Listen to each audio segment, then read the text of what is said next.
Prologue. Eiko Hajiyama, 25 years old, a high school teacher. For her, being a teacher wasn't just about teaching a subject to her students and making sure they kept their grades and their appearances up. Of course, those things were important as well, but what Eiko valued more than anything was being there for the students. More concretely, that meant she wanted to be someone outside of their family that her students could rely on whenever they were in trouble. This resolve had first formed back during a certain incident in her own high school days, but that was a tale for another time. Regardless, it was both her creed and her pride to be someone other than their parents that the students could rely on. If she couldn't uphold that simple principle, then she felt she had no right to call herself a teacher. Hence why the current situation was one Eiko was extremely displeased with. Not only had they suddenly been thrust into a different world, while she was still reeling from the shock of such an incomprehensible event, it was her student that had calmed everyone down.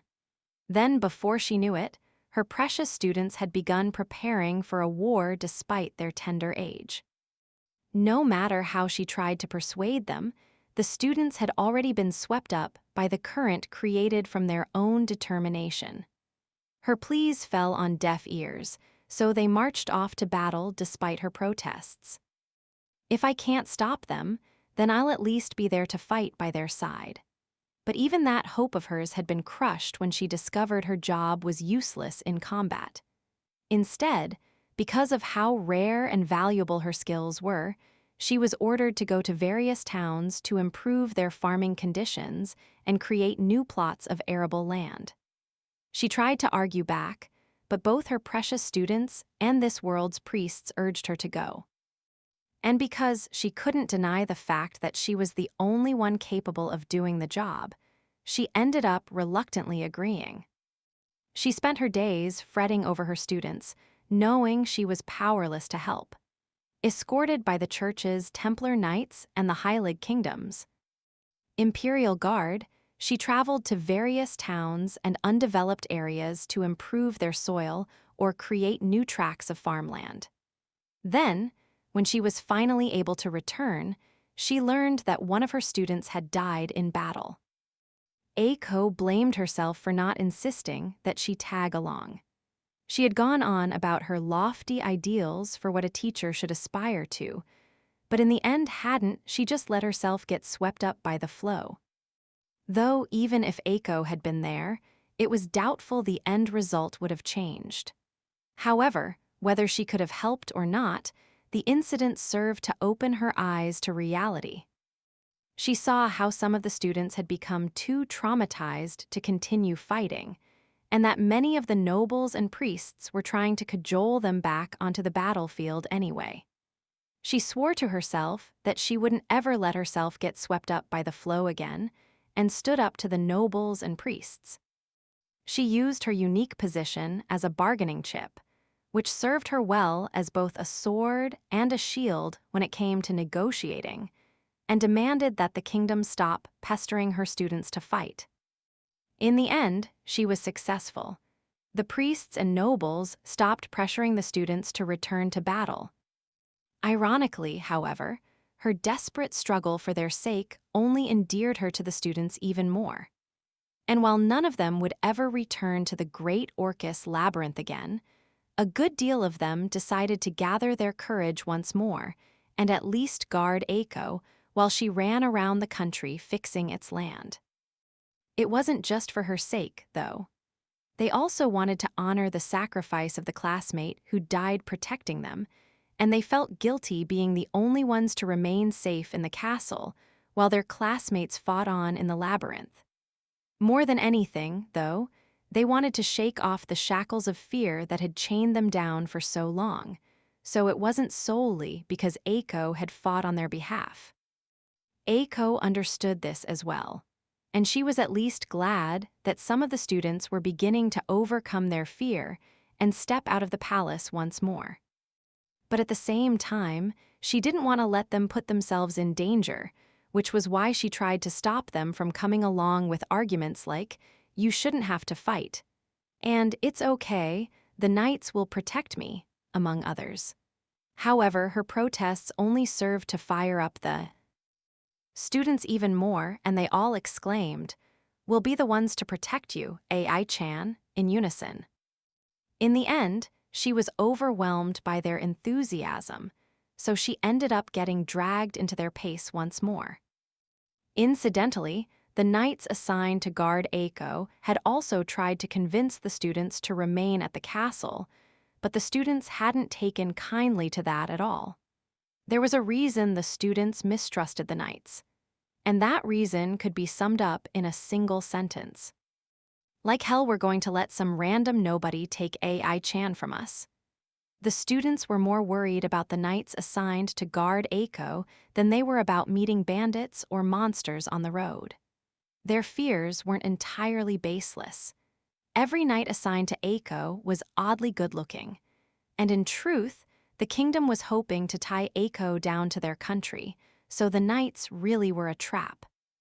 The student that had figured that out had shared the information with everyone else, which was why they'd formed a Protect AI-chan from the Hot Guy Troop defense force. But the students had made one grave miscalculation, and that was that the hunters had become the hunted. This was what they had told the students when they'd tried to persuade them to stay home. Templar Knights commander David Zoller, "Don't worry, I'll protect Eiko. I promise you, I won't let even a hair on her head be harmed. After all, she's my my everything." Templar Knights Vice Commander Chase Domino, "I'm prepared to give my all for Eiko-san. Hell, I'd even throw away my faith for her if I had to. So don't worry, we'll keep her safe." Imperial Guard Joshua August, "Meeting Eiko-chan must have been fate. How could I possibly let my fated partner die?" Imperial Guard Jade Hatto, "I swear on my life that I will keep her safe." Not as a member of the Imperial Guard, but as a man. At that moment, the students had realized their mistake. What on earth happened? Is it just me, or are they the ones that fell for her instead? They unanimously thought things along those lines. Originally, they had intended to keep Eiko from falling for one of the knights. But after hearing how they'd all fallen head over heels for her, their goal had shifted to a protective desire to keep Eiko safe from the knights' advances. But the students couldn't help but wonder just what had happened between Eiko and the knights for them to become like this. That was too long a story to mention, but suffice to say Eiko's natural sincerity, cuteness, and tendency to fall flat on her face whenever she tried to do something played a large role in why the knights were now smitten with her. The tales of Eiko's adventures with her merry band of knights were numerous enough to fill a whole book on their own. Quite a bit happened. Quite a bit. Thus, the students had now been separated into 3 groups. The heroes group that continued fighting through the labyrinth in order to gain experience for the war to come, the group that chose to remain in the castle, and now the group that would serve as Eiko's bodyguards. The de facto leader of Protect AI-chan from the Hot Guy Troop, henceforth called AI-chan's bodyguards, was Yuka Sanobe. Her friends, Miyazaki Nana and Tiko Sugawara, along with Atsushi Tamai and his friends Noboru Eikawa, Akito Nimura, and Yukitoshi Shimizu, made up the entirety of their 7-person group. Many of them still hadn't fully recovered from their trauma yet. It was about 2 months after the Empire's messenger, the Emperor himself, had come to visit Heilig. Currently, Eiko's group was en route to the lakeside village of so they could improve the soil in the area. Their carriage rattled noisily as it plodded down the bumpy road, each pebble and pothole adding another bruise to the students' rumps. "Are you feeling all right, Eiko? If you ever get tired, just say so. We can stop for a break any time." "I'm fine, David-san. Besides, we just stopped a few minutes ago. I'm not so weak that I'd get tired that quickly." David was fretting over Eiko, but she seemed to be doing just fine. The inside of the carriage they were in was quite spacious, so it wasn't as rough a ride as it could have been.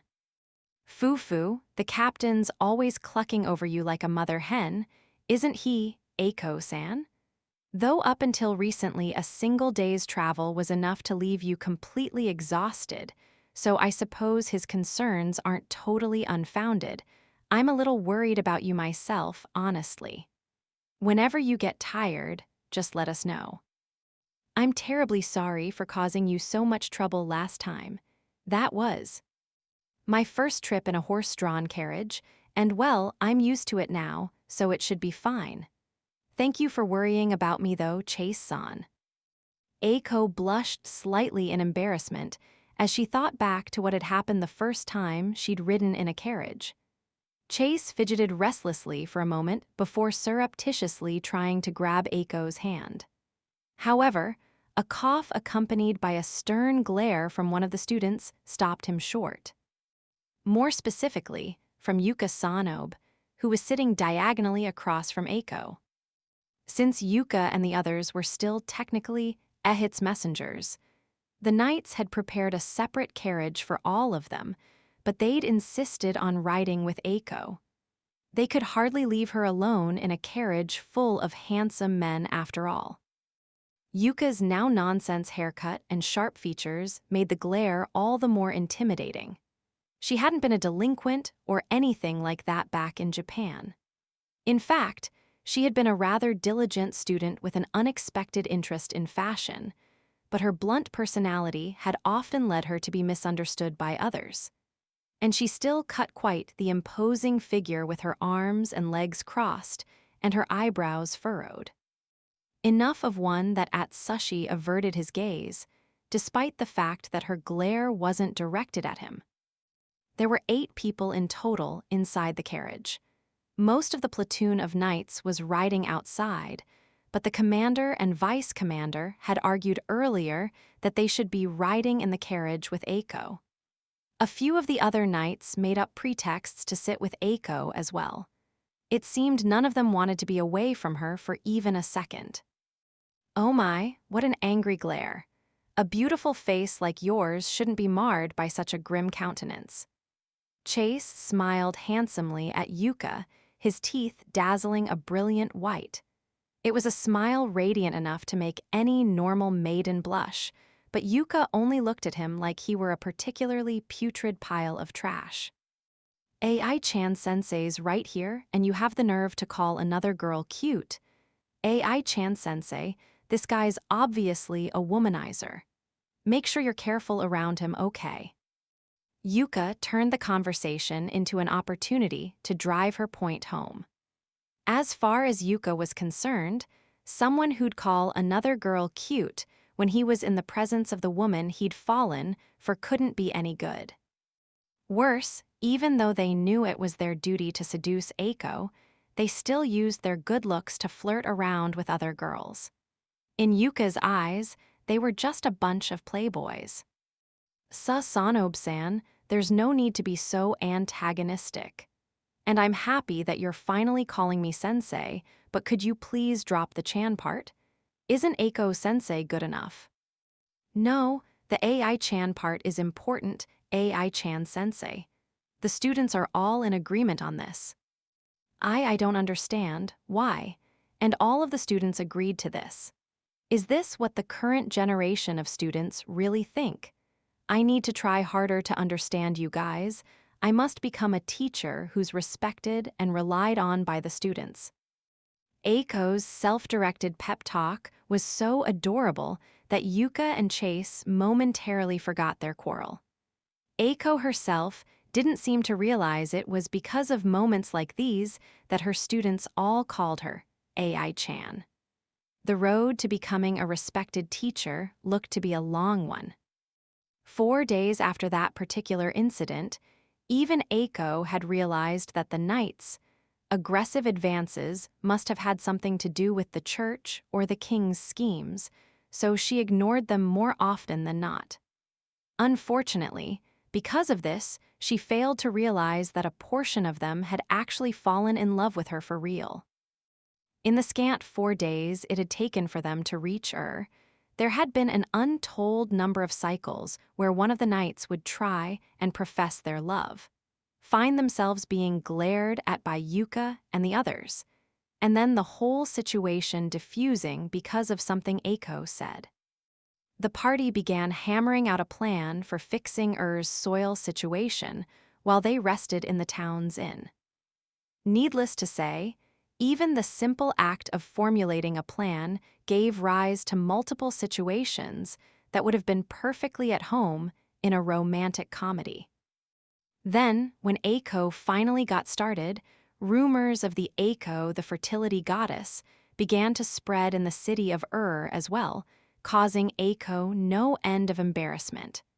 But there was a certain incident that put all of those things in the back of her mind. One of her students disappeared. Eiko began searching frantically for her precious student, not knowing that a shocking reunion awaited her. A reunion that would end in a conclusion no one wished for. Chapter 1: An Adventurer's Job. Fufu, today is the day I finally uncover what secrets you're hiding. The waxing moon's light pierced through the patchwork veil of clouds that partially obscured it and illuminated the ground below. Pale beams of light danced back and forth as clouds blew past the moon. One of the rays fell upon a certain building, or more precisely, it fell upon a certain girl that was currently rappelling down a rope attached to one side of the building. She looked like a special forces operative. With the apparent ease and skill, she slid down the bricks. After she made it down to the third-floor window, she flipped herself upside down, then peered over the upper sill into the room inside. Asking Christable-san to teach me how to climb has finally paid off. I bet you'd never expect me to be up here, Kyukuku. Now, show me just what kind of crazy erotic role-playing you two do in bed. Hanging from the roof of the Masaka Inn and panting excitedly was none other than Sona, the daughter of the innkeeper. The bright, cheerful, straightforward, hardworking girl loved by most of the town.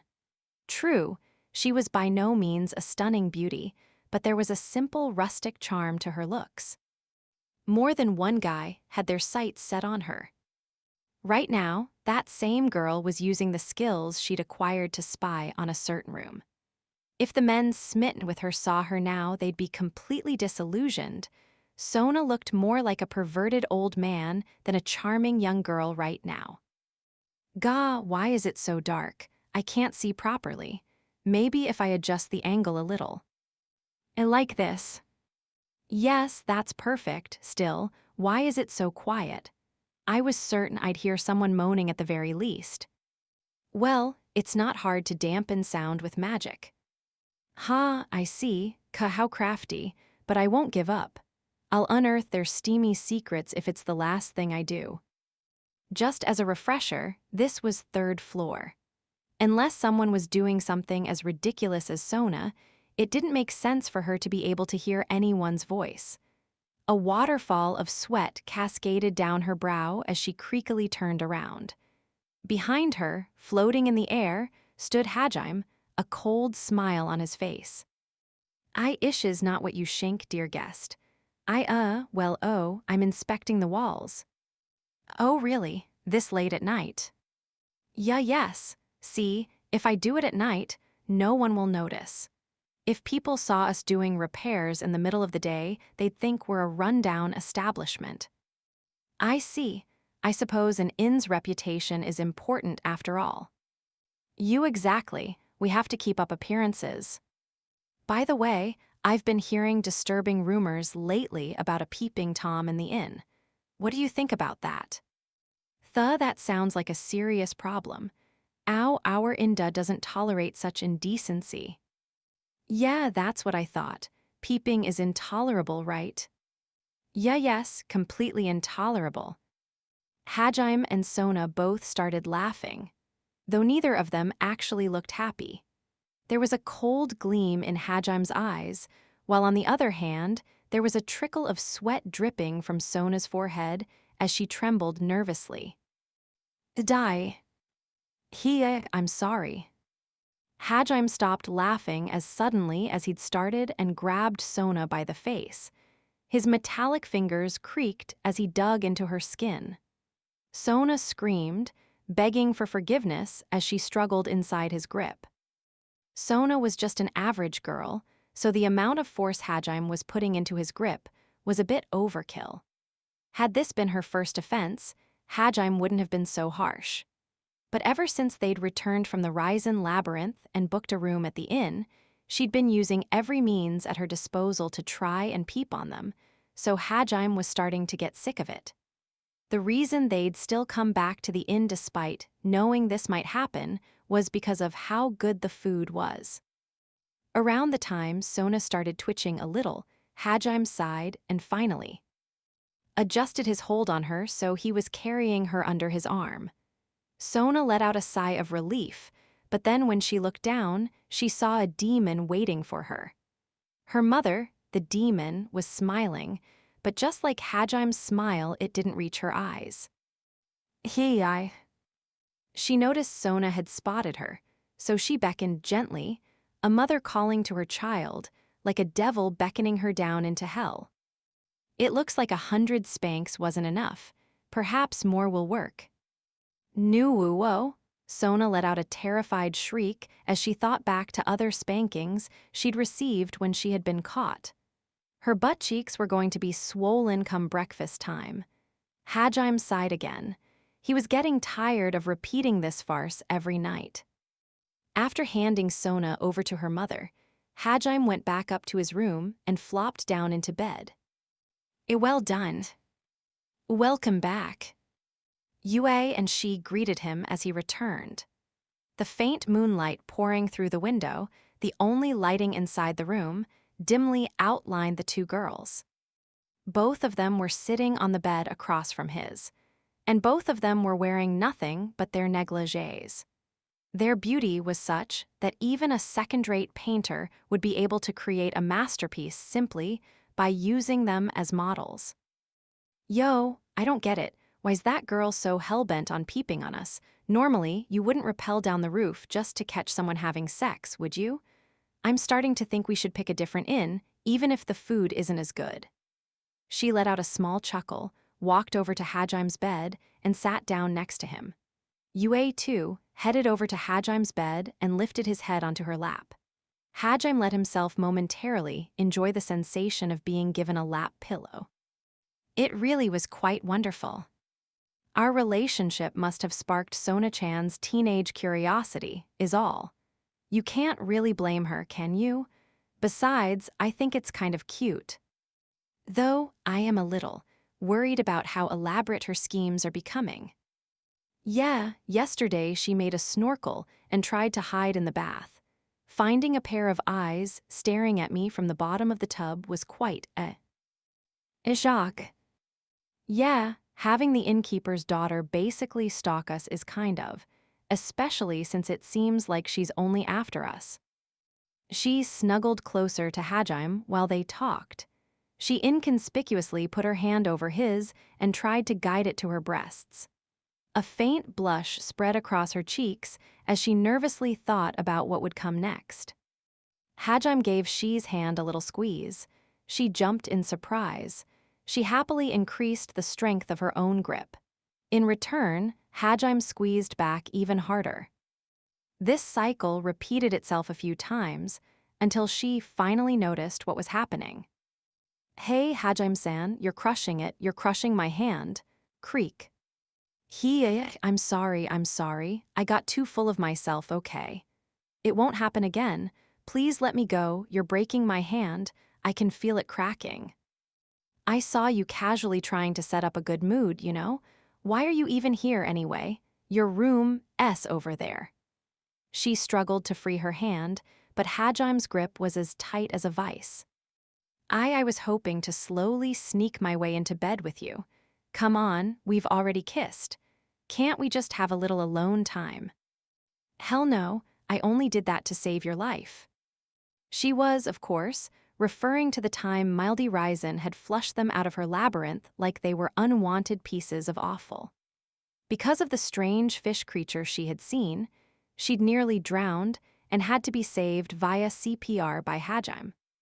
She had somehow had enough of her consciousness left to know she was being kissed, and upon waking had assaulted Hajime with all her inhuman might, which had resulted in Hajime being kissed over and over. He'd pulled her off and thrown her into the fountain quickly enough, but for she, that was still the precious memory of her first kiss. No matter how coldly Hajime brushed her off, this worthless rabbit just didn't know when to give up. She smiled smugly, like a famous detective that had finally deduced who the criminal was. "No, I can tell. You've already started to fall for me, Hajime-san. You're way nicer to me than you used to be. If we think about all the evidence piled up, it's clear that Gyuha. Kriya-ak. Oh, you're be-weaking me." Unwilling to hear any more of Shi's blabbering, Hajime squeezed harder. She let out a garbled shriek and finally managed to pull her hand away. She nursed her throbbing fingers as she sulked over in one corner of the bed. Her rabbit ears flopped about dejectedly. Hajime ignored her and turned toward Yue. Since he was still resting in her lap, that basically meant looking straight up. Yue, too, looked down at Hajime. "By the way, Yue, you haven't been stopping Shi as much. Did you have a change of heart or something?" Yue tilted her head to the side, thinking. As Hajime had said, her attitude toward Shi had grown far more tolerant since they'd cleared Ryzen's labyrinth. In the beginning, Yue had mercilessly stopped Shi any time she'd attempted to get close to Hajime, but lately Yue had become a lot more lax about Shi's overtures. Even when she went for something big, like a kiss, Yue just pouted unhappily. "She worked hard, and she's going to keep working hard to stay with us. Plus, she likes both you and me." "Well, I guess, but... and I kind of like her." "Figured as much.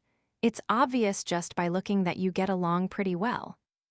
From what little Yue had said, Hajime could tell that she treasured Shi a great deal. It made sense, honestly. Since mana was dispersed with far more intensity within the labyrinth than even in the gorge, Yue hadn't been able to exhibit her full strength. The same had gone for Hajime. With just the two of them, conquering the labyrinth would have been quite a hassle. Sure, Hajime might have been able to tackle the labyrinth on his own, but he'd probably have had to burn through a few of his ambrosia vials in order to do so. It was only thanks to Shi that they'd been able to clear it without wasting any resources. What was truly amazing was that Shi had never held a weapon in her life until just a few weeks ago. In fact, she'd actively avoided conflict as much as possible. She was one of the rabbit men, the race known as the weakest of the beastmen species, that hated fighting above all else. She must have been scared that entire time in the labyrinth, and yet she'd never once said that she wanted to go back. In order to stay with Hajime and Yue, she'd braved the hell known as a labyrinth. She'd grit her teeth and pushed valiantly onward, crying all the while. Because she cared that much about Yue and Hajime, her devotion had let her overcome her fear. It wasn't that Yue hadn't been jealous. In fact, that was precisely why it had been so hard for her to accept Shi's feelings for Hajime. After all, she'd been pretty harsh on Shi too. But no matter how many times she was rebuffed, she kept on trying to befriend Yue. On top of that, she'd shown her determination when she'd stuck with them through the entire labyrinth. Her constant efforts had moved Yue. Come to think of it, Yue didn't have any friends, did she? Even before she had been sealed, she'd been busy leading her country. Her position hadn't allowed her to make any friends. She'd been a loner the whole time. And so, the appearance of Shi, who had no ulterior motives in wanting to become Yue's friend, was a true blessing. That was why Yue had justified it to herself with, well, if it's Shi, it's okay, and let her get away with more and more. And besides, Hajime looked back up at Yue. Her eyes were a whirl of emotion. Confidence, charm, resolution, sincerity, all mingled together as she smiled down at him. She looked so majestic that Hajime involuntarily held his breath. He found himself lost in her gaze, her eyes deep pools that sucked him in. They stared unblinkingly at each other for a long time. Your heart already belongs to me. No matter who falls in love with him, no matter who else he decides to let into his bed, the one most important to him will always be me. Of that, Yue was sure. And so, this was her declaration of war. Her declaration of war against all those Hajime had already met and all those he might come to meet. Hajime was speechless. Bewitched, he gazed intently into Yue's sparkling eyes. Gently, ever so gently, he placed a hand on her cheek. She covered his hand with her own. Dim moonlight framed the two figures as they drew close together, their shadows merging on the wall behind them. Just before they completely overlapped, you could at least pretend to remember I'm still here. I feel so.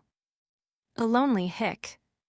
She was hugging her knees on the other corner of the bed, tears streaming from her eyes, bunny ears drooping sadly.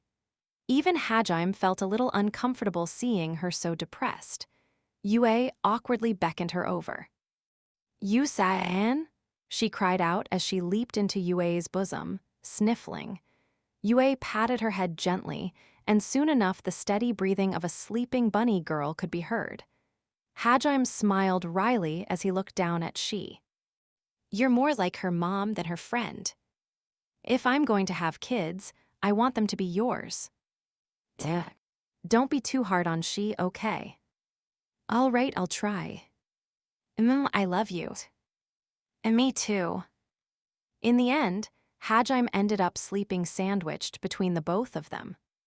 From that day onward, Yue gave she permission to sleep in the same room as them. Naturally, she let this get to her head and tried to assault Hajime every night, to no avail.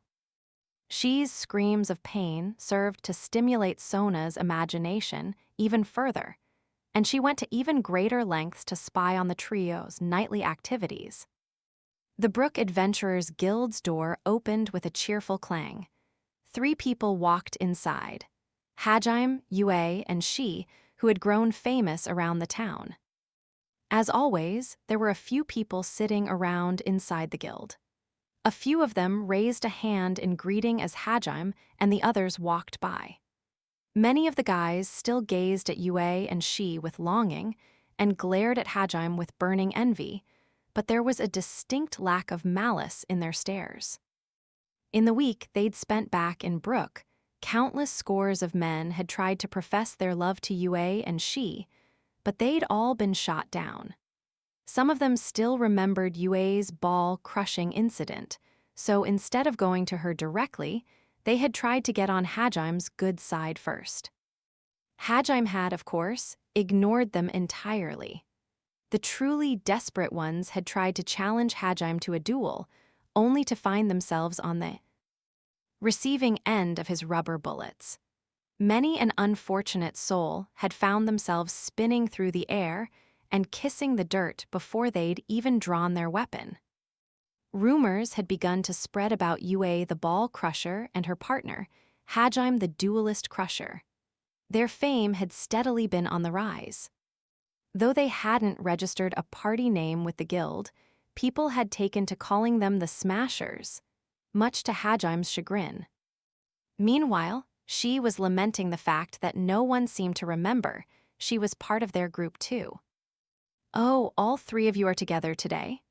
Old Lady Catherine was manning the reception desk. The reason for Catherine's surprise was that this past week, Hajime had either come alone or Yue and she had visited as a pair. "Yeah, we're heading out tomorrow, but we wanted to come thank you for everything you've done for us first. Oh, and to see if there's any requests related to our destination." That everything had included lending Hajime one of the guild's rooms for free. He had wanted to see what kind of stuff he could do by combining his newfound gravity magic with his creation magic, but he'd needed a wide open space for that. When he'd come to Catherine to ask where he could find one of those, she'd offered to let him use one of the guild's rooms for free. In the meantime, Yue and she had been spending time outside the town, training their gravity manipulation abilities. I see, leaving already? Guess it'll get lonely here again. The town's been a lot livelier since you three returned. Give me a break. I've had enough of peeping perverts, clothing store perverts, perverts begging Yue and she to step on them, perverts stalking them and calling them one sama, and idiots challenging me to duels. This town's full of nothing but them. 70% of the people I've met are perverts, and the other 30 are idiots. There's something seriously wrong with this place. Hajim's complaints were more or less on the mark. Sona was one thing, but every time he'd gone to Christabel's shop, he could feel a hungry gaze devouring him. There were also 3 factions in Brook that were constantly feuding with each other. The first was the I want to be stepped on by Yu-chan faction, the second was the I want to be Shay-chan's slave faction, and the last was the I want to become one Sama's apprentice faction. Their names were rather self-explanatory, and the 3 factions were constantly competing for members. Hajime and the others did their best to steer clear of all of them, though. Yue was already having nightmares about all the guys that prostrated herself before her, begging her to step on them. And Hajime had no idea just how some of the other guys had come to the conclusion that they wanted to be Shi's slave. Beastmen were supposed to be discriminated against, and it wasn't clear how becoming her slave would help their chances with her. But trying to understand their motives was more effort than it was worth, so she just eliminated them. Meanwhile, the female group's primary objective was trying to remove Hajime. One of them had even tried to stab him with a knife, going, "How dare you leech off of one Sama, you parasite. I'm gonna cut your balls off." Obviously, killing a young girl in the middle of the street would have led to some complications, so Hajime had just stripped her naked, tied her up bondage style, and dangled her from the roof of the tallest building in town. To top it off, he'd stuck a sign to her that read, "I'll kill the next person that tries that." That managed to scare the girls into submission.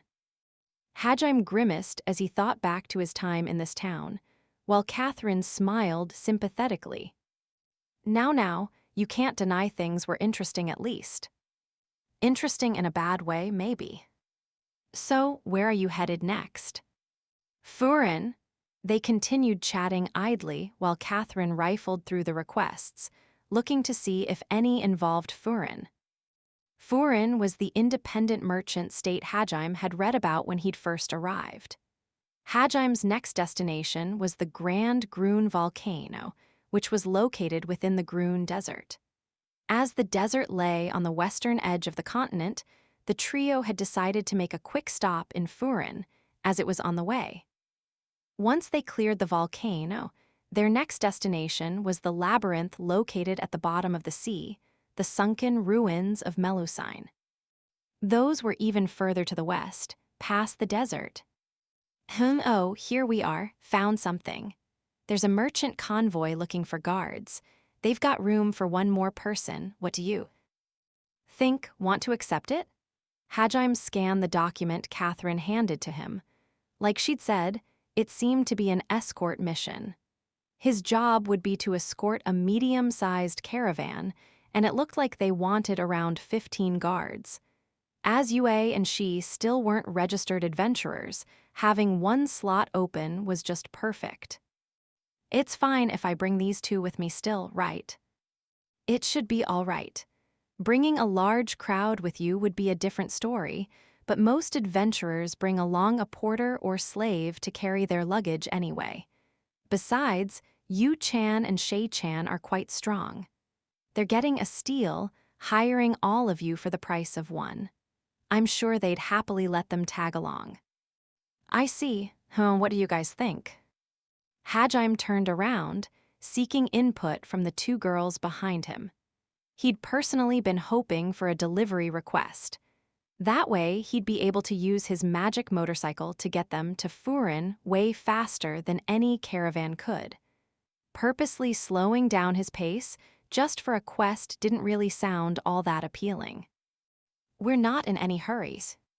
Yeah, Besides, it might be fun to travel with other adventurers for once. Who knows, some of the veterans might be able to teach us a few things. I suppose it's true we're not in any real hurry, and it might not be so bad traveling with others. Hajime nodded pensively and accepted the request. Like Yue had said, they were in no rush to conquer the labyrinths. Hurrying too much could lead to a fatal mistake, and she was right that some of the adventurers might be able to teach them useful tricks for the road ahead. Very well. I'll let them know, so make sure you're at the main gate first thing tomorrow morning. You got it. While Hajime was filling out the paperwork, Catherine shifted her gaze to Yue and she. Make sure you take care of yourselves, all right? If this brat ever makes you cry, then make sure you drag him back here. I'll wallop him good for you. Okay, we will, thanks. Bye, Catherine-san, thanks for everything. Yue and she smiled at Catherine. She's smile especially was dazzling. The way Catherine and the people of this town had treated her had almost made her forget how beastmen were usually treated in human settlements. Naturally, not everyone had been so accepting, but Catherine, Sona, Christabel, and even her fans had treated her like a normal girl. She wasn't sure whether more tolerant people just gravitated toward this town in particular, but to her this place had felt like a second home. You better not do anything that make these girls cry, you hear? Even if you manage to escape my wrath, God will surely punish you if you do. You sure like lecturing people, don't worry, I know. Hajime smiled wryly. Catherine handed him a piece of paper. Puzzled, Hajime took it. What's this? It looked like you three have got a huge burden to bear. Think of this as my apology for all the trouble the townspeople caused you. If you ever get into any trouble with the guild branches in the other towns, just show that letter to them. It'll help you out. Catherine winked conspiratorially at Hajime. Just who is this lady? One letter from her, and even the Adventurers Guild's upper management will fold. Oh, and don't ask me why. Every girl's entitled to a few secrets, don't you think? All right, thanks for the help. Girls like an obedient man. I don't know what your future's got in store for you, but you better not die on me. For an old guild receptionist working in a small town in the middle of nowhere, Catherine sure had a lot of mystery surrounding her. A contented smile split her lips as she watched Hajime and the others leave. Next, they went to visit Christabel. Hajime had been staunchly against the idea, but Yue and she had insisted, so he found himself tagging along as they went to say their goodbyes. But when Christabel learned it was their last day in town, he turned into a monstrous bundle of sadness that tried to attack Hajime, which resulted in an odd situation of Hajime trying to destroy Christabel with his wave motion cannon, while Yue and she desperately tried to hold him back. Needless to say, the goodbyes were completely forgotten. Lastly, when Sona had heard it was their last night there, she had pulled out all the stops in her attempt to peek on Hajime in the bath and in his room. When she'd eventually been turned over to her mom, instead of a spanking, she was strung up in front of the inn all night, tied up in grand bondage. Fashion, why Sona's mom knew how to make those knots, no one could say. The next morning, reminiscing about the pleasant memories they'd had in this town, Hajime and the others made their way to the main gate. They found the caravan manager waiting for them, along with the other adventurers who'd accepted the request. It appeared they were the last to arrive, so when they got there, the other adventurers all broke into a clamor. Hey, don't tell me the Smashers are coming with us. No way, man, I don't know whether to be happy or terrified. God, my hand won't stop trembling. That's just your withdrawal symptoms, man. Some people were happy to see Yue and she, others reflexively covered their balls, and yet others tried to blame their alcohol addiction on Hajime. Hajime frowned as he approached. Once he was closer, the caravan manager called out to him. You're the last guard, right? Yep, here's the request paper. Hajime pulled out the form he'd filled out. The caravan manager glanced at it, nodded, and introduced himself. My name is Mornose. I'm the leader of this expedition. I've heard from Catherine that you're a very accomplished adventurer even though your rank is still blue. I'm expecting good things from you. Mornose, must be exhausting work managing a caravan. The caravan manager's name reminded Hajime of a certain energy drink. Moore tilted his head in confusion, but then replied with a smile. I suppose, but I'm used to it now. Well, I'll try to live up to your expectations at least. The name's Hajime. The two behind me are Yue and she. Glad to hear it, by the way, that rabbit girl of yours, you wouldn't happen to be interested in selling her, would you? I'd be willing to pay more than a fair price for her. Moore looked over she appraisingly.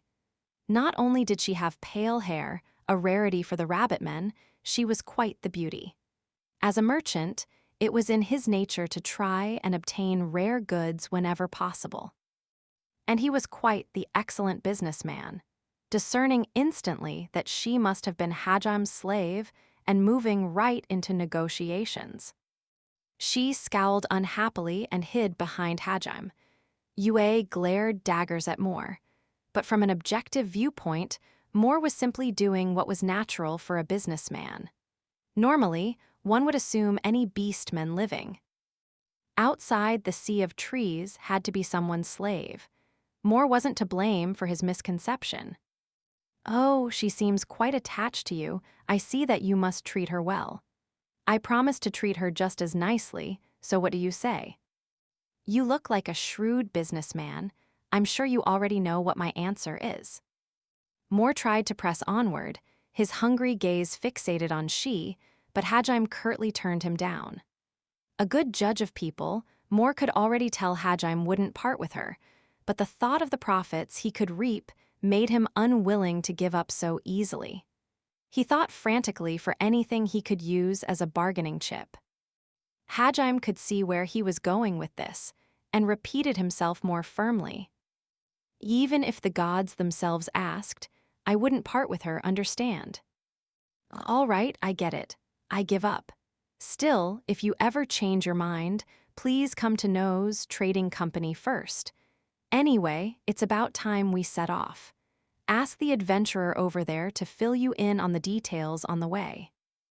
Hajime's words had been quite dangerous. Had the Holy Church heard his declaration, they would have branded him a heretic.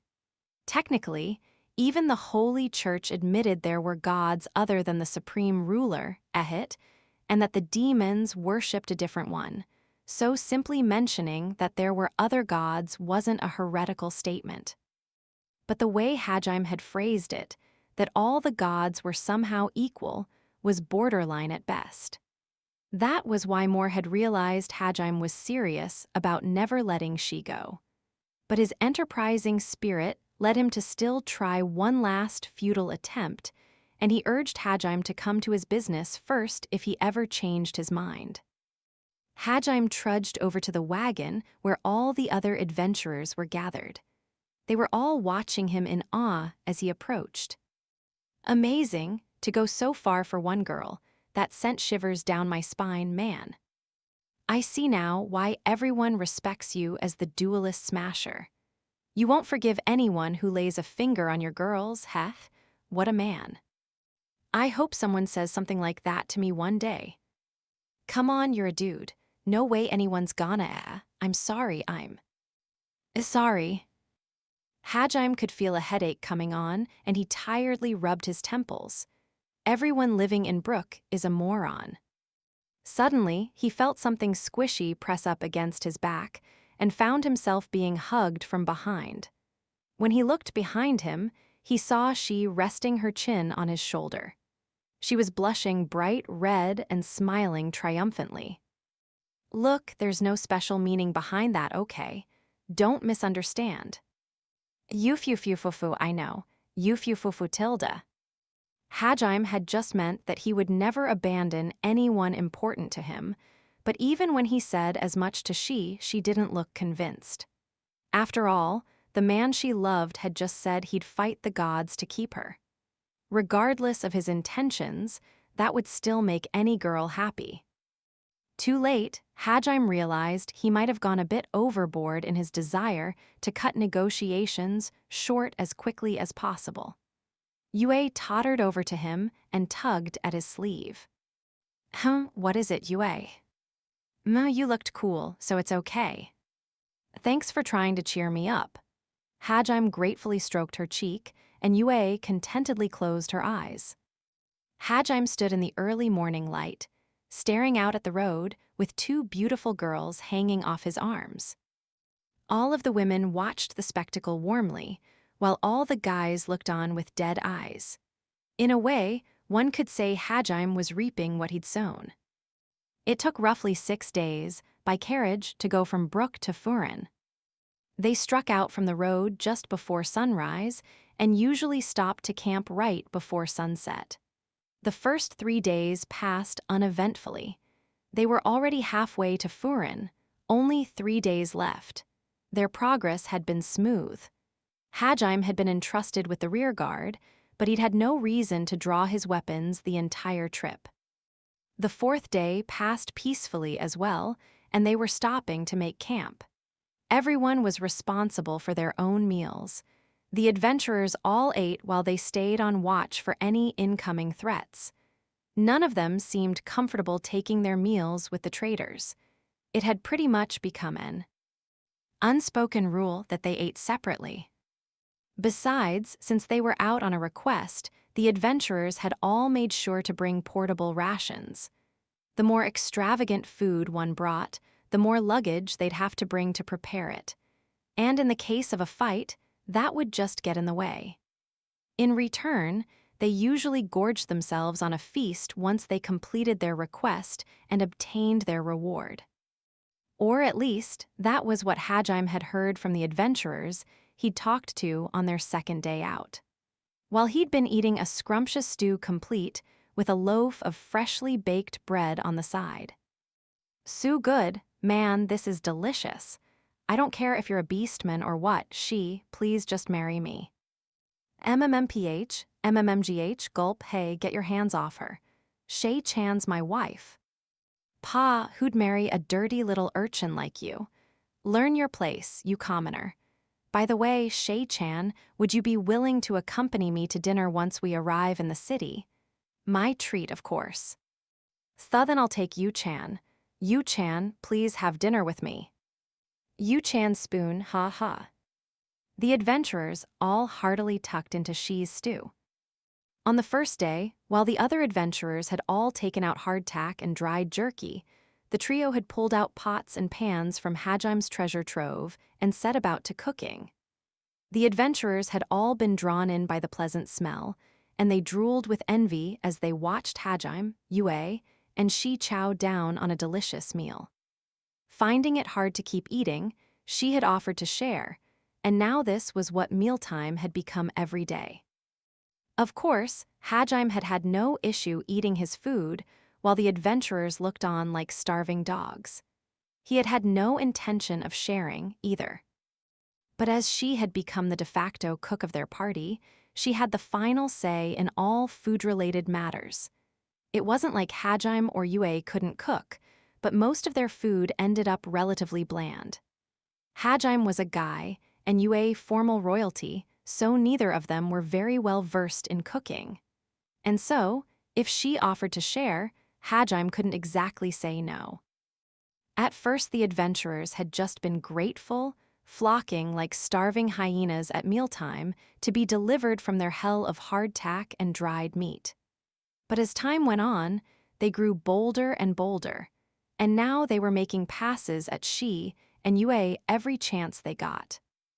When the noise became too much, Hajime silently activated intimidation. The adventurers, who'd been warmed by Shi's stew, suddenly felt chilled to the bone. Hajime gulped down a piece of meat and slowly looked up at the gathered adventurers. His voice was barely a whisper, but everyone heard him clearly. "So, who wants to volunteer to be my punching bag first?" "We're sorry for getting ahead of ourselves."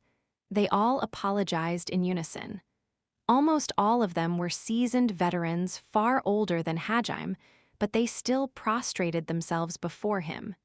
His intimidation skill was part of it, but part of it also stemmed from the reputation he'd earned himself within Brook. None who knew the tales dared oppose him. "Oh, lay off, Hajime-san. It's dinner time, what's wrong with a little talking? But besides, no matter what anyone else says, you're the only one for me." "Like I care." Wow. She tried to sneak in a cute comment there, but Hajime shot her down instantly.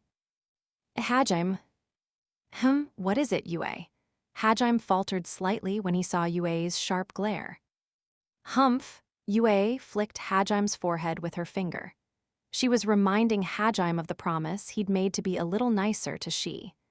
Since Hajime wasn't exactly in love with she, he figured treating her like he would a member of his family was good enough, but apparently it wasn't for Yue.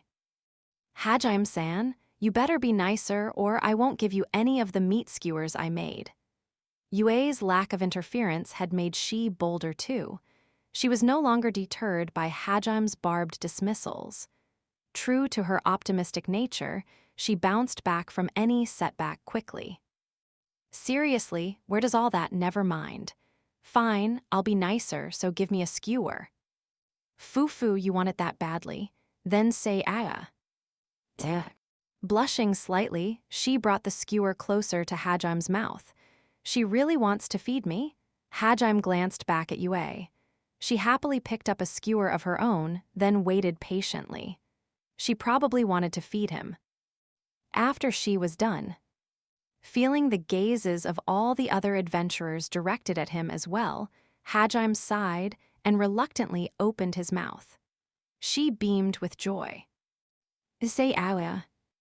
Hajime silently bit off a piece of meat and chewed slowly. She was beet red now. A second later, another skewer was offered to Hajime. "Say awa." Hajime bit down silently once more. Once he was done chewing, she offered him another. When he finished that, Yue had another at the ready. Leaving aside whether or not Hajime was actually enjoying the situation, the onlookers were all seething with jealousy. "Go die, you fucker." They all screamed angrily, but only internally. The reason the please was added in there was because they still feared Hajime's might. 2 days later, a mere day before they reached the safety of the city, some brigands interrupted their travels. She was the first to spot them, or hear them, rather. Her rabbit ears picked up the sounds of movement coming from the forest that bordered the path, and she quickly called out a warning. "Enemy attack! They're coming from the forest! There's more than 100 of them." The adventurers all stiffened up. It was true that their path took them right next to the forest, but it shouldn't have been that dangerous a place. Especially considering that it led to the most renowned trading city on the continent. They would have taken pains to make sure the highways heading to it remained safe. True, people still encountered monsters on the path, but they usually didn't run into hordes of more than 20, maybe 40 at worst. Shit, more than 100. I'd heard there hadn't been any monster attacks the past few weeks on the road. Could they just have been gathering their strength? Sheesh, you'd think the patrols would at least check the forest. The captain of the guards, Gardama, grimaced and spat out a curse. They only had 15 guards. Even if he counted Yue and she, that only brought the numbers up to 17. It didn't seem likely that they'd get out of the fight unscathed. They'd just get overwhelmed by sheer numbers. Also, the reason the adventurers included she as part of their combat strength, despite the fact that rabbit men were known to be peace-loving creatures, was because of the stories that had been told about her in Brook. One time, her overzealous fan club had annoyed her to the point that she'd blown them all away with a single punch, causing her reputation to spread. Gardama called for all the guards to halt, hoping that if they tried to hold the horde back here, the merchants at least might manage to escape. However, Hajime proposed an alternative solution. "If you're worried," How about letting us kill them all? Huh. Hajime spoke casually, as if he was simply offering to go buy groceries. Stunned by how unbelievable a suggestion it was, Gartama could only manage a foolish, questioning sound. Like I said, just leave them to us. We'll wipe 'em all out. But it'll be difficult just to protect the caravan as is. Are you sure you can do it? The monsters that show up around these parts aren't that strong, but with that many. The numbers are no problem for us. Don't worry, Yue will finish them in an instant. Hajime put a hand on Yue's shoulder. She didn't look very concerned either, choosing to simply affirm Hajime's statement. Gartama hesitated. He had heard the rumors about Yue's powerful sorcery. He presumed that even if they couldn't annihilate them all, with how confident Hajime looked, they'd at least be able to whittle down their numbers a good deal. Perhaps it was worth letting them try instead of risking splitting their forces. All right, we'll do it your way. It's all right if you can't get them all, as long as you lower their numbers enough. We'll get as many as we can with our own magic after that, and hopefully there'll be few enough left that we can take them down. Got that, guys? Yes, sir, the adventurers all shouted in unison. None of them believed Yue could actually wipe them all out. There really isn't anything to worry about, though. Well, I guess it makes sense from their perspective, since mages like Yue aren't all that common. The adventurers formed a defensive wall in front of the caravan. A mixture of determination and nervousness settled over their faces. There was no light banter to be had among them right now. Hajime had heard a lot about these veteran adventurers' travels, but it was only now that he fully appreciated how long they must have been doing this. The merchants were all timidly hiding inside their carriages, occasionally peeking out to see what was happening. Hajime and the others climbed up to one of the carriage's roofs. Yue, I know you don't need to, but chant the spell. It'll be a pain to explain otherwise. Chant the spell. Do you not know how to? Don't worry, it'll be fine. That's only making me more worried. 10 seconds until they reach us. Hajime had wanted to avoid any unnecessary questions, but as Yue had never needed to chant a spell before, she wasn't even aware of what the words were. It would have been fine if she just mumbled something random in a quiet voice, but the problem stemmed even deeper than that. It looked like she didn't even know that spells came with chants. Shi's warning cut Hajime off before he could explain. Yue raised her right hand and pointed it at the forest. Illuminate the darkness with blinding crimson. Shatter the fetters of my eternal prison and break through all in thine path. We who would be the strongest call upon this power, and together we rend the heavens, draconic thunder. The clouds that had gathered split apart as Yue finished chanting. A fearsome dragon forged entirely of lightning descending from opening. It resembled a serpent as it snaked its way down to earth. Wawete, someone whispered in awe. The adventurers ignored the incoming onslaught of monsters, their attention entirely focused on the lightning dragon. Even the mages in the party had never seen nor heard of a spell like this. Their mouths were hanging open in wonder as they watched. It wasn't just the adventurers who were looking up in awe, however. Even the bloodthirsty monsters stopped in their tracks and looked up, frozen in place by the sheer majesty of the dragon bearing down upon them.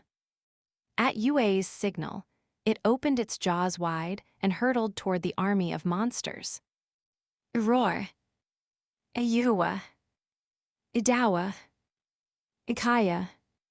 The dragons bore down onto a clump of monsters, swallowing them whole.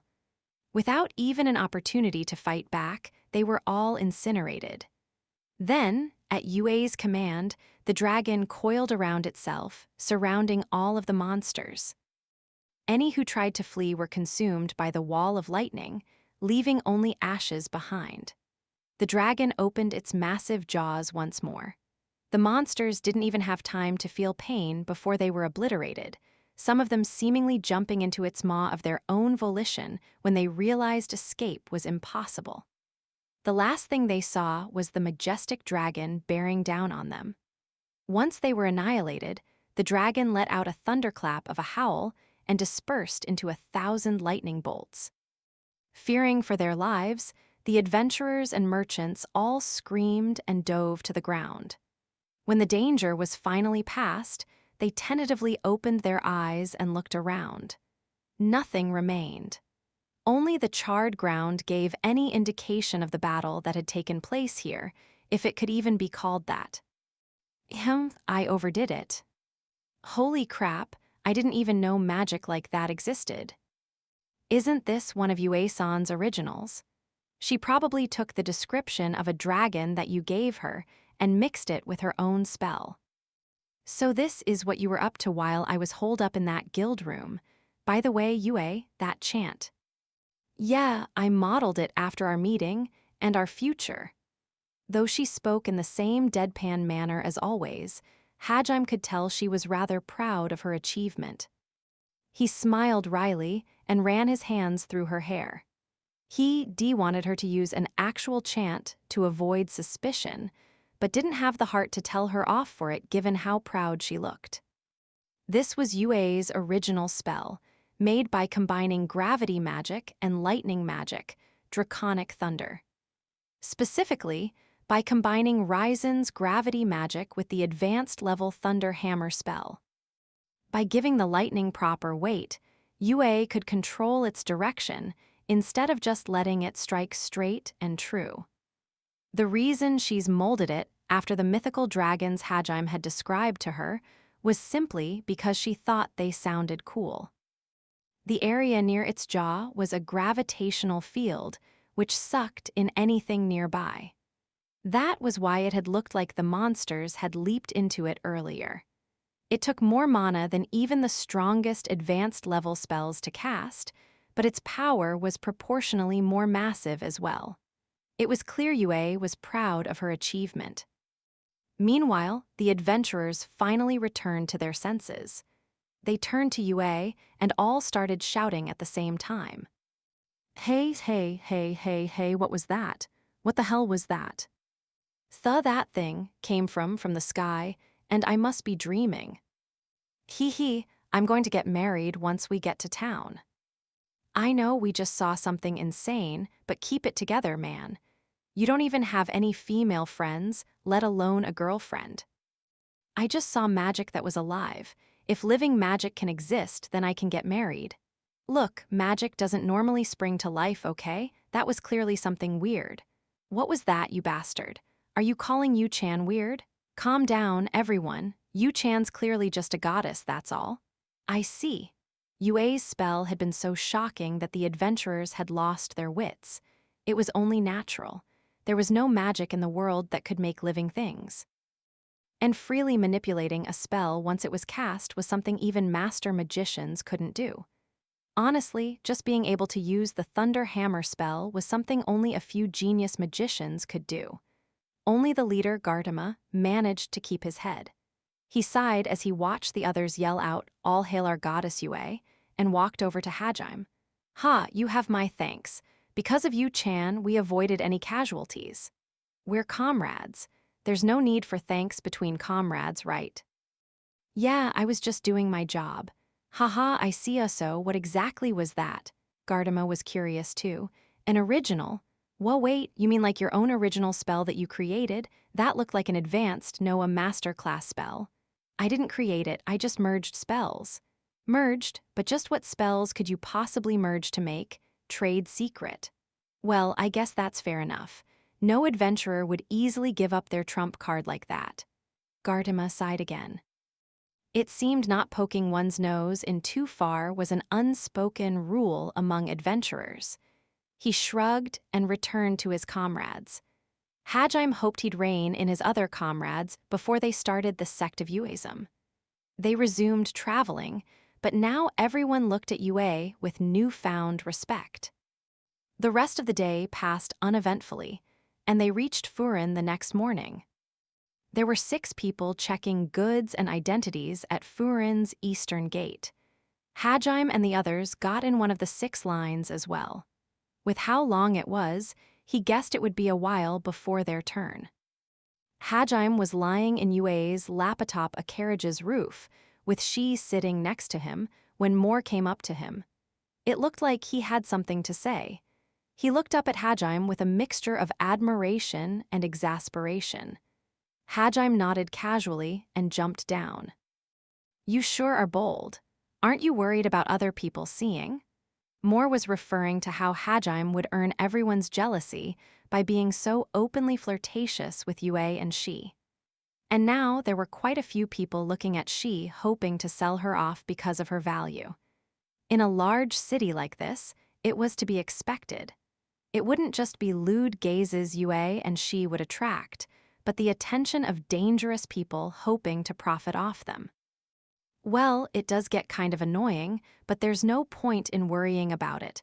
Not like there's anything I can do. Hajime shrugged his shoulders. It'll only get worse once you're inside Furin. Are you absolutely sure you don't want to sell? Moore casually tried to bring up selling she again, but Hajime just glared pointedly at him. Catching the hint, Moore raised his hands in surrender. That can't be all you came here to ask. What do you actually need? Well, I actually did come here to buy from you. Just not the girl. I'm interested in those artifacts you possess. Is there any chance you'd be willing to sell them to me? I'd be willing to pay you enough to live out the rest of your days in luxury for even one of them. Most merchants would kill to get their hands on your artifacts, especially that treasure trove of yours. Moore wasn't exaggerating. Merchants really would kill for that. Not only would it ensure the safety of their goods, it would make them easier to transport. The 2 problems that constantly plagued all traders. Hell, they'd slaughter an entire town for it if they had to. When Moore had first seen Hajime take things out of the treasure trove, he'd looked like a starved dog that had just been shown a bone. Tired of his constant pestering, Hajime had used intimidation to get Moore to reluctantly back off. However, he hadn't given up. He had returned once more to negotiate for Hajime's artifacts, including Donner and Schlag. How many times do I have to say it? These aren't for sale, give it up. But these artifacts are too valuable for just one person to have. Once others learn of their abilities, they'll come after you for sure. Surely you don't want to deal with the hassle that comes with carrying such precious equipment around. What if someone tried to kidnap those 2 girls to try and coerce you? There was a hint of madness in Moore's eyes as he looked up with manic zeal at Yue and she. The moment he did so, however, something cold and hard was pressed against his forehead. Bloodlust oozed from Hajime's every pore. But he kept it focused, so no one else felt it. They were hidden in the shadow of the carriage as well, so no one was watching. "Is that a threat?" Hajime's voice was barely a whisper, but it chilled Moore to the bone. Hajime's single eye bored into Moore, his gaze a physical force. Cold sweat poured down Moore's back. No, please, I just thought maybe you should be more cautious is all." Moore did have a point. Hajime hadn't bothered trying to hide the power of his artifacts at all. He had taken some precautions, in that he'd asked Yue to chant her spells, but only just that bare minimum. He had no intention of exercising prudence if it called for any real effort on his or the girl's part. He saw no reason to conform to the expectations of this world. Anyone that got in his way, he'd kill. That was what he'd sworn he'd do back in the abyss. "I see, I'll leave it at that then." Hajime holstered Donner, his bloodlust vanishing. Moore crumpled to the ground. Rivulets of sweat cascaded from his forehead as he panted heavily. "You're welcome to do whatever you want. You can even spread rumors about me if you'd like. I don't really care what anyone else does, either. Just know that anything that stands against me won't live to tell the tale. Whether that be a person, a country, or the entire world. I'll drown everything in a sea of blood if I have to." I see. I suppose this isn't a trade worth dying over. Moore was still pale-faced, but he still managed to squeak out a reply. He had a surprisingly strong will. Hajime had noted he was respected among the other merchants. Normally, Moore wouldn't have been so insistent about Hajime's artifacts. It was just that their allure had been so great that it had overridden his good sense. Anyway, I'll let you go this once, but there won't be a next time. Am I? Clear. Crystal, I apologize, I let my greed blind me. Only a fool kicks a dragon's arse, after all. Only a fool kicks a dragon's arse was a saying unique to Tortoise. The dragon here referred to a dragonman. Dragonmen were a race that boasted greater defensive strength than any other. Their entire body was covered in scales, and aside from their mouth and eyes, only their butts were unprotected. Because of how well protected they were heavy sleepers. Unless something monumental happened, it was hard to wake them. However, if one smacked their butts, which were sensitive, they'd wake instantly, and their wrath would be terrible to behold. Once in the past, a certain moron had for some reason decided to try it. And so, the saying was born. It basically meant that only a fool would risk provoking the wrath of someone stronger than them when they could just leave them alone. The Dragonmen race had died out over 500 years ago, though. While the exact reason was unclear, it was assumed that because they possessed the special magic, dragonification, they were considered half-monsters by the civilized races, so they were hunted to extinction. Another theory was that the gods themselves decided they were impure and thus were purged. Come to think of it, Eudono's magic resembled a dragon as well. As a token of my apology, let me give you a warning. It's better for people not to know that she can use such magic.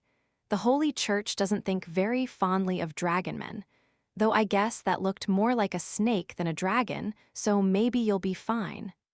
Moore had recovered enough to get back on his feet, and he patted down his clothes as he gave that warning. He was quite the courageous businessman. It took nerves of steel to talk so casually with someone who had been about to kill you just seconds ago. Really? Indeed, they were a half-man, half-monster race, and worse, they were heretics that believed in no god. However, they were incredibly strong, far more so than humans. You can see why the Holy Church, as dogmatic as they are, would hate them so. Yeah, gotta say, you don't sound too fond of the Holy Church yourself. You should be careful, or they'll brand you a heretic. I believe in God, not the people who wield authority by claiming to speak for him. People are customers, nothing more. I think I understand what kind of person you are now. You're a merchant to the core, aren't you? No wonder you went crazy when you saw my stuff. Hajime fingered the ring on his finger. Moore's smile was a mixture of embarrassment and pride. His manic behavior from earlier was nowhere to be seen. Hajime's bloodlust had worked like a bucket of cold water. I sincerely apologize for my earlier rudeness, so I hope you will still keep my company in mind if ever you wish to broker any sort of deal, even one without artifacts. You're no ordinary adventurer, that I can tell. Our company takes great pride in maintaining amicable connections with those who stray from the ordinary path, so I hope this incident hasn't turned you away from us. You really don't know when to quit, do you? Hajime chuckled tiredly. Moore then headed back to the front of his caravan with a "now then, I shall be taking my leave" and a bow. In the meantime, Yue and she had managed to attract even more gazes. Moore was already talking with another merchant, pointing animatedly at Yue and she. Hajime had been intending to relax a while in Furin, but it seemed like their stay would be more eventful than he'd expected. The independent city-state of Furin. It was the largest mercantile city in the continent, guarded by thick walls that stood 20 meters high and wrapped 200 kilometers around the entirety of the city. Craftsmen of all kinds competed ruthlessly with each other day after day to sell their wares. Some made it big and had their wildest dreams granted, while others were crushed by the dog-eat-dog nature of the city. With the amount of tourists and traders that came in and out of the place, it was easily the busiest in the world. Because of its size, Furin was divided into 4 quarters. The bureaucrats' quarter, where the city's various administrative affairs were processed, the tourists' quarter, where most of the entertainment facilities were located, the makers' quarter, where weapons, armor, tools, and furniture of all kinds were made, and the traders' quarter, where goods of all kinds were sold. 2 main streets ran from east to west and north to south, intersecting in the center. Generally, the closer to the center of the city one's establishment was, the higher the quality of its services. On the other hand, the fringes of the city were filled with unlicensed black market stores selling various goods and services. Occasionally, one would become famous for its prices or wares, and a lot of rough and tumble types like adventurers or mercenaries would begin to frequent it. Hajime and the others heard this all from a tour guide while they sat at a cafe attached to the Furin Adventurers Guild branch, which was located in a corner of the bureaucrats' quarter. Demand for guides in the city was high because of how big it was, and it appeared being a tour guide was one of the more respectable professions in the city. As there were a number of touring agencies in the city, each of them had to compete for customers, which led to the overall quality of service to rise.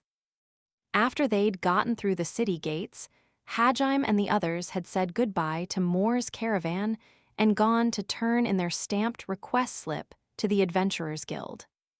As they were new to the city, they had also hoped to find a guidebook of some kind there, which was when they'd learned about the existence of tour guides. And so, they'd hired a guide, Rithi, who was explaining the ins and outs of the city to them over a light meal. So if you're looking to find an inn, I'd recommend heading to the tourists' quarter first. There are a few inns in the bureaucrats' quarter as well, but most of them are temporary lodgings for people working here, so their service isn't nearly as good as the others. I see, then I guess we'll head there next. What inn do you recommend? Depends on what you're looking for. Each of them focus on different services. Let's see. Well, the main things are that it has to have good food and a bath. Location or the like doesn't matter too much. Oh, and if possible, I'd like somewhere where there's a guarantee. Rithi nodded to herself as she listened to Hajime's preferences. The first 2 were common requests. She started making a mental list of recommendations after hearing them, in fact. However, Hajime's 3rd request threw her off. A guarantee of what? Let me explain. Say, for example, we got into a dispute of some kind, and we clearly were the perpetrators. The inn will make those responsible pay for the damages. I want to stay somewhere decently high-end, but I want a guarantee that we won't have to pay for any broken furniture or the like if the incident is clearly not our fault. You shouldn't run into any trouble like that in the first place, I don't think. Hajime smiled awkwardly. Normally I'd agree, but as you can see, my 2 companions attract a lot of attention, and it sounds like most of the people that frequent the tourist quarter are exactly the restrained type. I'm worried some of the more forceful merchants might try something a bit violent, but well, like I said, only if possible. If it's too difficult a request, then you don't have to worry about it. Rithi looked over at the 2 girls sitting next to Hajime, happily chowing down on their food, then nodded. Those 2 certainly do stand out. Even now, they were attracting stares, especially she, since she was a bunny girl. Assaulting another person's slave was a punishable offense, but that wouldn't stop some of the more zealous merchants or a determined pervert. Would it not then be wiser to pick an inn with increased security? Since there are a lot more people who value that as a service, I can think of a few inns that provide. No, that's fine. People are liable to do some pretty crazy things when they're running on hormones. Security isn't always perfect, so it's easier for me to assume we'll have to persuade them by force. Persuade them by force, I see. So that's why you want a guarantee then. Hajime insisted once more that in the end it was only if possible, but Rithi was a guide through and through. Now that it had been requested of her, she would see it done. "Leave it to me," she said. Then she asked Yue and she if there was anything else they wanted out of their inn. Answering the needs of the customer to the best of her ability was both Rithi's policy and her company's. Hajime had picked a good guide. "I just need a bath. Oh, but the bath must have mixed bathing times." As long as it has big beds, I'm fine." After giving it some thought, Yue and she both told her their preferences. They were trivial requests, but Rithi could clearly see what the two girls were aiming for. She just said, "Leave it to me," like before, but this time her cheeks were slightly red. As her gaze shifted back and forth between Yue, she, and Hajime, her face grew redder. The guys sitting at the surrounding tables were all glaring daggers at Hajime, but he was used to it at this point, so he ignored them. Rithi then began explaining the different quarters in more detail. Halfway through her explanation, Hajime felt a strong gaze pointed their way. It was far more impolite than any they had felt so far, including the ones they'd received from some of the perverts that had lusted after Yue and she in Brook. As they had grown accustomed to such attention as well, they only raised their eyebrows slightly at it. Hajime turned to see who was staring and saw a pig. There was no other way to describe him. He easily weighed over 100 kilograms, his face was greasy, he had pig's snout for a nose, and his blonde hair was slick with oil. The only thing positive about his appearance was the fancy clothes he was wearing. Said pig was glaring hungrily at Yue and she. God, what a pain, Hajime thought. At the same time, the fat pig started slowly lumbering over to where they were sitting. Looks like it was too late to make a stealthy escape. Not that Hajime would ever run. Rithi must have noticed the change in her customers' attitudes, or perhaps the fat pig simply stood out that much, but she looked up too. When she saw a tub of lard walking over, she forgot her business smile and let out a disgruntled sound. He stopped next to their table and leered at Yue and she. When he saw she's slave collar, he frowned. He looked over at Hajime, as if just noticing him for the first time, and demanded the following in a haughty voice. "Hey, brat, I'll give you 1,000,000 luta, so hand over that bunny girl. And you, blondie, come with me, you're going to be my concubine." His stutter didn't match his arrogant tone. He reached out to take Yue by the arm, thinking she was already his. That instant, a wave of bloodlust unlike any other washed over him. Even people sitting a few tables away balked. Some fell out of their chairs in their haste to get away from Hajime. The walking pig, who had taken that bloodlust head-on, screamed incoherently and fell on his ass. He wet himself on the spot, unable to muster the presence of mind to even crawl away. Had Hajime activated his intimidation at full power, the pig would have fallen unconscious instantly, so he made sure to hold back. "Yue, she, let's go. I don't feel like staying here." As he didn't want his meal to be tainted by the smell of piss, Hajime opted to leave.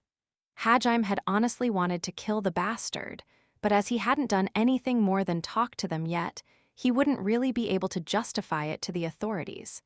And no city would let a murderer roam free. Unless he could reasonably say it was in self-defense, Hajime wanted to avoid killing people as long as he was in a city. The three of them stood up, with Rithi looking on in confusion. The only reason Rithi hadn't been affected was because Hajime had specifically excluded her from his list of targets when he'd activated intimidation. Basically, it was the opposite of when he'd focused his intimidation on more alone. This was the fruit of his training. From Rithi's perspective, the pig had just started talking all high and mighty before suddenly falling on his ass and pissing himself, so her confusion was understandable. Hajime had let the effects of his intimidation leak out to the nearby tables on purpose. Quite a few of the guys sitting around him had been glaring longingly at the girls, so he decided to teach them a lesson too. Don't even think about it, basically. Judging by how pale they looked, it seemed they got the message.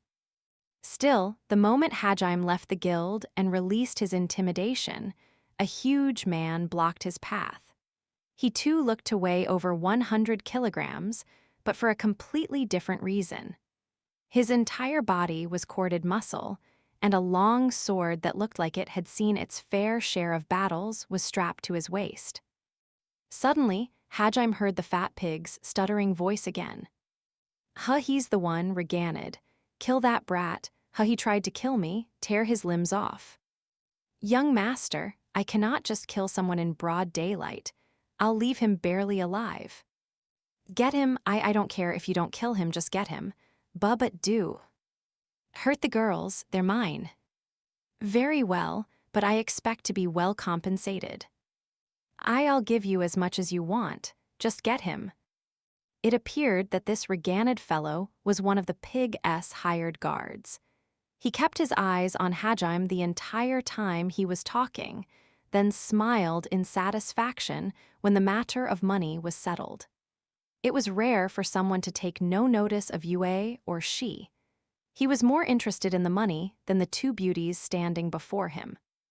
"Sorry about this, kid, but I'm being paid to beat you up. Don't worry, I won't kill you at least. And well, sorry, but you probably won't get to see your two friends ever again." Reganid cracked his knuckles. They were in the middle of the street, so naturally he couldn't use his sword. Many of the spectators started murmuring amongst themselves when they heard the name Reganid. By Reganid, does he mean Reganid the Black? Reganid the Gale. Why's a guy like that working as a guard? Isn't it for the money? They say Reganid'll do anything for gold. Judging from the surrounding people's conversations, Hajime more or less figured out what kind of person Reganid was. He didn't know if Reganid had a combat class or not, but if, as his name suggested, he'd risen to the third highest adventurer rank, Black, he must be quite the experienced adventurer. Reganid settled into a battle stance. Reasoning that he could justifiable beat to him to within an inch of his life in the name of self-defense, Hajime made to pull out Donner, but was stopped unexpectedly. "Wait, Hajime." "Yue, what's wrong?" Instead of answering his question, Yue dragged she with her in front of Hajime. With her back to Hajime, she answered his question by addressing Reganid. "Fight us first." "Huh, I'm fighting too, Yue-san." Yue ignored she. Before Hajime could say anything, Reganid burst out in laughter. "Gahahaha, fight you two little girls. Now that's hilarious. I mean, I wouldn't mind fighting you in bed, but..." "Shut up, trash." Reganid's inappropriate comment was cut short by a blade of wind slicing. Past his cheek, blood spurted out of the wound in large gouts. It must have been a pretty deep cut. Reganid obediently shut up. Yue's magic had been so fast that he hadn't even seen it coming. When did she chant the spell? How come I didn't even see a magic circle? Reganid's brain worked on overdrive, trying to figure out what had just happened. Yue turned back to she and Hajime to explain what she was doing. "It'll be faster if we show everyone else that we're not weak little girls that need protecting." "Oh, I see. We're showing off that we're just as strong too." "Yeah, we might as well do this too." Yue raised a hand toward Reganid and glared sharply at him. "Ah, I get it now. Well, it would be nice to show everyone the princesses they're trying to claim are actually ferocious tigers. Plus, we've got plenty of witnesses here. Yeah, that's a pretty good plan. You didn't have to add the ferocious part. Hajime nodded in understanding, then stepped back. Yue then nodded to Shi, signaling that it was her turn. She grabbed Drucken off her back, then swung it casually through the air as if it weighed nothing. Hold up, are you serious, bunny girl? You know, my employer wants you two unharmed, so I'd prefer if you just quietly came along. Reganid kept his eyes on Yue the whole time he was talking to Shi. She replied to Reganid's warning with one of her own. Don't you think you should draw that sword of yours? I'll be holding back, but I don't want to break too many of your bones. Ha, big words for a rabbitman. Sorry, but I'm gonna have to rough these two up a little bit. Reganid's focus was still almost wholly concentrated on Yue. With how fast she'd cast her spell, he didn't think he'd be able to take her unharmed. However, Reganid should have paid more attention to Shi. Warning bells should have gone off the moment he'd seen a rabbitman, a race known for being weak, waving around a warhammer. Furthermore, Yue and Hajime had both decided to let her deal the first real blow of this fight. She didn't say anything. Instead, she just pulled Drucken back close to her hip and leaped forward. She was in front of Reganid before he even had time to blink. Ahem. Yeah, Shi's hammer headed for Reganid's chest with blinding speed. Though she looked cute, her attacks were anything but. Surprised, Reganid still managed to barely get his arms up in time to block. I can't stop it. Realizing he would be blown back, he quickly tried to cushion the blow by backstepping. However, the hammer was faster than his reaction time. There was a sickening crack, and Reganid was blown back into the wall of the Adventurers Guild. The air burst from his lungs, and he let out a strangled cough. He saw Shi look down at him in disappointment through his hazy vision. It seemed she'd expected a little more from him. It was laughable that a black-ranked adventurer like him was not only beaten by a little bunny girl, but she'd even held back on him. Plus, it looked like she'd been disappointed with his performance. He smiled self-deprecatingly, then winced at the pain it caused him. He made one last effort to get to his feet, but the pain was too great and he collapsed. He turned his head and saw that his arm had been completely crushed. Luckily, it looked like only one of his arms had been shattered, so he tried to lift himself with his other good arm. His vision was blurring at the edges now, but he somehow managed to get to his feet. Though it hadn't done much, had he not attempted that backstep at all back there, then he probably would have been sprawled on the ground unconscious already. Though falling unconscious might have saved him from the pain to come. Reganid was standing on willpower alone, so when he saw Yue coldly thrust out her hand at him, he despaired internally. Man, this isn't worth what you're paying me. A second later, Reganid had the very unique and terrifying experience of literally dancing through the air. Petals of wind, dance, and scatter, flurry waltz. This was another one of Yue's original spells, made by combining gravity magic with the wind spell, air cannon. As its name suggested, air cannon created balls of wind to bombard the enemy. Gravity magic allowed Yue to manipulate those balls freely. Additionally, the gravitational field surrounding them meant anyone struck would be continually spun around the ball until the spell vanished. Then, once they were crucified in the air, the helpless opponent was made an easy target for other skills. Like before, the chant she'd spoken was nonsense. After Reganid was flung around in the air like a rag doll, he fell to the ground with a wet thud and lay there unmoving. He had, in fact, lost consciousness after the first few wind balls had hit him, but whether Yue had realized that or not, she had mercilessly bombarded him with the full spell, hitting his balls more often than not. The nearby spectators had all winced and covered their own balls. It had looked painful enough that even Hajime had winced a little. The onlookers had just witnessed two impossible events one after the other. Silence reigned on the street. No one dared to so much as twitch.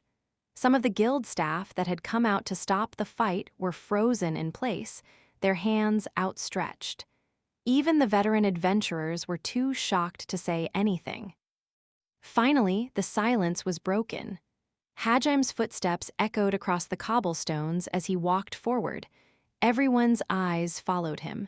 He stopped right in front of the pig. Stay back. Who do you think I am? I'm Poom Min. You think you'll be able to get away after harming a member of the Min family. Apologize to all the pig mascot fans in the world, you damn hog. Hajim grimaced as he thought about how the Poom's name resembled a certain famous mascot character back on Earth, as he stepped angrily on Poom's face.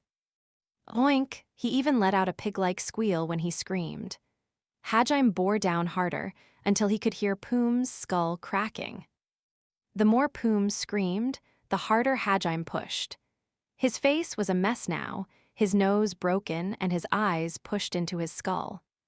Poom finally quieted down when he realized his screaming was only making it worse, or maybe he just exhausted himself. Hey, pig, don't ever show your face to me again. You ever try to do anything to me again, directly or not, and I'll kill you. Poom desperately tried to nod, his face still stuck underneath Hajim's foot.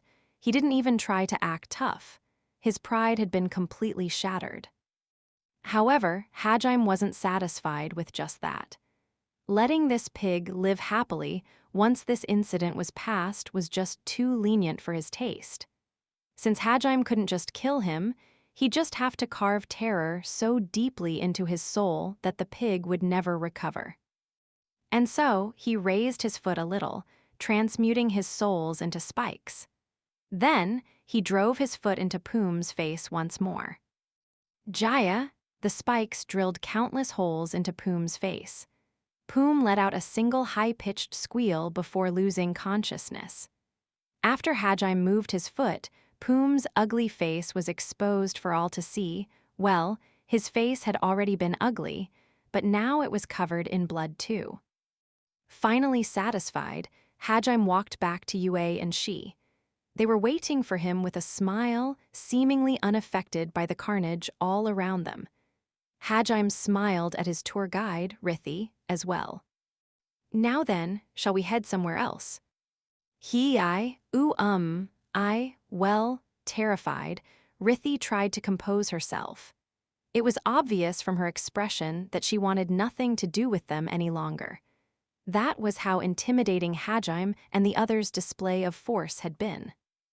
Hajim understood that he'd probably scarred their current tour guide, but he didn't really feel like searching for a new one after all the commotion that had happened. Realizing Hajim didn't want to let this guide escape, Yue and Shi causally walked to either side of her and took her by the arms.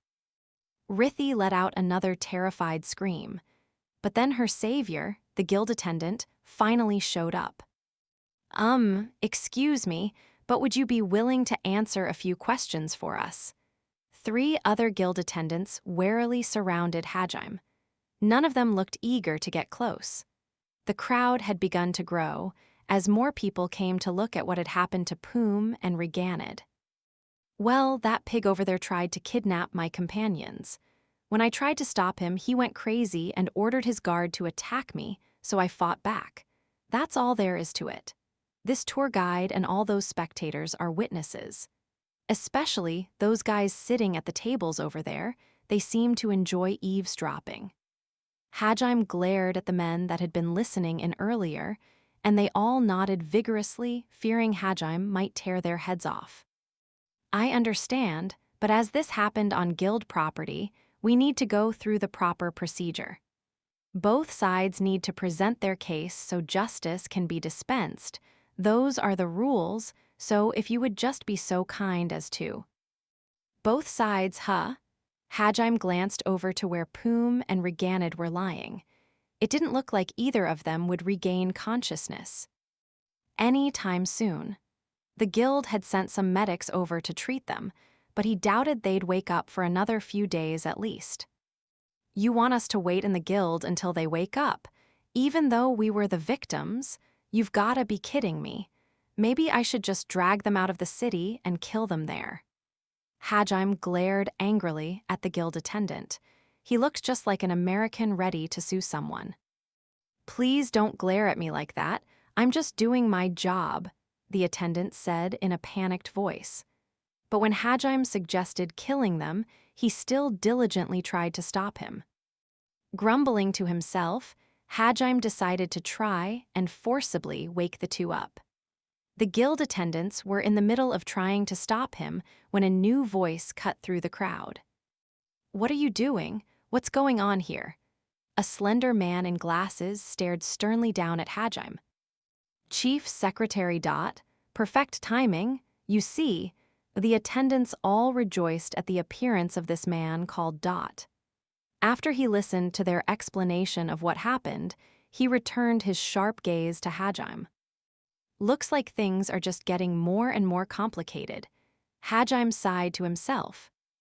Dot adjusted his glasses with his middle finger and calmly addressed Hajime.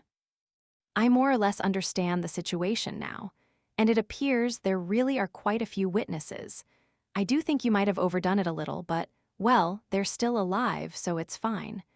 I was hoping you would at least be willing to stay inside Furin until they wake up. May I at least ask for your identification and the address you'll be staying at? I'm sure that's not too much to ask, right?" His tone was surprisingly firm. Hajime shrugged his shoulders. "Yeah, that's fine. In fact, if that pig starts causing trouble again, I'd like you to contact me. I'll be gentler next time, don't worry." Hajime tiredly handed over his status plate. "As for where we're staying, we haven't decided yet, so ask that tour guide over there. We were planning on staying wherever she recommended." Rithi got a little startled when Hajime mentioned her name, then sadly muttered, "I guess I'm stuck guiding you after all." Very well, I see your rank is blue. That man lying on ground over there is black. May I ask for your two companions' status plates as well?" Dot raised his eyebrows when he saw Hajime's rank was only blue, the lowest rank. But since the eyewitnesses had said it was Yue and she who had defeated Reganid, he thought maybe they were a lot stronger. "Well, Yue and she both lost their status plates, and we haven't been able to get replacements yet. I mean, they're pretty expensive, aren't they?" Hajime lied without batting an eyelid. Hiding their strength after they'd displayed so much of it already was pointless, but Hajime still wanted to avoid letting anyone know exactly what they were capable of. "However, we must confirm their identities. In the event that you start constantly causing trouble for the guild, regardless of whether you're the victim or the aggressor, we will need to blacklist you. Thus, we need a record. If you would like, the guild will pay for their replacements." It appeared Dot wished to confirm their identity no matter what. But if Hajime got them new status plates now, he wouldn't have time to hide their stats and skills column. Everyone would see they could use special magic. Worse, they'd know they both could use magic from the Age of the Gods. There was no doubt in his mind that it would cause a huge uproar. Even if that did happen, Hajime wouldn't mind killing everyone that came after them. The problem was that it would make it impossible for them to stay in towns anymore. Man, this whole thing's turning into more of a pain than I'd have liked. As if reading his thoughts, Yue offered a suggestion. "Hajime, the letters." Oh yeah, that letter. Yue was, of course, talking about the letter Catherine had given them before they'd left Brook. The one Catherine had said would help them out if they ever got into any trouble with other adventurers' guild branches. Not like we have anything to lose. Hajime pulled the letter out of his pocket and gave it to Dot, thinking they could just flee town if things really turned south. After all, while Catherine had explained what it would do, he had no idea what was actually written in it. He regretted not checking the contents now. "I'm not sure if this will work in place of identification, but a friend of ours from another guild branch told us to show this to someone high-ranking if we found ourselves in any trouble." A friend from another guild branch? Let me take a look. Dot found it somewhat suspicious that Hajime was unwilling to pay for new status plates, considering he and his companions were rather well dressed and didn't seem strapped for money. However, he still obediently took the letter and skimmed through his contents. When he reached the end, he let out a startled gasp.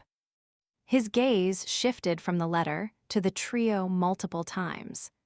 With the way he kept poring over the words, it looked like he was trying to determine the authenticity of the letter. Finally, he folded it back up and placed it neatly into the envelope it had come in. If this letter is authentic, then it will indeed serve as identification. However, I myself am unable to determine whether the sender is really who she claims she is. I shall confirm the details with our branch chief, so could you please wait inside the guild until? I promise it won't take long. 10-15 minutes at most. Who on earth is Catherine, really? All right, if it's only that long, I don't mind. We'll wait. The attendants can guide you to a waiting room. I'll be back shortly. Dot called an attendant over and instructed him to guide them before vanishing inside the guild building. The attendant motioned for Hajime and the others to follow him. As Hajime and the others followed after him, Rithi asked him a question in a confused but somewhat hopeful voice. What should I do? Since they were now entangled with the guild, she was hoping she wouldn't have to guide them anymore. With how dangerous they seemed, she wanted to be free of them as soon as possible. Hajime nodded and replied to her question with some questions of his own. Wait for us, you won't run, right? You're a professional, right? Okay. Rithi drooped her head sadly and went to sit down on one of the empty chairs in the cafe. No matter what world one was in, employees had to take on unpleasant jobs for their company.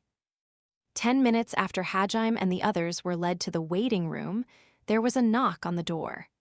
Hajime called for whoever it was to come in, and the door opened.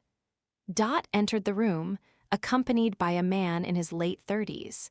He had slicked back blonde hair and a discerning look in his eyes. It is a pleasure to make your acquaintance. I am the head of the Furin Branch's Adventurers Guild, Ilwa Chang. You three are Hajime-kun, Yui-kun, and Shay-kun, correct? Ilwa introduced himself and offered his hand to Hajime. He shook it and responded. Yeah, that's right. Were our names in that letter? They were indeed. My old master's letter told, or rather, warned me about you three. She said that you show a great deal of promise, but that you're rather troublesome kids, so we should keep an eye on you. Troublesome, huh? I guess Brooke was nothing but trouble. Well, whatever. Does that letter settle our identification issues or no? Yes, she said that you three aren't a threat to the guild, so that's good enough for me. She's a very good judge of character. If it's a letter from her, it'll serve as sufficient identification. After all, she wouldn't write one for people of dubious character. It seemed Catherine really did hold a lot of clout with the guild. Everyone really trusts her. Since Ilwa called her his master, they must know each other pretty well. She seemed especially curious about Ilwa's relationship with Catherine. She'd gotten along rather well with the old lady, so it made sense. What kind of person is Catherine San? You didn't ask her yourself? She used to be the chief secretary of the Adventurers Guild's main branch. After that, she became a guild instructor. More than half of all the branch chiefs learned their trade from her. Hajime looked up in surprise. Smiling wryly, Ilwa continued. I was one of them, though I'm nowhere near her level. Back then, her unparalleled beauty and skill captivated everyone who studied under her. Later, she ended up getting married and transferred to the Brook branch. She said she preferred to raise her kids in the countryside. Her marriage announcement was really sudden, too. I was pretty shocked when I heard it. In fact, the whole guild, no, the whole capital was. I didn't realize she was such an amazing person. Yeah, Catherine's incredible. I knew she wasn't just some ordinary old lady, but to think she was that important. So if she was so good looking back then, how come, actually, never mind? Yue and she were astounded to discover just how impressive Catherine had been. Only Hajime looked away wistfully, lamenting what the ravages of time had done. Well, anyway, if there's no problem with identification, then we're free to go, right? Hajime had only agreed to wait so that they could get their identification issues resolved, and now that they had been, he saw no reason to stay. However, Ilwa's eyes sparkled mischievously as he called out to them. Actually, could you please wait a moment? Hajime felt a sense of foreboding. Ilwa gestured to Dot, who handed Hajime a certain request flyer. The truth is, we were impressed by your skill, so we were hoping you would be willing to undertake a task for us. No thanks. Hajime refused instantly and made to leave. Yue and she followed suit, but Ilwa's next words brought them back. Are you sure you won't even listen to what it is? We'll overlook this whole incident if you agree to just listen. That, of course, had the unsaid implication that they would make this whole affair far more of a pain than it had to be if he didn't stay to listen. Thanks to all of the eyewitness testimony, Hajime and the others wouldn't be charged with a crime. But because of how overboard they'd gone, the guild could force them into a long and tedious hearing about what had happened and require an account from both sides. In the end, they'd still probably not be punished, but it would still waste a great deal of their time. And if they ignored the guild's orders, they'd be blacklisted everywhere. Not being able to access the information at various guild branches would be rather inconvenient. Hajime glared at Ilwa for a moment. He'd only asked that they hear him out, not that they accept the request. If that was all it took to avoid weeks of legal proceedings, then it wasn't such a bad deal. Hajime sat back down. So you'll listen, thank you. You're not a branch chief for nothing, I see. You're pretty gutsy. I could say the same to you. Now then, as you can see on the flyer, this particular request is to search for some missing people. Some time back, a party of adventurers set off to investigate the northern mountain range. When they didn't return, one of the adventurers' family put out a search request. The rest of Ilwa's explanation could be boiled down to the following.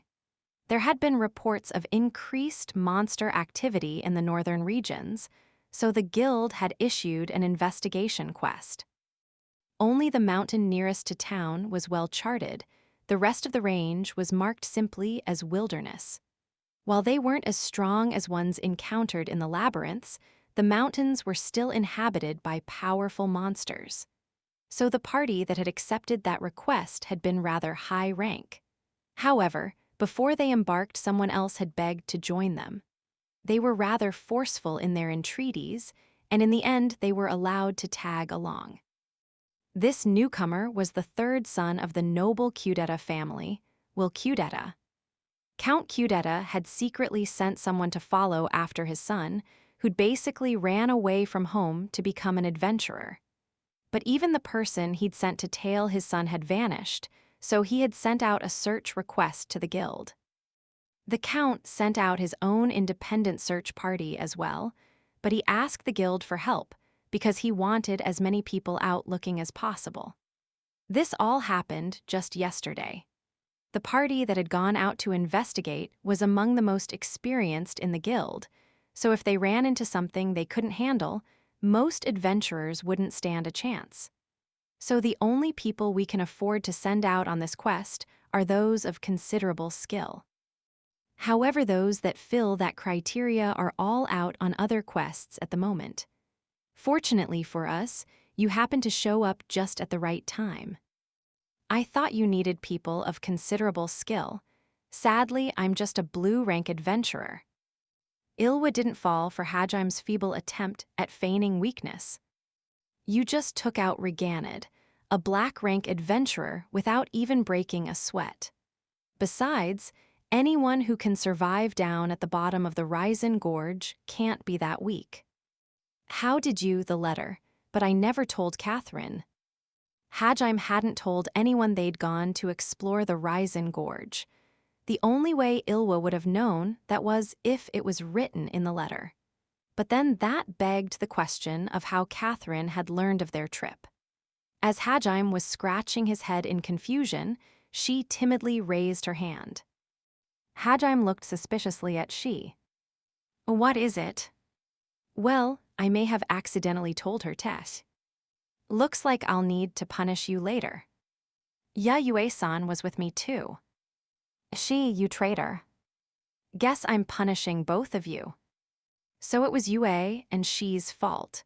While both of them looked outwardly calm, they were sweating at the thought of what Hajime might do to them. Ilwa smiled knowingly and continued. It's unlikely any of them are still alive, but the possibility isn't zero. The Count is a personal friend of mine, so I'd like to begin the search as soon as possible. Please, there's no one else I can ask. Will you please accept the request? It was obvious from his tone that Ilwa was very personally invested in this particular request. If he was friends with the Count, it was quite possible he was close to the missing will as well. He was probably just as worried for their safety. I get that, but we're in the middle of our own journey too. We only stopped here because it was on our way. The northern mountains are pretty far out of our way, so I'm afraid I'll have to refuse. Hajime could care less about some noble brat. Ilwa must have realized that as well, since he headed Hajime off before he could get up. I promise you'll be rewarded handsomely. There'll be a bonus from me waiting for you along with the reward already offered. I'll even raise your rank. Considering your skills, I could even bump you up to black in one go. To be honest, I don't need that much money, and I don't really care about my rank. Then how about this? If you ever get into any trouble with the guild from here on out, I'll personally vouch for all of you. The title of Furin's branch chief holds a lot of clout, you know, and I have a lot of personal connections within the guild as well. You three seem to attract quite a lot of trouble, so it's not a bad deal, right? You're being quite generous. I can't imagine it's worth going that far just for your friend's son. For the first time, Ilwa's facade of calm crumbled. He looked deeply remorseful. Well, the one who recommended we'll take that particular request was me. I was the one who also convinced the party to let him join. While it was a rather difficult request, I thought he would be fine if he was together with a strong party. He'd never actually fought before, you see. From the start, Will was never interested in living a noble's life. He always dreamed of being an adventurer. Sadly, he didn't possess the requisite qualities for one.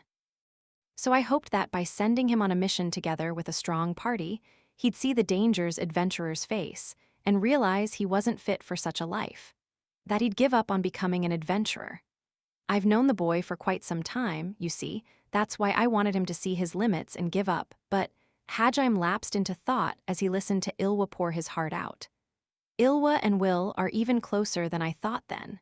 He tried to look calm, but it's obvious he's really desperate. After all, the longer it took to find them, the greater the likelihood that they had died in the meantime. The fact that he'd offered such an extravagant reward was proof that Ilwa was starting to run out of options. Hajime was starting to get tired of making excuses for Yue and Shi's lack of status plates, and having the support of an influential guild member would make their future town visits a lot less of a hassle. Especially since Hajime had no interest in playing pretend believer for the Holy Church, so there was no telling when they'd brand him a heretic. When that did inevitably happen, it would make traveling between towns rather inconvenient. But if he had guild connections, they might be able to help with that issue as well. After weighing his options, Hajime decided it would be more beneficial to explain his circumstances to Ilwa, make sure he wouldn't speak about them to others, and use his influence to deal with any problems that might arise. Considering how much he seems to care for this Will guy, he probably wouldn't turn on us if we brought him back alive. If you're willing to go that far for him, I guess I might be willing to do it, but I have 2 conditions. Conditions? Yeah, they're nothing huge. First, I'd like you to get status plates for Yue and she, and I want you to swear not to tell anyone what you see displayed there. Second, regardless of whether they're part of the guild or not, I want access to all of your connections. Those are my 2 conditions. You're asking quite a lot. If you can't do it, then the deal's off. We'll be continuing on our way. Hajime stood up for the 3rd time, and Ilwa and Dot held their heads in anguish. The first condition wasn't a big deal, but the second one would effectively turn a branch chief into a single adventurer's lackey. Considering his position, it wasn't a request he could easily acquiesce to. What exactly would you ask for using my connections? Don't look so worried. I'm not going to ask for anything crazy. It's just we're a bit special, I guess, so the Holy Church won't think too kindly of us if they find out. And they'll probably find out eventually, so it'd help to have someone on our side when that happens.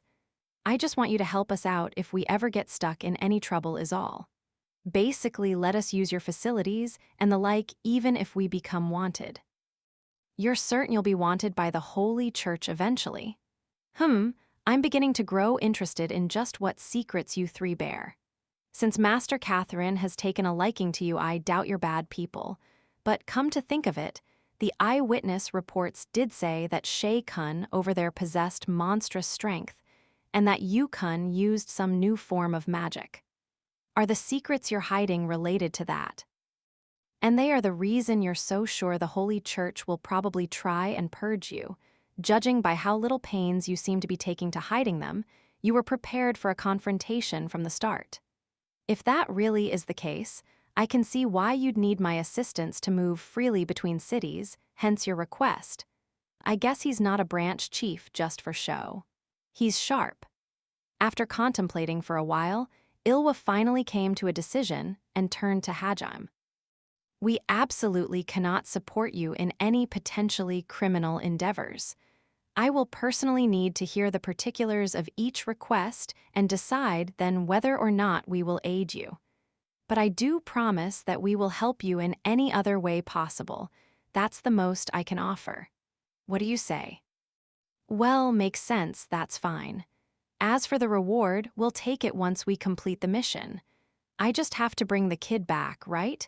Or his remains if he's dead. Hajime's main goal had just been getting status plates for Yue and she. Hajime was getting tired of making up excuses for why they didn't have any, so it would be more convenient for any future stops in towns if they both got 1. The problem was making sure whoever issued them didn't cause a fuss when they first saw both of their stats, but Ilwa's appearance had solved that issue. Of course, even if Ilwa did promise not to say anything, there was no guarantee he'd keep his word. Eventually, their unique traits would become public knowledge, but Hajime preferred to keep them secret for as long as possible. Hence, why he had decided to claim his reward once the request was complete. Whether for good or ill, Hajime would give Ilwa closure on the matter that had been tormenting him thus far. Hopefully, that would make him feel indebted to Hajime, and therefore more likely to keep his mouth shut. Ilwa had of course guessed Hajime's aim in offering to wait until he completed the request.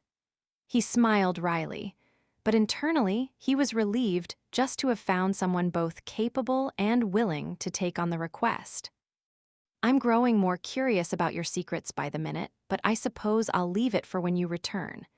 As you said, Hajime-kun, all you need to do is find any traces of Will, regardless of whether he's alive or dead. Hajime-kun, Yu-kun, Shay-kun, please find him. With a serious expression, Ilwa bowed his head. The head of a major city's guild branch, lowering his head to an adventurer. Not a sight you saw every day. It looked like he'd learned proper manners from Catherine, too. Hajime and the others stood up and said casually, "Sure." "Okay. We will." They received a token amount of funds to get supplies, a letter of invitation to the guild branch to the nearby lake town that rested at the foot of the mountain, and documents detailing the request the previous adventurer party had taken on from Ilwa, and then left the guild room. The door closed with a soft thud. Ilwa breathed a long sigh as he stared at the door. Dot, who'd been silent until now, finally spoke, his voice full of concern. Was that really all right, Chief, agreeing to those conditions? Will's life is at stake, and there's no one else we can rely on. I had no other choice. Besides, they agreed to let me ultimately be the one to decide whether or not to assist them for each matter. There's no problem there, and most importantly, I'm curious about what they're hiding. You mean the information their status plates would reveal, the stuff they would find inconvenient if it was publicly known. MHMM. Kun. Did you hear about how the heroes summoned in the Heilig Kingdom all had ridiculous stats? Dot suddenly opened his eyes wide. Chief, do you mean to suggest that he's one of the heroes summoned by God? But he sounded as if he was practically at war with the Holy Church. I thought the heroes were all under the Holy Church's supervision. Indeed they are. However, I heard that around 4 months ago, one member of their party died within the Orcus labyrinth.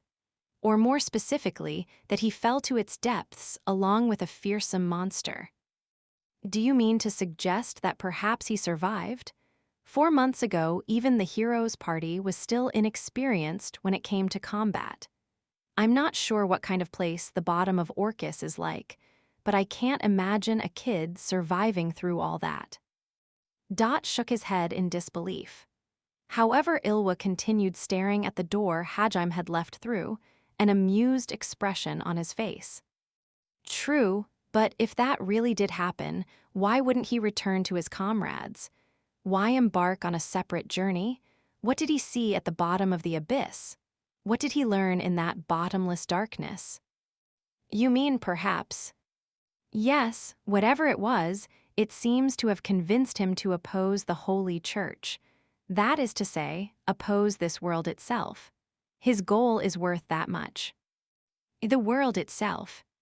Personally, I would like to be on the side of someone like that, even if that means pitting myself against the Holy Church or the Royal Kingdom. I have no doubt my master noticed the same thing, which is why she gave him that letter. Chief, just make sure you don't get in too deep, okay? I'll be careful. They were talking about events on a scale they could scarcely imagine, but Dot still had the presence of mind to warn his boss not to bite off more than he could chew. However, Ilwa was deep in thought and only gave an absent-minded reply. Running straight through the middle of a vast plain was a road that ran due north. Though it was called a road, it was more a path that had been paved into a highway by centuries of footfalls. As the carriages of this world didn't have any suspensions, travelers often found themselves nursing sore bottoms by the end of their trip. And yet, a single silhouette was rushing down this rugged road at a speed unthinkable for how poorly maintained it was. A black frame with 2 wheels and 3 passengers sitting atop it. Hajime, Yue, and she. They were pounding down the uneven road at a speed many times faster than when they had been traveling through Raizen Gorge. Hajime was easily doing 80 kilometers an hour. Without anything to inhibit his mana, Hajime was able to power Stafe to its full speed. They were sitting in the same formation as always, Yue on Hajime's lap with she sitting behind him. She's bunny ears were rippling in the wind. The sky was clear and the sun warm upon their backs. Yue had even lessened the force of the wind pressure, making the ride quite pleasant. Yue and she were fully enjoying the weather, basking in the sun's warm glow and the gentle breeze that flew past. "Oh, it feels great. You, Cyan, can we switch spots on the way back?" "No, this is my spot." "Come on, don't be stingy. Let's swap. It's pretty nice back here too, you know." It was clear from Xi's relaxed tone that she didn't really care if she got to switch or not. Hajime turned around and answered in Yue's place. "You know there's no way you'd be able to fit here, right? You'd get in the way of my driving. Those rabbit ears especially. They'd keep flopping around in the wind and hitting my eyes." "Oh yeah, you're right." She actually fell asleep. It appeared the weather was so pleasant that she had dozed off. Her head drooped forward, landing on Hajime's shoulder. The rest of her body weight was pressed against his back. She'd already been half asleep when she'd called out to Yue. "Well, at this rate, I'd say we've got about half a day's travel left. We'll be driving nonstop, so might as well let her rest while she can." As Hajime had said, they were about half a day's ride out from the lakeside village that sat at the foot of the mountain range. If they kept this pace, they'd arrive by evening. Hajime's plan was to spend the night in town and begin searching the next morning. The reason he was in such a rush was because the longer he took, the more likely it was that Will and his party might be dead. Yue looked up at him questioningly. It was unusual for Hajime to take such a vested interest in the life of someone he didn't care about. Hajime met her inquisitive gaze and smiled wryly at her. "Why the rush?" "Well, better we find him alive, right? That way Ilwa will feel even more indebted to us. From here on out, I'm sure we're going to get into a lot more fights with the Heilig Kingdom and the Holy Church. So the more allies we have, the better. It'd be a pain to have to fight every time we want to go anywhere."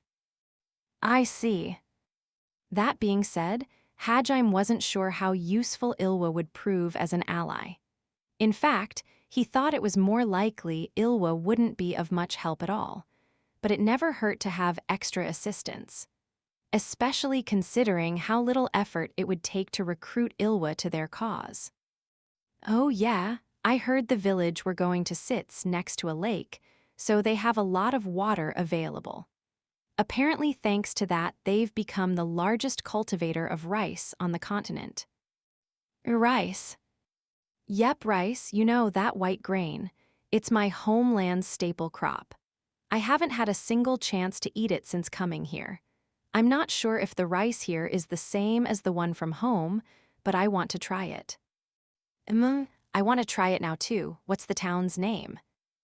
Yue smiled as she watched Hajime reminisce fondly about his hometown.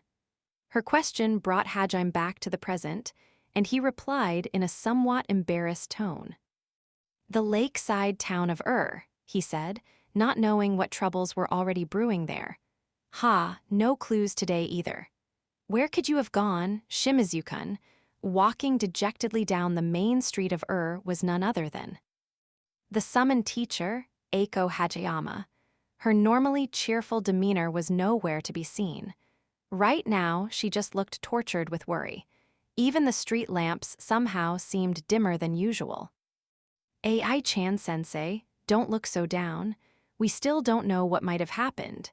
His room didn't look like it had been ransacked, so it's possible he just left somewhere on his own. So don't worry about stuff that might not even have happened." "That's right, Eiko. Don't just keep brooding over the worst-case scenario. All that does is make you less focused on what you should be doing right now. Besides, Yukitoshi is a skilled magician. Even if he did run into something dangerous, he wouldn't be beaten that easily. You're his teacher, Eiko. If you won't believe in your students, who will?" Yuka and David both tried to cheer Eiko up. The other hunk knights and the rest of the students were standing nearby. They too expressed their concern for Eiko. 2 weeks had passed since one of Eiko's escorts, Yukitoshi Shimizu, had gone missing. Eiko and the others had expended every effort to search for him, but they hadn't been able to find a single clue. No one in town had seen him disappear, nor had anyone from the nearby villages when they'd sent people to go and ask. At first, people had been worried he might have been caught up in some kind of incident. However, when they examined his room, they'd found it undisturbed. Shimizu was a powerful black mage, skilled at using dark magic and reasonably proficient with the other elements as well, so he wouldn't have had any problems dealing with regular thugs or the weak monsters in the immediate area. Furthermore, he had vanished multiple times before without telling anyone, so his disappearances weren't anything new. Shimizu was by nature an introvert and didn't really mingle with most of the other guards. He didn't have any close friends among his classmates either, and they'd actually been surprised when he'd volunteered to join the AI-chan Defense Force. Which is why most of the students were more concerned for Eiko, who was worrying herself sick, than Shimizu. They had already reported this to the Holy Church, who had organized a search squad and dispatched them already. They were slated to arrive soon. Shimizu had one of the highest aptitudes for magic among the summoned. Heroes so unlike with Hajime, they had a vested interest in confirming his safety. At their current pace, the search squad would arrive in a few more days. Her students' words of comfort did nothing to ease Eiko's mental anguish. In fact, they made it worse. Regardless of whether he'd been caught up in some kind of incident or chosen to vanish on his own, Eiko was still worried. But she shouldn't have let that worry show. Because she had, now she'd made the remaining students even more concerned for her. How could she still call herself an educator if she was the one constantly being looked after? Eiko sucked in a deep breath and lightly slapped her cheeks. "Everyone, I'm sorry for worrying you. You're right. Sitting here wringing my hands won't achieve anything. Shimizu-kun is a skilled mage. I'm sure he's fine. We just have to keep believing he's safe and do all we can to find him. But first, we need dinner. We can't search for him on an empty stomach after all." It was obvious she was just forcing herself to sound cheerful, but her students still meekly went along with her suggestion. David and the other knights watched with a smile on their faces. A bell clanged loudly as Eiko opened the door to the inn they were staying at. It was the poshest inn in the Water Sprite Inn. The name seemed to be a throwback to the time a water sprite couple from the Urdia Lake had stayed there. Urdia Lake itself was quite famous too, as it was the continent's largest lake. In terms of size, it was easily 4 times as large as Biwa Lake in Japan. Had grown up around it. The first floor of the inn served as a pub, and it served some of the best rice dishes, specialty, around. While the interior wasn't exactly ostentatious, it was evident that a great amount of attention to detail had gone into the decorating, and the magnificent tables and bar counter gave the room a dignified atmosphere. There was a modest yet tasteful chandelier hanging from the ceiling, adding a slightly elegant touch to the room. If one were to sum it up in a single phrase, it was an inn with a long-standing history. At first, Eiko and the other students had protested against staying in such a fancy inn, claiming they wouldn't be able to sleep easily surrounded by such opulence.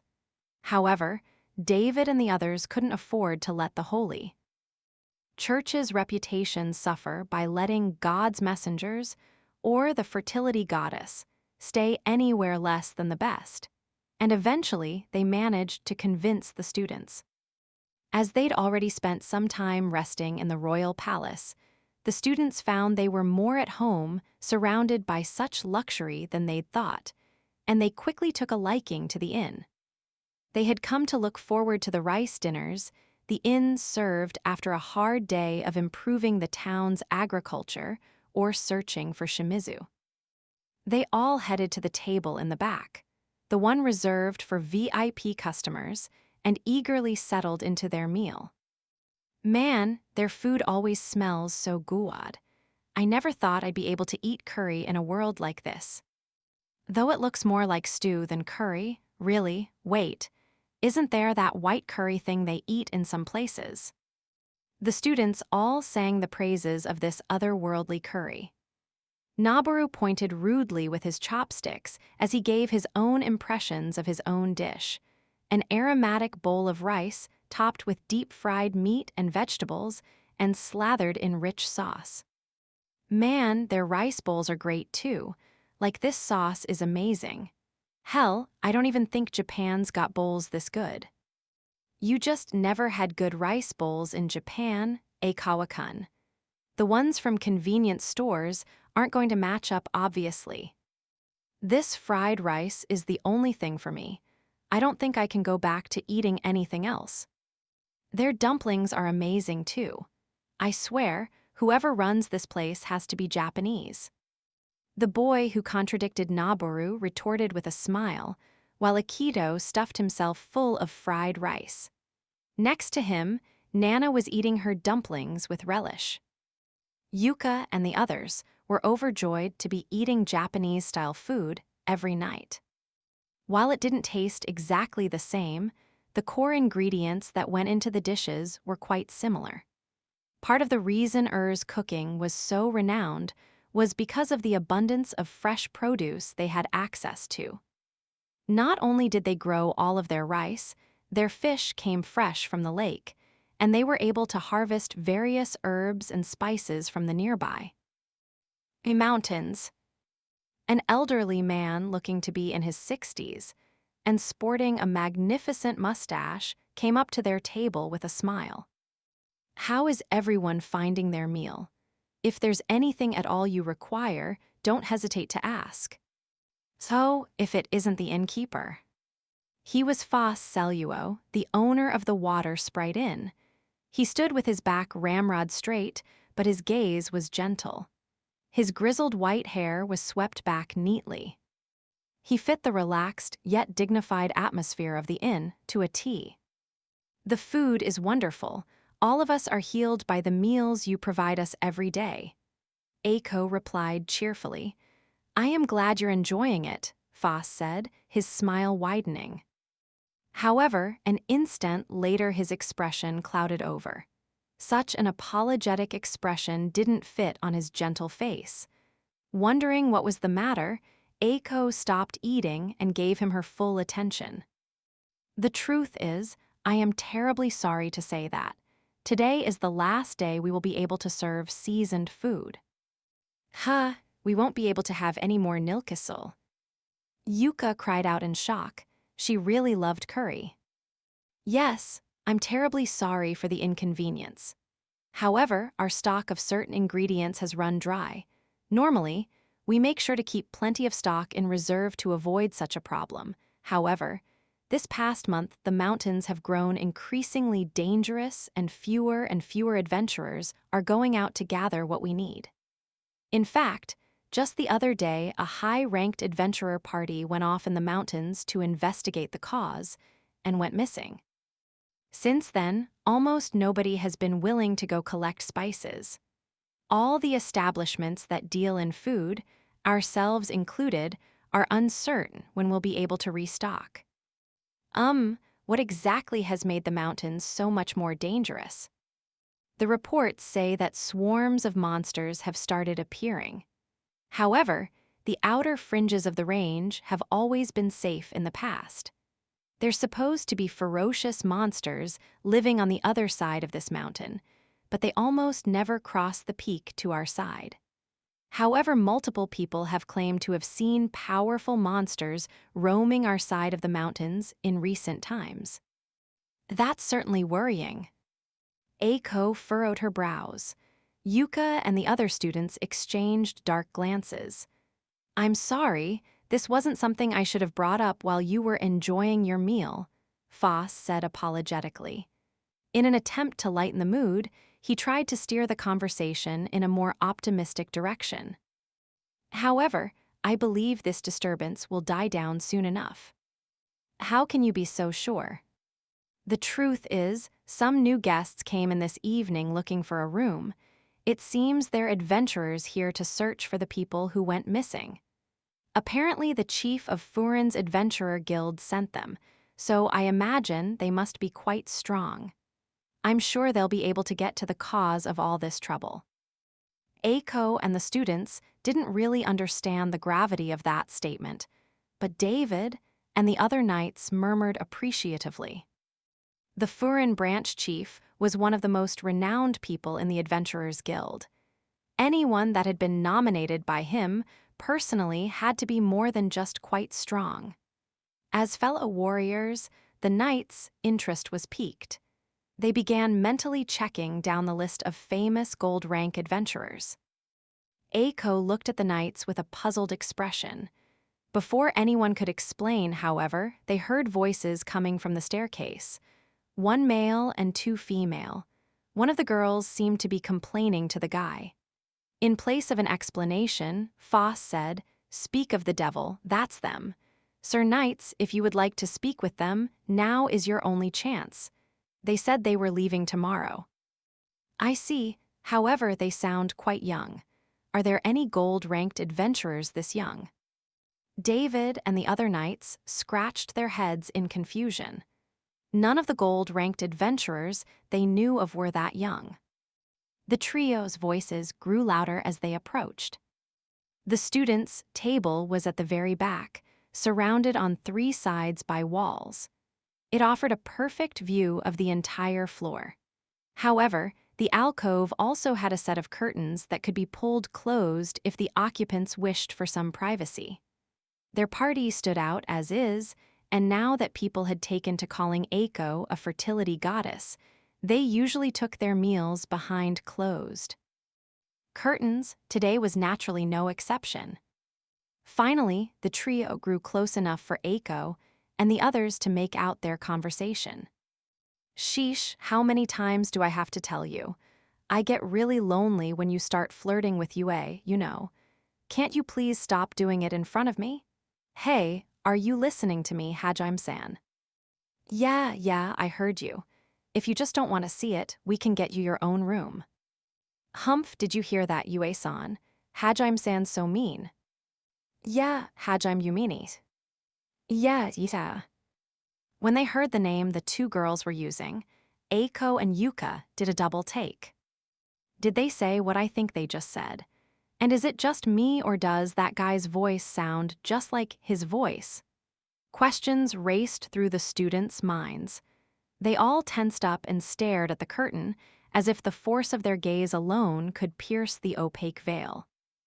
Yuka especially was shocked. Her life had been saved by Hajime, and of the people present, she'd been the most affected by that incident.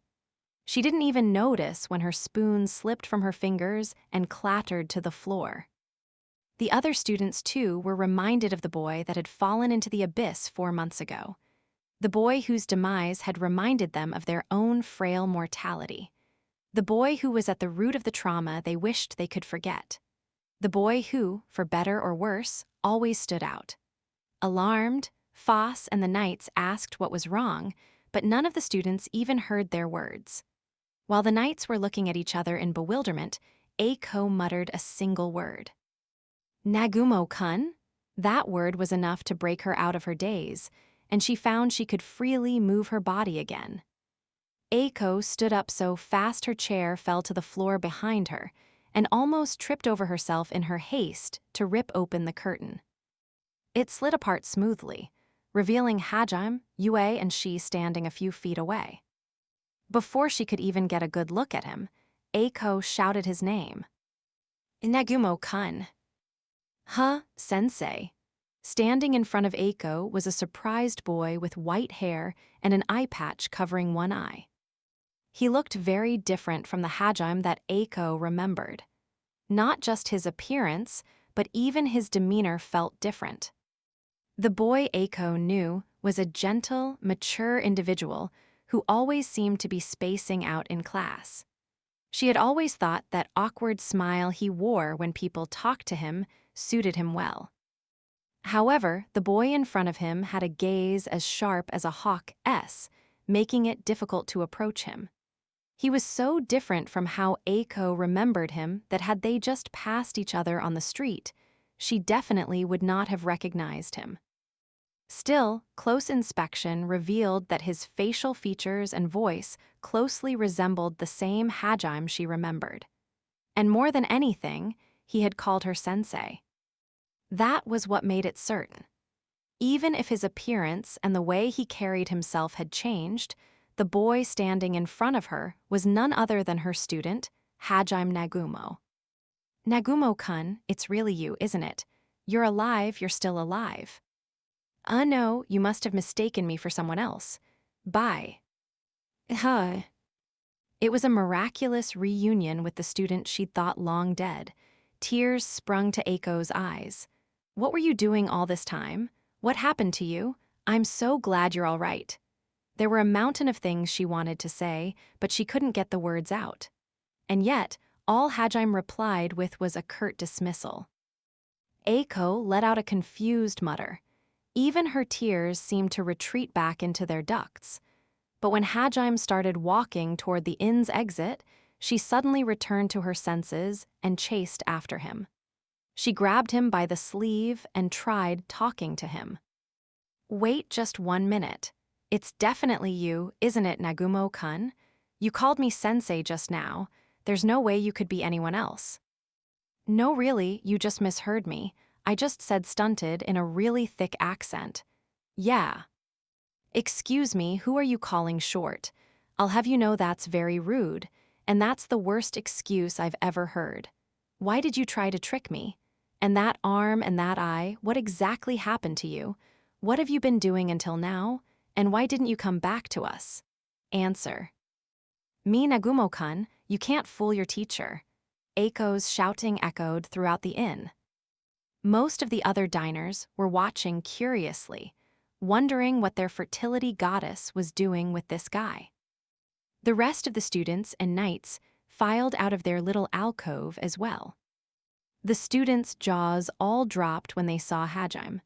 They were shocked not just at the fact that he was still alive, but at how radically different he looked too.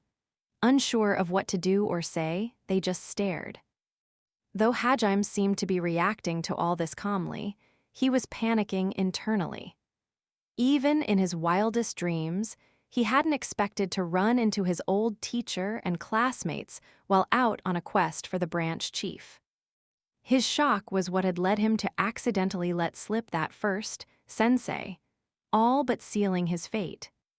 Battered by Eiko's onslaught of questions, Hajime looked to the magic 8-ball in his mind for suggestions, but all he got were worthless choices like run away, keep pretending she's got the wrong guy, act like a weird foreigner, or kidnap AI-chan.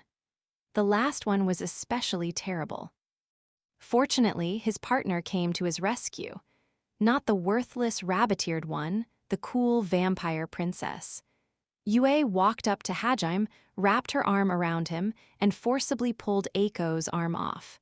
David and the other knights glared daggers at her. Get off, you're bothering Hajime. Wah hooray you. I'm in the middle of a very important discussion with my student. Then calm down first. Eiko faltered a little in the face of Yue's cold stare. There wasn't too much of a difference in their height. It would have looked like two little girls fighting, but Eiko always acted like she was much younger than she was, while Yue's age gave her an air of maturity. And so, it actually looked more like an adult scolding a kid. Though it was actually Yue who felt bad for blurting out such rude words, and she quickly stepped back, retreating behind Hajime. Trying to maintain some semblance of dignity, Eiko straightened her back and squared her shoulders, but the effect was less than impressive. Sorry, you're right, I let myself get a bit worked up. Anyway, it really is you, right, Nagumo-kun? Eiko spoke quietly but with conviction. Her gaze was focused solely on Hajime. Seeing her expression, Hajime realized she'd chase after him no matter what he said, so he just scratched his head, sighed, and told her the truth. Yeah, it's me. Long time no see, sensei. It's really Yawa you were alive. Hajime just shrugged his shoulders. Yeah, some stuff happened, but I made it out alive. Thank God, Thank God you're alive. Hajime didn't respond. Instead, he walked over to a nearby table and sat down. Yue and she followed suit, though she was still a little confused. Eiko and the others looked at him blankly. It looked like Hajime had regained his composure for real now. He beckoned to Foss, who was standing behind Yuka and David, watching the proceedings with great interest. Hajime-san, is this really all right? These are your friends, right?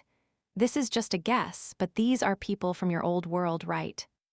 So what? I was a little surprised to see them here, but that's about it. We came here to eat dinner, so let's order our food. I was looking forward to trying the food here. Did you know? They have curry, wait, you wouldn't know what that is. They have this thing called nilkissel here, it's supposed to be really spicy. I hope it tastes like I think it will. Then I'll get that too. I want to know what kind of food you like, Hajime. Trying to flirt with him even now, you're good, Yue-san. Well, I guess I'll get that too then. Sir, we'd like to order. At first she had glanced nervously over at Eiko and the others, but she stopped paying them any mind after Hajime had said it was fine. Foss walked over, wearing an awkward smile, and she began ordering. Of course, Eiko wasn't done yet.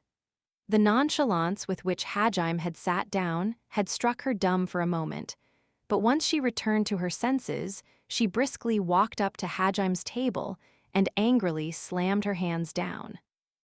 Nagumo-kun, I'm not done speaking with you. Don't ignore me. And who are these two girls anyway? Eiko's words echoed the sentiments of everyone present. The knights, who'd finally put together the fact that Hajime was the missing student thought to have died, also nodded in agreement. The reality of Hajime's survival finally hit Yuka and the other students as. Well, still shaken, they quietly waited for Hajime's reply.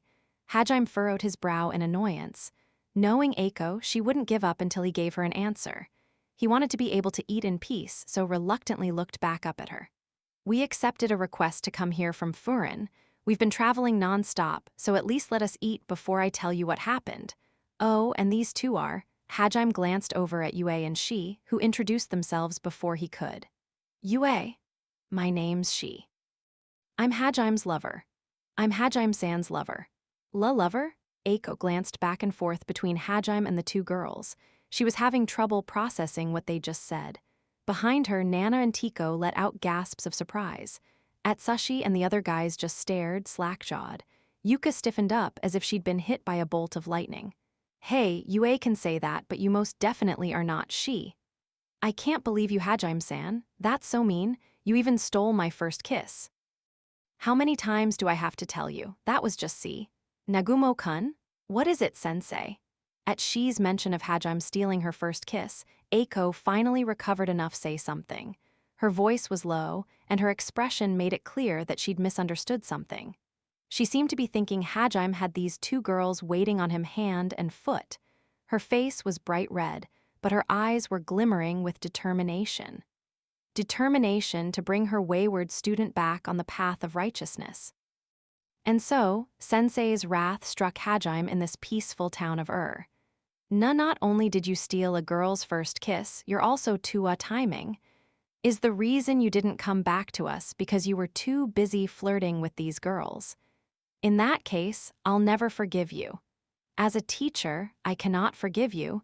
You need a good scolding. I'll fix that twisted personality of yours right now, Nagumo-kun. Hajime just sighed deeply, an exasperated expression on his face. Thanks to Eiko's outburst, the other customers started staring too, so Hajime and the others moved to the privacy of the VIP table.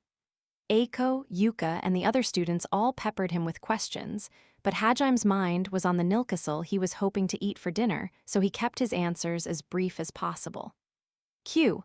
After you fell from the bridge, what happened? I went through hell. Q. How come your hair is white now? Because I went through hell. Q. What happened to your eye? A. I went through even more hell. Q. Why didn't you come back to us? Because I don't have any reason to. Hey, answer properly. Fed up with his responses, Eiko puffed out her cheeks and yelled angrily, though she didn't look intimidating in the slightest. As always, Hajime just took it all in stride. He didn't even meet Eiko's gaze and instead continued tearing through his nilkasul, sometimes commenting on this or that to Yue and she. He looked extremely satisfied. Unable to take his off-handed treatment of Eiko any longer, David started yelling at Hajime too. The power of love was quite something. He even slammed his fist down on the table for added effect. "Hey, brat, Eiko's asking a question. Answer her properly." Hajime glanced over at David, then breathed another sigh. "I'm trying to eat here. Can't you be a bit more polite?" David reddened with anger.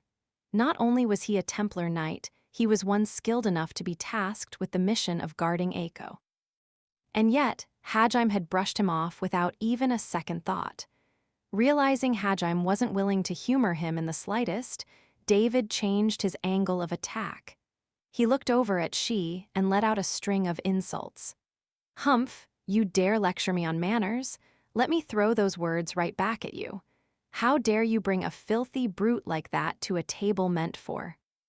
Humans, have you no shame? How about I lop off those disgusting ears of hers for you? Then she'd at least look more like a human." She fidgeted uneasily under his disdainful glare.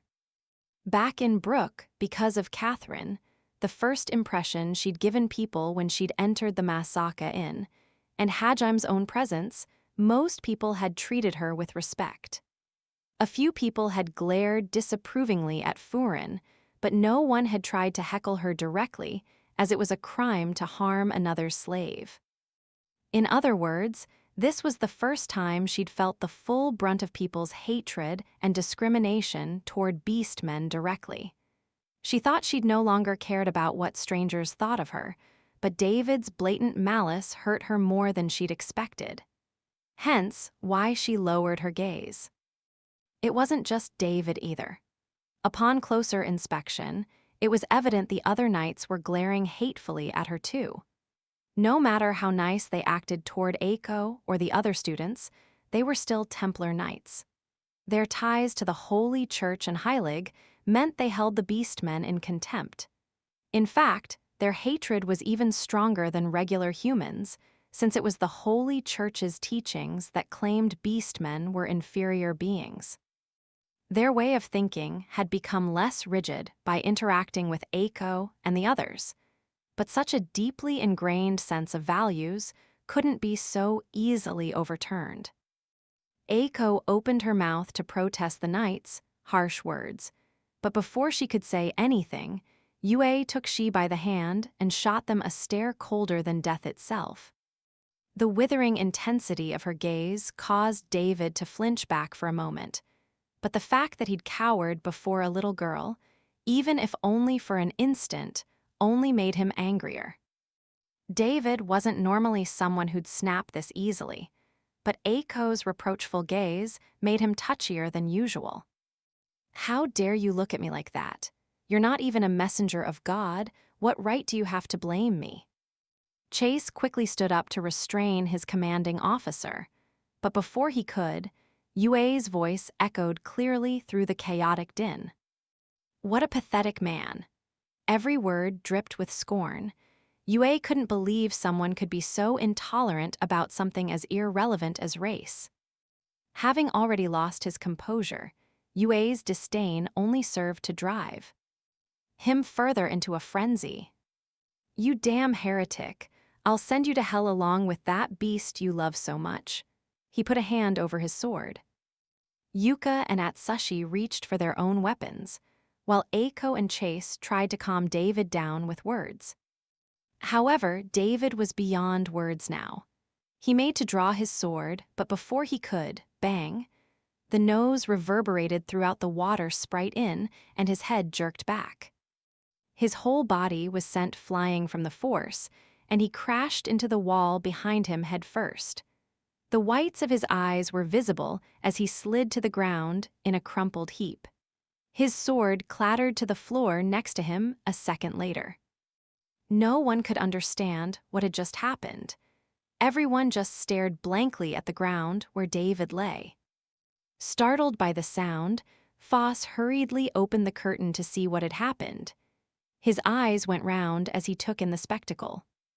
However, Foss' sudden entrance served to bring everyone else back to their senses. Everyone's gazes shifted to where the noise had originated from. The students saw an object they recognized, but one that shouldn't have existed in this world. Meanwhile, the knights had no clue what they were looking at. It was Hajim's revolver. White smoke rose from Donner's barrel. Hajime had been kind enough to shoot one of his non-lethal rubber bullets. While they still didn't fully grasp what had happened, they realized Hajime was the one who had attacked, and all cautiously put a hand over their own swords. They started radiating bloodlust, but a moment later an aura so oppressive that it was palpable snuffed out their aggression. It was powerful enough that the knights were forced back into their seats. Even though Hajime's intimidation wasn't directed at them, Eiko and the students were trembling in fear. Hajime slapped Donner down onto the table with an audible thunk. Just to drive the point home, he then went on to explain with finality what his stance was regarding his former classmates. "I don't really care about you guys. I have no intention of getting involved with your affairs, and I don't particularly want you to meddle in mine. Also, I've got no plans to tell you everything I've been up to or what I'm going to do from here on out. I only came here because the guild asked me to, and once my job here is done, I'm resuming my journey. So that'll be where we part ways. Let's just stay out of each other's way after that. You're welcome to do whatever you want, but just don't get in my way. If you try and fight me like that guy did, I might kill you." Got that? His intimidating gaze seemed to say. No one said a word. He looked over at the knights, and it took every ounce of their strength to nod underneath Hajime's intimidation. He then turned his gaze onto Eiko and the students. Eiko said nothing. Rather, she couldn't say anything. It wasn't the intimidation. If she agreed to Hajime's request, her student would vanish before she even had a chance to learn what had happened to him. Her pride as a teacher refused to allow that. Hajime sighed and released his intimidation. Though Eiko hadn't said anything, Hajime had guessed what she must be thinking. He decided it wasn't worth trying to force an answer out of her. Nana, Tiko, Atsushi, and most of the other students were all trembling in fear, so he surmised they wouldn't be likely to bother him again. Only Yuka didn't seem afraid. She gazed at him with a mixture of confusion and a hint of sadness, but Hajime ignored her. With the pressure gone, Chase and the other knights collapsed onto the table, panting. Eiko and the students weren't in as bad shape, but they also sank into their chairs gratefully. Hajime paid them no mind and instead turned to Shi, who still looked a little down. "Hey, Shi, this is just how people are in the outside world. If you keep letting every little thing get to you, you'll just be depressed forever." "Yeah, I know that, but still, I didn't want to believe it, but I guess humans really do think my bunny ears are disgusting." She smiled bitterly while stroking her drooping ears. Yue looked gently into her eyes and tried to console her. Your bunny ears are fluffy and cute." "Yue-san, do you really mean that?" Seeing she still wasn't convinced, Hajime followed up in an exasperated voice. Yue's constant admonishment of Hajime had definitely helped in softening his attitude toward Shi. "Look, those guys have been brainwashed by the Holy Church, so they're even more racist than most people. Don't most people like keeping rabbit men as pets? If they enjoy keeping your kind around, they obviously can't hate your rabbit ears that much." "I guess so. By the way, Hajime-san, what do you think about my bunny ears?" Blushing slightly, she looked up at Hajime, a glimmer of hope in her eyes. Her ears were twitching wildly as if she wanted to know the answer, but was also afraid to hear it. "They're okay, I guess." Hajime spared them a single glance before hurriedly returning to his food. Shi's ears drooped again. However, Yue's next words brought them back to their usual cheerful state. Hajime really likes them.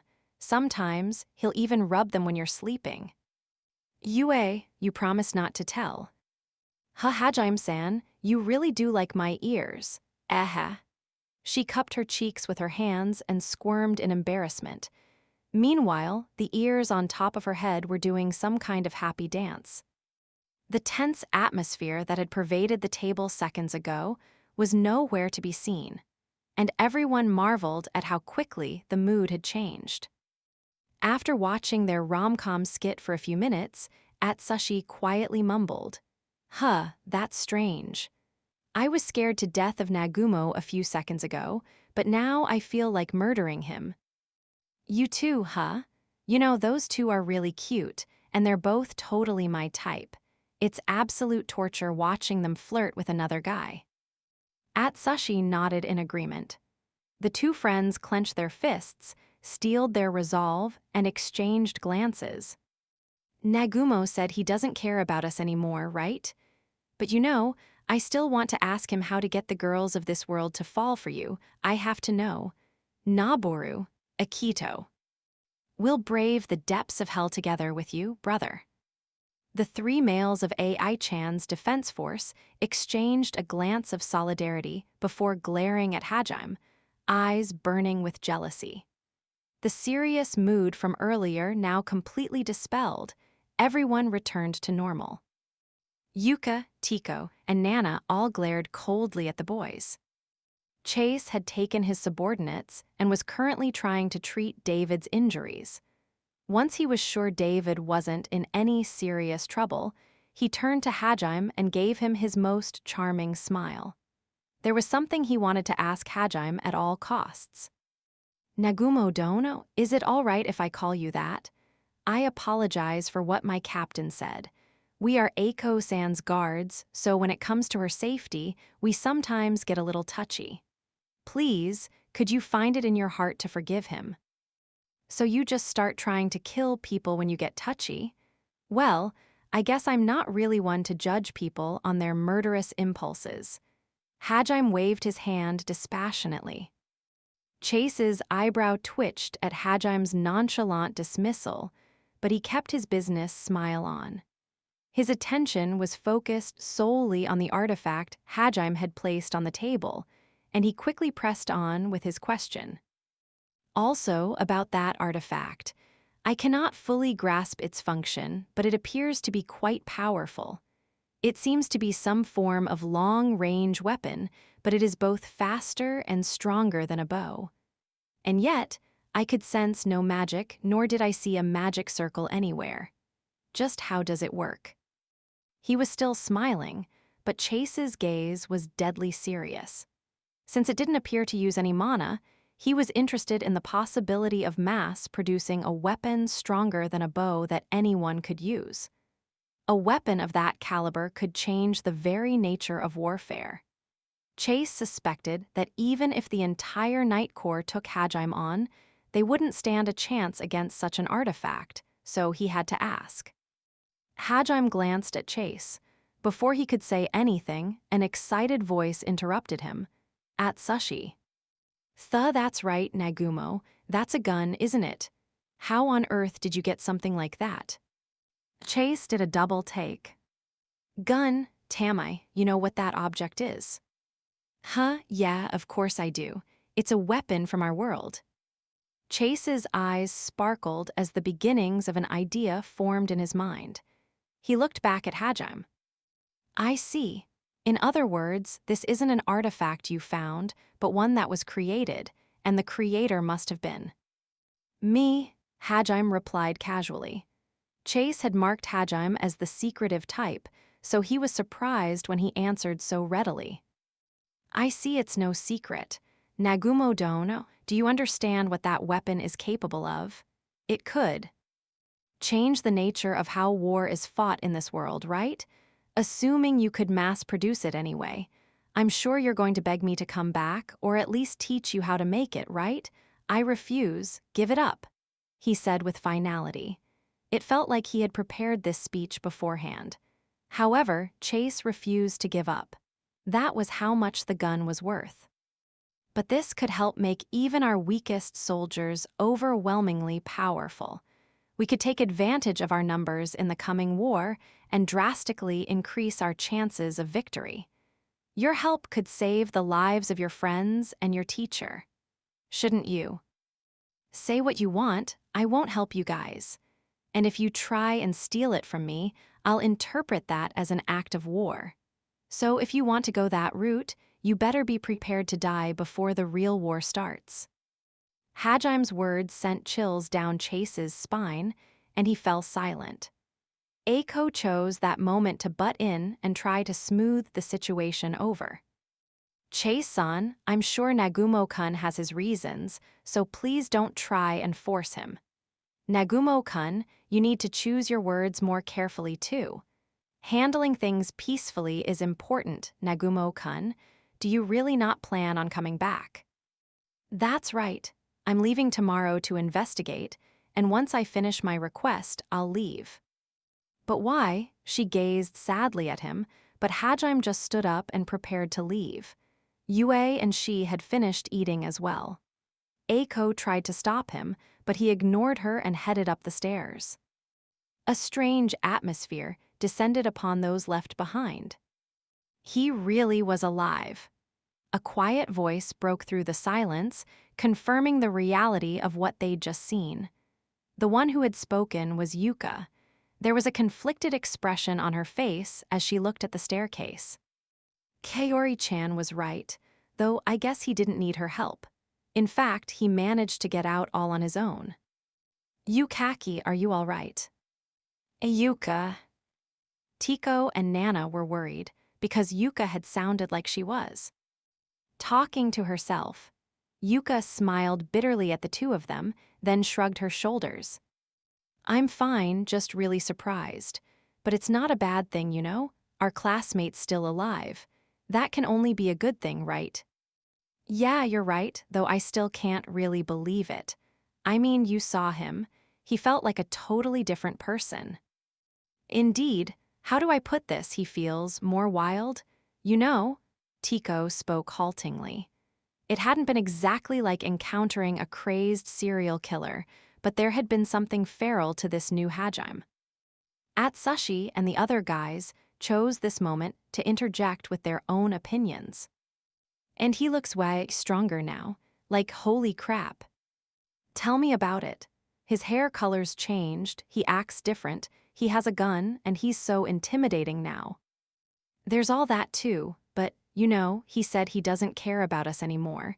He probably doesn't think too highly of us, huh? The students were all glad that a classmate they'd thought long dead was actually alive. Even Tiko and Nana, who'd been terrified of him, still honestly thought so.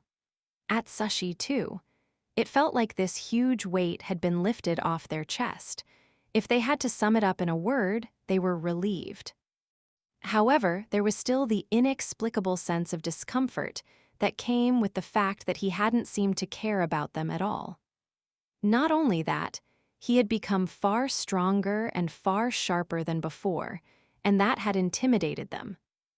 Worse, they had always mocked him as the weakest member of their party, and none of them had stepped in to stop Hiyama's bullying. Finally, there had been that misfire incident that had led to his fall, so perhaps to him it was difficult to imagine his classmates liked him at all. That had been part of why none of them had tried to stop Hajime from leaving. The students all lapsed into silence again, thinking about their fear, as well as their inability to do anything to stop him. Once again, it was Yuka who broke the silence. I forgot to thank him. The students all exchanged glances. They had been so focused on his indifference and how much he had changed that they'd forgotten what was. Truly important, true, they hadn't directly had their lives saved like Yuka. But the students were only here right now because Hajime had risked his life to save them. Yuka's conflicted expression had stemmed from that. Unlike the others, she had been worried about the fact that she'd failed to thank him again, that she hadn't really had an opportunity to during their conversation, and that even if she had, it would be pointless to say anything now. Sanob-san, Eiko didn't know what else to say to her. She had been too shaken by the rapid pace with which events had unfolded, and Hajim's drastic change to be able to stop him from leaving. Eiko wasn't sure what she could say that would reach Hajime now. Their food had long since gone cold, but no one had any appetite now anyway. Everyone stared at the plates of cold food, thinking about Hajime's survival all the while. That night, it was midnight, and everyone was so mentally and physically exhausted from the events of the day that they were fast asleep. Only Eiko was still awake. Her room was a small single. It was furnished with a wooden table, a chair, a bed, a small fireplace, and a leather sofa. In winter, the fireplace would be crackling merrily, warming its guest. But right now, it was empty.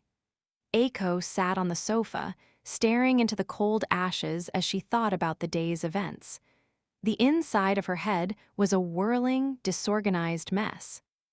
There were things she had to think about, things she wanted to think about, and planning for the future that needed to be done. Her brain was so overloaded that she couldn't think straight. She was happy her student was still alive, and angry at his indifference toward them. She had caught a small glimpse of his power when he dispatched David. It was quite possible that he had needed to change that drastically to survive, but that only made it harder for Eiko when she thought about how he must have suffered and how she had been unable to save him. She let out a long sigh. On the other hand, she remembered how he'd talked to those two girls and was happy that he'd found comrades he could trust. Suddenly, a voice called out to her, despite the fact that she should have been alone in the room. "You sure make some interesting expressions, sensei." "Huh." Eiko jerked her head around. Hajime was standing in the doorway, his arms folded across his chest. Shocked, Eiko stammered, "Nanagumo-kun? Well, what are you? How did you? If you're asking how I got in, it's through the door." "But I locked. I'm a synergist, remember? This is like one of the locks back on Earth. It's pretty easy to pick." For a few seconds, Eiko just sat there, dumbstruck. Finally, she managed to calm herself down and glare angrily at Hajime. "It's rude to come into a girl's room so late at night, especially without knocking. You even picked the lock. Why?" The words, "night visit," flashed through Eiko's mind, but she dismissed them instantly. How could you even think something like that about one of your own students? Hajime absorbed her rebuke and cut directly to the heart of the matter. "Sorry, I guess. I didn't want anyone else to know about my visit. There's a few things I need to tell you, sensei, but I couldn't with those nights hanging around. They'd probably get violent if I mentioned it." "Something you need to tell me? But didn't you say you don't care about us, Nagumo-kun?" Eiko's eyes glimmered with hope. Perhaps he really would come back to them after all. Regardless, listening to her students' worries was the job of a teacher. Sadly, Hajime's next words dashed her hopes. "Yeah, I still don't, so please don't look so expectant anyway. I wanted to tell you because I think you'd be able to handle it the most calmly, sensei. You're free to do what you want with the information after I tell you." With that preface, Hajime launched into the story he'd heard from Oscar about the liberators and the crazed gods that were toying with the world. There was a reason Hajime had thought to tell Eiko all of this. He doubted those insane gods would let Kuki and the others return to their original world, even if they did everything they asked. Save the humans from the demons was what they had decreed, but this entire war was just a part of those very gods' mad game. And they surely wouldn't want to let go of a piece as interesting as a hero. In fact, they'd probably want to make the hero an integral part of their next game too. Of course, Hajime had no intention of tracking Kuki down just to tell him that. He really didn't care about what happened to the others anymore, and to be quite frank, taking a detour to go to him would just be a pain. Besides, even if he did tell Kuki, Hajime doubted that ball of misguided justice would believe him anyway. It was obvious who the other students would believe too.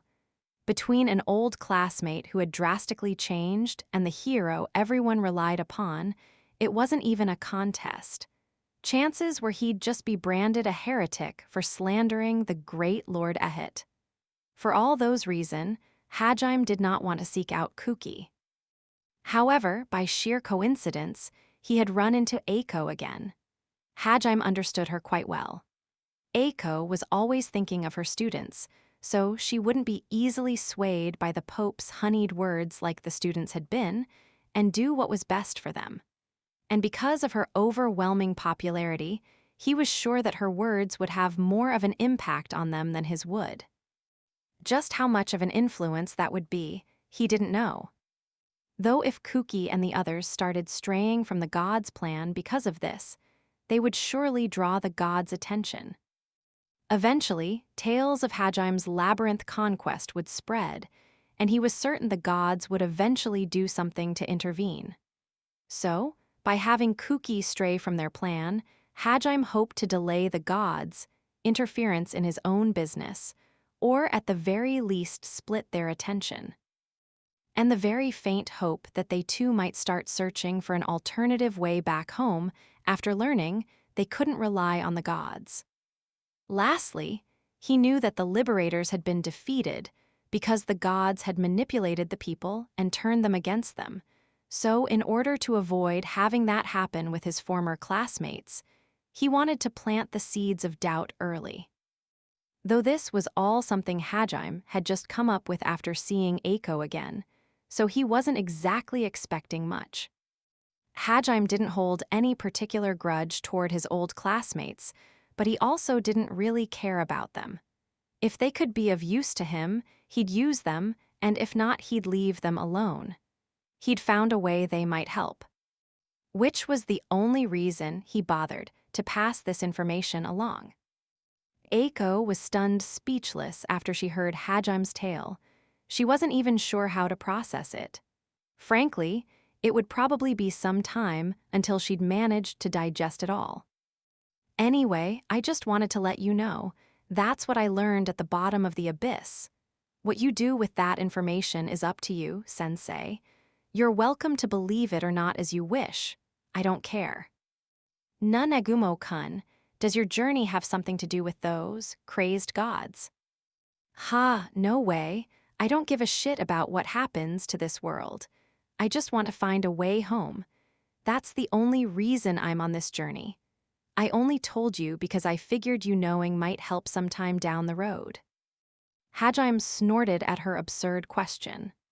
Eiko was relieved that he wasn't sticking his head into anything dangerous, but she grew angry again when he talked about how willing he was to disregard the lives of strangers. That being said, she too valued the students' safety over the salvation of this world, so she didn't have the right to say anything. Instead, she changed topics. Do you have an idea of how you're going to get back? Sorta. The labyrinths hold all the answers. If you guys are interested, you're welcome to explore them yourselves. After you clear the first 100 floors of the Orcus labyrinth, you'll finally make it to the real deal. Though judging by what happened today, you'd all die instantly the moment you wandered in. If you can't even handle that level of intimidation, you won't last 5 seconds. Eiko thought back to the immense pressure Hajime had radiated at dinner. She looked up at him with a mixture of sympathy and admiration, realizing how harsh a path he must have walked to survive in such a hellish place. They both fell silent, and that silence stretched on for a few minutes. Finally, Hajime turned back to the door. He detold Eiko everything he'd come here to say. The words Orcus Labyrinth had stirred something in Eiko's memory, though, and before he could leave, she called out. Shirasaki-san still hasn't given up on you, you know. Hajime stopped, his hand hovering over the door handle. Eiko continued talking. Everyone else thought you were dead, but only she didn't give up. She believed you were still alive. Even now, she's fighting through the great Orcus Labyrinth looking for you. Aminagawa-kun and the others are only down there to get stronger, but she's with them because she's determined to find you." "Is Shurasaki safe?" Hajime asked, after a long pause. Seeing him show concern for someone else gave Eiko hope that the old Hajime might still be alive somewhere deep inside. Yes, the labyrinth is a dangerous place, but it seems the party inside is steadily progressing as they grow stronger. At least, that's what the letters they send us say. Are you worried about her? Shurasaki-san was your friend, right, Nagumo-kun? Eiko's tone was cheerful. Instead of responding to her question, Hajime turned around and said, "I wouldn't exactly say that, but if you guys exchange letters, you should let her know that her real enemy isn't the monsters in the labyrinth. It's one of her so-called comrades." "Huh, what do you mean?" I could tell from Tamai's attitude. Sensei, everyone, saying I fell during my fight with the behemoth because of an accident, right? Well, yes. Someone's spell misfired, and so you do bear a grudge against everyone, Nagumo-kun. Nah, I don't give a damn about that, really. Anyway, they're wrong. It wasn't a misfire. Someone was quite clearly aiming for me. Huh, they were aiming for you. Eiko repeated, confused. However, Hajime continued mercilessly, adding another huge worry to Eiko's list of worries. "One of my classmates tried to kill me." "Wah," Eiko paled at his words. "The only thing I can think of that might have caused it was my relationship with Shurasaki, so whoever did it was probably someone jealous of me. If she's still safe, you have to tell her to watch out. That person is probably going to try and make her his by force." That was all Hajime said before leaving the room. A sudden chill crept into the room, and Eiko wrapped her arms around herself. One of her precious students had tried to kill a classmate. Worse, he'd been a coward that had stabbed Hajime in the back. For Eiko, who wished to believe in all of her students, it was a hard pill to swallow, but she had no reason to believe Hajime had lied to her. Her desire to believe in her students and her belief that her students were all good people were warring with each other. Eiko knew she wouldn't get any sleep that night. Chapter 2, A New Meeting, Dawn. The glimmer of the moon was fading rapidly, its light being siphoned by the sun rising to the east. Hajime, Yue, and she were already ready to depart. The three of them were standing outside the Water Sprite Inn, their packs filled with rice balls for the road. Despite the extremely early hour, Foss had prepared breakfast for them without complaint. Truly a first-rate inn. Always one to give credit where credit was due, Hajime thanked Foss profusely for the rice balls and the service. They quickly left for the north gate, the morning mist still clinging to the ground. The path beyond the gate stretched on toward the mountains. The foot of the mountains was a hard day's ride on horseback, so on Staife it would take them only a few hours. Today would mark the 5th day since Will Cudeta's party disappeared in the mountains. Chances were they were long dead. Hajime doubted he'd find anyone alive, but there was always the possibility they'd survived against all odds. If he did bring them back alive, that make Ilwa like Hajime all the more, so he wanted to start looking as fast as possible. Fortunately, the weather was fair. The perfect day for a search. The sounds of a town waking up could be heard as they headed down the main street. After a few minutes, they reached the north gate. As they approached, Hajime sensed a few people standing by the exit and narrowed his eye. They weren't moving. As the morning mist cleared, he saw Eiko, Yuka, and the other 6 students. "I think I can guess what you're here for, but I'll ask just in case." Hajime glared at Eiko. Eiko faltered under his withering gaze, but she stood her ground. A few feet away, the students were stroking their horses and talking about something. They noticed Hajime and the others and walked over to Eiko. "We're coming with you. You're looking for a missing person, right? It's better to have more people looking then." "No, thanks. If you want to come, you're welcome to, but we're not going together." Well, why not? Because of the difference in our speed. I'm not going to match your slow pace, sensei. Hajime stared pointedly at the horses standing behind Yuka. From the looks of them, he doubted they could even handle having people ride them, but he didn't say anything. Even if they'd been the fastest horses in the realm, they couldn't hope to match a motorcycle's speed.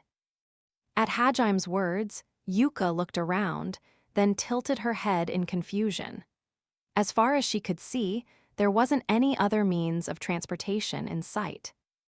You're saying we're too slow, but hey, Nagumo.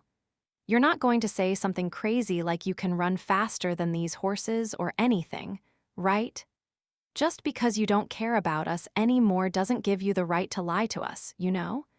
And if you really can run faster, that's even worse, honestly. That crazy pressure you released yesterday was like that too. It's like you've stopped being human. Hajime was taken aback by Yuka's bluntness, though he couldn't deny that he probably could outrun a horse just by running. In a sense, he really had stopped being human. Yuka hadn't actually intended to say that, but her annoyance had just boiled over and she'd let it slip. However, her observations had been rather astute. Hajime met Yuka's gaze. She was glaring at him, whether warily, antagonistically, or something else altogether he couldn't tell, but he let out a very deliberate sigh. Realizing explaining would be too much of a pain, Hajime wordlessly pulled Stafe out of his treasure trove. Everyone's jaw dropped open as they saw a motorcycle appear in thin air. Get it yet? Even if they sound like lies to you, they're not. Hell, I probably could run faster than those horses. I'm not trying to bullshit you guys. There literally is that much of a difference in our travel speed. Everyone was still too shocked by Stafe's sudden appearance and its otherworldly, at least as far as this world was concerned, nature to say anything. Finally, the motorcycle enthusiast of the class, Naboru, spoke up, a quiver of excitement in his voice. Did you make this yourself too, Nagumo? Yeah, anyway, we're going, so get out of the way. Hajime made to mount Stafe, but Eiko, as always, stopped him. She was determined to join them by any means possible. There were two reasons for her stubbornness.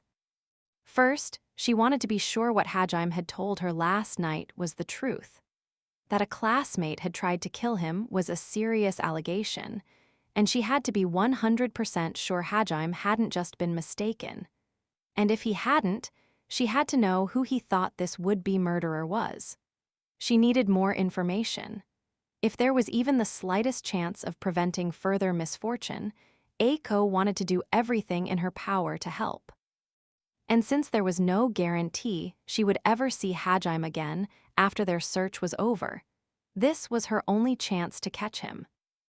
The second reason she wanted to tag along was to search for their own missing student, Yukitoshi Shimizu. They'd been looking high and low for him, but no one in the outlying villages had seen anyone matching his description.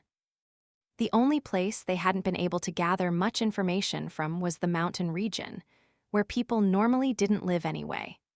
Regardless of whether he'd been caught up in some kind of incident or left of his own volition, it was unlikely that he'd ended up in the mountains, so they'd avoided it until now. However, as the opportunity had presented itself, Eiko was hoping to join up with Hajime in order to search for clues about Shimizu's whereabouts. Though it was half coincidence that Yuka and the others were here too.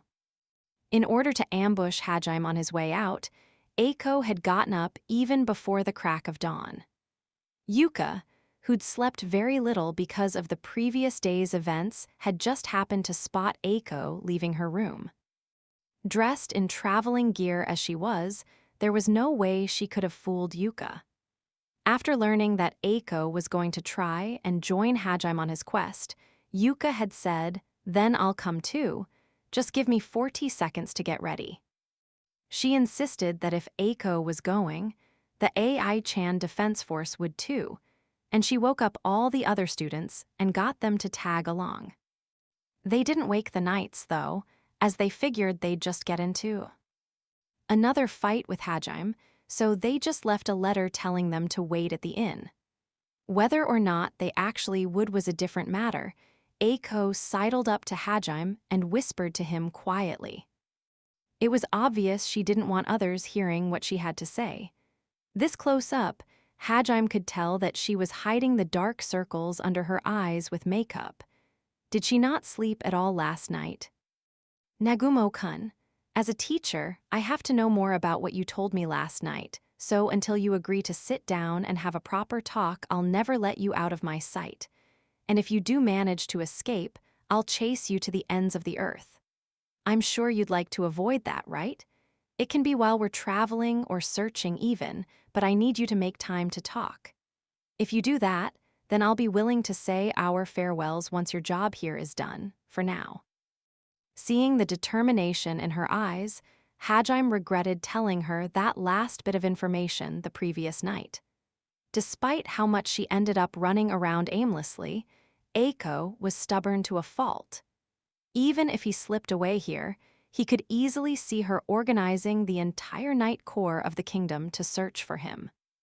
He looked up at the sky and saw it was quickly growing brighter. If he wanted to find Will alive, he didn't have time to waste on a long question and answer session. I guess you reap what you sow. Hajime sighed deeply, then met Eiko's gaze. Fine, you can come with us, though I doubt we'll have any time to really talk. That's fine. There's just some things I want to confirm with you directly. Ha, you just don't give up, do you, sensei? No matter what you do or where you are, you're still our teacher. That's right, Eiko proudly puffed out her chest. Seeing that negotiations had ended favorably, Yuka and the others breathed a sigh of relief. Hajime, we're taking her with us. Yep, because no matter what happens, she'll never stop being my teacher. She never compromises when it comes to her students. If we leave her here now, she'll just get more annoying later. She sounds like a really nice teacher. Yue and she were surprised at how easily Hajime gave in.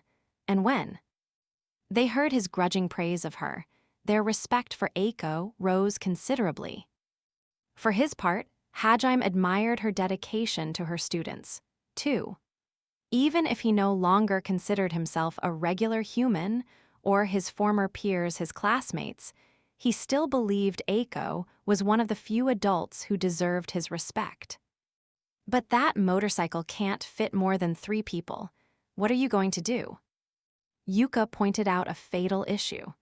The horses would be too slow, and Hajime would never dream of making Yue or she stay behind so Eiko could ride in their place. Hajime casually put Stafe back into his treasure trove and instead pulled out the other vehicle he'd made, Bry's. It resembled the Hummers the American military once used. Not only did it have a thick armor plating, but there were numerous deadly weapons installed onto its frame. The entire thing was painted matte black, too. Minus the rear turret, it was modeled after those pickup trucks and looked like it could easily run over anything in its path. The students had already figured out Hajime must be using some type of artifact to materialize and dematerialize these massive objects at will, but they were still impressed. Seeing him now, it was hard to imagine anyone had once called him incompetent. Those of you who can't fit inside go sit in the trunk or something, Hajime said as he got into the driver's seat. Bry's tore its way down the straight path, the mountains growing closer every minute. It was nowhere nearly as well maintained as an actual highway, but Bry's had built-in suspensions. On top of that, its wheels were enchanted with the same ground-leveling skill that Stafe had, so even the guys sitting in the metallic trunk attached to the back didn't feel any real discomfort. The reason he'd bothered adding a trunk when he had the treasure trove was because he really wanted an opportunity to sit in the back and fire a Gatling gun while on a high-speed chase like in movies. His hobbies showed through a little in his creations. The seats inside the car were all bench seats. Hajime was in the driver's seat, with Eiko next to him and Yue next to her. The reason she was next to him was so they could talk. She hadn't wanted any of the other students to hear just yet, so she'd insisted that she sit next to him. Normally, the seat next to Hajime was reserved for Yue, but he'd explained the situation to her, and she'd reluctantly agreed to let Eiko sit there for now. Eiko and Yue were both quite tiny, so there was a lot of leftover space. Meanwhile, the back where she was sitting was a bit cramped. She, Yuka, and Tiko all possessed relatively stacked assets, so they took up a decent amount of room. Among them, it was only Nana who was flat.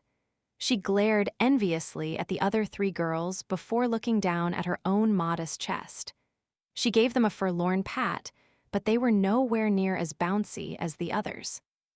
However, it was she who felt the most uncomfortable. She was sandwiched between Nana, who kept shooting jealous glances at her breasts, and Tiko, who kept pestering her with questions about her relationship with Hajime. A forbidden love between different races got every young high school girl's heart racing, after all. She did her best to answer all the questions, despite being overwhelmed by Tiko's enthusiasm. Meanwhile, Yuka was resting her chin in her arms and looking out the window. She tried to look uninterested, but it was obvious she was curious too. She kept stealing glances at Shi, as she was the one most curious about how they had met.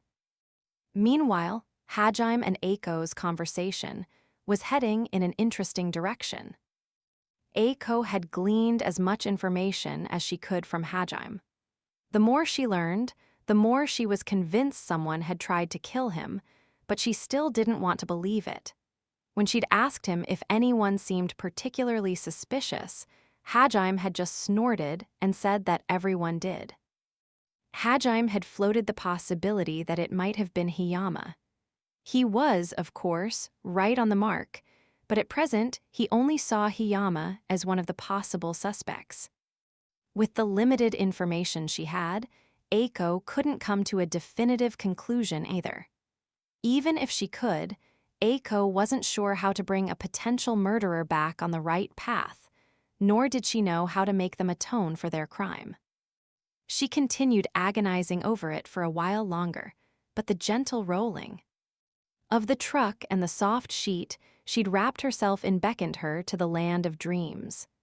Finally, her head drooped forward, and she fell fast asleep onto Hajime's lap. Had it been anyone else, Hajime would have flung them off him. However, he couldn't bring himself to do that to Eiko, so after debating with himself for a few seconds, he decided to just leave her be. Besides, it was his fault she hadn't slept last night. After all, it was the overload of information he dumped on her that had kept her up. "I guess it's fine," he said in a rare display of tolerance. "Hajime, you're nice to Eiko." "Well, she has done a lot for me." "Ahem. Yue." "Come on, Yue, don't ignore me, please. Let me sleep on your lap next time." "Sure." The two were soon flirting openly with each other, despite the fact that Eiko was still in his lap. In the back were two girls watching the spectacle up front with great interest. One girl staring out the window pretending not to care, but still stealing glances every now and again, and one sulking bunny girl. Behind them, three jealous pairs of eyes were burning a hole through the back window. It was hard to believe this group was headed into dangerous territory, where one highly skilled adventurer party had already gone missing. The Northern Mountain Range. Mountains ranging from 1,000 meters above sea level to 8,000 meters above sea level existed within the range, and the flora and even environment varied drastically from mountain to mountain. One mountain might be covered in trees with leaves the vibrant color of fall, but the next mountain over would be a dense green jungle. And then there were mountains that resembled desolate wastelands. Moreover, no matter how many mountains one scaled, they would only see a sea of mountains extending infinitely northward. The first 4 rows of mountains had been somewhat explored, but past that was unknown territory. A number of ambitious adventurers had tried mapping the entire range. But as the strength of the monsters grew with each progressive mountain, no one had yet managed to scale the 5th row. The highest mountain in the first row was the so-called Sacred Mountain, where the Holy Church's headquarters were. The section of the range Hajime was approaching was about 600 kilometers east of that point. Directly in front of them was a towering slab of rock covered in the blazing red and yellow hues of fall. Those well-versed in botany would notice various spices and herbs dotting the landscape as well. The mountain's vast bounty was one of the main reasons for Ur's prosperity. Hajime stopped Bryce at the foot of the mountain, and the students spent a moment enjoying the breathtaking view. A few of the girls let out murmurs of appreciation. Meanwhile, Eiko had finally woken up and was as red as the leaves behind her as she apologized profusely to Hajime. Fortunately, everyone else was too focused on the scenery to notice. Suppressing his desire to enjoy the view for a little while longer, Hajime put Bryce back in his treasure trove and pulled something else out. A 30-centimeter long model bird and a ring with a tiny stone embedded inside it. The body of the bird was gray, but it had a crystal affixed to its head. Hajime put the ring on, pulled another 4 model birds from his treasure trove, and threw them into the air. Contrary to expectations, the model birds did not fall to the ground. Instead, they floated freely in the sky. Eiko and the others gasped in surprise. The 4 birds circled in place for a few seconds before gliding toward the mountain. What exactly? Eiko trailed off as she watched the artificial birds glide away without making a single sound. Hajime's reply was scouting drones. In a sense, these objects were even more unfit for a fantasy world than his guns or cars. Hajime had crafted them with the same remotely controllable ore that Mildy had used to make the golems they'd fought in the Ryzen labyrinth. He'd stolen, or rather been gifted a large quantity of them before they had been unceremoniously thrown out. While he had no aptitude for gravity magic, he had succeeded in using his creation magic to enchant ore with gravity-neutralizing magic, effectively. Creating floatstone. By infusing a spirit stone with gravity control magic, he had successfully created what he had dubbed Asperic. That was the nature of the crystals embedded into his drones. Like the golem's eyes, by pouring mana into the Asperic, he could reflect what it was seeing to another Asperic. This was how Mildy had kept track of Hajime's movements in the labyrinth. Hajime had added a fragment of Asperic to his devil eye, so he could check what the drones were seeing whenever he pleased. However, the brain's processing power was finite, and having 4 drones circle far overhead already brought him close to the limits of his brain's ability. Hajime couldn't figure out how Mildy had managed to control 50 golems at once. Though ever since he had learned Riftwalk, he had been able to train his brain's processing power like any other stat, and he had grown to the point where he could control a single drone with absolute precision without any noticeable drop in his own movements. Furthermore, when he activated Riftwalk, he could accurately control up to 7 drones, though that came with a time limit. This time, though, he just brought his Ornizes out to scout. They had a wide area to search, so he figured they would be useful. As they watched Hajime's Ornizes fly off into the distance, Eiko and the students swore to stop getting surprised at every little thing Hajime did. Unfortunately, they wouldn't be able to make good on that oath for a while. Meanwhile, the party continued down the path Will had supposedly gone up. According to the reports, the more dangerous monsters only started showing up a little over halfway up the mountain. In which case, it stood to reason that Will's party had been investigating that area. Hajime sent his Ornizes out ahead to scout the area while he set a grueling pace. After a little over an hour of walking, they finally reached their destination. They stopped there in order to investigate more thoroughly, and because, after a little over an hour of walking, they finally reached their destination. They stopped there in order to investigate more thoroughly, and because, finally, we can take a break, ha. Are you all right, AI-chan sensei? Can we rest now? We can, right? I'm sitting down okay. You and your friends are monsters, Nagumo. Eiko and the students had even less stamina than Hajime had expected. Of course, Eiko and the others had far greater stats than most people in this world, so climbing this far wouldn't normally tire them out so. However, Hajime had been going so fast that they'd had to sprint all out just to keep up. And sprinting nonstop up an unfamiliar mountain path was more draining than they had expected. Eiko was kneeling on the ground, panting for breath. Naboru and Akito were lying on their backs, gulping in huge lungfuls of air. Meanwhile, Nana looked like she was about to puke. Surprisingly, Yuka and Tiko weren't on the ground. They were leaning tiredly against a tree, but they didn't look ready to collapse just yet. Probably because both of them had more frontline-centric jobs. Yuka's job was acrobat, while Tiko's was whipmaster. The former was a job that specialized in throwing weapons such as knives or darts, while the latter, as the name suggested, was proficient in whips, though they were also skilled in using all rope-like objects.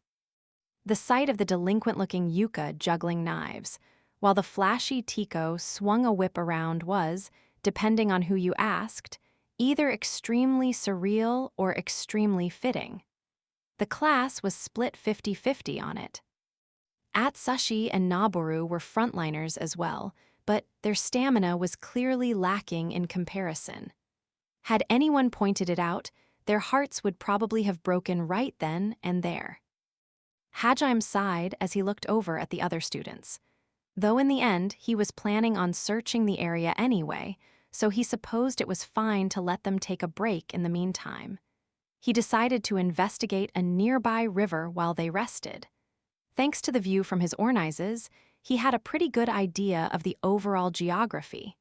He told Eiko where the river was and left the students there.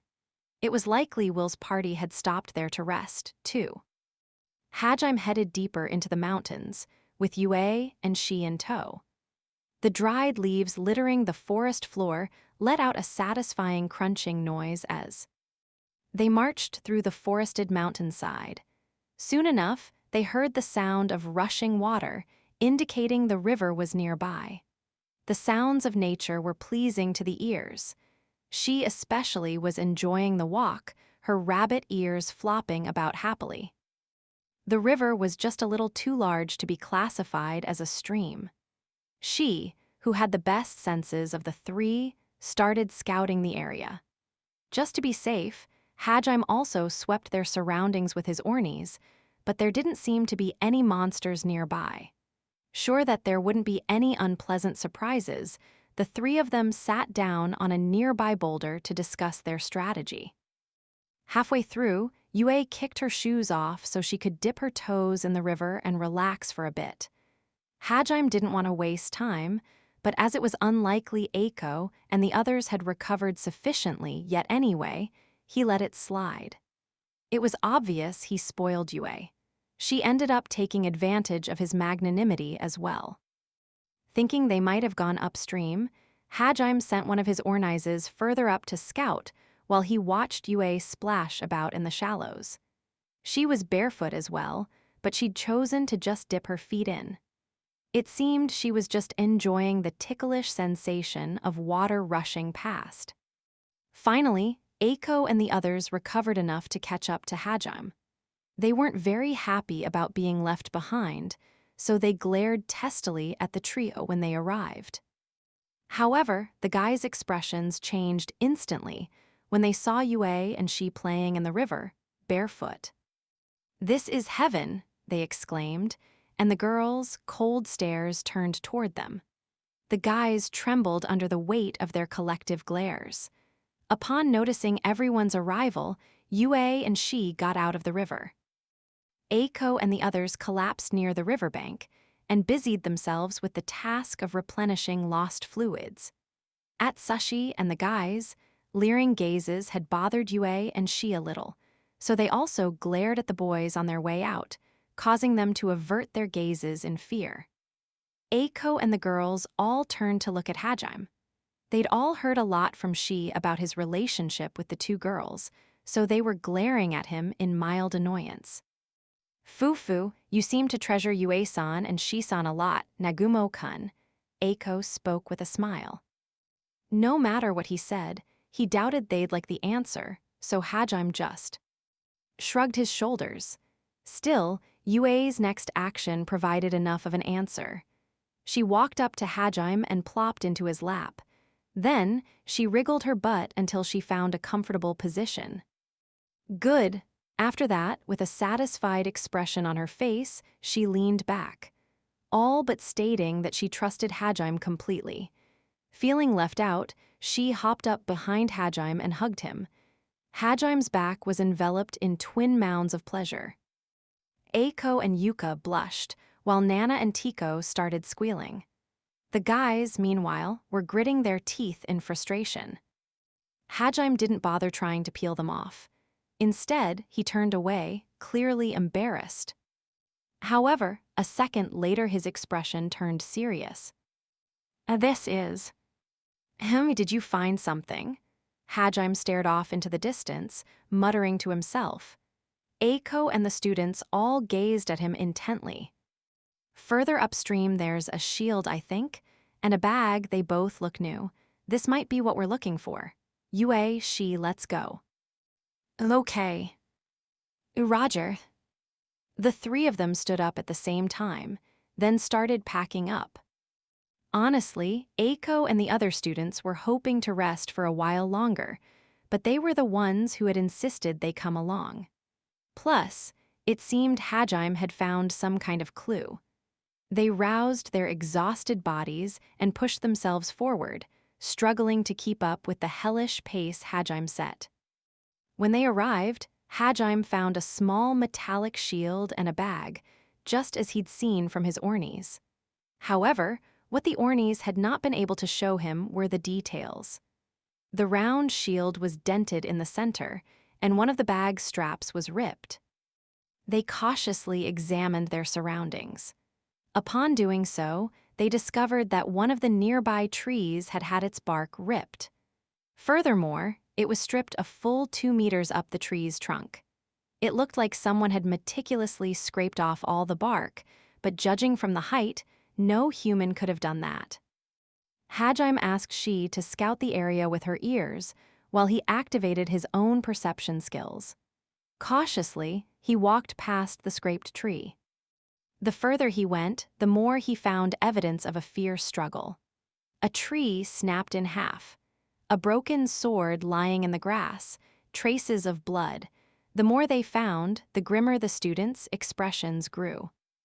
They'd already had their spirits broken once by the imminent fear of death, back in the great Orcus labyrinth. It was obvious from their pale faces that the scene had brought back memories of that time. Hajime could tell they were struggling to keep their composure.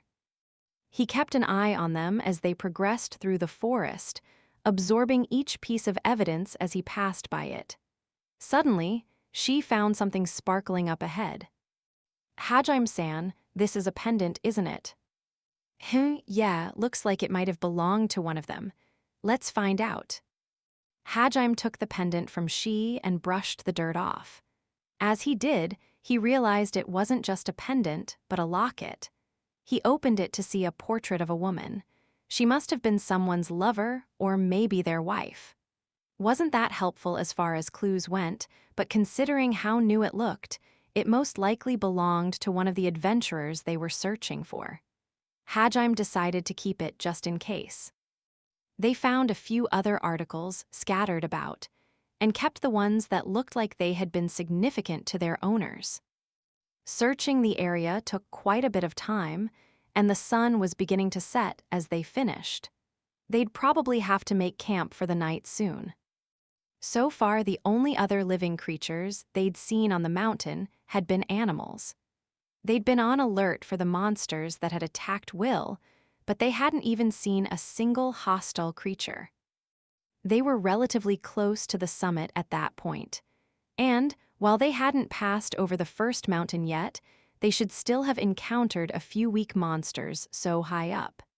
It was unsettling how quiet their journey had been. A short while later, Hajime sent out his Ornizes to scout the area the previous adventurers had supposedly been requested to examine. About 300 meters to the east, he found signs of large-scale destruction. Hajime hurried over, forcing everyone to go even faster to keep up. They found a river larger than the almost stream they'd stopped at earlier. There was even a small waterfall further upstream. Normally, said river, would flow all the way down to the foot of the mountain, but something had gouged huge furrows into the earth, diverting its flow. The furrows were so precise that it looked like they'd been cut by a laser. Not only that, but the earth and trees around the gouged earth had been scorched black. Some of the trees had been snapped clean in half, the upper halves of their trunks sometimes tens of meters away. 30-centimeter long footprints remained in the muddy riverbank. So this is where the fight really picked up, judging by the footprints. We're dealing with some huge monster that walks on two legs. Supposedly, Boltors roam around the area 2 mountains over, but the way the ground was cut clean through. The Boltors Hajime was referring to were a kind of cross between the orcs and ogres usually found in RPGs. They weren't very intelligent, but they always roamed in packs, and their special magic was an inferior version of diamond skin, steel skin. They were a powerful race known for their high defensive capabilities. However, adventurers had only ever encountered them after cresting the second set of mountains, and even then they never crossed the peak to the village side of the second mountain range. More importantly, they didn't have any magic that would let them make such precise cuts into the ground like that. Hajime squatted down and examined the footprints. He wasn't sure if they should head downstream or upstream next. So far, the traces of battle they'd found had suggested Will and the others had fled upstream, but he found it hard to imagine they'd continue heading in that direction after such a fierce fight. Considering their physical and mental exhaustion, it would have made little sense for them to flee away from town. Having come to that conclusion, Hajime sent his Ornizes upstream, electing to take the downstream path himself. Since the footprints were all near the riverbank, it was possible Will and the others had escaped into the river. Exhausted by the fighting as they must have been, they'd probably opted to let the current carry them away. The others agreed with Hajime's hypothesis, and they began trekking down the mountain. Eventually, they came across another waterfall. This one was far larger than the tiny drop they'd seen earlier. Hajime, Yue, and she all jumped off the cliff and landed nimbly on the rocks below. The misty breeze, characteristic to all waterfalls, blew past them. It was a refreshing reprieve, tired as they were from searching all day. It was at that moment that Hajime's sense presence detected something. Wah, no wait. Hajime, Yue, was the first to react to Hajime's outburst. Hajime closed his eyes and concentrated. A few seconds later, he opened them again, the surprise evident in his voice. Man, you've gotta be kidding me. My sense presence detected something, but it feels human, and it's coming from behind the waterfall. There's a living person down there. Hajime nodded in response to Shi's question. Just one, Yue asked, to which Hajime's response was a simple confirmation. Eiko and the others looked shocked as well. It was only natural, as while it was still theoretically possible someone had survived, Hajime hadn't actually expected to find anyone alive. 5 days had passed since Will's party had gone missing. If the survivor was one of them, it'd be a miracle. Yue, I'm counting on you. Okay. Hajime didn't take his eyes off the pool of water surrounding the waterfall. Guessing what Hajime wanted, Yue raised her right hand and activated her magic. Liquid rampart, wind wall. The water around the waterfall was pushed to either side, the wind wall keeping the resulting spray from soaking them. Yue looked like Moses parting the Red Sea with her hand outstretched like that. The spell Liquid Rampart made barriers of water, and Yue had used the existing river water to create hers. Eiko and the students, jaws dropped open in shock yet again, as they watched Yue cast 2 different elemental spells without an incantation or even a magic circle. The ancient Jews had probably been just as surprised when Moses had performed his miracle. Yue's mana supply wasn't infinite, so Hajime ushered everyone along. They walked past the waterfall into the cavern behind it. The cavern angled upward, and it opened up into a rather spacious room after they got through a narrow passage. Water and light poured into the room from above, the water creating a large puddle in the center. Seeing as the puddle didn't overflow, it stood to reason that it connected to the river somehow. They found a man in the furthest corner of the room. As they approached, they could make out his features better. He was young, probably no more than 20, with graceful features. At the moment, though, that graceful face was pale as a sheet, ruining the effect. However, he didn't seem to be injured, and his bag still had a little food left in it. From the looks of it, he was just asleep. His pale features were probably due to the terror of hiding out alone. Eiko looked at him, clearly worried, but Hajime was in a hurry to find out who he was. He flicked the sleeping man on the forehead with his artificial arm. Gyua, he awoke with a scream and covered his forehead with both hands. Eiko shuddered at Hajime's callousness. Hajime ignored Eiko and crouched down in front of the crying man. He didn't bother mincing words. Are you Will Kyudeta, the 3rd son of the Kyudeta family? Who are you guys? What are you doing here? The man's eyes darted about wildly. Hajime got his hand ready for another flick and rested it against the man's forehead. Answer the question. Every time you tell me something other than an answer, I'm going to flick you twice as hard as the last time. Are you Will Kyudeta? Yuwa, yes. I'm Will Kyudeta, that's me. The man stammered for a moment, but Hajime's sharp glare silenced any protests he might have, and he answered with more vigor than his pale face would suggest. So he really is Will Kyudeta. By some miracle, he had actually survived. I see, I'm Hajime Nagumo. I've come looking for you at Chief Ilwa Chang's request. I'm glad you're alive. That'll make life much easier. Ilwa-san sent you? I see. I guess I owe him another debt for this. Thank you for coming here. If Ilwa-san sent you, you must be pretty strong. There was a mixture of gratitude and respect in his gaze. It seemed he wasn't too bothered by that earlier flick to his forehead. He seemed like a surprisingly nice fellow, completely unlike that other pig-faced noble Hajime had encountered. Glad he didn't have to beat an answer out of Will, Hajime motioned for Yue and Shi to introduce themselves before asking what had happened. In short, this was what happened to them. Will and his party were climbing up the same mountain path Hajime had taken when they were set upon by 10 Boltors. Unwilling to take on such a force, the party began to retreat. However, More and more Boltors kept on coming, and before long, they had been driven up to the river a little over halfway up the mountain. Surrounded and driven into a corner, the party's paladin and swordsmen gave their lives to let the others escape. Forced further upward by the advancing horde of Boltors, the party arrived at the second river, only to meet their doom. A black dragon was waiting for them. The moment they burst out on the riverbank, it had fired its searing breath at them, sending Will flying into the river.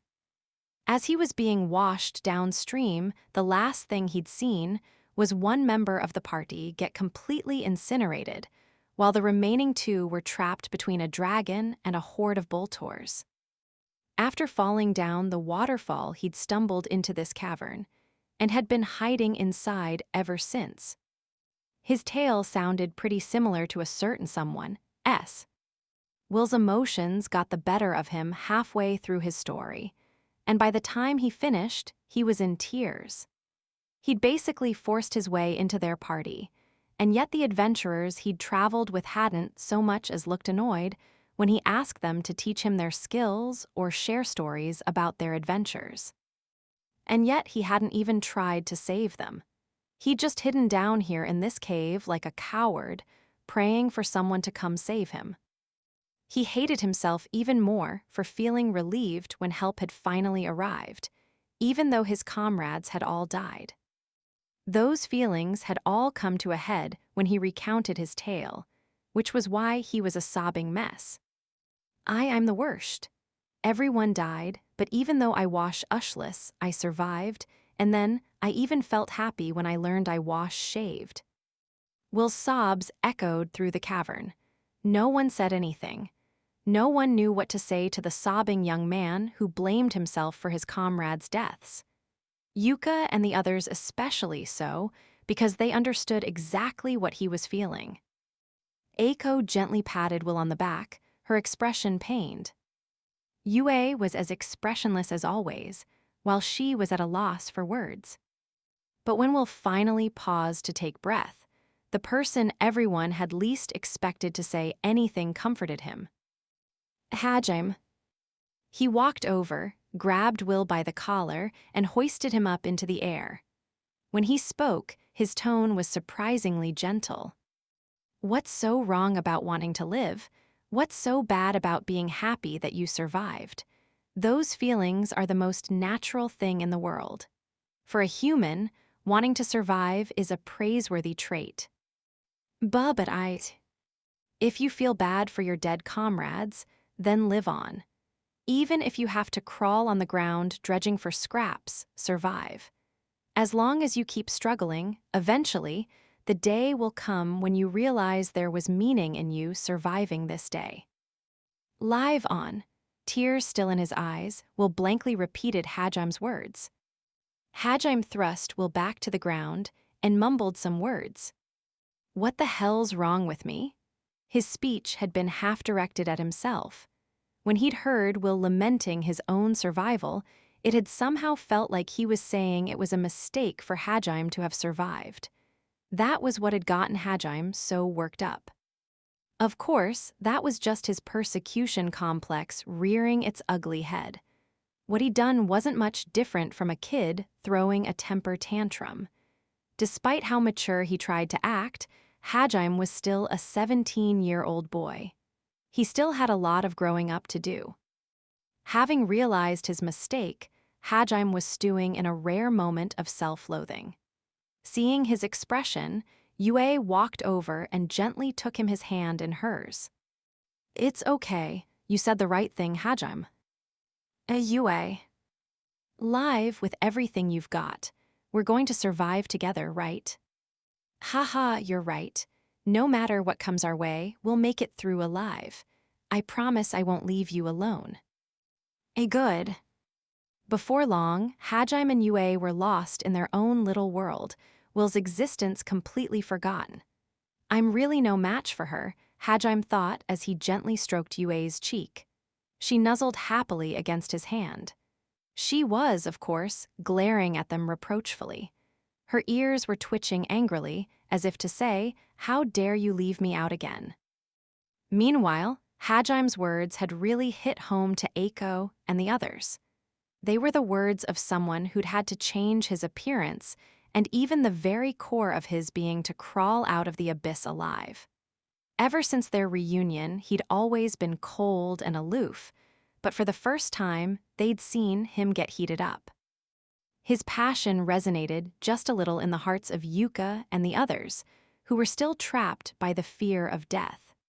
His words felt like the first rays of spring after a long and cold winter.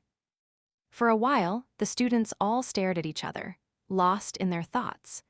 Will was still in a daze after being unfairly yelled at and then unceremoniously thrown away. She was still desperately trying to get Hajime and Yue's attention, while the latter were still lost in each other's eyes. The mood was so sickeningly sweet that one would think Hajime had transmuted the air to sugar. Finally, Will managed to get everyone's attention, and the party began preparing to descend. There was still an hour until darkness fell, so if they hurried, they could reach the foot of the mountain before the day was up. True, the sudden appearance of a Boltor herd and a black dragon were worrying developments, but they weren't part of Hajime's mission. Besides, it was unreasonable of anyone to expect Hajime to investigate those incidents while protecting such a weak group. Will realized he'd just be a burden too, so he agreed that they should withdraw.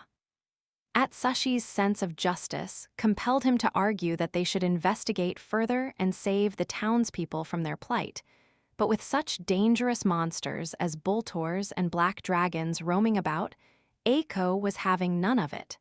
So, in the end, it was decided they would leave the mountain. But of course, it was too much to hope everything would go according to plan. The moment the group exited the waterfall cavern using Yue's magic, they were greeted by a fearsome sight. A dragon, its scales jet black and its eyes glinting a cruel gold, glared down at them from the sky. It was easily 7 meters long. Claws as big and sharp as swords jutted from its forelegs. The wings sprouting from its back were glimmering faintly, covered in a sheen of mana. That explains it. Every time the dragon flapped its wings, an unbelievably powerful gust of wind blew past them. Still, what stood out most of all were the 2 eyes that glowed as gold as the moon amidst a sea of pitch black. Its pupils were slitted, giving them a reptilian appearance, while its eyes were narrowed in a dangerous glare, making the light they emitted all the more beautiful. It let out another low roar. The overwhelming pressure it exuded was far greater than the wyverns Hajime had fought at the bottom of the Ryzen Gorge, the Hyverias. Most people considered Hyverias among the most dangerous monsters that roamed the surface, but this black dragon made them feel like nothing more than little birds. Truly, its majesty made it fit to be called the ruler of the skies. Eiko and the others froze in place, deer caught in headlights. Will was trembling so fiercely that he looked ready to collapse on the spot. He was probably having flashbacks to the last time he'd been attacked. He had expected a suitably powerful monster when he saw the furrows in the ground, but he hadn't expected something as deadly as the black dragon currently in front of him. This was at least 3 times more powerful than what he'd anticipated. He was sure its strength couldn't compare to the Hydra he'd fought at the bottom of the abyss, but it was at least as powerful as the monsters he'd found 90 floors down. Upon spotting Will, the dragon's gaze focused on him. Then, it suddenly reared its head back and opened its jaw, revealing rows of razor-sharp teeth. It began focusing a tremendous amount of mana into its mouth. Ki-e-e-e-e-e-a. A strange keening sound echoed throughout the sunset orange mountains. Hajime suddenly remembered while describing the breath that had gouged out part of the river and incinerated an adventurer on the spot. "Everyone, run!" Hajime leaped to the side as he screamed. Yue and she followed suit. However, most people know everyone else didn't react to Hajim's warning. They couldn't. Eiko, Yuka, the other students, and even Will were still frozen in place. Eiko and the others were too surprised to react properly, but Will was frozen in fear. He couldn't even summon the presence of mind to look away. Tisk. Hajime-san. Hajime used telepathy to relay orders to Yue and Shi, then used supersonic step to return to the spot he'd been in seconds ago, putting him directly between the dragon and the students. Normally, he would have just left them to fend for themselves, but he didn't hate Eiko and the others enough that he'd be comfortable just watching them die. And if he let Will, who by some miracle had survived, die, then what was the point of him accepting this mission in the first place? He'd taken on a contract to bring Will back if he found him alive, and he wasn't one to renege on his promises. Hajime pulled a 2-meter-tall, coffin-shaped shield out of his treasure trove and connected it to his prosthetic left arm. He started pouring mana into it, and a giant spike popped out of the bottom half with a pneumatic hiss. He thrust it into the ground as hard as he could. A second later, the dragon's black breath cut through the air with the precision of a laser. It traveled faster than sound, smashing into Hajime's shield with a thunderous roar not even a second after it had been fired. The waves of heat radiating off the black laser were so great that they melted the ground around him. Gyuuo! Hajime let out a bestial roar as he pushed back against the breath's force. Hajime's body, along with the shield, began to glow a deep crimson. He was using his diamond skin. His magic held out for a while and even pushed the breath back a short distance, but finally the breath broke through and slammed into the shield once more. And yet, his shield withstood the impact. Heat powerful enough to break through his diamond skin assailed the shield, slowly melting through it. However, every time it looked like the breath would break through, Hajime mended his shield with his transmutation. Though he'd driven the spiked bottom of the shield into the ground, the force was still enough to slowly push him back. Hajime transmuted spikes into the bottom of his shoes as well, then cast diamond skin once more. He pushed his left arm a little further out while supporting the shield with his right as well. Hajime's shield was made with a mixture of Tor and sh-tar ore, and layered with an outer coating of azantium. Since he was a synergist, he could withstand an attack powerful enough to melt even azantium. So long as the ore bought him a few seconds, he could always transmute it back to perfect condition. And even if someone did manage to somehow break past the azantium layer, they'd then have to contend with the sh-tar layer underneath. As sh-tar's hardness was proportional to the amount of mana poured into it, so long as Hajime had mana left to spare, it would never be broken. Since it took the breath more than a few seconds to melt through the azantium layer, the dragon had no hope of piercing Hajime's shield. However, it did possess enough strength to blow him away along with his shield. Even Hajime, with his superhuman strength, was slowly getting pushed back. There were deep divots in the ground made by the spikes he'd transmuted into the shield and his boots as he'd been forced back. Hajime, with his inhuman stamina, his shield, and his diamond skin ability, wasn't in any real danger of taking damage. But the people behind him would be incinerated by the dragon's breath, leaving not even ashes behind if he was blown away. As he was fretting over what to do, he suddenly felt something soft at his back. Inagumo. Inagumo-kun. He glanced back in surprise. To his utter amazement, Yuka and Eiko were trying to support him by pushing his back with all their might. It looked like they, finally returned to their senses, saw Hajime being pushed back, and had come to help. Eiko simply looked desperate, but Yuka's face, illuminated by the red and black fireworks display that was Hajime's mana colliding with the breath. Weapon was deathly pale, She was trembling, not because of the force crashing into them, but because the trauma of what had happened in the labyrinth was still haunting her. The fact that she was still trying despite that was proof of her courage. Seeing those two brought Atsushi back to his senses as well. With a spirited yell, he ran up to Hajime, and a second later Tiko, Nana, and even Will followed suit. The barrage showed no signs of stopping. The heat had long since evaporated the river water, so the force of the impact kept sending half-melted stones flying out of the riverbed. Hajime could no longer tell how much time had passed. It felt like an eternity to him, but in reality scarcely 10 seconds had gone by. He grit his teeth in determination, and at the same time, he heard the long-awaited voice of his salvation. Heaven's Fall? A whirling black sphere that was about 4 meters in diameter appeared above the black dragon's head. Its darkness was so absolute that it felt as if one would be sucked into it if they just stole a glance at it.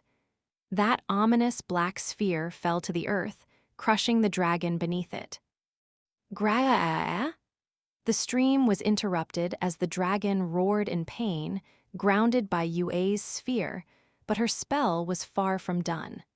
It pressed down on the dragon with even greater force, enough to create a dragon-sized depression in the ground.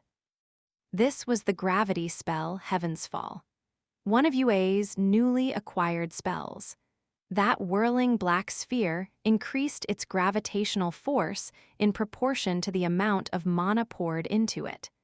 It could also change the gravitational orientation of its target, making it a very versatile spell. When used on oneself, gravity magic required surprisingly little mana. However, when used on other objects, the air or other people, it required exponentially more. Even Yue had needed 10 seconds to cast it. Plus, it drained an alarming amount of her mana. Though she still hadn't completely mastered the skill, so it was likely she'd be able to cut down the cast time and mana cost the more she trained. The ruler of the skies had been forced to the ground, and it didn't take kindly to that. It mustered all of its strength and rose to its feet. However, before it could do anything else, she came hurtling down toward it, Drucken. At the ready. Here's the finisher, she yelled, rabbit ears flapping wildly in the wind. She used numerous shotgun blasts to accelerate her fall, swinging her hammer down at the dragon's head. There was a thunderous impact as she landed. The force of her blow created a crater so large that it looked like the area had just been bombed. Her smash had been a magnitude more powerful than the one she'd used on the Mildy Golem. The reason being that of all the improvements Hajime had added to Drucken, chief among them was enchanting the compressed azantium that made up her hammer with gravity magic. However, instead of neutralizing Drucken's weight, he'd multiplied it, so it could grow even heavier depending on how much mana was poured into it. As it was, Drucken resembled the 100-ton hammer from a certain famous manga. Anyone or anything that took that head-on would likely be annihilated. If they took it head-on anyway, a fireball hurtled toward Yue from amid the dust surrounding the dragon. Yue adjusted her gravity so that she fell to the right and avoided it. However, she had to cancel Heaven's Fall in order to do so. As the dust settled, Hajime could see that the dragon had managed to avoid Drucken by a hair's breadth. It had pulled out every last ounce of its strength in order to do so. The dragon circled in place, swinging its tail angrily at she. Wow, she managed to just pull Drucken out in time and use it as a shield. At the same time, she leaped into the air, deadening the impact, but sending her flying backward through the trees. Having regained its footing, the dragon rested its golden-eyed gaze on Hajime, or rather right past Hajime and at will. Hajime quickly returned the shield to his treasure trove and pulled out Donner and Schlag, firing them as fast as he could. A barrage of bullets slammed into the dragon, leaving a trail of red streaks in their wake. Unable to dodge such a fast attack, the dragon was blown backward into the river. A massive spray of water rose into the air as it fell. Realizing it was dangerous to keep the fighting near Will, Hajime charged after it. He reloaded Donner and Schlag as he ran, firing a second barrage. Soon after, the dragon rose from the river with a roar, sending another wave of water splashing everywhere. It ignored Hajime entirely and fired another fireball at Will. Hajime had launched this series of fierce attacks to draw the dragon's attention to him, but it appeared that it had eyes only for Will. Yue. Okay, liquid barricade. Will let out a very unmanly shriek and shrunk back. However, before the fireball could hit him, a giant wall of water rose up to protect him. The fireball dissipated as it slammed into Yue's liquid barricade. Well, we've gotta help them. Yeah. Barely able to keep up with lightning pace of the battle, Yuka pulled out her artifacts, a collection of legendary throwing knives. There were 12 of them, and they had the unique ability to attract each other, so as long as Yuka kept one in her hand, she could recall all the others. She wrapped her knives in a wreath of flame and threw them at the dragon. At the same time, Atsushi pulled out his twin shamshears and swung them down. His job was Arabian Corrido, and his artifacts let loose razor-sharp blades of wind every time he swung them. However, Yuka's flaming knives and Atsushi's wind blades didn't even so much as scratch the dragon's jet-black scales. Dismayed, Yuka and Atsushi nevertheless dutifully readied their knives and shamshears once more. Seeing them struggle so desperately, Naboru, Akito, Nana, and Tiko all found their courage and started firing long-range attacks from behind the safety of Yue's water barrier. Gwaya! This time their attacks didn't even reach the dragon, as its roar blew all the projectiles away. The ferocity of the roar and the intensity of its glare left them trembling in fear once more, and Tiko and Nana even fell over.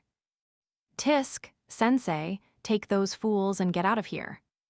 But Nagumo-kun. Their spirited display of courage had ended in vain, leaving the students shivering in terror. Hajime could tell they'd be of no use, so he urged Eiko to take them somewhere safe. However, Eiko hesitated. No matter how he acted, Hajime was still one of her students, and she was loath to leave him behind to fight such a powerful monster alone. Meanwhile, the dragon had finally risen out of the river and flown back into the sky. It unleashed a torrent of fireballs at the ground below. As always, its target was Will. Hajime was bombarding it with bullets, but he wasn't able to attract its attention in the slightest. The dragon's scales were as hard as the scorpion Hajime had fought in the past, and even his full-power railgun shells did little more than dent them. Its focus was completely on Will. It was almost as if it was being controlled by something. A robot obediently following out its orders. Only attacks powerful enough to interfere with its efforts to kill Will could grab its attention, and even then only temporarily. Hajime had no idea why whoever was controlling this dragon wanted Will dead, but it made his job easier. He shouted out his plan to Yue. Yue, focus on protecting Will. I'll get the dragon. Okay, got it. Yue instantly swapped her gravitational orientation to Will, zoomed toward him, and righted herself just before colliding with him. She was mildly annoyed at the fact that Eiko and the others couldn't even get out of the line of fire, but considering their level of skill, she realized it was to be expected. If you don't want to die, get behind me. Yue had zero interest in the students, but as Eiko was someone Hajime seemed to respect, she at least made a token effort to protect her. Besides, It would just make her life harder if they started moving around, so it was easier on her to keep them quiet. Tiko, Nana, Nabaru, and Akito all scuttled about in a helpless panic. But Yuka, Atsushi, and Eiko at least had the presence of mind to retreat behind Yue's ice barrier, cursing their helplessness all the while. In truth, they were at least a little stronger than this. However, even after learning Hajime had survived, even after finding the strength to stand up once more, the trauma they'd experienced that day wouldn't disappear so easily. The day they'd nearly been slaughtered by the behemoth and the Traum soldiers, the day they'd seen Hajime die, had been imprinted firmly onto their minds and hearts. And even if they could fight at their full potential, the dragon's strength was on a completely different level. They wouldn't even be able to scratch its scales. All they could do was watch the battle unfold as they hid behind Yue's beautifully crafted ice wall. Knowing that Will was safely under Yue's protection, Hajime was finally able to go all out. The dragon was still wholeheartedly focused on tearing down Yue's barrier. Realizing fireballs wouldn't be enough, it once again arched its head back and began concentrating its mana. This is the first time I've been ignored even after shooting at something. Well, I'll just have to make sure you won't be able to ignore me any longer. Hajime holstered Donner and Schlag, then pulled Schlagen, his anti-materiel rifle, out of his treasure trove. After that, he activated his lightning field. Red sparks started shooting down Schlagen's barrel. Realizing whatever Hajime had up his sleeve might be fatal, the dragon finally turned its gaze to him. As expected, it couldn't ignore something so dangerous. Hajime fired the same instant the dragon unleashed its breath. A single red streak and a cloud of black death collided with each other, creating an explosion of crimson and black. The resulting shockwave was so ferocious that it uprooted nearby trees and sent them hurtling through the air. In terms of power, Hajime's bullet and the dragon's breath were about equal. However, there was a fundamental difference in the composition of the two attacks, which was the decisive difference. The dragon's breath weapon was a continual attack, while a Schlagen was designed to pierce through a single point. That was why the bullet was able to come out the victor. The bullet slammed into the dragon's head from below, making it snap backward. The full metal jacket bullet had packed quite a punch even after making it through the cloud of death. However, it was nowhere near a fatal wound. That being said, with the breath's trajectory so abruptly changed, the dragon didn't have time to stop the outpouring of mana in time to prevent it from losing a few teeth and one of its wings. Graya-ea-asa. Roaring in pain, the dragon fell to the ground in a spectacular tailspin. Hajime quickly used aerodynamic to avoid the breath, and then used it again in the air, along with supersonic step. His foot slammed into the dragon's unprotected stomach, powered by both the accelerated speed of his fall and the strength of his steel leg's skill. The dragon's body doubled over as his kick collided. The force of the impact sent cracks running through the ground. It let out another agonized roar, but clearly hadn't actually taken that much damage. After all, its scales were tough enough to fend off a railgun. Still, fact was that Hajime hadn't expected his kick to do much to begin with, so he swiftly raised his left arm. It let out a high-pitched metallic whine. Then, he activated one of the gimmicks he'd installed into it, the high-frequency oscillator, before bringing it down on the dragon. Ever feel what it's like to get sucker punched? There was a dangerous gleam in Hajime's eyes and feral grin on his face. He mercilessly brought his fist down on the dragon, something that had pulverized a boulder in one blow. There was a loud boom, which made cracks start appearing on the dragon's scales, but with the way the impact had been transferred, Hajime was certain there must have been some damage to its internal organs as well. Gra! Blood spurted from the dragon's mouth, along with a roar this time. This was more pain than it had ever felt before. Its eyes were still glazed over with confusion, but it already realized it'd be dangerous to let Hajime remain near it. It poured an enormous amount of mana into its remaining wing and unleashed a gale of epic proportions to blow him off it before quickly returning to a standing position. Hajime once again used aerodynamic to leap out of harm's way, but not before leaving a few presents for the dragon. The dragon warily eyed Hajime, but was suddenly rocked by an explosion originating from its stomach. The blast was powerful enough to send the dragon hurtling through the air. Hajime had stuffed some grenades in the cracks in its scales before flying to safety. Krya! The dragon doubled over in pain, letting out more of a whimper than a roar. Its head drooped over and blood dripped from its mouth. This time it had been grievously wounded. Its attention was now fully on Hajime and not Will. It opened its jaws once more and let loose a torrent of fireballs. They exploded at random, like a burst of anti-aircraft fire, but none of them even came close to touching Hajime. Using a combination of aerodynamic and supersonic step, he nimbly wove through the barrage of explosions, leaving afterimages in his wake. He continued using hit-and-run tactics to whittle down the dragon's strength. He used Donner and Schlag to target its claws, gums, eyes, tail, basically any spot that seemed even mildly unguarded.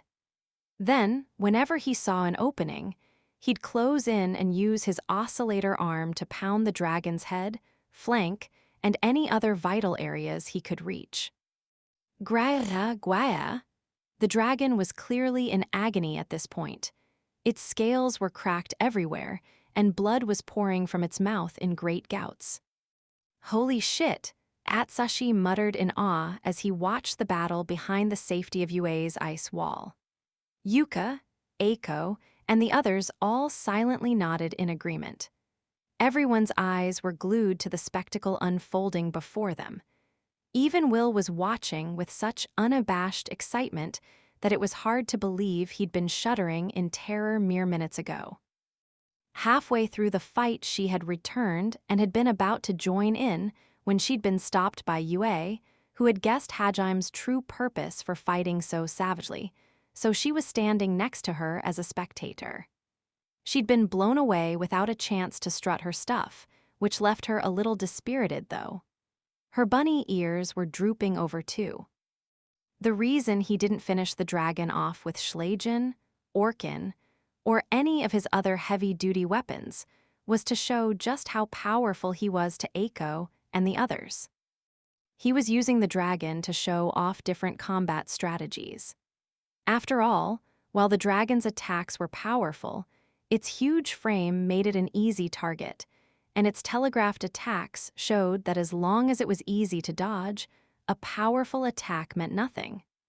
The fact that he was practically using this fight as a lesson showed that he wasn't even breaking a sweat fighting such a weak opponent. He wanted to make an example of his power on the off chance that Eiko told the Holy Church, the king, or Kuki about his blasphemous remarks after they parted ways. He wanted to show her that there was nothing even an entire nation could to do stop him. It might have looked like Hajime was just using the dragon as his punching bag, which he was, but its tenacity still impressed him. He had managed to crack its scales, but he still hadn't been able to shatter a single one. Its stamina and defensive power were truly admirable. Out of curiosity, he had used ore appraisal on the scales, but there'd been no reaction, which meant that if the scales weren't organic matter, they weren't any kind of material Hajime could transmute. After a while, Hajime decided he'd put on enough of a show. Deciding to finish it off, he quickly stepped into the dragon's blind spot, then kicked it onto its back once more. Taking advantage of its sluggish movements, he pulled his pile bunker out of his treasure trove. Atsushi and the other guys began murmuring to each other, but Hajime ignored them and fixed the anchors in place. Once that was done, he activated his lighting field. D picked the pile bunker because he hadn't tested it out at full power yet, so wanted to see what it could accomplish. He set the azantium-coated stake spinning, making sparks fly off the bunker. He had no doubt his 4-ton stake would instantly kill the dragon. However, as the saying went, even a cornered mouse would bite a cat. It was when a beast was wounded that it was at its most dangerous. It seemed black dragons were no exception. With an ear-splitting roar, the dragon let loose a monstrous shockwave. It was no more than a haphazard explosion of mana, but it was powerful enough to shake loose Hajime, who not only strengthened his already ridiculously powerful body to the limit with body strengthening, but it also had the pile bunker's anchors to keep him in place. The force nearly wrenched his artificial arm out of its socket. The dragon then rolled over in an attempt to send Hajime flying. Yuo, he stumbled back a few steps. That was enough to foul his aim, and his pile bunker fired harmlessly up toward the sky. Hajime spared only a glance to the stake that had vanished into the horizon before turning his attention back to the dragon.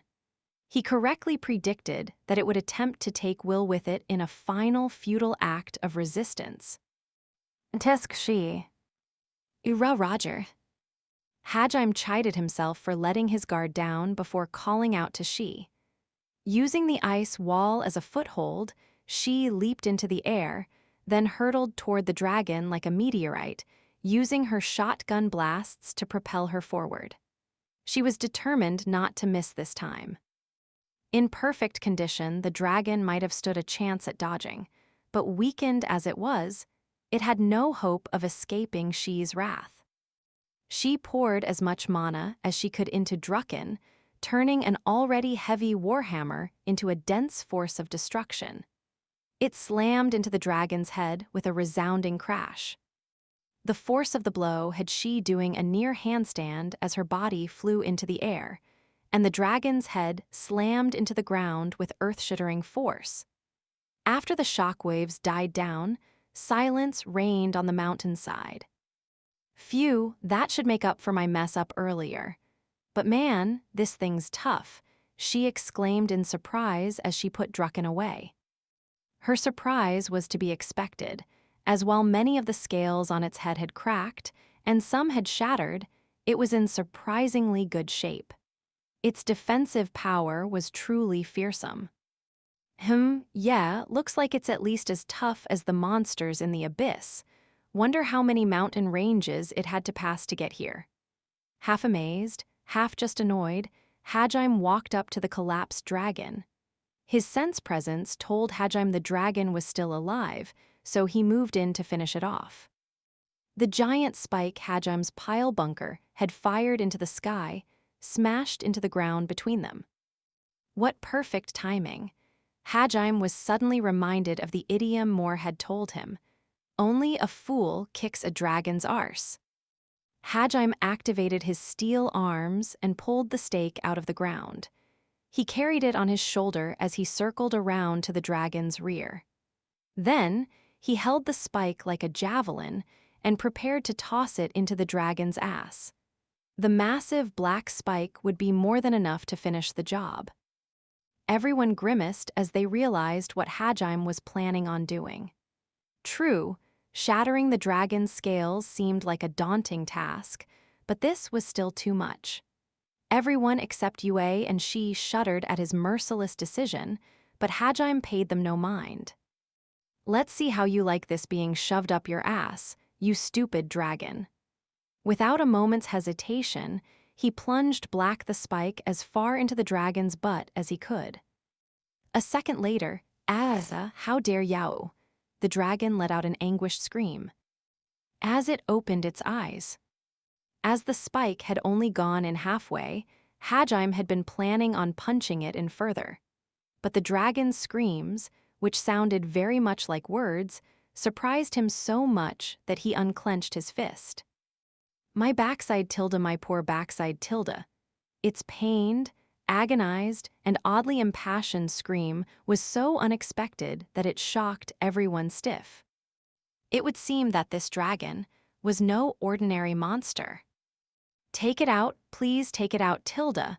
The voice that echoed through the riverbed sounded pitiful and decidedly feminine. The dragon's jaws weren't moving, so she was clearly using some kind of wide-area telepathy to broadcast her voice. That made sense, as it was unlikely a dragon's mouth and vocal cords would be able to produce anything resembling human speech. However, it was impossible for monsters to understand or use human speech, the only exception being a strange fish with a human-shaped face. Leaving that aside, no other monsters had been seen using language of any sort. Though the presence of a black dragon here itself was out of the ordinary. It made absolutely no sense for a monster on par with the creatures Hajime had faced off in the labyrinth to be wandering the surface like this. And if by some chance there was a dragon's nest nearby, there's no way it would have remained hidden. That left only two possibilities. First, that it was an undocumented kind of monster that had come from beyond the fifth layer of mountains where no one had ever explored. Or second, are you one of the dragon men? The dragon stiffened up upon hearing Hajime's question. However, a second later it let out a defeated sigh. It appeared that it hadn't wanted the fact that it was a dragonman to be found out. Still, at this point, she could no longer hide it. It would be pointless to try and deny it now. "How could I make such a blunder?" she muttered regretfully. She wasn't sure if the boy before her had found out because of how odd her movements had been while she was controlled, or because she'd accidentally spoke after being nailed in the ass. Chances were it was both. "Indeed, I am a proud member of the Dragonman race. There are a number of reasons why I ended up here. I will explain all, so may I please ask?" "That you remove that object from my anus? I am nearly out of mana.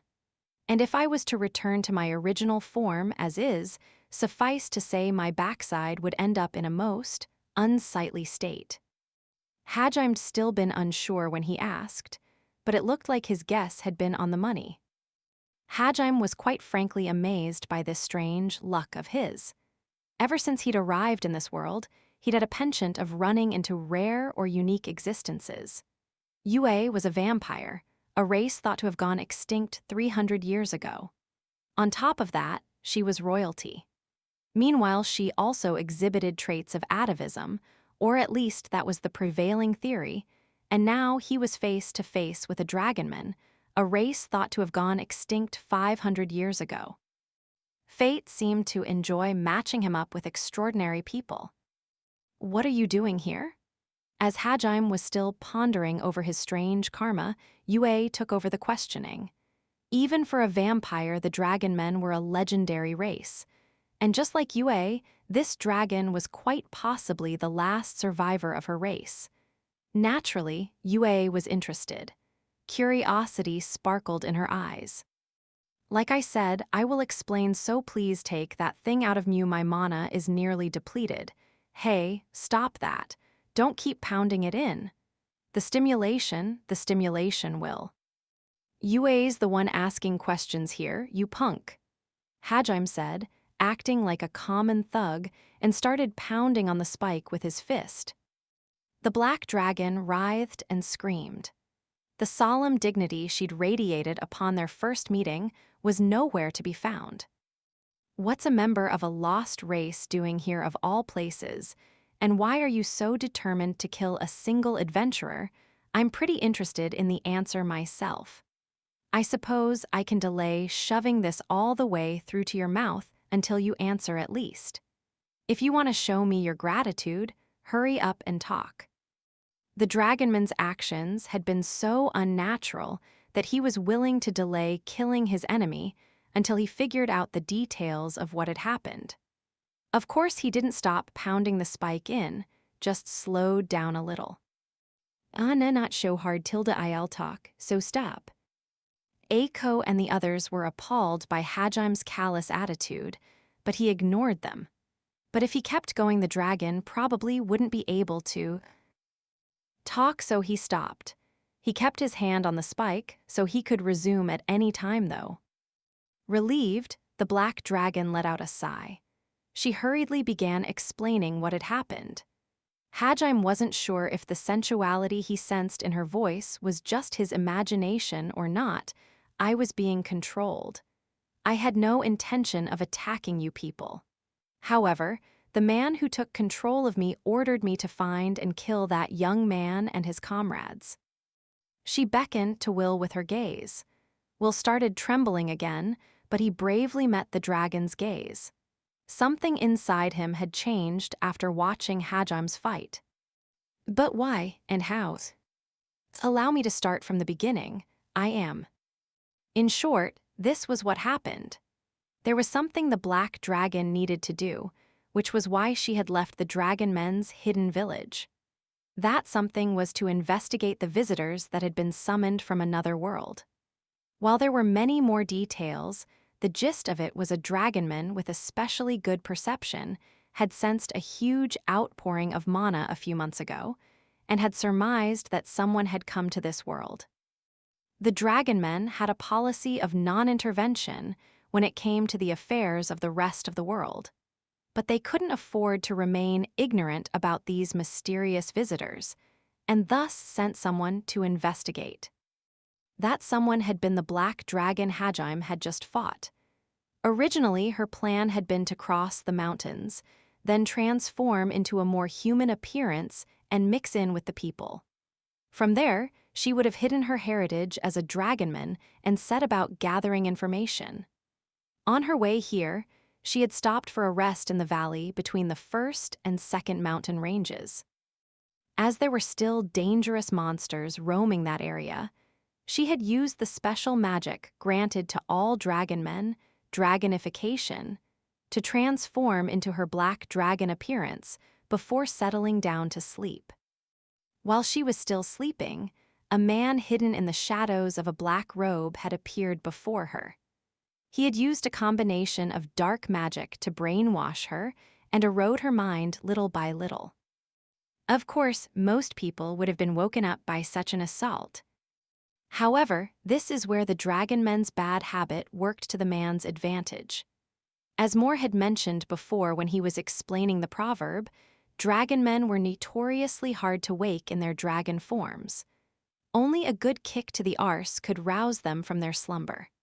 That being said, dragonmen were also known for their immense willpower, and a dragonman of her caliber wouldn't have been easy to control.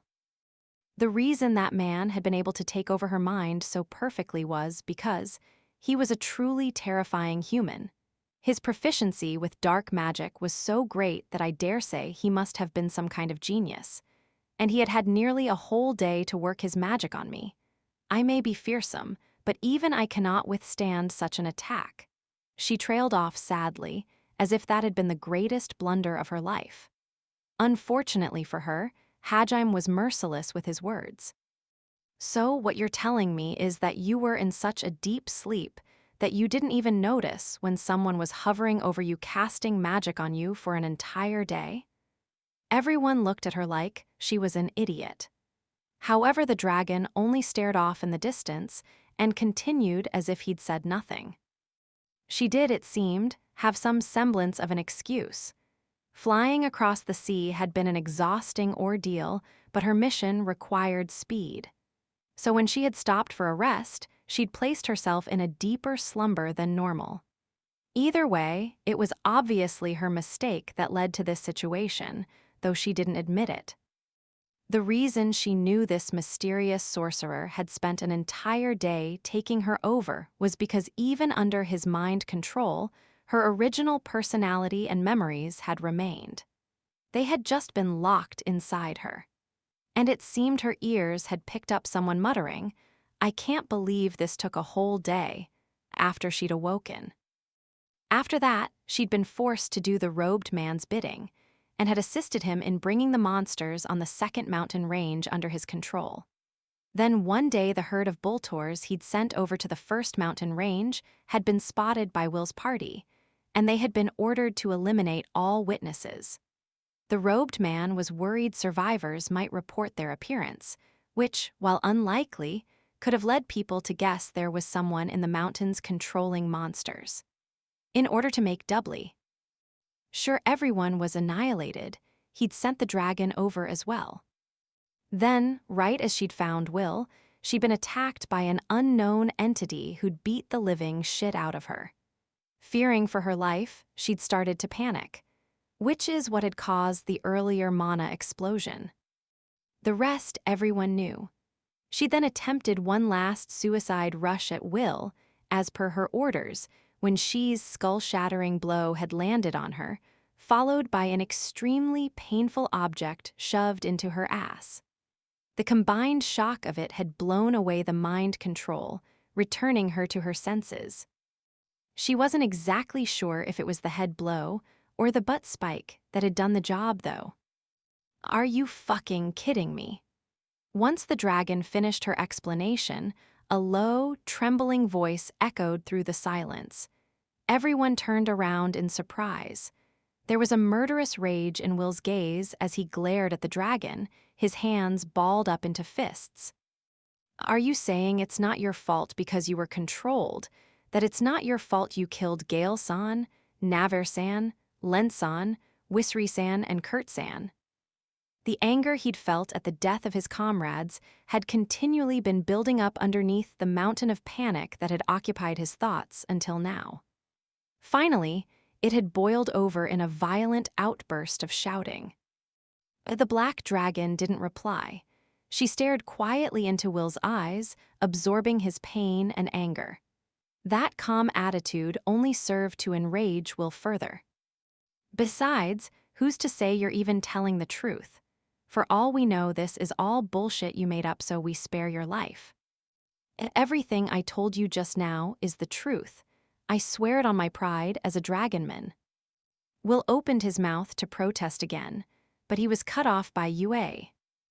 She's not lying. What proof do you have that? One look from Yue silenced Will. After he trailed off, Yue returned her gaze to the black dragon and continued. Dragon men are known for their integrity and loyalty. I've lived far longer than any of you, and when I was around, stories of dragon men were far more common. She staked her pride as a dragonman on her story. It's no lie. Besides, I know what a liar's eyes look like, and she's no liar. Yue gazed off into the distance as she said that last part. She must be thinking about what happened to her 300 years ago.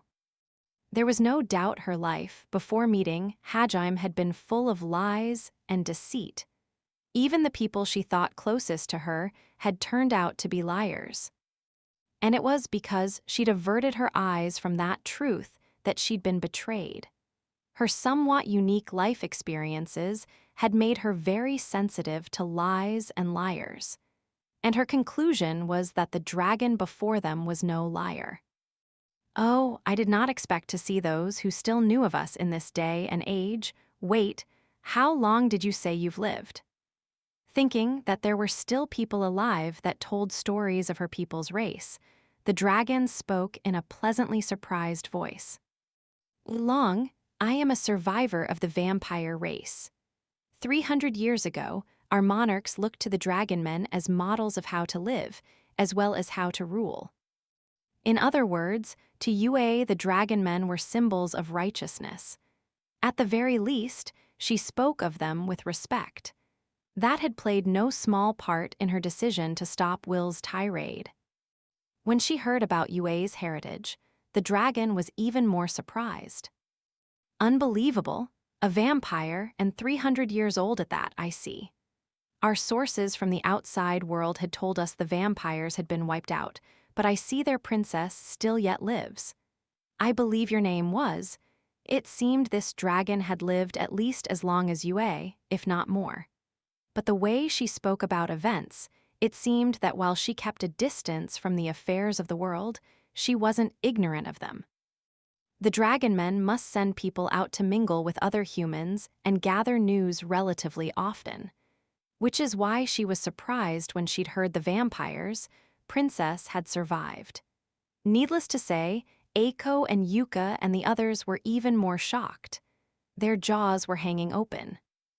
Yue headed the dragon off before she could speak Yue's original name. Yue, that's my name. The person I treasure most in this world gave it to me. Please use that. She was blushing slightly and holding her hands close to her chest like she was cupping something dear. Sparkling waves of happiness were radiating off her when they saw her. Expression, the girls all looked like they'd spotted a buffet of sweets, while the guys blushed, captivated by her words. Even Will's anger dimmed slightly. But then he thought back to the kind adventurers who taught him so much, and he found his rage again. Even so, it doesn't change the fact that you killed them.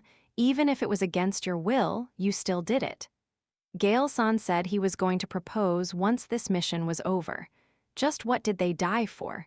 He understood logically that the dragon wasn't to blame, but he couldn't help himself. Even if he understood it in his head, he couldn't accept it in his heart. He ground his teeth together as a dark fog of anger enveloped his thoughts. That's a lot of flags he just raised. While appreciating the cliched nature of Will's speech, Hajime suddenly remembered the locket he'd picked up. Will, did this belong to that Gale guy? He pulled it out and threw it over to Will. Will caught it and opened it up. As he stared at the picture inside, his mouth turned up into a smile. This is my locket. I thought I'd lost it forever. I can't believe you found it. Thank you so much. Oh, that's yours. Yes, there's no mistaking it. The portrait inside is of my mother. Yeah, your mother, Hajime stuttered, surprised at how far off the mark his guess had been. When he asked Will why she looked like she was in her early 20s, he got a completely unexpected response. If I was going to carry around a portrait of my mother, it makes sense to have one of her in her younger days, right? Everyone present realized he must have had a huge Oedipus complex. The girls all backed a few steps away from him. As an aside, Gale's lover had been a guy. His full name was Gale Gay. It was often said that a person's name described who they were. Will had calmed down a great deal after discovering his locket wasn't lost forever, though it was hard to ascertain whether or not that had actually helped. Even if he had calmed down, that didn't mean his resentment had faded. And even after regaining his composure, he still insisted that the black dragon be killed. His reasoning was that there was no telling when she might get brainwashed again, but everyone knew it was just an excuse. What he really wanted was revenge. It was then that the dragon, in a voice full of remorse, proposed a solution. Whether it was by my will or not, the truth is that I stole the lives of many innocent people. If you say I must die for my crimes, then I shall accept that punishment. However, could you not give me some time? Before I die, I must at least destroy that dangerous man. That man is trying to create an army of monsters. The dragon men have always kept their distance from the affairs of the continent. However, after what he did, it is my responsibility to stop him. I cannot allow him to run free. I understand what I am asking of you is selfish. But will you please grant me the opportunity to stop this tragedy before it gets any worse? Everyone's expressions changed when they heard the words army of monsters. They all looked to Hajime. At some point, he had become the effective leader of their group. The one who'd fought the dragon off had been him, so it seemed natural to entrust the decision to him as well. His response was as casual and swift as always. I really don't give a damn about your responsibilities. You caused us quite a bit of trouble, so for that you'll have to die. He raised his artificial arm and made a fist. Please wait. Yeah, you cannot seriously mean to kill me now, not after all I just said. I'm begging you, please let me go. Once I settle my affairs, I'll let you do whatever you want with me. So please, think of the future generations that might yet be saved. Hajime ignored her and brought his fist down, but it never reached its intended target. Before he could pound the spike further in, Yue hugged him from behind. She lifted her face to his ear and muttered some words in a hushed tone. "Are you really going to kill her?" I mean, yeah. We were pretty much fighting to the death a second ago." But she's not an enemy. She never once directed animosity toward you. She was being controlled." Yue didn't want to let the dragon die. As she had growing up respecting the dragon men race, letting Hajime kill her would leave a bad taste in Yue's mouth. And while the battle had eventually devolved into the death match, technically speaking, she had initially been after Will. And now they even knew the reason why. She had been robbed of her will and forced to carry out her controller's orders like a machine. In the first place, the only reason it had devolved into a death match despite how focused she'd been on Will was because of Hajime. True, keeping Will alive was Hajime's current mission, so by making Will her enemy she had made Hajime her enemy, but the truth was that Hajime's real enemy was the man behind the dragon. If anyone should become the target of his ire, it would be him. There was one other reason Yue had stopped Hajime. Yue understood very well Hajime's worldview, but she couldn't see the dragon before her in the same light as the enemies they'd killed before. After everything she'd experienced as the vampire's monarch, Yue had a good eye for people. And Yue could tell that the dragon truly had no intention of becoming Hajime's enemy. Yue didn't want Hajime to kill anyone that wasn't truly his enemy. As for why, that was because, if you compromise your own rules, you'll start losing your humanity. Is killing her something you really have to do? She was worried Hajime would start to break down if he actually killed someone who was truly his enemy. Sensing Yue's worries, Hajime cocked his head and thought about whether that black dragon really was his enemy. Hajime wasn't so naive as to worry about whether his opponent was being controlled or not in the middle of a fight. He would kill anything standing in his way. But was there any reason to execute a former foe who had since been freed from her mind control? Was that still killing an enemy? Hajime stared into Yue's eyes, inches away from his own. As he considered his own principles, a strained voice interrupted them. "Sorry to interrupt your flirting, but if you're still debating, could you please remove this spike from my behind? At this rate, I'll die soon regardless of what you do." What do you mean? "Any foreign objects inserted inside me in my dragon form remain the same way when I revert to human form. Just imagine a woman with a spike this hard and large inside her. Do you think she could survive?" Everyone grimaced as they imagined the sight. Yuka and the other girls unconsciously covered their butts sympathetically. "I am maintaining this form with my mana, but that will soon run dry. I can last maybe another minute like this. I am interested in seeing what lies beyond death, but dying like this would be too unsightly to bear. Think of the future generations that might be saved." While that last bit seemed rather out of place, her voice was very clearly strained. Hajime didn't have much time to make his choice. Fine. With one hand wrapped around Yue, he decided that if he was hesitating this much already, it couldn't hurt to listen to his partner's advice.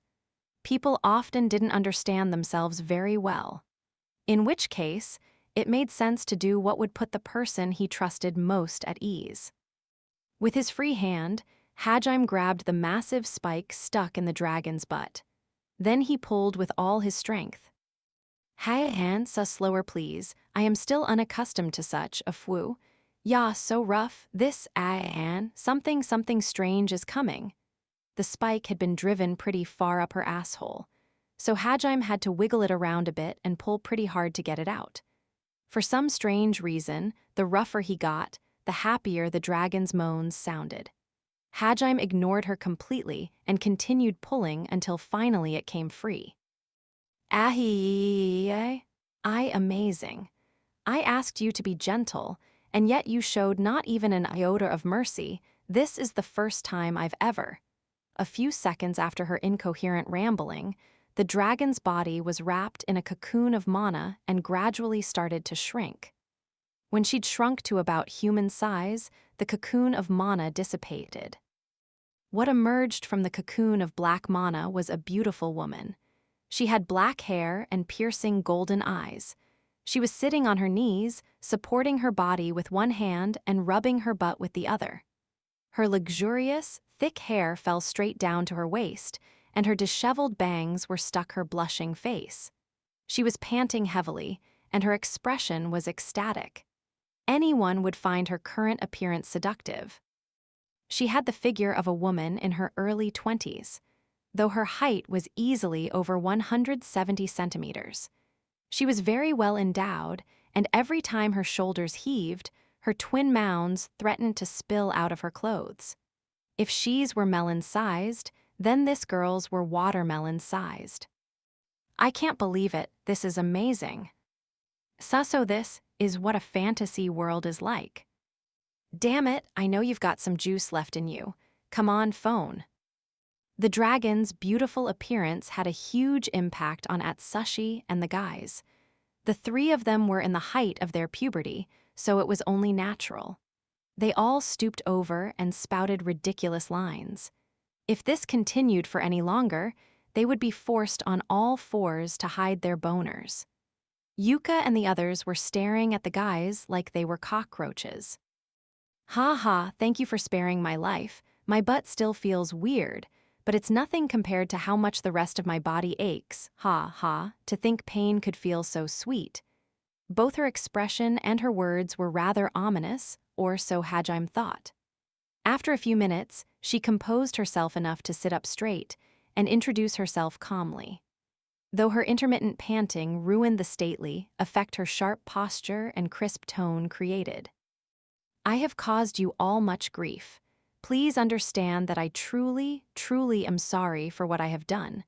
My name is Tio Claris. I'm a dragonman of the Claris clan. Tio then went on to explain how the robed figure who was gathering a monster army was planning on attacking the nearby villages, and that he had already gathered a mob of 3,000 to 4,000 monsters. Most of the monsters that inhabited the second mountain range lived in packs, so all he'd needed to do was subjugate their respective leaders, and the packs had followed. The whole reason Hajime and the other students had been summoned to this world was because the Holy Church had feared the demons had somehow discovered a way to control monsters. So because of that, Eiko and the others surmised he must have been a member of the demon race. However, when they said as much, Tio shook her head. Tio explained that the black-robed man had been a black-haired, black-eyed human, and that while she'd called him a man, he was young enough to be considered a kid. She also distinctly remembered what he had said after taking control of her. Mind, elated by his success, he had yelled, "This proves I'm better than him. I'm the real hero here." He had seemingly harbored a massive grudge against this hero person. A black-haired, black-eyed boy who knew the hero well and was a genius at using dark magic. There was one person who perfectly fit all of those conditions. Eiko muttered, "But that can't be," and she and the other students all exchanged troubled glances. As obvious as it was, they didn't want to believe it. As they were worrying about what to do, Hajime, who had been using his far sight skill, suddenly realized something. Oh, so that's... When he'd heard Tio's story, he'd sent his Ornizes out to search for the monster army and the black-robed man. One of them had spotted a large gathering of monsters, but the numbers were off. You said 3,000 to 4,000, right? Are you sure you weren't a digit short? Everyone's eyes flew open in surprise. It appeared he'd begun his advance. The robed man was almost certainly aiming for the town of If they continued at their current pace, they would be down the mountain in half a day and reach the town in another half. Well, we need to hurry back and warn everyone. Then we need to evacuate and ask for reinforcements from the capital, and then. Realizing the seriousness of the situation, Eiko tried to think through her panic and figure out the best course of action. Against an army in the tens of thousands, even the ridiculously overpowered students didn't stand a chance. Besides, they still hadn't fully recovered from their trauma. Eiko had basically no combat ability, Will was barely even an adventurer, and Tio was completely drained of mana. Forget stopping them, they wouldn't even be able to slow the army down. Thus, Eiko's plan of warning and everyone and running until reinforcements from the capital came was the best considering the circumstances. However, while everyone else was panicking, Will quietly asked a rather odd question. Hajime Dono, couldn't you do something about? At his words, everyone looked expectantly to Hajime. Their eyes were filled with hope.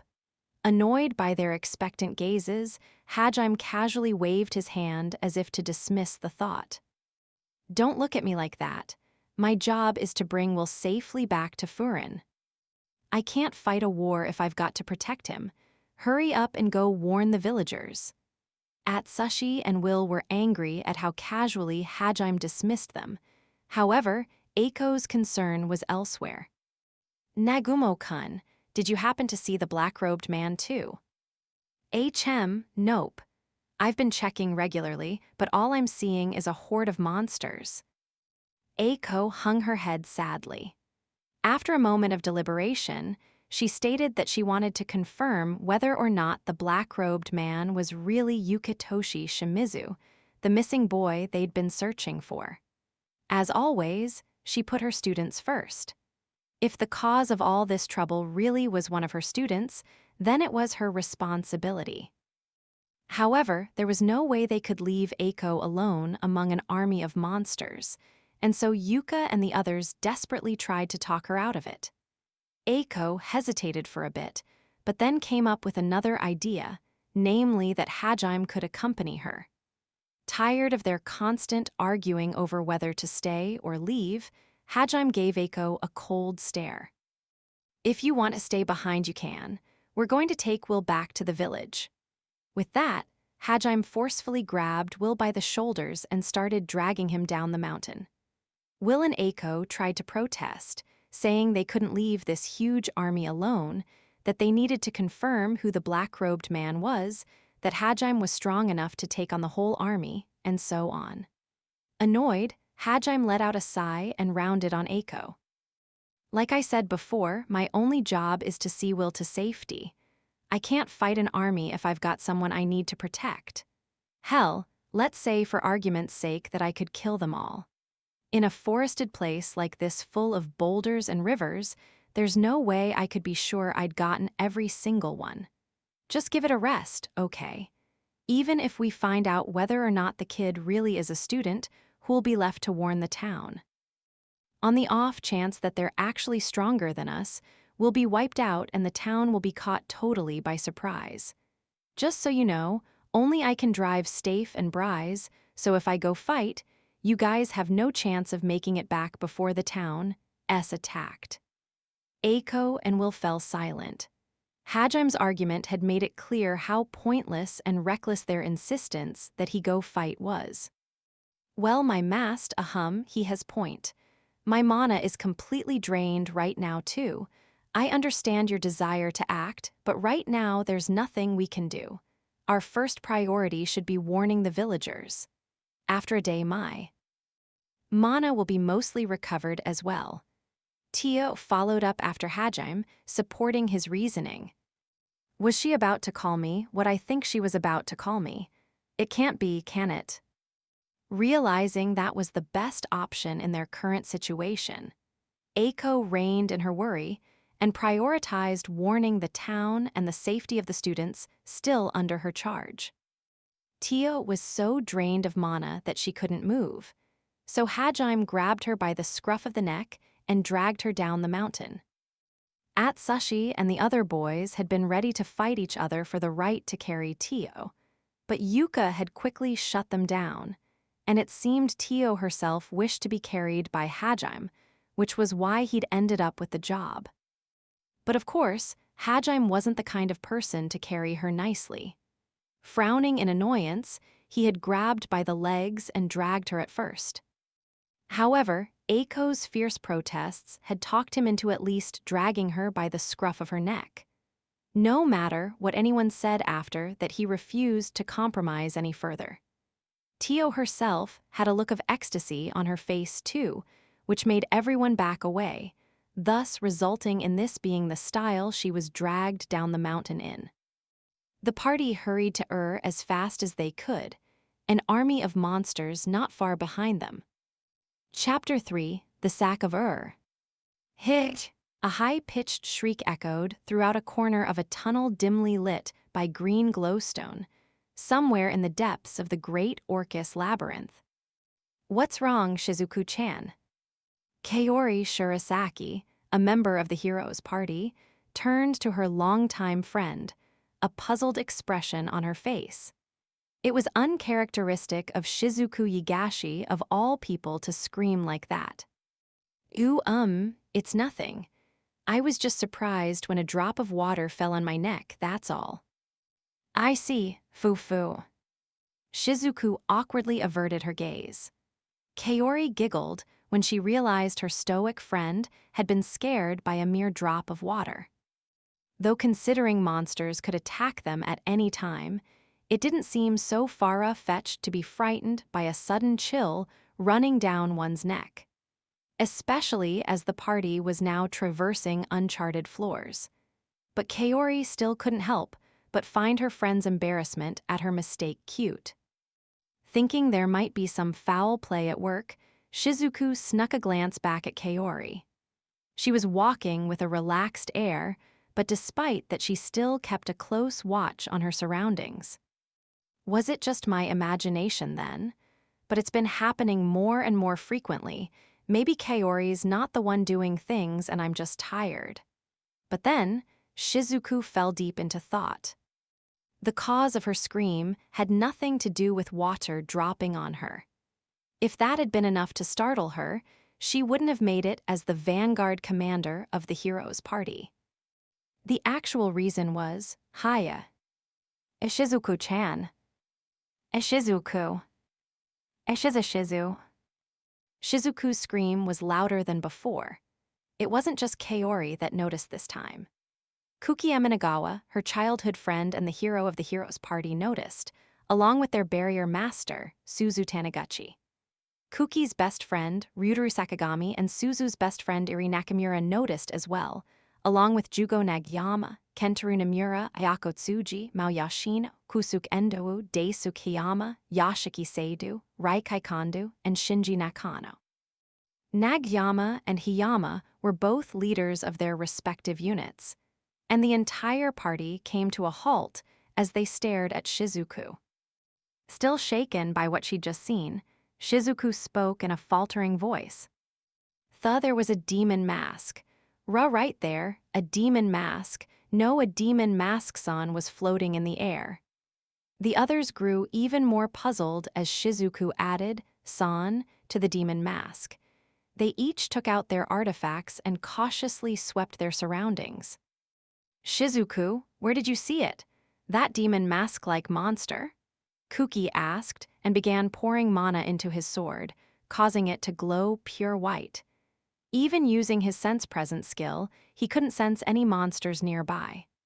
Cold sweat poured down his forehead as he considered the possibility that they might be facing monsters skilled enough in stealth to evade his sense presence. However, Shizuku didn't sense Kuki's nervousness, and instead shot another suspicious glance at Kaori. I saw it floating behind Kaori." "Huss me, no way where is it?" Kaori began to panic. She circled in place with her head turned back, like a dog chasing its own tail, looking for the mask Shizuku'd seen. Her cleric's robes fluttered around her, giving off the illusion that she was dancing. Kaori's adorable antics, combined with Shizuku's apologetic expression, served to drain the tension from Kuki's body. Sorry, I think I'm just seeing things. Well, we are deep inside a dark dungeon. Don't worry about it, Shizuku. I'd rather you say something every time you think you see something than miss noticing an ambush. Meld-san said the same thing, remember. Kuki reassuringly patted Shizuku on the shoulder, and the other party members all nodded in agreement. They had been making steady progress and were now on the 78th floor. The reliable commander of the Night Corps, Meld Loggins, was nowhere to be seen. Him, along with a retinue of hand-picked elites, were waiting on standby at the 70th floor. They discovered a teleportation circle that went from there to the 30th floor. This was the first shortcut they'd ever discovered in this labyrinth, so Meld and his knights were making sure to guard it to guarantee safe passage through. While Meld and his knights were the strongest the kingdom had to offer, they had been forced to retire around the 70th floor.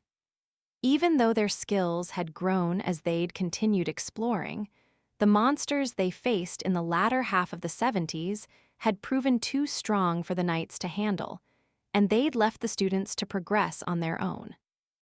Before they'd set off on their own, Meld had repeated to them over and over all of the tips and tricks he'd learned about dungeon delving, to the point where Kuki and the others had gotten tired of his nagging. At some point, he'd started sounding less like a knight and more like their mother, saying things like, "Do you all have handkerchiefs? Make sure you don't scavenge for food in the dungeon, okay? If you eat anything strange, make sure to spit it out at once," and so on. At some point, they'd stopped being tricks about dungeon delving and just plain fussing, as he said things like, "Are you sure your equipment's good enough?"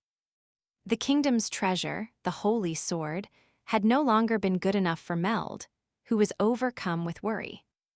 "These are the best treasures your kingdom has to offer," Kuki and the others had retorted. But in the end, it looked like this incident really had just been Shizuku seeing things. "I guess even you get spooked sometimes, huh, Shizuku?" I never thought I'd hear Shizuku say, "Demon masks on. This is truly a day to remember." "Suzu, please stop snickering like that." The party resumed their search. Kuki took the lead, with Shizuku and Kaori following behind. Shizuku continued sneaking glances at Kaori as they walked. "Hey, Kaori." "What is it, Shizuku-chan? Are you okay?" Kaori tilted her head in confusion, not understanding what Shizuku meant. However, a second later, her face went pale and she asked Shizuku a question in a shaky voice. Shizuku-chan, don't tell me that thing is still behind me. Shizuku-chan, how long has it been there? Have I been cursed?" No, it's not that. I don't see anything, don't worry." Really?" Kaori continued glancing over her shoulder, making sure nothing was there. It was just like when walking home alone, one felt like there was someone behind them and looked back only to see no one. Even knowing there's no one following them, they still become paranoid. Kaori was terrible with scary things like ghosts and demons, so she was doubly scared of the demon masks on Shizuku had seen. However, when she glanced back for the 100th time, Kaori actually did spot a black shadow out of the corner of her eye. It's the demon mask Saiyan. Wait, hebags. Kaori let out a shrill scream, closed her eyes, and started wildly swinging her staff around. A second later, she felt a thud as it hit something, and one of the male students screamed. "Kusuk. So that's where you were hiding." Enderu-kun just went flying. Wow, he really got some airtime there. The person Kaori had mistaken as a demon mask-san had actually been Kusuk Enderu, a member of Nagayama's party and the world's most inconspicuous person. He had such a weak presence that before they'd been whisked away to Tortoise, even automatic doors in Japan had ignored him. His job, quite aptly, was assassin. He'd been friends with Jugo and Kentaro for ages, but even they'd go, "Wait, where'd Kusuk go? The bathroom, maybe?" But he was right here, almost every day, even when he was standing right next to them. Even before he'd been summoned, his invisibility had practically been a superpower, but after coming to Tortoise, he'd honed his stealth skills even further. So much so that, despite the fact that he'd been right behind Kaori, directly in her line of sight every time she turned back, she hadn't even noticed him. Seeing her tearful expression every time she turned back had been bad for his heart. His heartbeat accelerated to dangerous levels, and he decided for the safety of his health that he should move somewhere else. But just as he'd begun to do so, Kaori had turned back, catching a glimpse of him out of the corner of her eye, resulting in him getting smacked. Which was bad for his health in a different sense. "Ha, Endo-kun? Awawa, I'm so sorry." It seemed the true identity of the demon mask-san had been Endo. The force of Kaori's blow had sent him sprawling, and he was sitting on his knees, dazed. Embarrassed, she walked up to him and cast a healing spell. He looked off into the distance as Kaori's light purple mana enveloped him. He looked truly pitiable. Kaori apologized over and over, bowing her head as low as it could go, before Kusuk finally responded. "It's fine, really. I'm used to it, and besides, Hiyama's starting to give me scary looks." That only served to make him look more pitiable, and Jugo came over to comfort him. Finally, the party's best scout was fit for duty once more, and they resumed exploring the 78th floor. "I'm sorry for scaring you, Kaori." "It's fine. I was the one that overreacted. Don't worry about it." Shizuku apologized, as it was her initial scream that had been the cause of all this. She let out a sigh of relief when Kaori forgave her.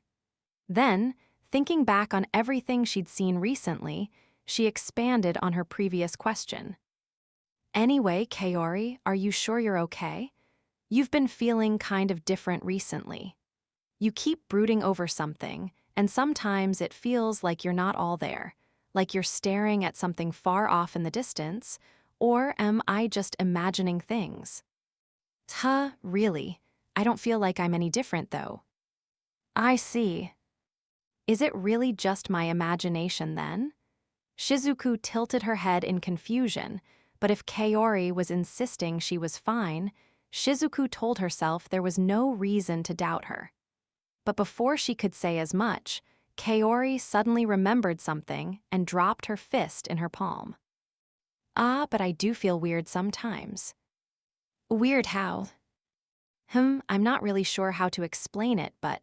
She tilted her head and looked around for a moment, then her face suddenly went blank. Her face was utterly devoid of expression, like she'd just turned into a robot of some kind. "It's kind of like someone just stole something important to me, you know? Kaori, Kaori-san. Fufufu, funny isn't it? Fufufu." "Kaori, I'm sorry. I won't ask you weird stuff anymore, so come back to us, please." Even though she was laughing, her expression remained blank, and even her laughter sounded monotone. Happening cannot be. Shizuku was so shocked her thoughts became an incomprehensible jumble, and she tried to bring Kaori back to her normal self. She had no way of knowing the cause of her best friend's strange actions was due to a white-haired boy with an eye patch flirting with a vampire princess thousands of miles away, and could only lightly slap Kaori's cheeks. "Hey Shizuku-chan, why are you slapping my cheek? Cut it out." "You've finally come back to us, Kaori. Thank goodness." The spell passed as quickly as it had come, and Shizuku sighed in relief as Kaori returned to normal. Shizuku couldn't tell how or why, but it seemed like Kaori was reacting to some unpleasant events happening far away. She couldn't tell how she knew that either, but she was worried Kaori was gradually slipping closer to the dark side. This was a different world. If magic and monsters and even gods could exist, there was no reason strange psychic powers couldn't, probably. Shizuku tried to convince herself that was the case. Even if she didn't fully understand the reason, Her job was to make sure she brought Kaori back to her senses every time before she turned into Black Kaori for good. As Shizuku was making that resolution, Kuki suddenly stopped a few paces ahead. "Be on your guard, everyone. There's something up ahead. I can sense it. There's only one, though. Do you want me to go ahead and scout?" "There's only one of them, right? Then we don't need to bother scouting. Let's just rush in and slaughter it." Normally, whenever they encountered enemies that had yet to spot them, they would send Kusuk out ahead to assess the monster's abilities. Hence, why Kusuk offered to go preemptively, but Ryutaru smacked his fists together and suggested they fight instead. When they ran into small groups or lone monsters, the party often decided to fight without bothering to scout ahead.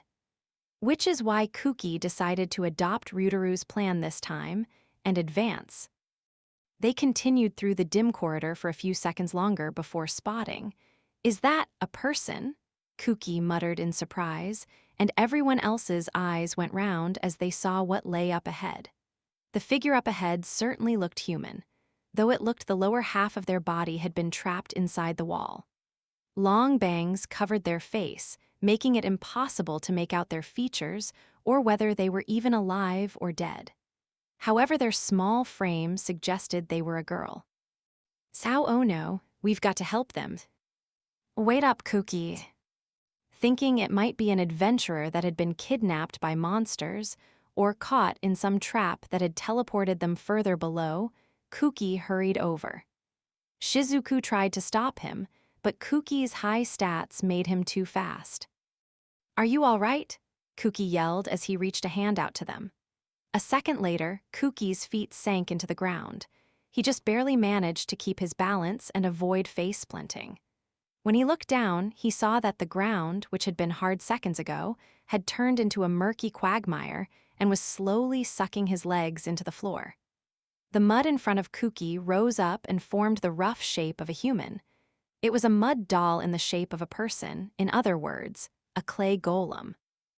More clay golems rose up around Kuki, who was struggling to break free.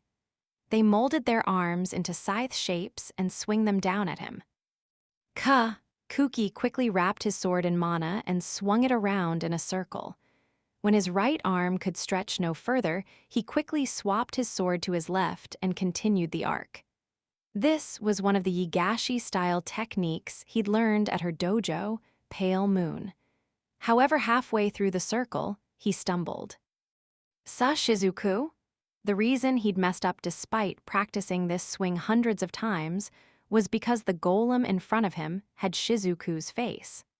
More precisely, it had molded its face to look like Shizuku's. As the rest of its body was still that of a golem, it only took a single glance to realize his opponent was Shizuku. But seeing his childhood friend suddenly appear in the path of his swing was enough to break his concentration for a split second. In a way, it was only natural for him to hesitate a little. But natural or not, that hesitation would have proven fatal, under normal circumstances, that is. Divine shackles. The golems on Kuki's right were cut down by a slash faster than light, while the ones on his left were shackled by chains of purple light. The golems quickly tried to dissolve back into mud to free themselves, but they were sliced in half by another sword slash. This was the next level of the technique Kuki had used, rippling Pale Moon. The one who had cut them down was, of course, Shizuku. "Are you all right, Kukis?" "I'm fine, sorry and thanks." Kaori used her divine shackles to lift Kuki out the quagmire. More golems started sprouting up, surrounding not just Kuki's party, but Hiyama and Nagayama's units as well. They were using their face-morphing abilities and sharp scythes to press the students back. Damn it, there's no end to them. How are we supposed to beat these things? Even if we cut one down, it just reforms. Ryutaru blasted one of them away with a well-placed thrust, but it just dissolved into a pile of mud and reformed. The other students weren't faring any better. Kuki was running around assisting whoever was in trouble, but that was only a temporary measure. As he was pondering how to break out of this deadlock, he spotted Shizuku coming toward him. This time, he was sure it wasn't a golem. She looked like Shizuku from the neck down as well. Hoping to avail himself of Shizuku's wisdom, he started wading his way through the golems toward her as well. But as he drew closer, he noticed something. The person that had originally been trapped in the wall was no longer there. They should have been directly behind Shizuku. He suddenly felt shivers run down his spine. Where was she? He hurriedly glanced around the area. Shizuku, watch out. Whoever was trapped in the wall isn't there anymore. They might be hiding. Idiot, they're right in front of you. Someone suddenly grabbed him by the back of his neck and threw him back. A gust of wind whooshed past his face an instant later. Coughing, he looked up. Standing in front of him was something that looked exactly like Shizuku, but had a longsword for a right arm. A few of Kuki's hairs fell to the ground. He just barely avoided being decapitated. Looks like that thing's their boss. It looks like it can mimic people's body types and even clothes. Kuki heard Shizuku's calm voice directly behind him. Looking back, he saw the exact same Shizuku, except this one had a normal right arm. As Shizuku had said, the golem that had come from the wall seemed to be their leader. The gray golem boss morphed its left arm into a sword as well and charged. I won't fall for that a third time. The two swords came slashing down at him in a winding arc, almost like they were whips. He parried one with his sword and dodged the other. He tried to close the distance between them, but the golem summoned scythes made of mud and flung them at him. The barrage of scythes kept coming, forcing Kuki back. No matter how many of them he cut down, the golem just created more. The only saving grace is that they were all made of mud, so while the scythes were deadly, they were easily ripped apart. So even weak swings could take them out, as long as they landed. But as their surroundings were filled with mud, the golems had a near infinite amount of resources to work with. Hence, why Kuki had his hands full just defending against the boss golem's onslaught. The other students were all being hard-pressed by the golems as well. Just around the time Kuki was debating using his limit break skill to blow them all away at once, someone jumped behind the boss golem. Kuki's lips curled up into a grin. I knew you could do it, Shizuku. I'm counting on you. Roger. They had a short conversation with a single exchange of glances. Shizuku had used her vaunted speed to circle behind the golem. She cut down the golems guarding the boss golem with a single swing of her sword, her signature ponytail swinging from side to side. She resheathed her sword and leaped toward the boss golem with frightening speed. In an instant, the golem changed its appearance, into that of Kaori. Ah, Shizuku let out a silent gasp. The thing in front of her was a monster. She understood that, at least in her head. But she wasn't mature enough to be able to accept that wholly right away. And a person's instincts always acted faster than their thoughts. To kill the golem, she would have to slice her best friend's face in two. Kuki couldn't tell if that was a scream of anguish or one to psych herself up. Either way, it was thanks to that she managed to overcome her hesitation and let loose her fastest slash, the Yigashi-style technique, Rising Dragon. Normally, the attack was followed up by a jump kick and a finisher with the sheath, but the continuation was unnecessary in this case. A crack formed at the golem's base and quickly traveled up, just like a rising dragon. A second later, there was a snapping noise, and the golem was cleaved cleanly in two, along with the mana stone inside of it. The golem collapsed in a puddle of mud, the two halves of its mana stone falling into its remains with a plop. At the same time, the other golems all crumbled as well.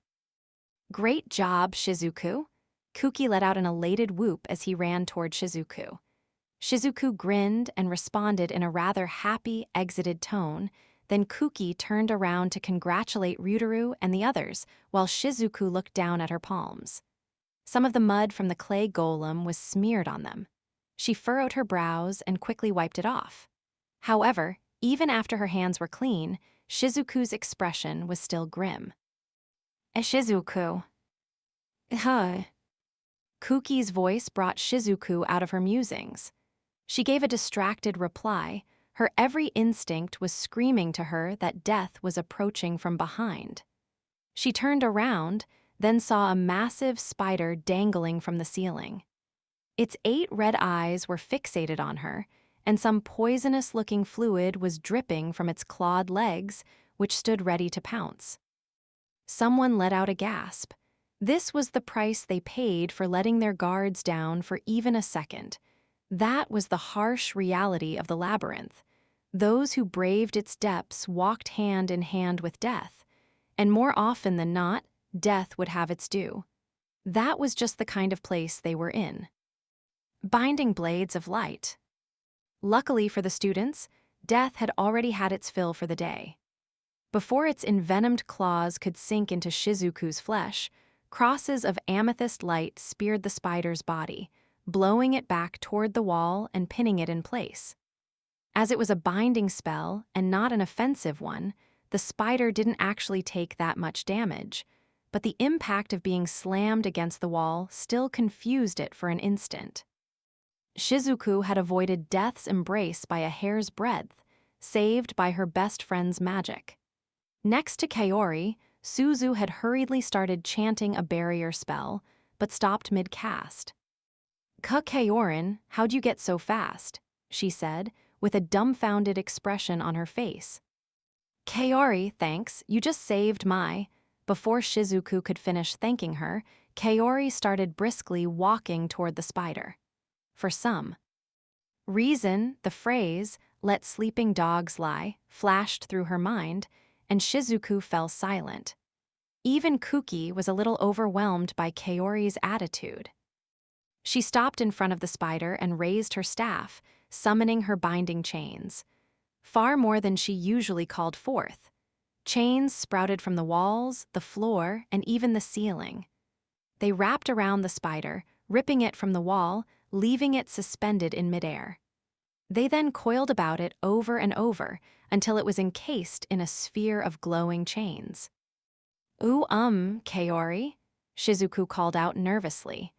Though the fear of death had since passed, Shizuku could feel goosebumps rising up on her skin.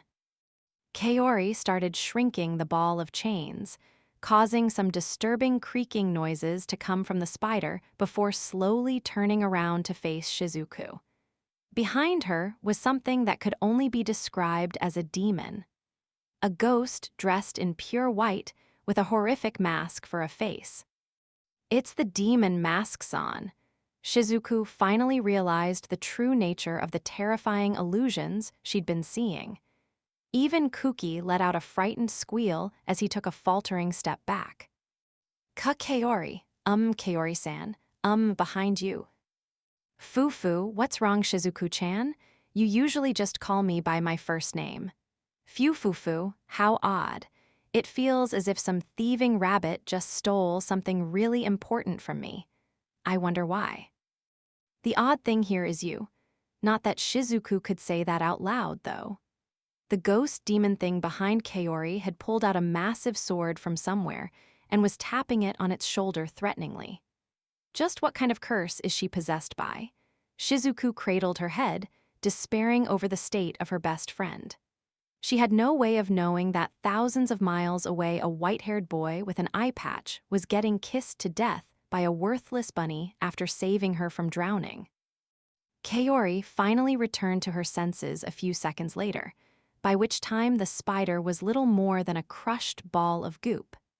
After making sure she was okay, the party headed further into the labyrinth. As they continued, Shizuku had to deal with Kaori getting possessed multiple times, Kuki going crazy over Kaori's madness, German suplexing Ryutaru when he went a little overboard, keeping demon Kaori happy, keeping Suzu in line every time she tried to grope Kaori, and staring down Hiyama when he got full of himself and tried to rush through the rest of the floor. This stress is going to drive me bald. Her worries about her hair faded. Away into the labyrinth, much like the lives of many hapless adventurers that had come before her. Whether or not a savior would appear to relieve her of her duty of looking after the others and her worries about balding, only God knew. Hajime drove Bryce even faster on the way back than he had on the way there. Because he was going faster than his road-smoothening tires could work their magic, Tio, who was tied to the roof, and Atsushi and the guys, who were sitting in the back, were shaken around like rag dolls. "Na Nagumo, can't you drive a bit more gently?" I'm gonna fall a little." "Naboru, I'm coming, don't blog my tongue, I bit my tongue." "Heya, oh how my wounds ache." "Maz, ahum more ahum, please let me inside." Atsushi was clinging on to the back window for dear life. Naboru was half out of the truck as it was, and Akito had managed to bite through his tongue while trying to reel him back in, and was now writhing in pain. Meanwhile, Tio was writhing in ecstasy as each bump dug into her wounds, calling out for help in a monotone that fooled absolutely no one. Had this been his world, Hajime would have been arrested, but it wasn't, so he didn't care. About halfway to Hajime spotted Eiko's guardian knights riding hard in his direction. They were all fully armored. Using his farsight, Hajime was easily able to make out David, who was charging forward with a ferocious expression on his face, and Chase, who was struggling to keep pace with him. A few minutes later, the knights spotted a giant black object racing toward them. From their perspective, Hajime's truck looked like some kind of monster. They quickly pulled out their weapons and got into formation. Their quick response, even in the face of an unknown threat, showed just how well they had trained. Hajime honestly wouldn't have minded just driving right through them. Their attacks had no hope of even scratching Bryce. However, he doubted Eiko felt the same, and it would be a problem if Tio or Atsushi and the others got hurt as he drove past, so he opened the truck's sunroof and started shouting and waving his arms wildly to grab their attention.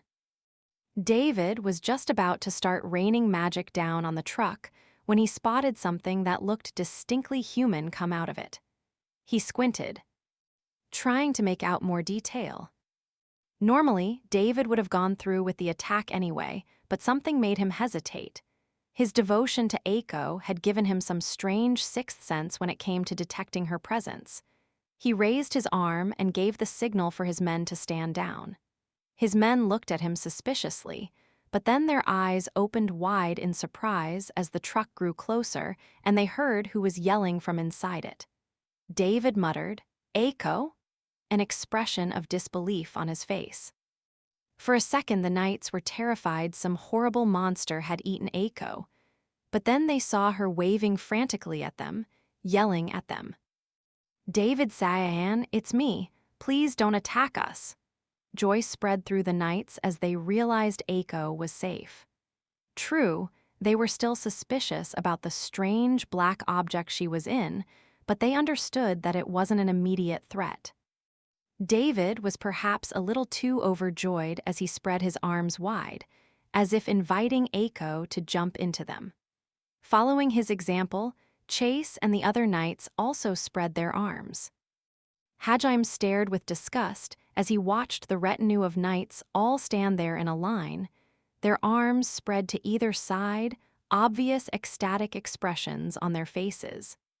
Eiko had been certain he would stop in front of David and the others, but their attitude annoyed him so much that he instead accelerated as he got close. The knights stared blankly at the rapidly accelerating truck for a second before hurriedly diving out of the way. Hajime mercilessly rode Bryce past the scattering knights. The knights watched, smiles still frozen on their faces, as the black thing sped away.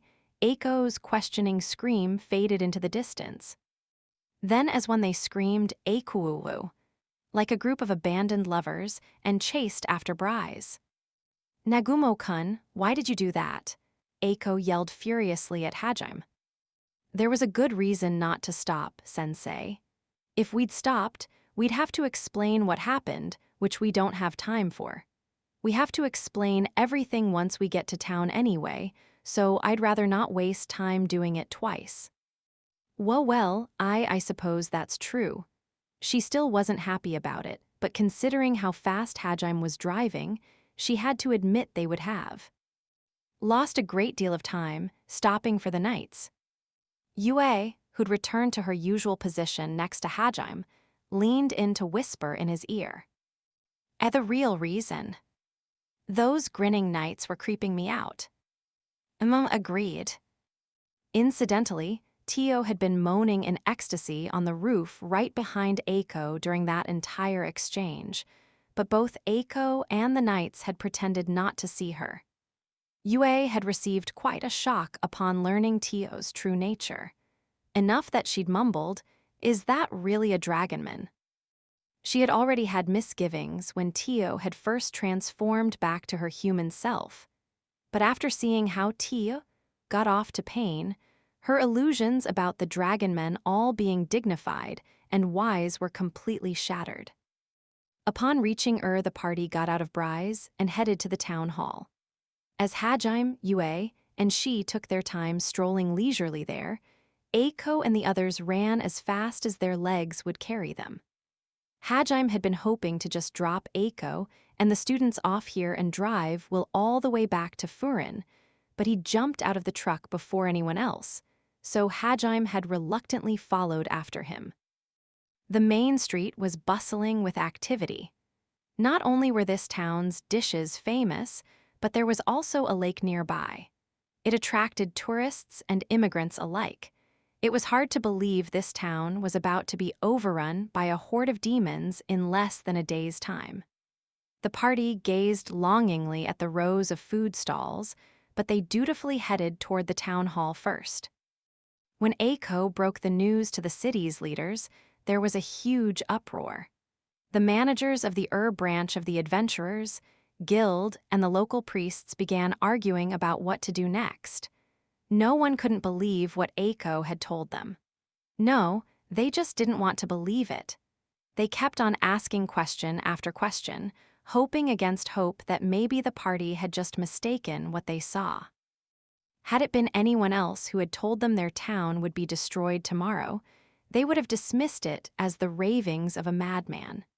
However, it had been one of Ehit's messengers, the woman the townspeople referred to as a fertility goddess who had brought such news. And as the Holy Church had already made it public knowledge that demons might have found a way to control monsters, the story sounded entirely plausible. While they had been driving back, Eiko and the students had agreed that it was better not to mention Tio's true identity, or that the mastermind behind the monsters was likely Yukitoshi Shimizu. They hadn't mentioned Tio because Tio herself had not wanted knowledge of the Dragonmen's survival to become public knowledge and had requested they stay silent.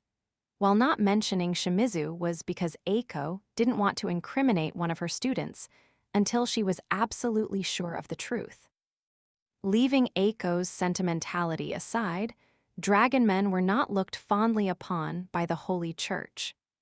The students really hadn't wanted to deal with the hassle of making the situation even more chaotic and possibly be branded as heretics, so they'd unilaterally decided to keep quiet.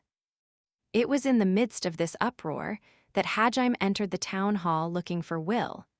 He seemed wholly unconcerned by the tumult. "Hey, Will, don't just run off by yourself. Think about the guy that has to protect you. If you're done warning everyone, then it's time to go back to Furin." Everyone turned to Hajime in surprise. The town's leaders exclaimed things to the effect of "Who's this kid?" angry at his sudden interruption. "Well, what do you mean, Hajime Dono? This is a huge crisis. You can't seriously be suggesting we abandon the town." Annoyed, Hajime retorted casually, "What do you mean abandon? no matter what we're going to have to evacuate until reinforcements come. A tourist town like this doesn't even have any walls or anything to mount a defense from, and if we're going to have evacuate anyway, may as well evacuate to Furin. I'll just be evacuating you a bit faster than the others. But I suppose, but still, I can't just run away before everyone else does. There has to be something I can do to help. Hajime Dono, please. Please, won't you help too? Is what he wanted to ask, but he trailed off after seeing Hajime's frigid stare. How many times do I have to say it before you get it? My job is to deliver you safely to Furin. I couldn't care less about what happens to this town. And I don't care about your opinions either. If you refuse to come, I'll just break your arms and legs and drag you back. What? You? Will went pale when he realized Hajime was serious. He involuntarily took a few steps back, unable to completely believe it. To Will, Hajime was practically a hero. He'd easily beaten down the same black dragon that had annihilated Gale and his veteran party in a single attack. Will had assumed that despite his gruff nature, Hajime was still a good person who would have unconditionally helped the villagers in a crisis. That was why he felt betrayed when he heard Hajime speak so coldly. He staggered backward, and Hajime took a step forward. He was clearly pressing Will for a decision. The tense atmosphere had everyone else frozen in place, but one person stepped in between the two. It was Eiko. She stared right into Hajime's cold eyes and questioned him. Nagumo-kun, isn't there something you can do about that monster army? No, I know you can fight them. Conviction crept into her voice by the end. She was certain he'd be able to save the town if he wanted.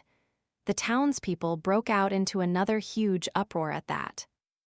According to Eiko, the army bearing down on them was tens of thousands strong. Plus, it included ridiculously powerful monsters from up to 2 mountain ranges over. This was already at the level of a full-scale war, so a single person's effect was minuscule. A single normal person, anyway. The only person strong enough to change the tide of battle single-handedly would be the strongest person among those summoned to save the humans, namely, the hero. But even they wouldn't be able to take on an army alone. Without the help of their party and the rest of the human race, they'd be overwhelmed by sheer numbers, so naturally they doubted that this boy, who wasn't even the hero, could save them all single-handedly. Even when it was their goddess saying it was possible. In the face of her determined gaze, Hajime waved his hand casually, as if to deny her claims. No way, sensei, that's impossible. From what I could tell, there was more than 40,000 of them. There's no way.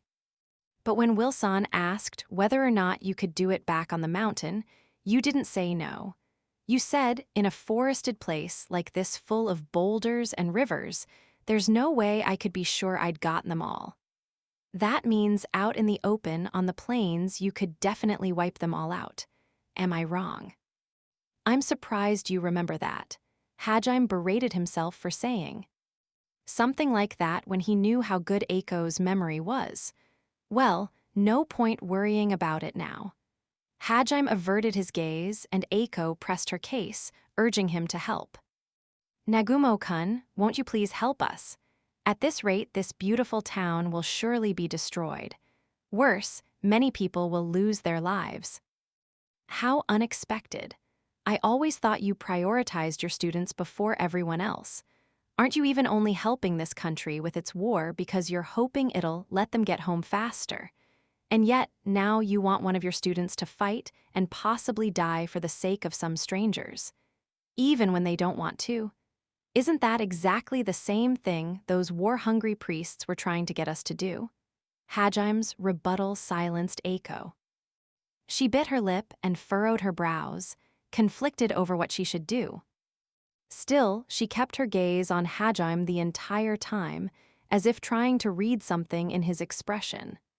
After a while shook her head, as if to clear the hesitation, and stared resolutely at Hajime. She had her teacher face on. Back in Japan, anytime someone had come to her with a problem, this was always the expression she'd had. The nearby priests narrowed their eyes when Hajime insulted the holy church, but Eiko ignored them, her attention focused solely on Hajime.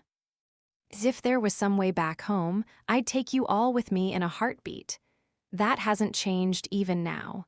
But right now, there isn't one, and if there isn't, I'd at least like to do what I can for the people I've met, talked to, laughed with in this world. Isn't it only natural to want to help other people? Of course, I'm still your teacher, so if I have to make a choice, then I'll always pick you guys over everyone else.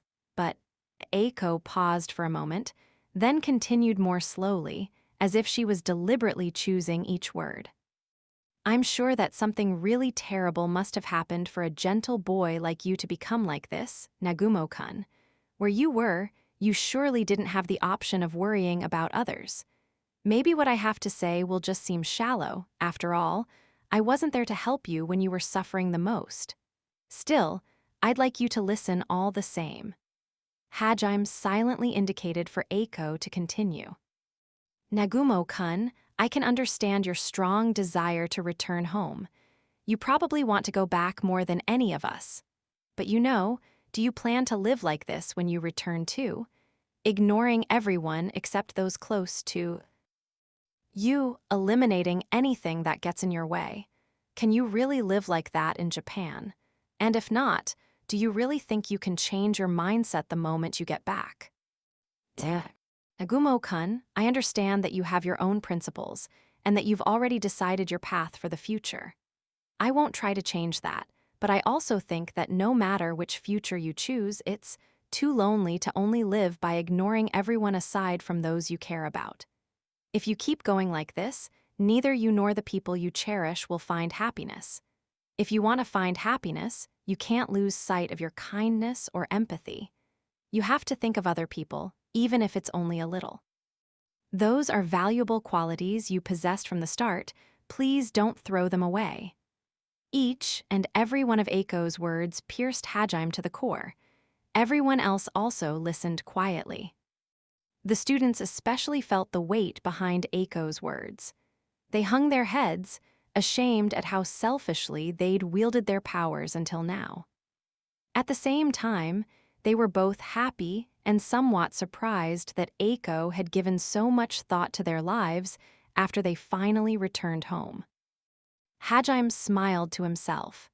Even if they got dumped into another world, no matter the situation, Eiko always put being a teacher before anything else. Even if one of her students had transformed into a completely different person, it was really something to be praised. Considering how nicely Eiko had been treated thus far, it would have been easy for Hajime to just say, "You don't know what I've been through?" Or, "How could you possibly understand?" Like she'd said in the beginning, he had every right to call everything she'd said shallow words from someone who'd never suffered. And yet he couldn't. She said those words from the heart, and to take them lightly would make him the shallow one. Worse, it would have been an insult to her dedication, even if everything she said was full of contradictions. And because she'd never once pushed him to do the right thing, her words had that much more weight. Everything she'd said, even if it had ostensibly been to save these townspeople's lives, had still been out of concern for Hajime's future and his happiness. He glanced over at Yue. She was staring at Eiko with a nostalgic look in her eyes, but when she noticed Hajime's gaze, she quietly turned to look at him. It was clear from her expression that she'd go along with Hajime no matter what he decided. If nothing else, Hajime definitely wanted this girl to be happy. She had been the one who had saved him when he was on the verge of losing his humanity. He had believed his current lifestyle had been the best way to achieve that, but if what Eiko said was true, it would only lead to misfortune. Not only for him, but for Yue as well. Next to her, he saw she looking worriedly at him. She'd brought a much-needed dose of light-hearted levity into his and Yue's lives. No matter how harshly Hajime had treated her, she'd chased after him wholeheartedly. Now she was an important part of their family, and it was obvious from how much she doted on her that Yue really treasured her friendship with Shi.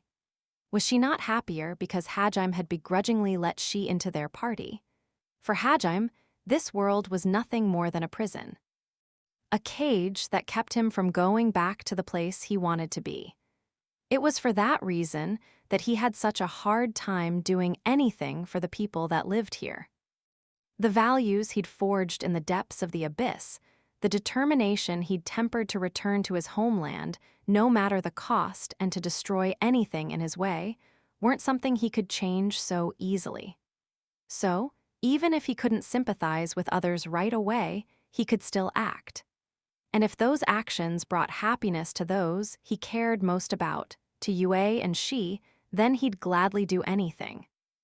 This didn't mean he suddenly agreed with everything Eiko said, but it was still a heartfelt lecture from his teacher. He'd have to be a child to reject it all for no other reason than to be contrarian. If he did decide to help, it was possible things would come to a head with the Holy Church much sooner than he would have liked, but surely he could count on his teacher, Eiko, to help with that.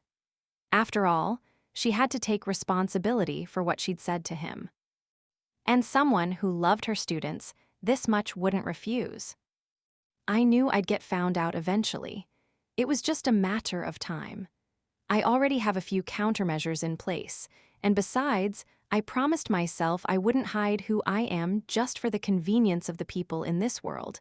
Hell, it might be fun to cut loose and go all out every now and then. After justifying it to himself, Hajime looked up at Eiko again. "Sensei, do you promise you'll always be my teacher?" The implied question was whether she'd always be his ally. His question was half teasing, half hopeful. "Of course," she replied without hesitation. "No matter what happens, even if I decide on something you don't approve of." Yes, a teacher's job isn't to decide their students' future. It's to help them choose the future they want for themselves.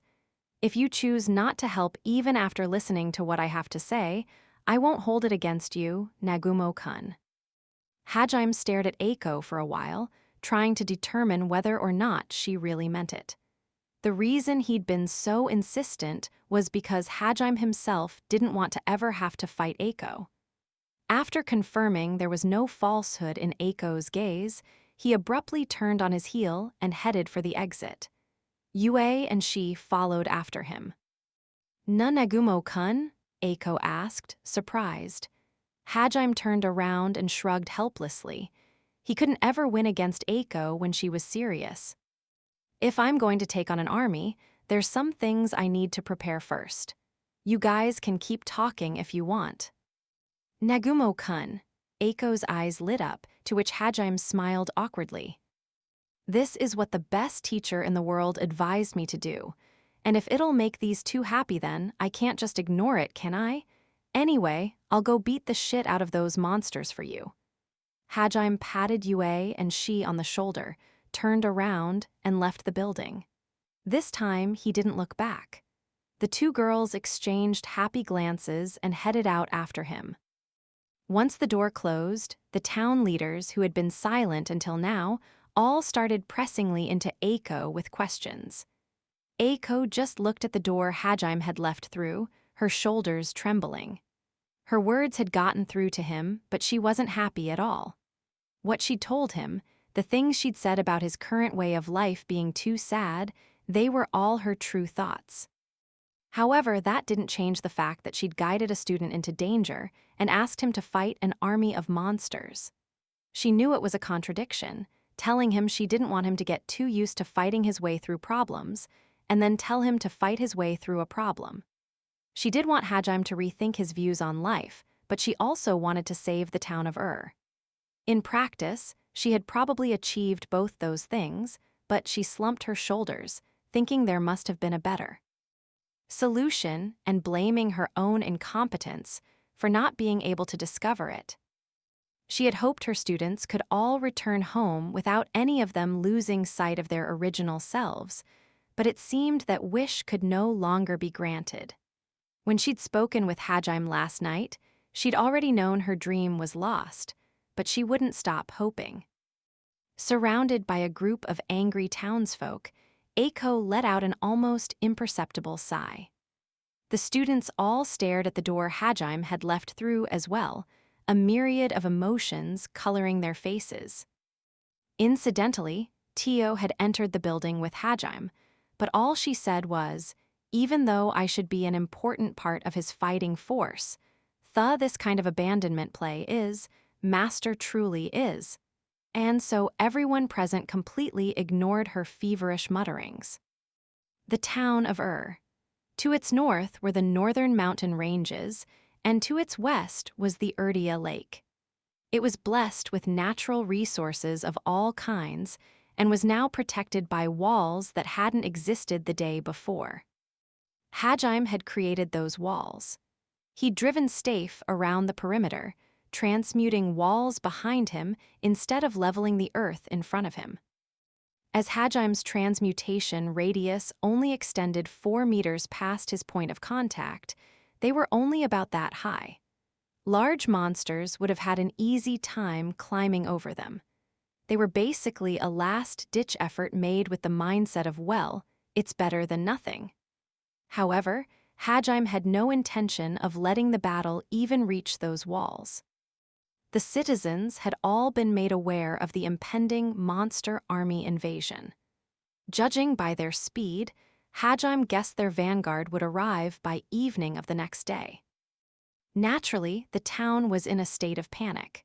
There were those that blamed the mayor and the other town leaders for letting this happen, those that broke down crying, those that clung to their family in desperation, those that tried to run, and those that started fights amidst the chaos.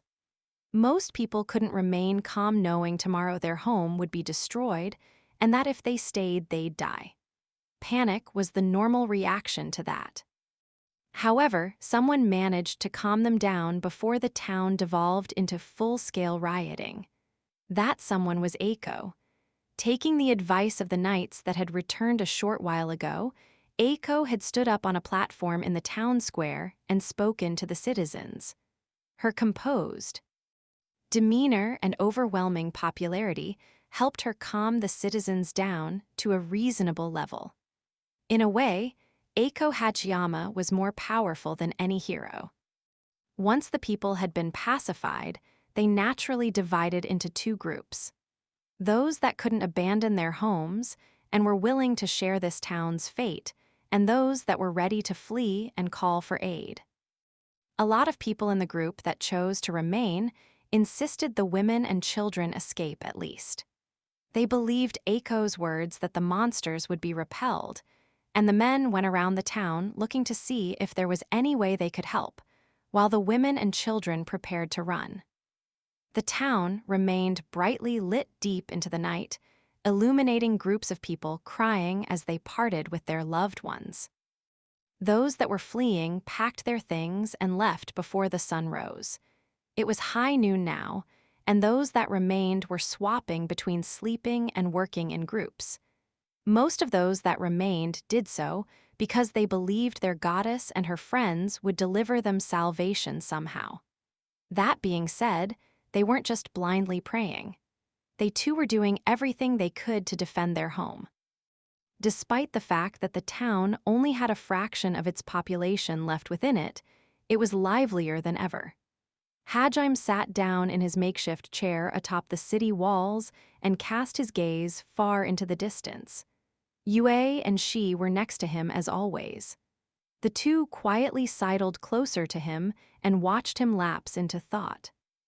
Eiko, Yuka, the other students, Tio, Will, and David's knights walked up to the trio. Despite their noisy approach, Hajime didn't turn around. David raised his eyebrows in annoyance, but before he could say anything, Eiko spoke up. "How are your preparations coming along, Nagumo-kun? Is there anything you need?" "Nah, I'm fine, sensei." Hajime didn't turn around. Unable to stand his attitude, David angrily flared up. "Hey, brat, Eiko, your teacher, talking to you. Is that the kind of attitude you take with her? She's the only reason we're not grilling you about your artifacts and how you plan on taking down this huge army, you know that? You could at least. David-san, could you please be quiet? Yes, ma'am. One word from Eiko instantly shut him up. He was like a trained dog. Though he was no beastman, it was easy to imagine him having dog ears and a tail. He obediently hung his head in remorse after being remonstrated by his master. Nagumo-kun, about the black-robed boy, this was what Eiko had really come for. A pained look crossed over her face as she spoke. You want me to find out who he is, right, and not kill him? Yes, I have to be sure. Nagumo-kun, I understand what I'm asking isn't easy, but I'll bring him to you. The black-robed kid, I'll bring him to you. Do what you want with him, I'll follow your decision. Nagumo-kun, thank you so much. Eiko was surprised at how cooperative Hajime was being, but grateful nonetheless. Seeing as he hadn't turned around once during their conversation, it seemed to her that he had his own thoughts to contend with as well. Internally bemoaning her own powerlessness once more, she thanked Hajime with a strained smile. Once Eiko was done talking, Tio stepped forward. I too have something to discuss with you, with you. Will you please listen to my request? Oh, is that you, Tio? Whoa, why the long pause? Yeah, you could not possibly have forgotten me already, to think this could be so pleasant. Tio's voice grew so strange that Hajime couldn't help but turn back. As he did so, he scowled. Her elegant black and gold kimono had come partially undone, revealing the silky, smooth skin of her shoulder and giving Hajime an exquisite view of her cleavage. The hem of her kimono had somehow been folded up to her thighs, giving a tantalizing view of her legs.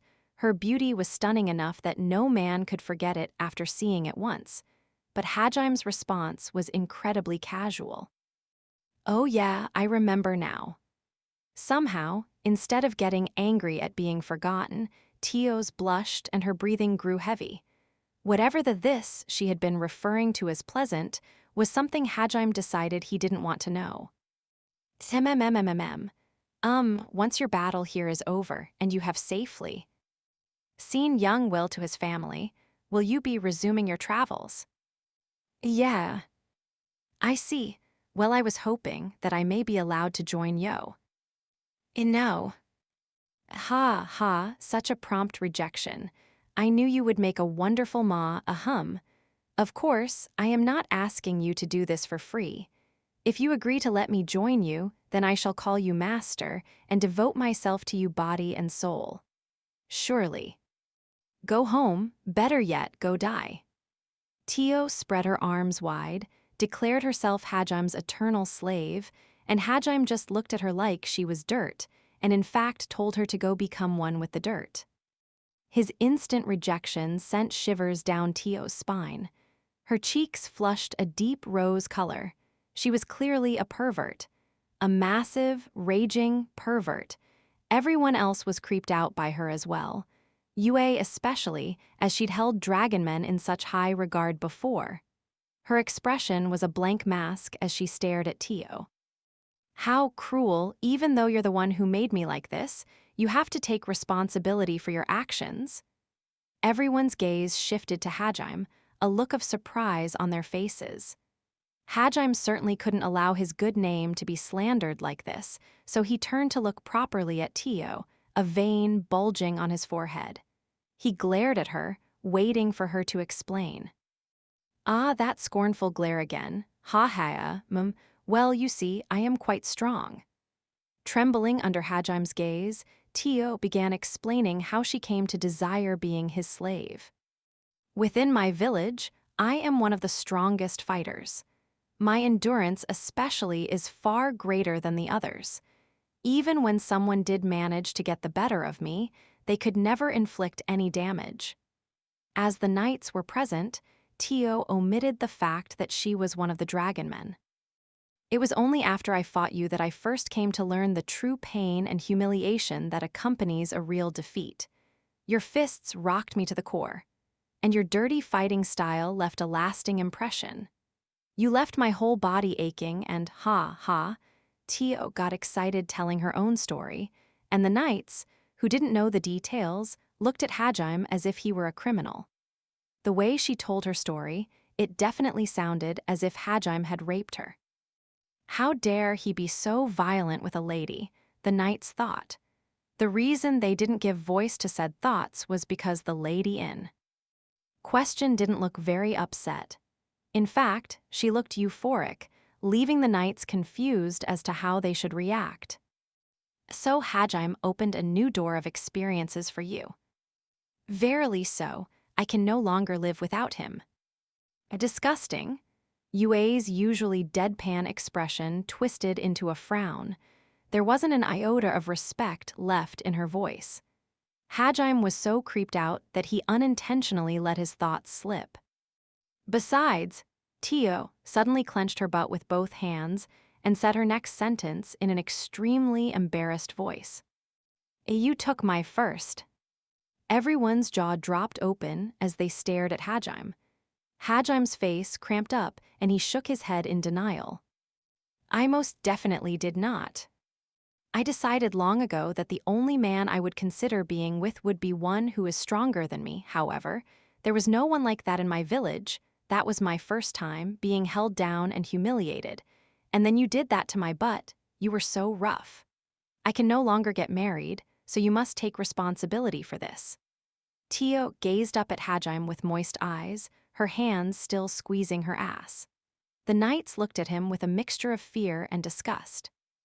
Disgust because he'd clearly raped this poor woman, and fear because he'd been so violent with her ass. Even Eiko, who knew the truth of the situation, was looking at Hajime reproachfully. Even Yue and she averted their gazes, as if saying, well, that was a bit much. Hajime had found himself surrounded by enemies before the battle even began. Don't you have a mission you need to finish? Isn't that why you left your village in the first place? Desperate, Hajime tried to plead his way out of the situation. Indeed, but fear not. My investigation shall be made even easier if I travel with you. Truly, it would be killing two birds with one stone. I'm sure your travels will grow stressful at times. Would it not be wonderful to have someone to vent those frustrations on whenever you need to? You can be as rough as you like. Is this not a wonderful deal for you, my master? I can't possibly see how having a pervert join my party would be wonderful in any way. Tio clung desperately to Hajime, but he flung her away. That earned him the wrath of the knights, the disdain of Yuka and the girls, the jealousy of the boys, and a lecture from Eiko about not engaging in illicit sexual relationships. However, for some reason, Will was looking up at Hajime in awe. Around the time Hajime was growing tired of this farce, he sensed movement on the horizon and quickly grew serious. They're here. Hajime turned toward the mountains and looked off into the distance. They weren't visible to the naked eye yet, but Hajime's demon eye was receiving their images from his drones. The horde of monsters was large enough to bury the earth. There were Boltors, other humanoid monsters, massive black wolves 3 to 4 meters large, 6-legged lizards, pythons with needles growing from their backs, praying mantis-like things with scythes for arms, spiders with tentacles growing out of their engorged torsos, white serpents with horns growing from their heads. Even through a video feed, Hajime could tell. The army was massive. They kicked up a tornado of dust as they passed and swallowed up the ground before them like a wriggling black tidal wave. Their murderous red-black eyes glinted in the black mass, a sea of corrupted rubies. There were even more than he'd initially seen at the mountain. At a guess, there seemed to be around 50 to 60,000 in total. Worse, the sky was filled with flying monsters as well. They looked like a flock of pteranodons. They were smaller than the wyverns Hajime had fought, but the dark red miasma oozing from their bodies spelled trouble. He was certain they were stronger than the Hyverias he'd seen in the Ryzen Gorge. Among the dozens of pteranodons, one of them was clearly bigger than the rest. And while it was hard to make out, there seemed to be a human-shaped figure riding it. That's probably the kid. I know Eiko doesn't want to admit it, but chances are he's Yukitoshi Shimizu. Hajime-san. Yue and she tensed up, guessing from Hajime's sudden change in mood that the enemy was coming. He nodded to them before turning back to Eiko and the others, who were looking around nervously. They're here, and there's more than I expected. They'll be at the city in 30 minutes. There's a little under 60,000 of them. There's a lot of different kinds, too. Their faces paled when they heard there were even more than they'd initially expected. They exchanged uneasy glances. Hajime jumped to the top of the wall and turned back to them, a fearless smile on his face. Don't look so worried, Sensei. A couple thousand more's no big deal. Anyway, like we planned, you guys man the wall in case anything slips past, though you probably won't have to fight. He spoke as casually as if he were on a picnic. Eiko squinted at his radiant confidence and responded to him in a worried tone. Okay, I know I'm in no position to say this since I'm the one who asked this of you, but please stay safe. Should we really leave it all to him? It's still not too late to evacuate. The knights muttered amongst each other, then began heading back to alert the town. Eiko and the students turned to follow after them. They'd only gone a few steps when Yuka stopped. She was staring at the ground, a conflicted expression on her face. Atsushi and the others stopped too when they saw Yuka wasn't following. Confused, they called out to her. However, Yuka didn't respond. Instead, she steeled her resolve and turned toward Hajime and the oncoming horde of monsters. Nagumo, she stuttered a bit, but still yelled as loud as she could. Hajime turned around, raising an eyebrow in mild surprise. He had thought she'd left with Eiko and the others. Yue and she turned around as well. Hajime silently waited for her to continue. Yuka hesitated for a few seconds, but then she found her courage again and glared sharply at Hajime. Thank you. Thank you for saving me back then. Yuka had finally managed to put her feelings into words. Her expression, her tone, and even the loudness of her voice made it sound like she was trying to pick a fight, but it was clear from her gaze that her gratitude was sincere. Hajime tilted his head in confusion. He tried to figure out what he was being thanked for and came to the conclusion that it must have been saving her from Tio's breath, though that was mostly just a side effect of the fact that he'd had to protect Will. It took him a second to even think of it, since back then they hadn't even registered in his mind, nor had he really been conscious of the fact that he'd protected them too. Yuka noticed that Hajime seemed to be thinking of the wrong thing, and hurriedly added to her statement. Thanks for saving me yesterday too, but I was talking about that time in the labyrinth, when you saved me from that Traum soldier, and then stopped the behemoth for all of us. Oh, you mean that time you were about to get your skull split open? I forgot that was you, Sanobe. Could you please not describe it so graphically? It's a kind of traumatic experience for me. She covered her head, memories of that day coming back to her. Hajime stared at her expressionlessly, his head still tilted to one side. Well, you see. Yuka started stammering again, but then she took a deep breath to compose herself. I won't waste this life you saved. Maybe you don't really think anything of it, Nagumo, but I'll still treasure this life you gave me. It was the same thing she'd felt when she'd first resolved to stand back up again. It was only because Hajime, who'd been laughed at as worthless, had given his life for them that everyone else was still alive. In the end, they'd found out he hadn't actually died at all, but Yuka's feelings hadn't changed. He'd still risked everything to save them. He'd put his life on the line for the sake of his classmates. She wasn't going to waste that life he'd saved. Even if she was so weak, she couldn't even compare to Hajim's pinky finger. Even if the events in the labyrinth still gave her nightmares. Even if she couldn't be of any use in the battle to come. Even then, she'd keep trying. Atsushi and the others all turned to Hajime and nodded solemnly as well. Their feelings were the same. Hajime's response was just two simple words. I see. Then he looked back to the monsters in the distance. Yuka couldn't even tell if he'd accepted her thanks or if her resolve had meant anything at all to him. She simply stood there dumbly, unsure of what to do.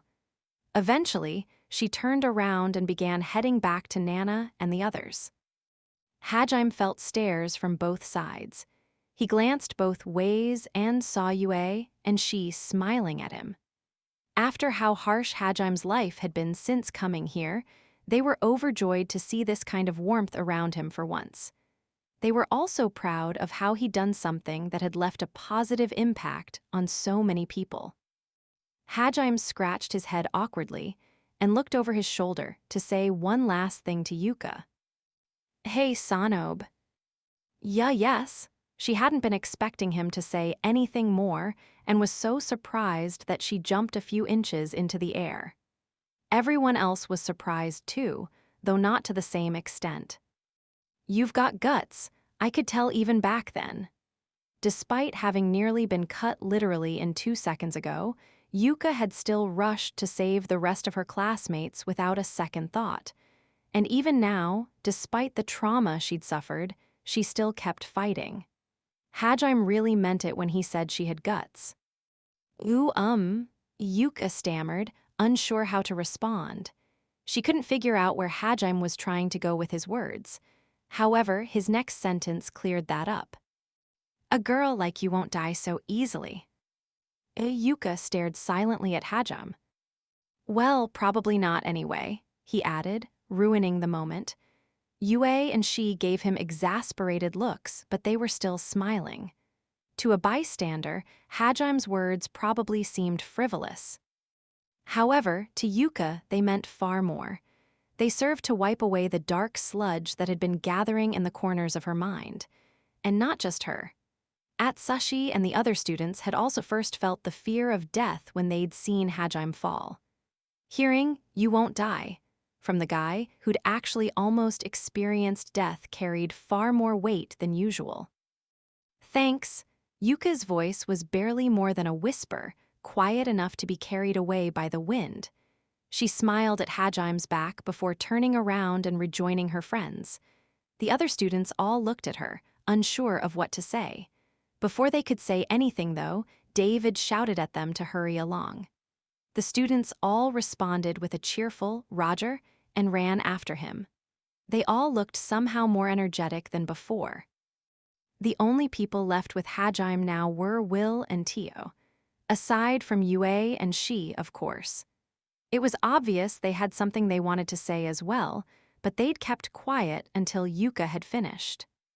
Will dithered for a few seconds, unsure of whether he should say what he was thinking or not, but then he realized there wasn't any time left. He shook his head, mumbled something to Tio, and then bowed to Hajime before hurrying to join Eiko and the students. Hajime tilted his head in confusion, so Tio smiled and explained.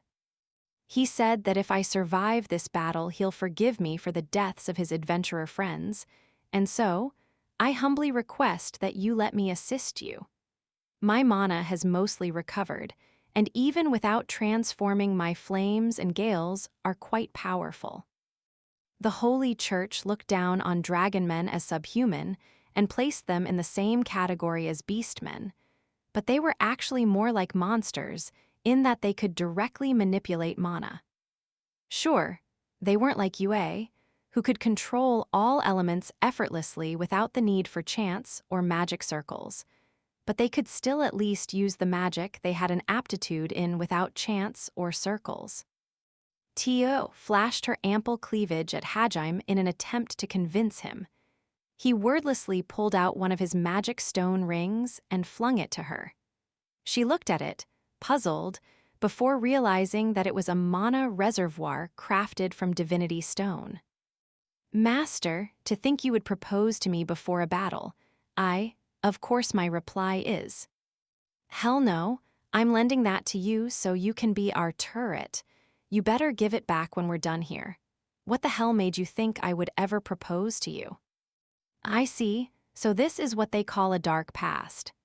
Inwardly cringing at the fact that she'd once made the same joke as a pervert, Yue slumped her shoulders. Hajime did his best to ignore Tio, who had completely tuned out Hajime's words and was grinning at the ring in her hands. Finally, the demon army crested the horizon and grew visible to the naked eye. Soldiers gathered on the walls carrying bows or papers with magic circles engraved on them. The battle would soon be upon them. Before long, the earth rumbled from the pounding of tens of thousands of feet. A massive cloud of dust followed in the wake of the monster army, which was now close enough that their howls could be heard by the men on the wall. Some of them clasped their hands in prayer, while others looked on, pale-faced. Hajime stepped forward.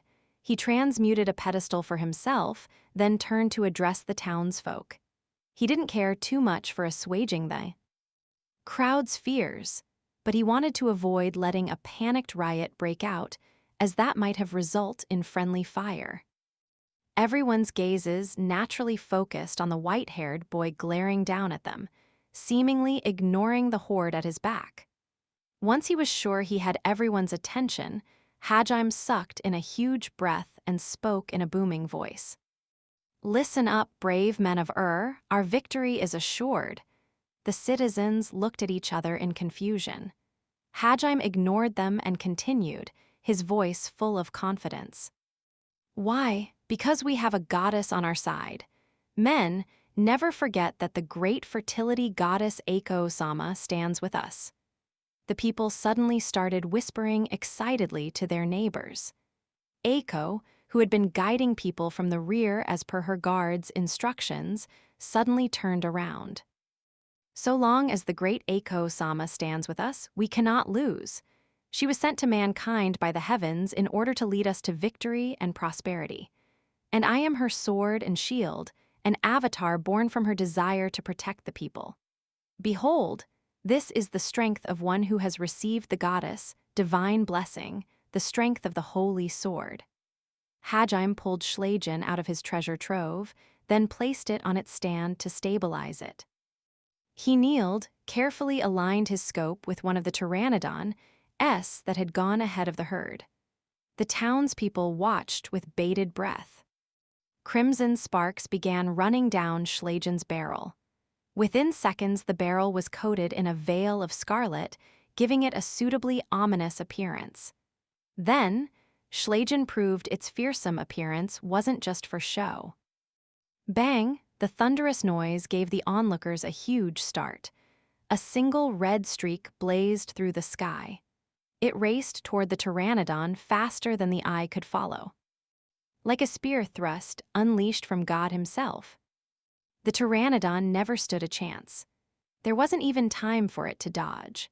A bullet faster than sound, powerful enough to pierce through the toughest steel, and coated with a diamond-hard full metal jacket, ripped through the pteranodon flying a few kilometers away. The shockwave was so powerful that it shredded the nearby pteranodon's wings, sending them hurtling to the ground below. Hajime continued firing shot after shot without pause. The sky was filled with streaks of death, each one obliterating another pteranodon. He purposely avoided the huge one carrying the robed figure, but made sure the shockwave of his nearby bullets sent them flying back. The massive pteranodon lost one of its wings to the shockwave and spun to the ground with a piercing shriek. The robed figure atop it was flung off and flailed wildly as he hurtled to the ground. Hajime wouldn't have an opportunity to let Eiko meet with the robed boy until after he'd cleared out the monster army, so for now he'd made sure he wouldn't be able to escape.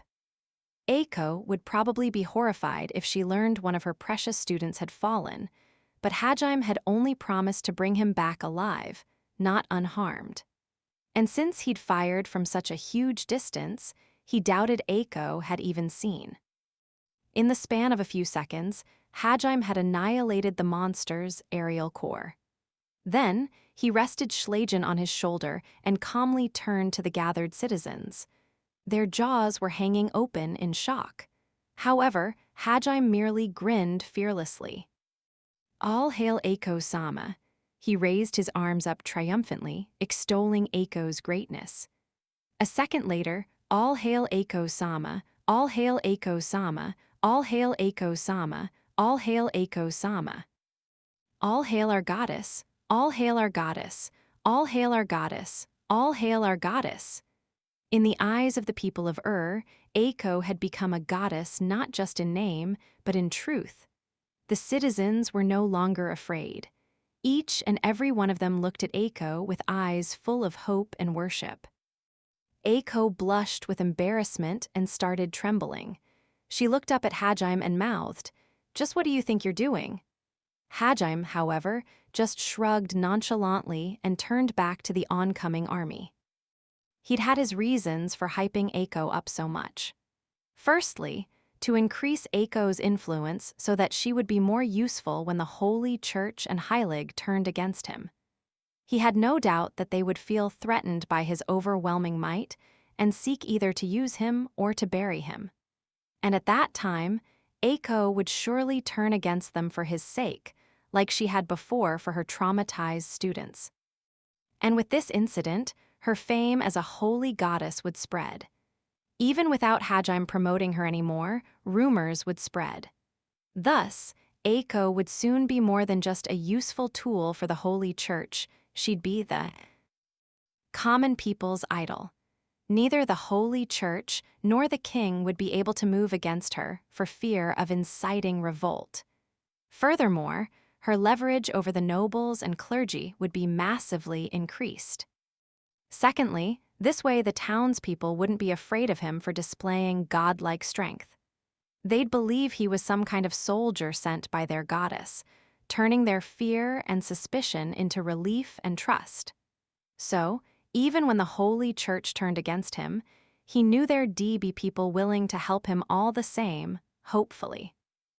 Thirdly, as it was his teacher who had convinced him to do this, he wanted her to share in the responsibility of what she'd started. Lastly, and most importantly, this had been the only way he could think of to avoid starting a full-scale panic. It was possible there might have been better solutions, but there wasn't enough time to think. He had no doubt she'd scold him for this later, but this benefited Eiko too. Not only that, but this was a direct consequence of her own actions, or at the very least, that was how he was going to put it to her before making his escape and leaving her to deal with the aftermath. The townsfolk's cheers were almost loud enough to drown out the roars of the oncoming monsters. Hajime could feel Eiko glaring angrily at him, while David remarked, "What do you know, the brat gets it after all." He ignored them all and returned Schlegen to his treasure trove, pulling out 2 massive Gatling guns, Metzele's, in its place. Then, he put one on each shoulder and stepped forward. To his right was Yue, and to his left she. For this fight, he'd lent her his rocket launcher, Orkin. To she's left was Tio, who was still enamored by the ring Hajime had given her. The army hadn't slowed at all when Hajime had shot down the pteranodons, and it was closing in rapidly. 4 people stood against an onslaught of 60,000. It was so ludicrous that it didn't seem real. Hajime glanced over at Yue. She looked up at him and nodded. He then turned to she. She too nodded confidently, her bunny ears standing at attention. Finally, he ignored Tio. A faint smile played on his lips as he stared at the oncoming horde. He then casually spoke the words that marked the beginning of a grand slaughter. "Let's get to it then. What the fuck is going on?" The black-robed boy, Yukitoshi Shimizu, huddled in the far back of the monster army. He'd hurriedly dug himself a makeshift trench and hidden behind as many defensive barriers as he could muster. The earlier annihilation of his pteranodons and the current rout of his army had left him cowering in fear. True, the sudden shock had left him speechless, but he was still cursing profusely in his mind. As Eiko had suspected, the mastermind behind this monster army was indeed her missing student. Thanks to a chance encounter he'd had in the mountains, he'd made a promise to wipe out the city of along with Eiko and her guards. However, what should have been an easy victory had quickly turned into a veritable hellscape. Even now, his massive army was being torn apart like it was nothing. Tata-tata-tata, tata-tata-tata-tata-tata. Innumerable red streaks dyed the sky crimson, each one heralding a death sentence for one of his monsters. Each lance of light pulverized another monster, regardless of its strength, race, or abilities. Without even an opportunity to resist, his army was quickly being reduced to a mountain of corpses. Hajaim's guns fired 12,000 rounds every minute, making him the very incarnation of death. Worse, every bullet packed such a huge punch that it pierced through enemy lines, killing dozens. The pierced monsters were hit so hard that they ignored the laws of motion. Instead of being blown back, they just exploded into chunks of flesh. The monsters fled wildly in every direction, scrambling to get out of the line of fire, but Hajaim simply fanned his 2 Metzales out in either direction, letting none escape. The barrage was so fierce that Hajaim was more like a mobile fortress than a person, and none of the monsters could even get close. They died by the hundreds, leaving behind heaping mountains of dismembered flesh from which rivers of blood flowed. To his left, she was pulling Orkin's trigger as fast as its mechanisms would allow, firing missile after missile into the horde. Each missile impacted with an explosion dozens of meters wide, obliterating anything in its vicinity. Those in the center of the blast were blown to smithereens instantly, while those unlucky enough to only catch the shockwave had their bones shattered and their organs crushed, leaving them writhing in pain. Those behind them trampled the wounded to death in their mindless rush forward. Once she ran out of bullets, she swapped out with a new launcher from the pile Hajaim had left for her and continued blasting. The missiles fired from this one worked like napalm, exploding over the monsters' heads and spraying burning hot flames over the hapless beasts. Like his incendiary grenades, the missiles were packed with tar extracted from flamrock, the very same one that burned at over 3,000 degrees Celsius. Hellfire rained down on the monsters, searing them until only ashes remained. And as the screaming monsters flailed about in the moments before their death, they spread the flames to their neighbors, creating a chain reaction. The monsters in Shi's area had one of 2 choices: be blown to pieces or burned to ash. To Shi's left, Tio was wreaking havoc as well. From her hands, she emitted black beams of light so hot they scorched the air they passed through. It was the same breath she'd fired on Hajaim in her dragon form. It seemed she could use it in human form as well.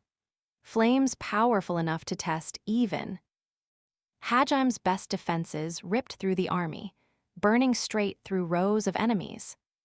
Tio gradually swept her arms from side to side, mowing down large swathes of monsters with her black barrage. When it finally stopped, the only things that remained were deep gouges cut into the earth. However, that single attack had drained her mana considerably. Tia tottered back and forth, her shoulders heaving. But with a single kiss of Hajaim's ring, her reserves were replenished, and she straightened up once more. She pulled mana out of the ring Hajaim had given her. With a majority of her section already wiped out, Tia decided to forego the breath and stuck to spells that consumed relatively less mana. Rise up, O furious gale, imbued with the crimson inferno of hell itself, purgatory blaze. In order to keep her mana consumption even lower, she went out of her way to say the chant. A fiery whirlwind appeared in front of her. It was easily big enough to rank F4 on the Fujita tornado scale. It was dozens of meters wide, and as it advanced, it pulled nearby monsters into its whirling tempest. One after another, monsters were pulled into the rotating inferno of death. They were only freed after they'd been reduced to ash in the crimson furnace, and thousands of monsters, worth of ashes sprinkled to the ground like gray snow. Tio didn't stop until the ground was blanketed in soot.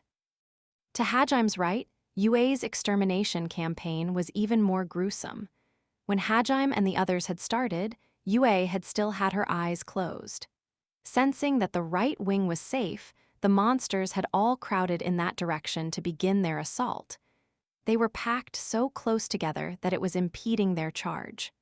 Finally, when they'd closed the distance to within 500 meters of Yue, she opened her eyes. She muttered a single word. Despite her voice barely being over a whisper, it reverberated across the battlefield. Asura, that was the trigger for her spell. A spell that incorporated the gravity magic she had inherited from Mildy Raizen, powerful enough to influence the laws of the universe. It was such a difficult spell to master that even Yue, a vampire princess gifted with godlike talent in all areas of magic, needed time to build up the mana to cast it. A sphere of darkness appeared above the monsters, similar to the one she'd summoned when fighting Tio. However, unlike that sphere, this one started morphing. It stretched and stretched until it surrounded a section of the monster army on all sides. Then, once it had blocked out the sunlight and trapped the monsters, it fell. The simplest way to explain what happened next was that the monsters, and the ground they were standing on, just vanished. To the people of who were watching the battle from the safety of the city, that was certainly what it looked like. What had actually happened wasn't much more complicated than that. The pitch-black blanket had fallen atop the monsters, crushing them under an immense weight that had created a crater 10 meters deep. Without even a chance to comprehend what had happened, the army of monsters had been flattened like pancakes. All that remained was a compressed pile of bodies in the crater below. In a single stroke, Yue had slaughtered 2,000 monsters.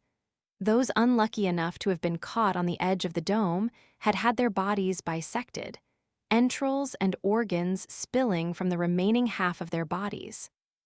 Because of the crater's sudden appearance, the monsters charging in from behind didn't have time to maneuver and fell in rank after rank. The charge didn't halt immediately, and monsters continued falling in for a good few seconds after that. Within seconds, the hole was filled with thousands of monsters, and Yue drew on her ring for mana, casting another gravity spell. And so, the first batch of corpses were joined by a second layer of crushed bodies. The air was thick with the metallic, cloying scent of monster blood.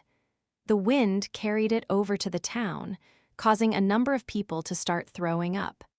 But still, they couldn't take their eyes from the overwhelming might Hajime and his party displayed.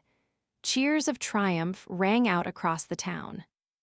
David and his knights were staring dumbfounded as they watched the carnage unfold. Yuka, Atsushi, and the other students felt conflicted when they realized just how big the gap was between their power and Hajime's. At first, they'd been pumped to help him defend the town, but they soon realized they were just like the townspeople, simply being protected, and by the same kid who they'd all bullied for being worthless. There were a lot of complicated feelings bottled up there. Eiko was simply praying for Hajime and his friend's safety. At the same time, she finally realized the full implications of what she'd suggested. Seeing the merciless slaughter before her, it felt like her naive heart was being pummeled by a sledgehammer of all the contradictions she'd averted her gaze from. Around the time, the horde of monsters had thinned enough that people could see the northern horizon between gaps in their lines, Tio collapsed. She de-used up all of her own mana, along with the mana stored in the ring Hajime had given her. It seems this is as far as I go. My apologies, I cannot muster a single fireball more. Tio fell to the ground face down, but mustered all of her strength to look up at Hajime. Her face was deathly pale as she apologized. It was obvious she'd used up everything she had. That's good enough. For a pervert, you're pretty strong. Leave the rest to us and rest. You're so kind, master. I was certain you would insult me. And yet, though sprinkling a few compliments in between insults is certainly enticing, can I expect even harsher treatment from now on? Go to sleep and never wake up. Tio's exhausted body tingled with excitement. Despite being white as a sheet, her expression was ecstatic. Hajime shook his head in disgust, then turned back to the hugely diminished swarm of monsters. There couldn't have been more than 8,000 to 9,000 left. The army had been well and truly decimated. And yet, the monsters continued charging mindlessly. Or rather, a portion of the monsters were still mindlessly commanding the remnants to charge. Most of the monsters had completely lost the will to fight, but they still dutifully followed their leader's orders to charge. It had taken their numbers to be thinned this much for Hajime to notice. In her initial explanation, Tio had speculated that the robed boy had only brainwashed the leaders of each monster race's respective tribes and had them control their clans. From the looks of it, her hypothesis had been correct. That was a very efficient way of gathering troops. Even someone with overpowered skills like Yukitoshi, who had been able to brainwash a dragonman like Tio, wouldn't have been able to gather so many monsters in such a short time. That meant the fastest way to bring this to an end was to simply cut down all of the leaders, whose movements had already been dulled by the fact that they were brainwashed. With their commanders gone, the monsters would return to following their instincts and flee in the face of Hajime's devastating might. Hajime looked down at his two Metzelays. Both of them were smoking from the barrel. It was clear the cooling system was starting to fail. If he pushed them any harder, they'd overheat. They were more or less at their limit. Of course, he could always repair them later, but as complex as their machinery was, it would take time. It wasn't exactly something he could do on the spot. It seemed smarter to just change tactics and weapons. Yue, how much mana do you have left? About 2 rings worth. Gravity magic takes more than I thought. I need more practice. You already took down 20,000 on your own. I'd say you're doing pretty well.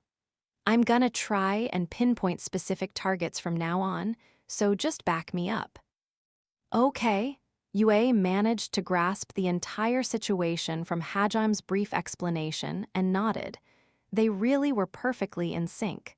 Satisfied, Hajime turned to Shi. Shi, can you tell them apart?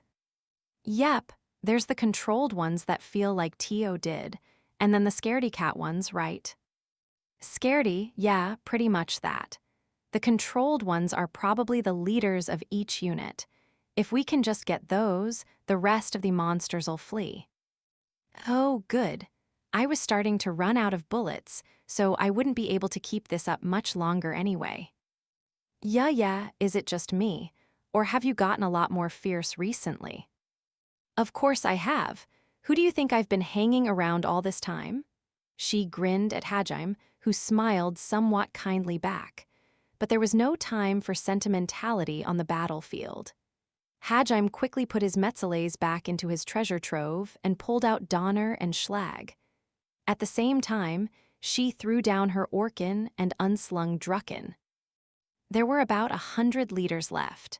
Their manipulator was probably worried about losing control of the few remaining monsters he had left, so he'd kept them near the back. With Tio down for the count, and both Hajime and Shi's heavy weaponry no longer in play, the monsters finally saw their chance. They charged forth with renewed vigor. In order to open a path for the duo, Yue cast another one of her spells. Draconic Thunder. Dark clouds appeared in what had been a clear sky seconds before, crackling with electricity. Seconds later, a dragon composed of lightning descended from the heavens with a thunderous roar. It swept across the monster army vanguard, its gaping maw vaporizing anything unfortunate enough to be caught in its path. The monsters faltered, their charge broken. "Let's go, Shi." "Aye, aye, sir." Hajime and Shi dashed through the gap. Hajime sped forward with supersonic step, firing Donner and Schlag non-stop. His bullets weaved through waves of monsters, finding the smallest gaps until they arrived at their intended targets, the monsters' leaders. Each bullet accurately struck a vital point, killing the monsters instantly. The monsters in the vanguard couldn't understand why their leaders were dying one after another, so they started to panic. Around the same time, a shadow suddenly appeared above one of the monsters. It looked up and saw a girl with rabbit ears hurtling toward it, a massive warhammer in her hands. She used its head as a launch pad and jumped further into the horde of monsters. She repeated that action a few times, skipping from monster to monster, until finally she jumped off the last one with enough force to crush it and used gravity magic to lighten her body. When she reached the peak of her leap, she multiplied her weight exponentially and dove toward the ground. She was heading straight for where a clump of monster leaders were huddling together. Using the recoil from Drucken's shotgun blasts to accelerate herself even further, she hit the ground at breakneck speed. She transferred all of that kinetic energy into her hammer and swung down. Ariaya! Drucken slammed into the ground with the force of a meteorite. The ground trembled as if an earthquake had just occurred, and massive shock waves spread out from the point of impact. The Boltor that had been struck directly by the hammer was crushed to a pulp, chunks of its flesh flying in every direction. After a long flight, they fell to the ground. All that awaited them now was a slow decomposition and a return to the earth from which they came. The monsters that had been nearby suffered a similar fate. Nearby rocks and boulders had been sent flying from the force of Drucken's impact, and they blew through the nearby monsters, shredding them. She hefted Drucken out of the ground and dashed for another group of leaders. Naturally, the monsters weren't just going to stay idle and let she have her way with them. They crowded around her, hoping to overwhelm her with numbers. "You're going to need more than that." She pressed a lever, extending Drucken's handle by a good meter, and then used Drucken's shotgun recoil to start spinning like a top. The massive hammer, backed by centrifugal force, sent the monsters flying. No Boltor was spared her wrath. A single dainty-looking girl was knocking monsters around like ping-pong balls with a hammer several times her size. It was completely surreal. She completed one full rotation, reset her stance, and started heading to the next group of leaders once more. But before she got very far, her sensitive ears picked up the sound of something rapidly approaching from her right. She calmly swung Drucken around, turning with her swing. "Igur. Iwad." However, the four-eyed black wolf that had come charging at Shi had predicted her attack and stopped just in time to avoid getting blasted away by Drucken. Normally, monsters would charge the moment they saw an opening. She had expected this wolf to be no different, and so focused her body strengthening on her leg, aiming a kick at the wolf's head. However, it acted contrary to expectations. Wowowa! Instead of charging at Shi, the wolf leaped at Drucken, wrapped its powerful jaws around it, and tried to pin it to the ground. Though of course, with how much she'd strengthened her body, a mere wolf's strength was nothing to Shi. That being said, Its movements had been so unexpected that it still succeeded in confusing She for a moment, which was all the time it needed. With perfect timing, another wolf leaped at She from behind, jaws open wide. She quickly undid the body, strengthening around her leg, then applied it around her entire body. This way, she'd be ready for the coming attack. A second before it reached her, however, something blocked its path. A strange metal cross suddenly appeared, with a 60-centimeter by 40-centimeter round shield attached to its center. The round shield blocked the wolf's path, preventing it from biting down on She. F-way, whoa, what the heck is this thing? The wolf angrily tried to bite and claw its way past the shield, but the light crimson object didn't even budge. A second later, there was a deafening boom, and Wolf's jaw was blown off. Graya. As the wolf writhed in pain, the cross suddenly floated above its head, and with a second boom, blew its head off.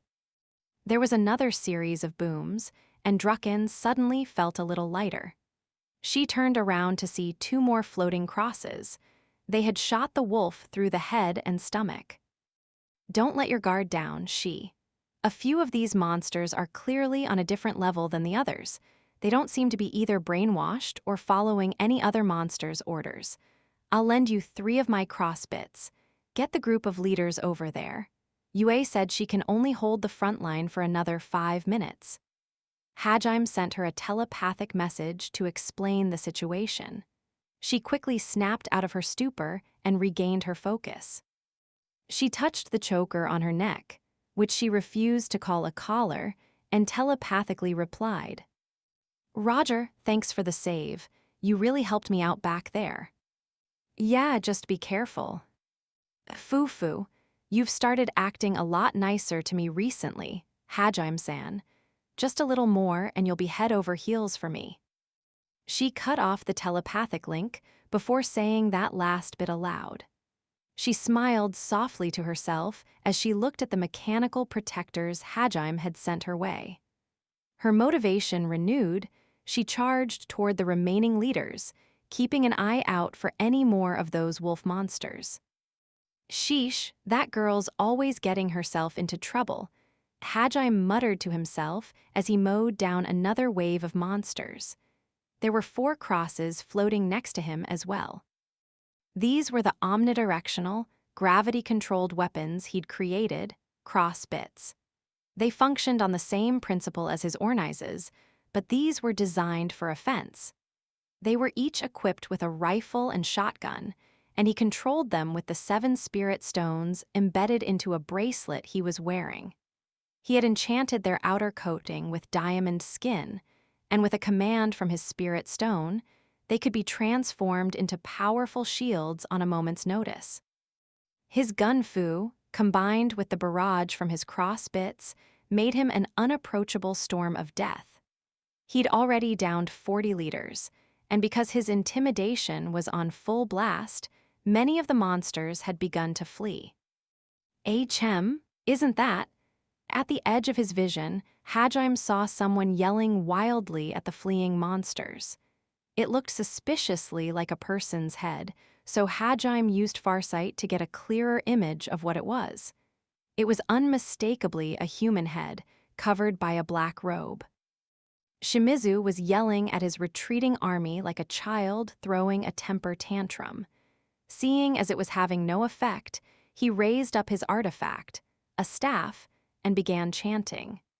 Hajime naturally had no reason to let him finish, so he blew the staff out of Shimizu's hands with a well-placed shot from Donner. The force of the shot sent Shimizu reeling back into his hole.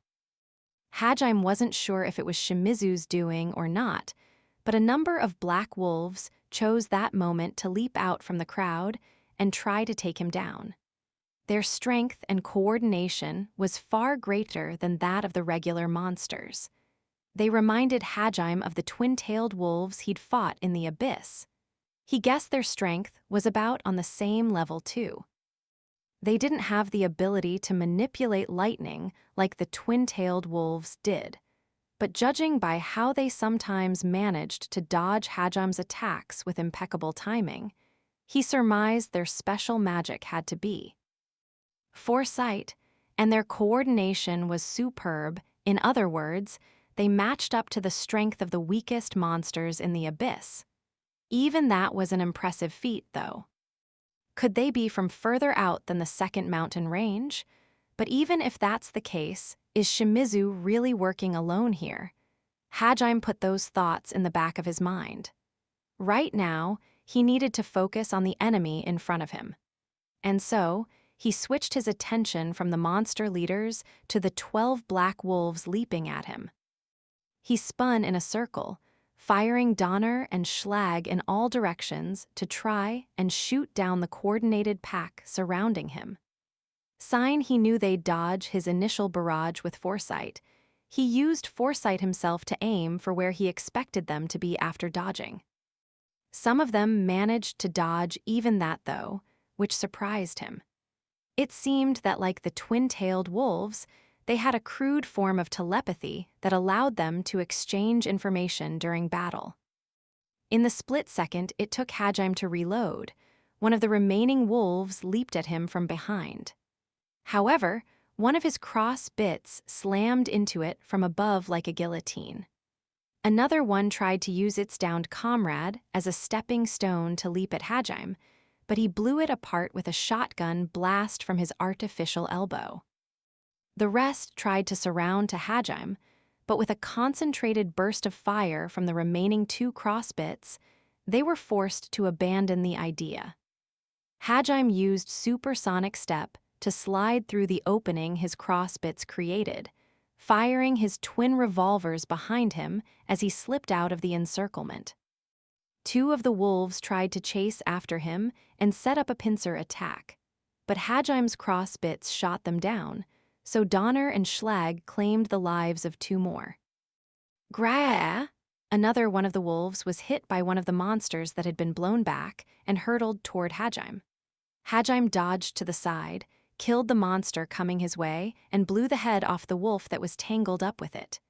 He then rolled to his feet, only to find a wolf inches from his face, maw open wide. It had picked the perfect time and place to attack, almost as if it had known where he would be. Anyone watching would have been certain Hajime had been bitten. However, Hajime swayed a little, and the wolf's teeth clamped down on empty air. He had somehow moved a step back in the span of an instant. He then pressed Schlag into the wolf's stomach and fired. The remaining wolves all leaped at him, but for some reason every time they closed in, Hajime would suddenly be in a different spot. And every time, Hajime would shoot them down from point-blank range. It looked almost as if the wolves were mistyming their own attacks, which in actuality they were. Hajime was using the derivative skill illusion waltz to confuse their senses. It was a derivative skill of hide presence, which left a decoy presence in the spot Hajime had been standing in for a few seconds while hiding his real presence. Because it looked like he was still there, the wolves couldn't figure out that he was hiding his presence. Of course, if they had stopped to observe him, they would have seen through the trick. However, it was very difficult to focus on observation while in the middle of a life and death struggle. And because these wolves relied more on their senses than most monsters, his deception was doubly effective. Plus, he was augmenting his illusion waltz with Riftwalk, and using his crossbits at the same time, so wolves, even as strong as the ones in the abyss, would never have a chance to even touch him. And so, in less than a minute, Shimizu's trump cards had been annihilated without so much as putting a scratch on Hajime. With the wolves out of the way, Hajime sent his crossbits out to finish off the remaining monster leaders. From the images his other crossbits were sending him, she would be done with her side shortly as well. Meanwhile, Yue's draconic thunder was keeping the remaining monsters at bay. In another 2 minutes, they had successfully eliminated all of the brainwashed monsters they could find. After he was sure there was no one else left, Hajime sucked in a huge breath and let out a monolaced roar of epic proportions. Hiya! His voice resounded throughout the battlefield. The sheer pressure of it intimidated the monsters, striking fear into their hearts. The entire army froze for a second. Then, they realized there was no longer anyone ordering them forward, so they slowly began backing away. When no one gave chase, they turned on their heels and fled back to the mountains, all of them making sure to give Hajime a wide berth. He was like a rock in the middle of a flowing stream, diverting the flow of their retreat around himself. As he watched the retreat, Hajime saw Shimizu try and make a break for it in the chaos. He was riding what was probably the last of the four-eyed wolves. What a shame. It's already too late. If you de-ordered all of your forces to cover your retreat earlier, you might have had a chance. Hajime got on his knees, took careful aim with Donner, and fired 2 shots in quick succession. His aim was perfect. Sensing danger, the wolf quickly leaped to the side and dodged the first shot, causing the second to strike it directly in the femur. Without a leg to stand on, the wolf collapsed to the ground, throwing Shimizu off. With how high his stats were, the fall didn't cause any real damage to Shimizu, so he instantly got back up. He ran over to the wolf and started yelling something. When it didn't respond, he kicked it in the head. He was probably trying to get it back on its feet so he could escape. From the looks of it, he was already in the grips of hysteria. Realizing it wasn't responded, he placed his hand on its head and started chanting something, most likely a spell to forcibly make it stand. But Hajime didn't give him the chance. He fired another bullet at its head, putting the wolf out of its misery. Shimizu was sent sprawling from the force of the bullet. He got up again and began running on his own 2 feet, mixing in with the horde of monsters fleeing north. Hajime pulled out Stafe, then raced after Shimizu. The boy turned around when he heard an unfamiliar sound and did a double take when he saw a motorcycle, something that shouldn't belong in this world, barreling toward him. He started running even faster, trying in vain to outstrip the bike. What the hell is going on? This can't be happening. I'm supposed to be the hero, Gui? He started spewing a stream of curses, but one whack from Hajime's prosthetic arm shut him up. Shimizu face-splinted into the ground and slid a few meters before coming to an unceremonious stop. Now then, I wonder what sense he'll do with you, and depending on how things go, with me. Hajime mumbled to himself as he tied Shimizu up with wire from his artificial arm and started driving him back to the city. Clouds of dust still hung over the devastated plains, which were covered in a sea of blood and flesh. Hajime drove Stafe through the carnage while dragging Shimizu along. He was well and truly defeated now. For Yukitoshi, Shimizu, being spirited away to another world had always been his dream. He knew it wasn't possible in reality, so he'd spent his free time reading light novels about being summoned to another world and daydreaming about his own adventures. He'd had countless fantasies about saving the world and winning himself a harem of girls. Every inch of Shimizu's room was covered with posters of cute anime girls, and he had a display rack for all of his figures, many of which were in suggestive poses. His bookshelf was packed with manga, light novels, art books, and visual novels of all kinds. Those that didn't fit in his bookshelf were stacked up in corners of his room. Yukitoshi Shimizu was an otaku through and through. However, none of his classmates knew that. He did a perfect job of hiding his hobbies. The reason was obvious. He'd seen how his class had treated Hajime. He wasn't brave enough to be open about his hobbies when he knew it would get him bullied. In his own words, he was just some minor NPC in his own class. He had no close friends, so he simply spent most of his time in school reading quietly at his desk. He'd reply briefly if spoken to, but never initiated conversations on his own. Because of how much he'd been bullied in middle school, he'd grown into a shy and withdrawn young man. It had gotten so bad that he'd stopped coming to school, choosing to shut himself up at home. From there, it was inevitable that he would drown himself in books, games, and anime. His parents had, of course, been worried about him, but as he slipped deeper and deeper down the otaku hole, his brothers started treating him like a nuisance. Soon enough, Shimizu felt unwanted even in his own house. Though he never let it show, the constant bullying warped his personality. He began to harbor a desire to lord over other people. That desire manifested itself in the games he played, as well as the fantasies he had. That was why when Shimizu had finally been summoned to another world for real, he'd been overjoyed. Even when Eiko had been yelling at Ishtar to send them back, or when Kuki had been rousing the students to fight for the people, Shimizu had been lost in his own thoughts, thinking of how he would finally get to become the hero he'd always dreamed of. Though he was elated at first, he soon began to grow discontent with his new otherworldly life. He came to realize that reality was very different from the fantasies he'd always had.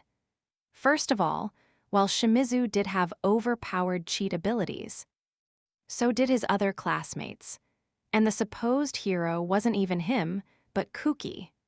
Because of that, he was still no more than a minor NPC in the eyes of his classmates, and the girls all flocked to Kuki. It was no different from how it had been in Japan. Even though his biggest wish had been granted, Shimizu only grew more spiteful and dissatisfied with his life. How come he wasn't the hero? How come Kuki was the only one getting all the girls? How come Kuki was the only one getting special treatment? He was certain that if he were the hero, he could do a better job. He knew that he'd be nicer to everyone if they came to him. He blamed others for all of his problems, and the egotistic conviction that only he was special began to eat away at his psyche. It was then that the first expedition to the Great Orcus Labyrinth happened. Shimizu saw this expedition as his chance. No one ever noticed him. No one cared if he was there or not. But if he could show how awesome he was in a fight, his classmates would have to take notice of him. He didn't even realize how unrealistic his hopes were, but the events in the labyrinth later forced him to realize the truth. He wasn't anyone special. The universe wasn't going to bend over backwards to make him seem special, and if he let his guard down for even a second, he'd die. All his fantasies were shattered when he found himself surrounded by an army of Traum's soldiers, with a raging behemoth at his back. And when he saw one of his own classmates fall to his death, his poor heart shattered. He'd kept himself going by making excuses and secretly despising everyone around him, so he was by no means strong-willed. Defeated, he reverted to being a shut-in when they returned to the palace, but he could no longer turn to anime and video games to find solace. So instead, he lost himself in books about dark magic, as his profession was dark mage. Dark magic generally influenced the target's thoughts and perception. In combat, its main purpose was to debuff enemies.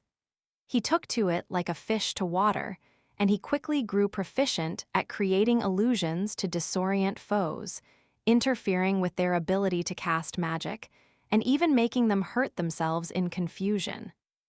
In his depressed state of mind, Shimizu came to realize something about the magic he was practicing.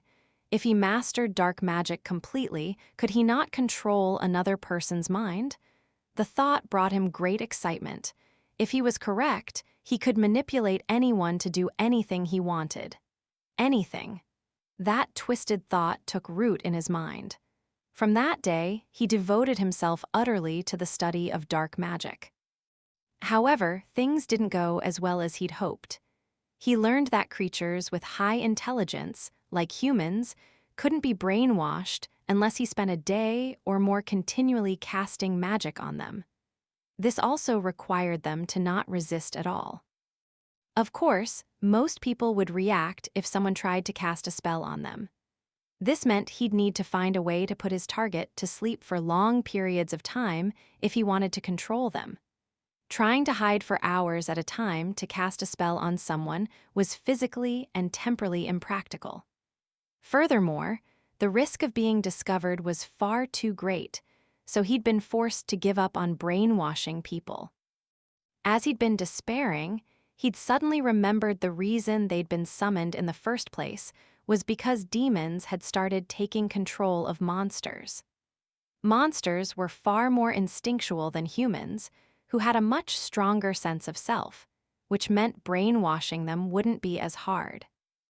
In order to confirm his theory, he'd snuck out of the capital every night to experiment on the weak monsters found in the nearby plains. He'd found that brainwashing them was far easier than brainwashing a person, though it was only easy to him because of how much natural talent he'd already possessed. According to Ishtar, normal humans would have to spend their whole life to take control of one or two monsters. Once he was certain of his abilities, Shimizu started craving stronger monsters to place under his control. However, he would feel embarrassed if he asked to join Kuki's party now after all this time. As he was worrying about what to do, he heard about how some of the students were going to form an escort party to guard Eiko. He figured if he went with them, he'd be able to find some pretty strong monsters during his travels. That was why when Eiko and the others had come to he disappeared and headed to the mountains to make more monster puppets. When he next returned, it would be at the head of a great monster army, and everyone would finally give him the respect he deserved. Originally, even with his outstanding affinity for dark magic, and even if he'd focused only on the leaders of each tribe, he wouldn't have been able to control more than 1,000 or so. And he wouldn't have been able to control monsters any stronger than a Boltor. However, thanks to the assistance of a certain individual, along with the stroke of fortune that had let him control Tio, he'd been able to command monsters from as far away as the 4th mountain range.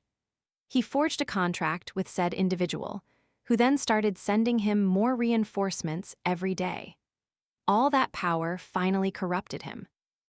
Convinced that he actually was special, he waited for an opportunity to unleash his might on However, he was handily defeated by Hajime and brought to Eiko in chains or, well, ropes.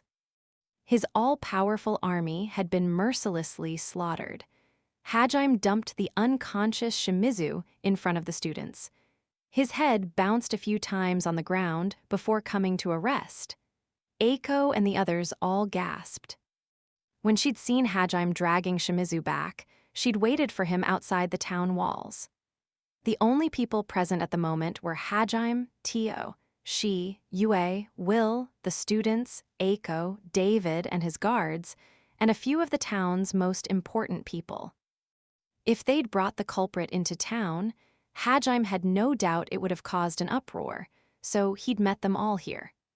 The mayor and many of the other town's prominent figures were busy dealing with the battle's aftermath. Eiko hesitantly walked up to Shimizu, who was still unconscious. The fact that he was wearing a black robe and that Hajime had taken him directly from the battlefield proved his guilt. She hadn't wanted to believe it, but now she had no choice. Eiko looked down sadly at Shimizu and shook him to wake him up. Eiko, he could still be dangerous. David tried to stop her, but Eiko simply shook her head. She asked he be untied as well. She said she wouldn't be able to have a proper conversation with him otherwise. Eiko still intended to have a teacher-to-student talk with him. Shimizu-kun, please wake up, Shimizu-kun. Finally, Shimizu regained consciousness. He gazed around with unfocused eyes. A second later, he realized where he was and came to himself with a start. He tried to stand up, but the concussion still hadn't worn off, so he fell. Back to the ground. Terrified, he tried to crawl backward. His eyes darted from one person to another, his expression a mixture of wariness and fear. Please calm down, Shimizu-kun. No one's going to hurt you. I just want to talk to you. Why did you do something like this? That's all I want to know. I just want to understand your feelings.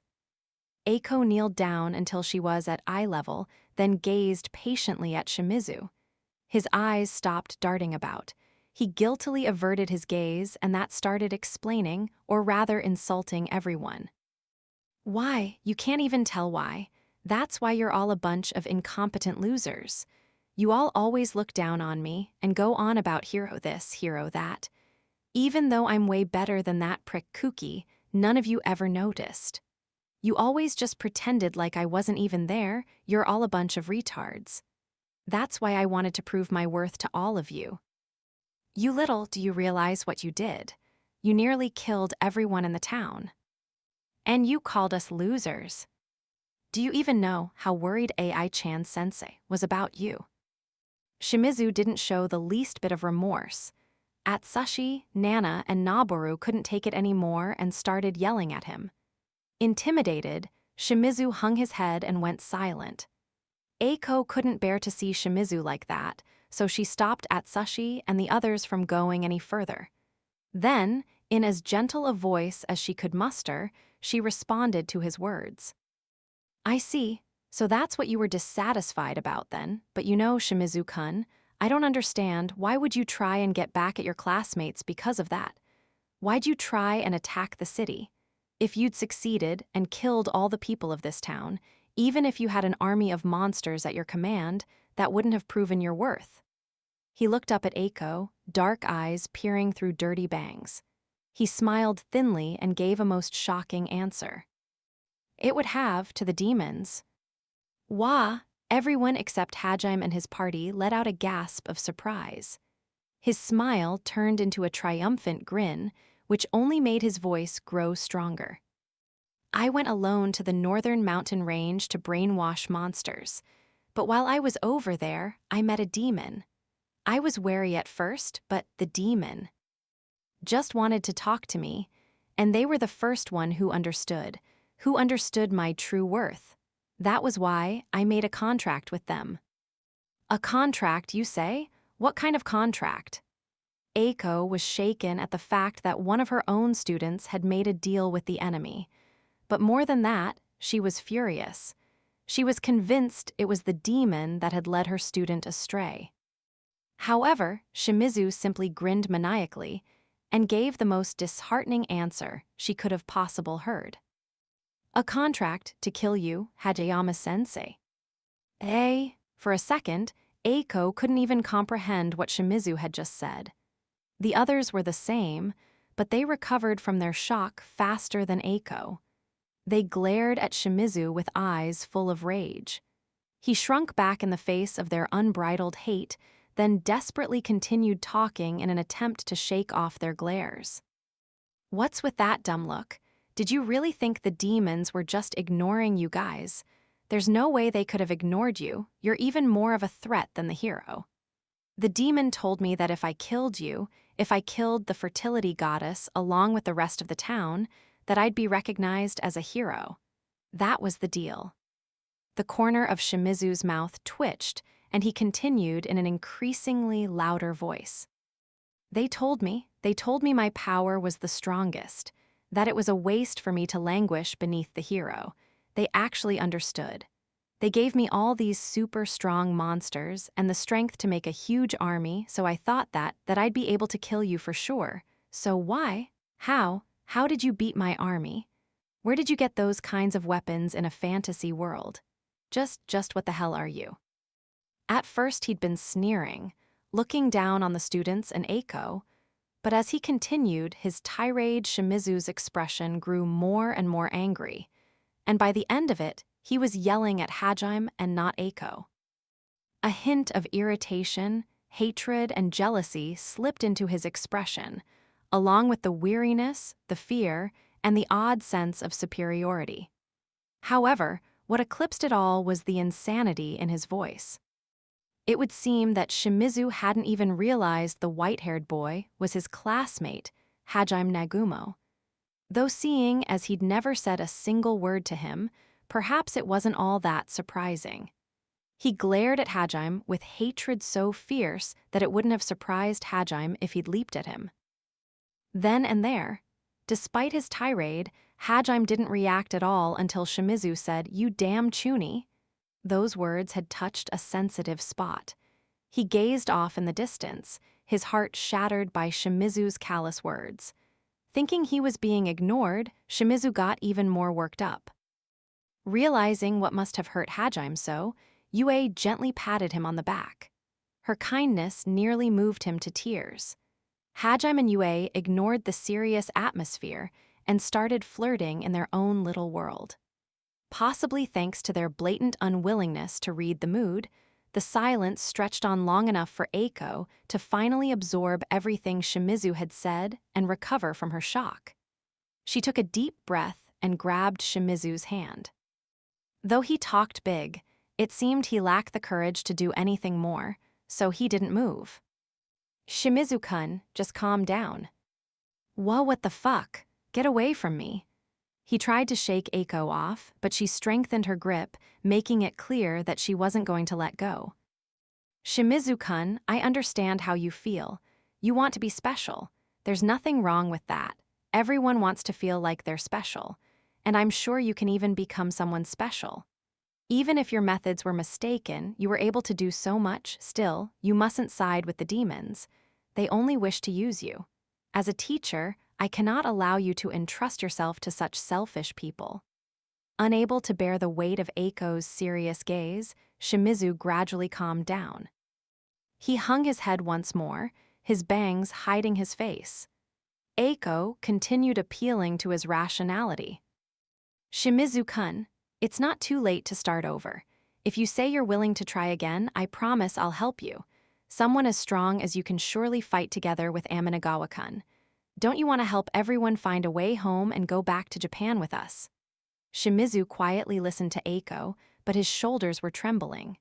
Everyone thought he'd been so moved by Eiko's speech that he was crying.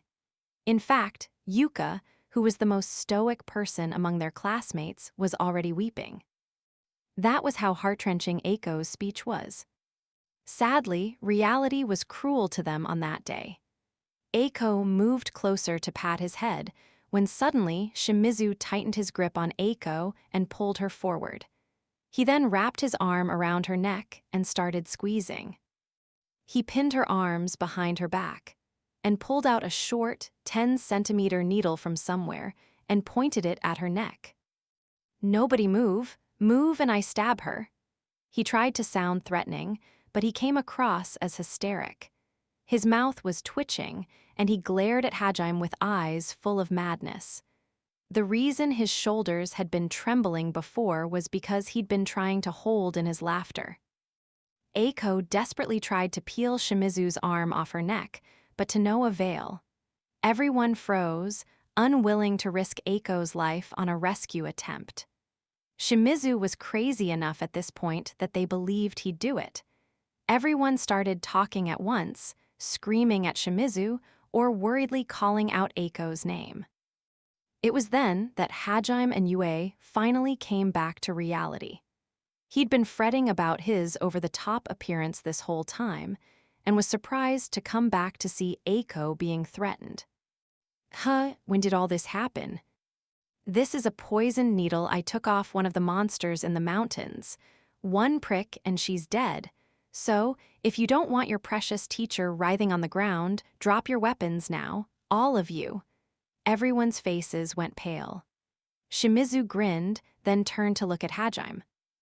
"Hey, you damn chuny bastard. You know not the person behind you, are you making fun of me, you fucker? Keep this up and I'll stab her. Hurry up and give me your gun, your other weapons too." Still trying to escape from reality, Hajime turned around, as if Shimizu was talking about someone other than himself. However, it didn't work, so Hajime turned back around with a frown. Despite the tense atmosphere, Hajime seemed unruffled. His nonchalant attitude irked Shimizu to no end. Thinking he was being looked down upon, Shimizu completely lost it. Still hysterical, he demanded Hajime hand over his gun. Hajime looked at Shimizu with eyes cold as ice. You say that, But if you don't kill Sensei, the demons won't accept you, so you'll have to kill her eventually anyway, right? In that case, what point is there in me handing my weapons over? Shut up, shut the fuck up. Shut up and give me everything you have. Retards like you should just listen to what I say. Ow, oh yeah, hee hee. Why don't you hand me that slave while you're at it? Bring her to me. Shimizu's screams were nearly incoherent. He'd been driven so far into a corner that he could no longer make rational decisions. She shivered when he looked at her, looking back at him with eyes full of disgust. You can tell me to shut up all you want, but you're still a loser, hey. Don't hide behind me just because he creeps you out. You're just gonna make him more mad. But he's so disgusting, just looking at him makes me sick. See, look at all these goosebumps. I didn't even know people could be this gross. Well, I suppose I can't blame you. He said he wanted to be a hero, but he acts more like a 2-bit villain that dies in the first chapter. Whether because they didn't care, or because they couldn't keep their voices down in the face of such creepiness, their discussion was loud enough for all to hear. Shimizu's face went from beet red to sickly green to pale white. It would seem he'd literally become so angry that he'd gone insane. With empty eyes, Shimizu mumbled, I'm a hero, I'm special. Everyone else is just a moron. It's all their fault. But that's okay because everything'll work out. Because I'm a hero, because I'm special. Then, suddenly, he started laughing deliriously. Shimizu-kun, please, we can talk this out. Despite the situation she was in, Eiko still tried to reason with her student. Eiko's words cut his maniacal laughter, and he started squeezing down on her neck even harder. Shut up, you keep pretending to be a good person, but you're just a hypocrite. I don't care about what you have to say. Just shut up and be a good hostage. Shimizu's gaze returned to Hajime. His earlier hysteria was gone. Now, his eyes were filled with nothing but hatred. He shot a quick glance at the revolver strapped to Hajime's thighs. Even without words, his intentions were clear. If Hajime hesitated for even a moment, he'd kill Eiko without a second thought. He no longer cared anything for his own safety. Hajime sighed. Thinking he could just shoot a wire and shock them both with lightning field when he went to hand over his guns, he slowly reached for Donner and Schlag. With how small Eiko was, and how fast he could draw and fire, Hajime could easily shoot Shimizu before he had a chance to do anything. But he decided Eiko needed to be taught a lesson too.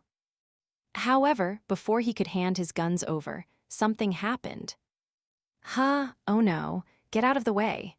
She yelled out as she leaped toward Eiko faster than anyone could blink. Panicking, Shimizu tried to stab Eiko with the needle. She pulled Eiko free and dived out of the way. A second later, a torrent of water slammed into Shimizu's chest, directly where Eiko's head had been not even a second ago. Hajime, who'd also been in the line of fire, diverted the stream with a shot from Donner. Someone must have cast Rupture. She hit the ground shoulder first and sliding a few meters before coming to a stop. A cloud of dust rose up behind her, and she groaned painfully. Yue frantically called out Shi's name and rushed over to her. She took a protective stance in front of the two of them. Inwardly thanking Yue for knowing what to do without him having to say anything, Hajime steadied Donner with both hands and used Farsight to find the source of the spell. He spotted a dark-skinned man in dark clothing with pointed ears and swept back hair riding atop a giant bird-like monster. Bang, bang, bang, bang, bang, bang. After a second's hesitation, he fired a volley of shots at the monster and the figure riding it. The man had predicted Hajime's attack, so he made his mount do a barrel roll, barely avoiding the volley of shots. However, one had still grazed past its mount's foot, blowing it clean off. Another had hit his arm, doing the same. Still, he didn't falter for even a second and fled as fast as he could. He was clearly well practiced at making his getaways after assassination attempts. Hajime guessed that was the demon Shimizu had made a deal with. He fled into the town and flew low, using the city's buildings as a shield. Hajime grimaced as he realized this demon had a pretty good grasp of Hajime's offensive capabilities and was most likely planning on reporting that to his people. If he managed to escape into the woods that surrounded Urdia Lake, Hajime would have had a hard time tracking him down even with his ornises, but there was something that took priority over all of that. Hajime, for the first time in Hajime's memory, Yue's voice was tinged with panic. Hajime holstered Donner and ran toward Shi, ignoring Shimizu entirely. She was resting in Yue's lap, her face scrunched up in pain. Next to her was Eiko, still cradled in Yue's arms. She too looked to be in considerable pain. Hajime-san, I'm fine, please, look after your teacher. The needle grazed her skin. There was a gaping hole in Shi's stomach. Shi managed to use her body strengthening to halt the bleeding, but it was obvious from her expression that she was in a lot of pain. Despite that, she still smiled faintly and put Eiko's safety above her own. Hajime looked over and saw that Eiko was even paler than Shi, and her. Limbs were convulsing. Eiko's eyes locked with Hajime's. She weakly shook her head and pointed to Shi. It seemed she'd heard their conversation, but the poison had already left her unable to talk. If Shimizu had really been telling the truth, she would only last for a couple more minutes, but judging from her condition, she didn't have more than a minute left in her. And the longer it took to heal her, the greater the chance that the poison would cause permanent damage. Hajime looked over at Shi, nodded, and pulled out a vial from his treasure trove. It was around that time that the other students and guards finally caught up, and the area around Hajime turned into a cacophony of screams. Eiko. No, Sensei, what do we do? What do we do, Nagumo? Sensei's going to die. Shi-san looks like she's in bad shape too. Got him it. It's going to happen again. Yuka and David were particularly shaken. The person they loved was on the brink of death, so it was only natural. It was even worse for Yuka since seeing Eiko on the verge of death triggered flashbacks to when she'd seen Hajime fall. She didn't want to see someone she knew die again. The students and guards all crowded around Hajime. Some of them were worried about Eiko's safety, others tried to shove past him, and yet others tried to cast ineffective healing magic. With a single scream, Hajime silenced the entire crowd, and they took a hesitant step back. Hajime was honestly a little surprised.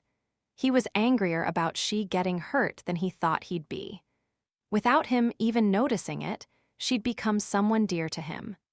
And that was why he was so furious with himself for failing to consider the possibility that the demon Shimizu had made a deal with was waiting somewhere nearby. He'd assumed that if anyone wanted to harm Eiko or the students, they would have done it while he was away fighting on the front line. So when no one had come for them during the battle, he'd mistakenly felt that they were safe from further threats, despite having no basis for that conclusion. In reality, the demon had been hoping to assassinate Eiko in the confusion of the battle, but Hajime and his party's strength had been so overwhelming that all he could do was watch. And so, he had waited for another opportunity. While Shimizu and Eiko had been talking, he had actually planned on letting Shimizu finish Eiko off and just watch from the shadows, but midway through their conversation, he realized with how powerful Hajime was, it was likely he could rescue Eiko before Shimizu had a chance, so instead, he tried to kill them both with his magic. However, the nimble demon had made a single mistake. He'd included Hajime and the others as a target in an attempt to eliminate all dangerous threats at once. Unfortunately for him, that had caused Shi's special magic to activate, namely Future Sight, because Hajime and Shi, who had been standing behind him, had been in the path of the demon's rupture. She had been able to see it seconds before it actually happened. Thanks to that, she'd been able to save Eiko's life. At the risk of her own, she'd changed the future. Hajime wasn't sure why she'd risked herself for Eiko when she hadn't even known her all that well, but he wasn't about to let her sacrifice go to waste. And so, he didn't hesitate to use one of his ambrosia vials on Eiko. There wasn't enough time to try anything else. Hajime took Eiko from Yue's arms and gently poured drops of ambrosia into her mouth. Eiko glared at Hajime, angry that he'd helped her before helping she, but he ignored her. Right now, Eiko's and even Hajime's desires weren't important. She's feelings took precedence over all of that. That was why Hajime kept treating Eiko despite her protests. However, Eiko's entire body had started spasming, and she was having trouble swallowing the liquid that could save her life. Worse, she ended up getting it down her airway and coughed a lot of it back out. "Tisk, this doesn't look good. Looks like I don't have a choice." Seeing that Eiko no longer had the strength left to swallow on her own, Hajime poured the remnants of the vial down his own mouth and covered Eiko's lips with his own, forcing the liquid down her throat. Wah! Eiko's eyes opened wide. The people around Hajime all yelled in surprise. He ignored them and plunged his tongue deeper into Eiko's mouth to ensure all of the ambrosia went down her throat. There was no embarrassment or guilt in his expression. He was simply doing what he needed to save her life.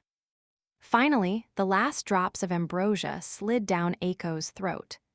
The pain began to recede from her body, the exhaustion and chills fading as the liquid worked its magic. Eiko felt as if someone had lit a fire inside her. In fact, it was almost as if someone had taken her frozen body and dipped it into a hot springs. Her entire body started trembling. The ambrosia had been effective, as always. Compared to repairing a body destroyed from the inside by monster meat, poison was nothing. The effects were instantaneous. After a second that felt like an eternity, Hajime pulled his lips away. There was a single silver strand connecting their mouths. Hajime continued watching Eiko for a few seconds more, just to make sure the ambrosia had healed her through the worst of the poison. Meanwhile, Eiko was staring at Hajime with a blank look on her face. "Sensei. Sensei. Snap out of it, Sensei. F-way." Hajime called out to his teacher multiple times, but she didn't respond. Annoyed, Hajime slapped her cheek, making Eiko let out a startled cry. "How are you feeling? Does it still hurt anywhere?" No, I'm fine. In fact, I feel better than fine. Wait, that's not the problem here. I didn't mean to imply that what just happened was what felt good. I mean the medicine." "All right, good." Hajime dismissed the flustered Eiko with a curt nod and released her. Then, he looked back at she in concern. Though she was surprised by the sudden kiss, Eiko quickly composed herself, realizing now was neither the time nor place to worry about such things. Hajime splashed half of another vial of ambrosia onto she's wound, and then brought the remainder up to her lips. There was a faint hissing noise as the hole in her stomach started closing up. However, she refused to drink the rest of the ambrosia and shook her head. Hajime-san.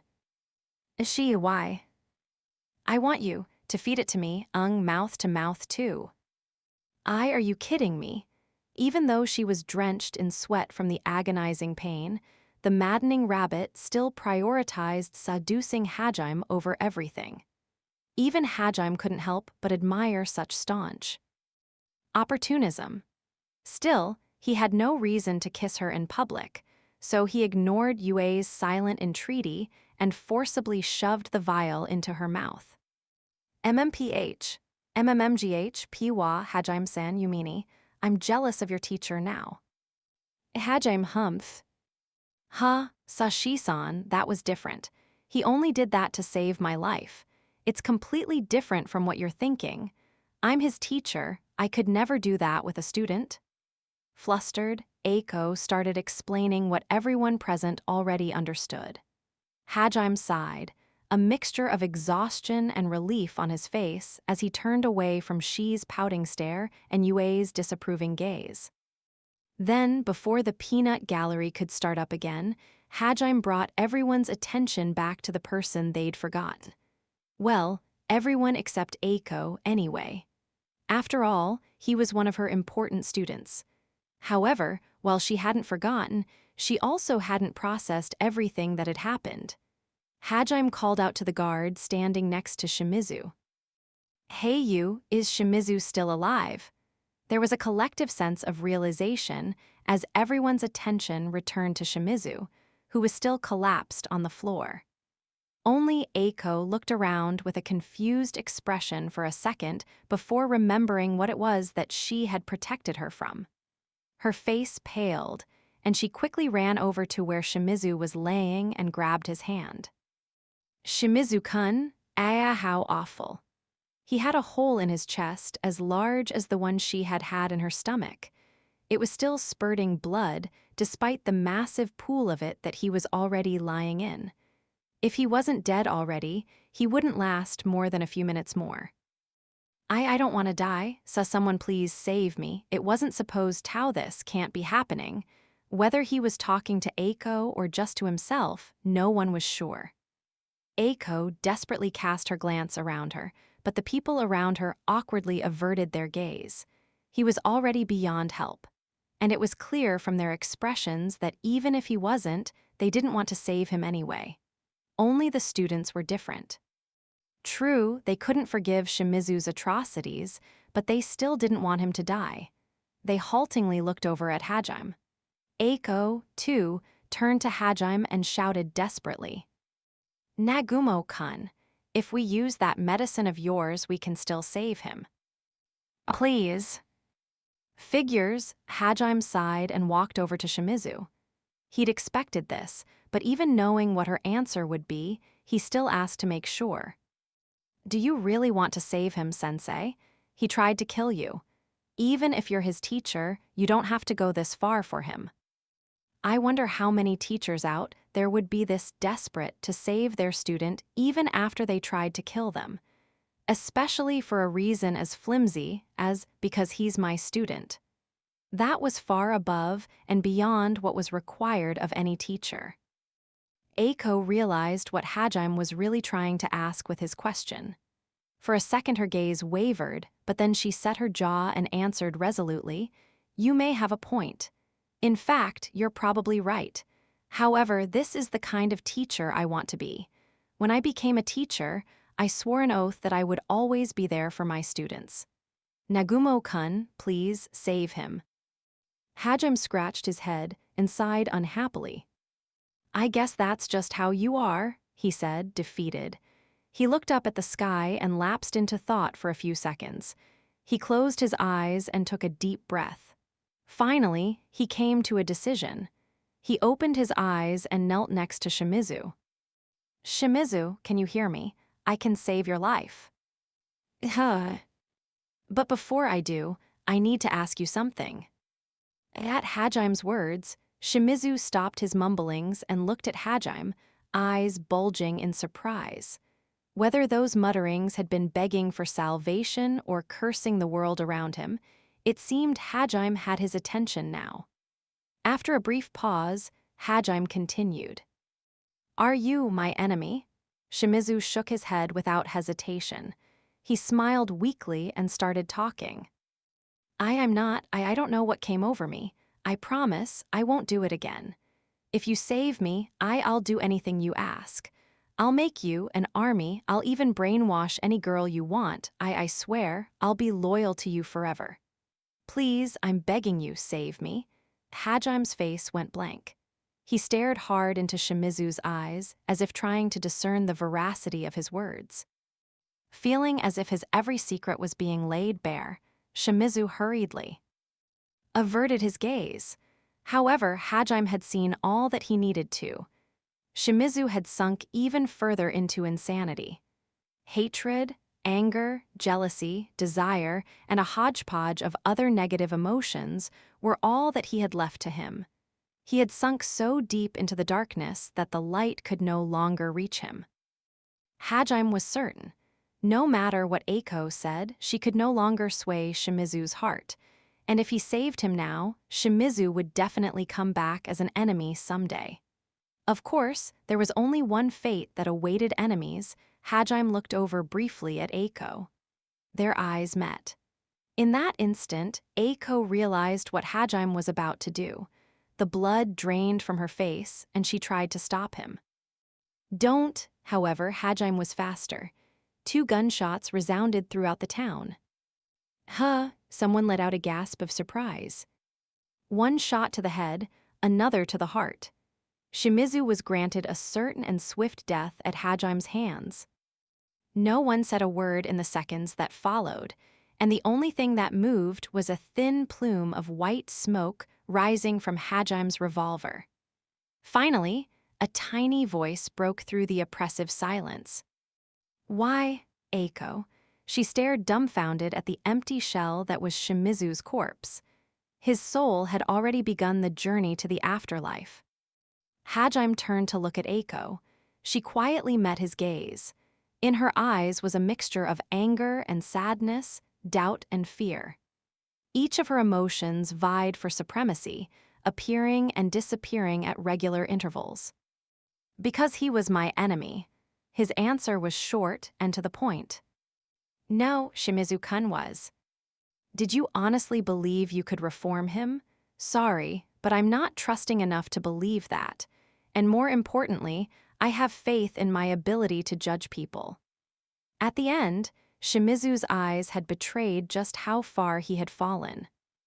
Hajime had hoped that Eiko's compassion would have shown him the error of his ways as he was on the brink of death. He had hoped she could save Shimizu the way Yue had once saved him.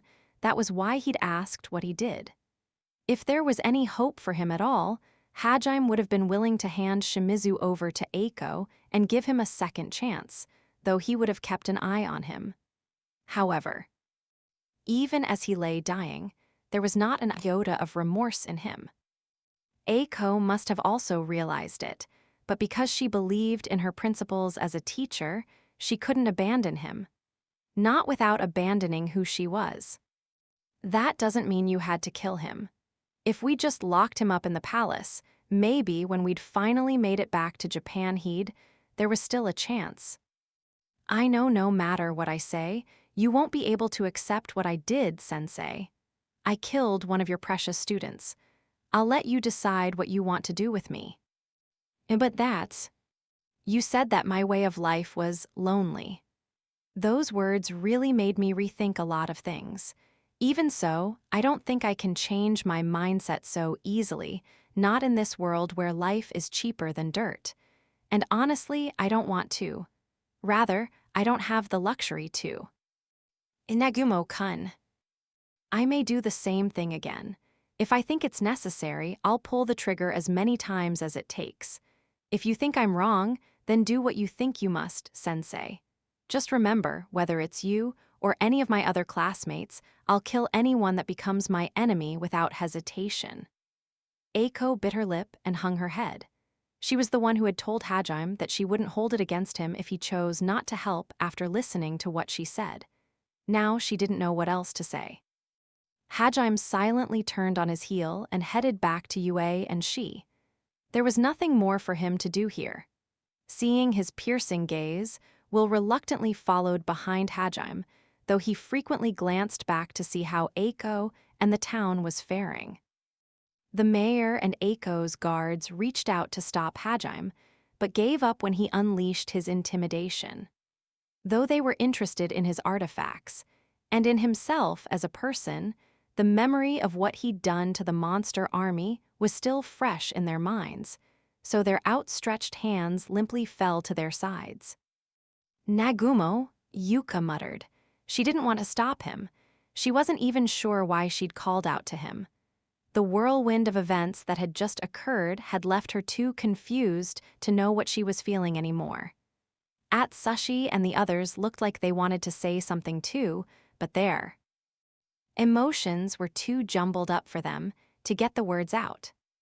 Nagumo-kun, I, though she still didn't know what to say, Eiko's pride as a teacher refused to let Hajime go just like that. Hajime stopped and said something without looking back. Sensei, your ideals are already dead, but despite all that, I'm glad that even in this world, you continue to be our teacher no matter what. I hope you can continue to stay strong. He started walking again and didn't stop until he was outside the ring of villagers.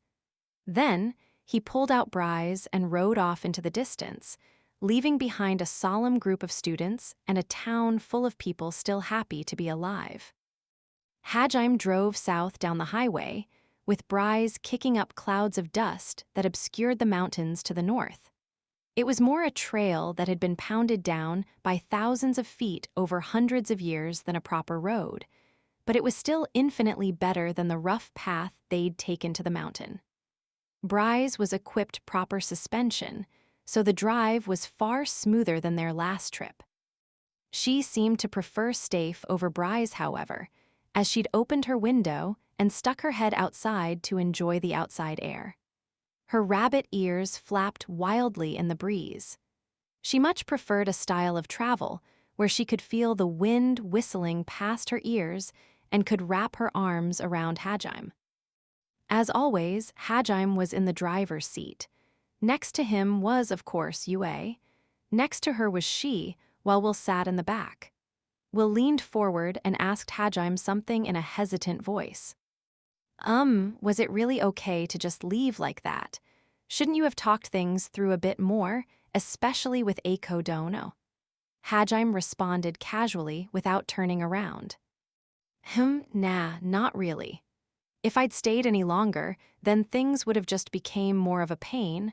Plus, I think it's better for Sensei if I'm not near her for a while. I suppose you have a point. Yuru really soft, you know that. Like you're always worrying more about others than yourself. Will smiled awkwardly at that. Not only had he mourned over the deaths of adventurers he couldn't have known for more than a few days, he stayed behind to help townspeople that had nothing to do with him, and even forgave Tio. And now, despite the fact that Hajime had practically kidnapped him, Will was still worried about Hajime's relationship with Eiko.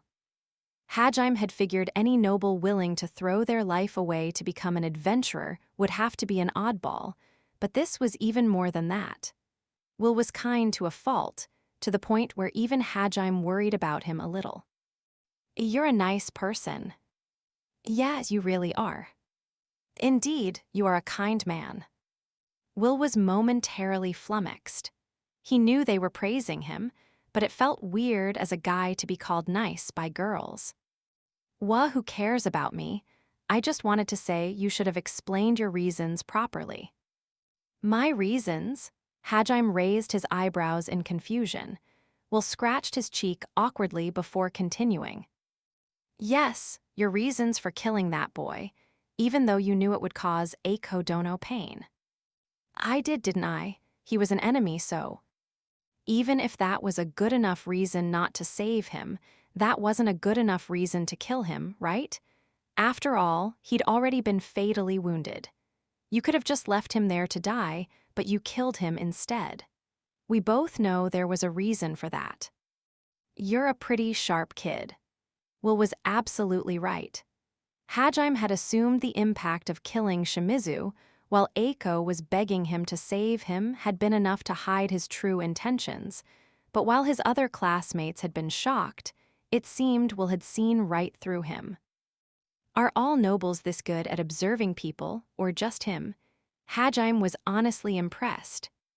Come to think of it, that was bugging me too, she said, as she pulled her head back in to better hear their conversation. Hajime hesitated for a moment, unsure of how to answer. But before he could say anything, Yue answered for him. Hajime's at Tsundir. Tsundir. Hajime kept a perfect poker face, hiding his true thoughts.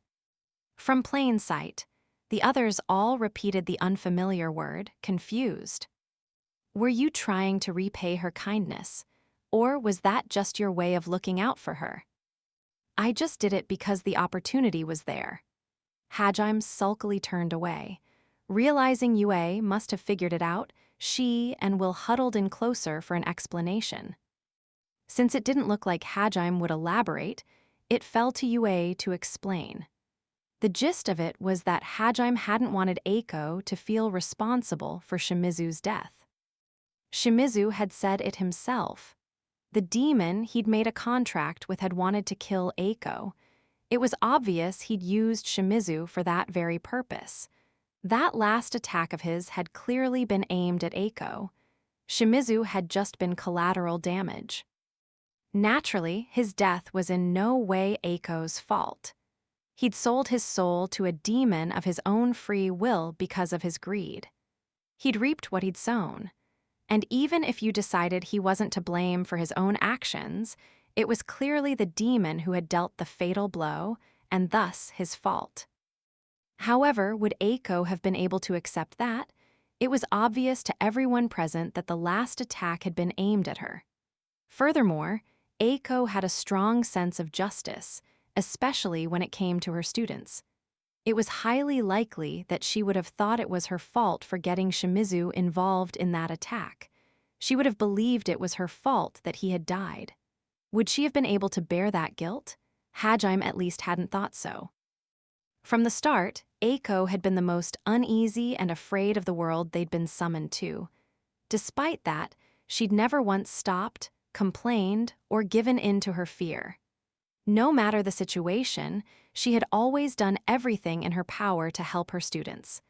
After all, that was what it meant to be a teacher in her mind. It was easy to imagine what would happen if she started to believe she was responsible for killing one of the students she had sworn to protect. The pain would be far greater than when she'd heard Hajime had died, far greater even than when he'd told her one of her precious students had been the one that had betrayed him. Enough to break her, basically.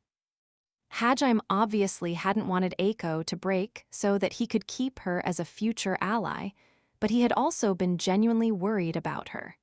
He had always felt Eiko had been a bit too idealistic. That had been the reason she was so full of contradictions. But even so, he'd believed the words she'd given him would lead Yue and she to a better, happier life. That was why, even though they were in a different world, even though Hajime was a completely different person, he'd still been grateful for the lecture she'd given him as his teacher. That was why Hajime had killed Shimizu himself. He had wanted to impress as strongly as possible that Shimizu had been his enemy, and that it was Hajime who bore the responsibility of his death. He had felt that had been the least he could do to keep Eiko from breaking, to make sure she could always be the teacher she dreamed of being. Fufu, you really are a tsundere, Hajime-san. So that's what it was.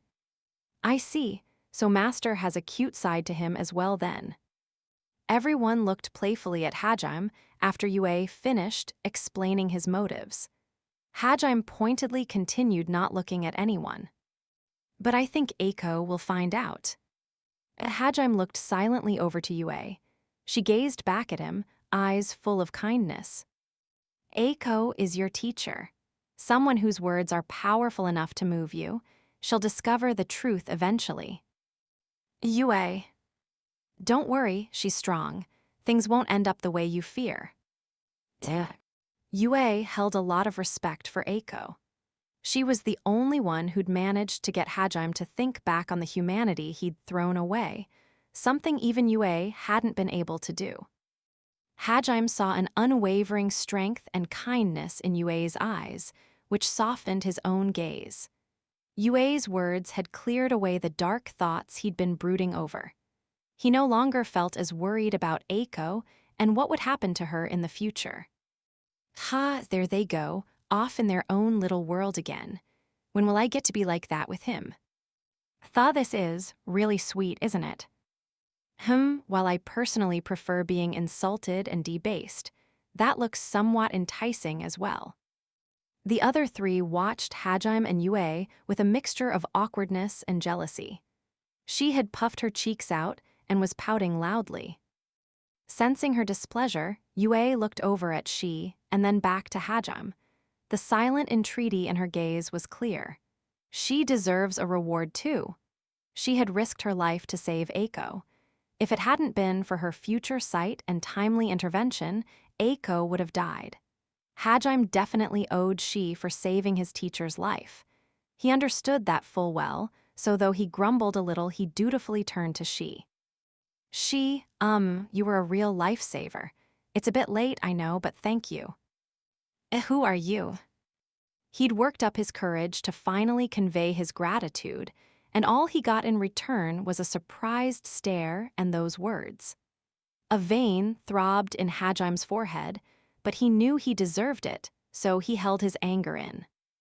Well, I guess it's my fault your reaction's like that, but honestly, I really am grateful, you know? This time Hajime properly met Shi's gaze and showed his gratitude once more. She felt a jolt of electricity run through her body, then she started fidgeting abashedly. Her cheeks were bright red, and she was looking anywhere but at Hajime.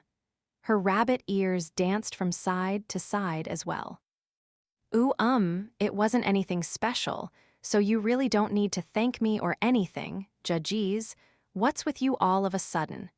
That's really embarrassing, you know, Hajime smiled faintly and asked something that had been bugging him for a while. I was wondering, why'd you jump in to save Sensei? It's not like you knew her that well or anything. Not enough to risk your life for her, at least.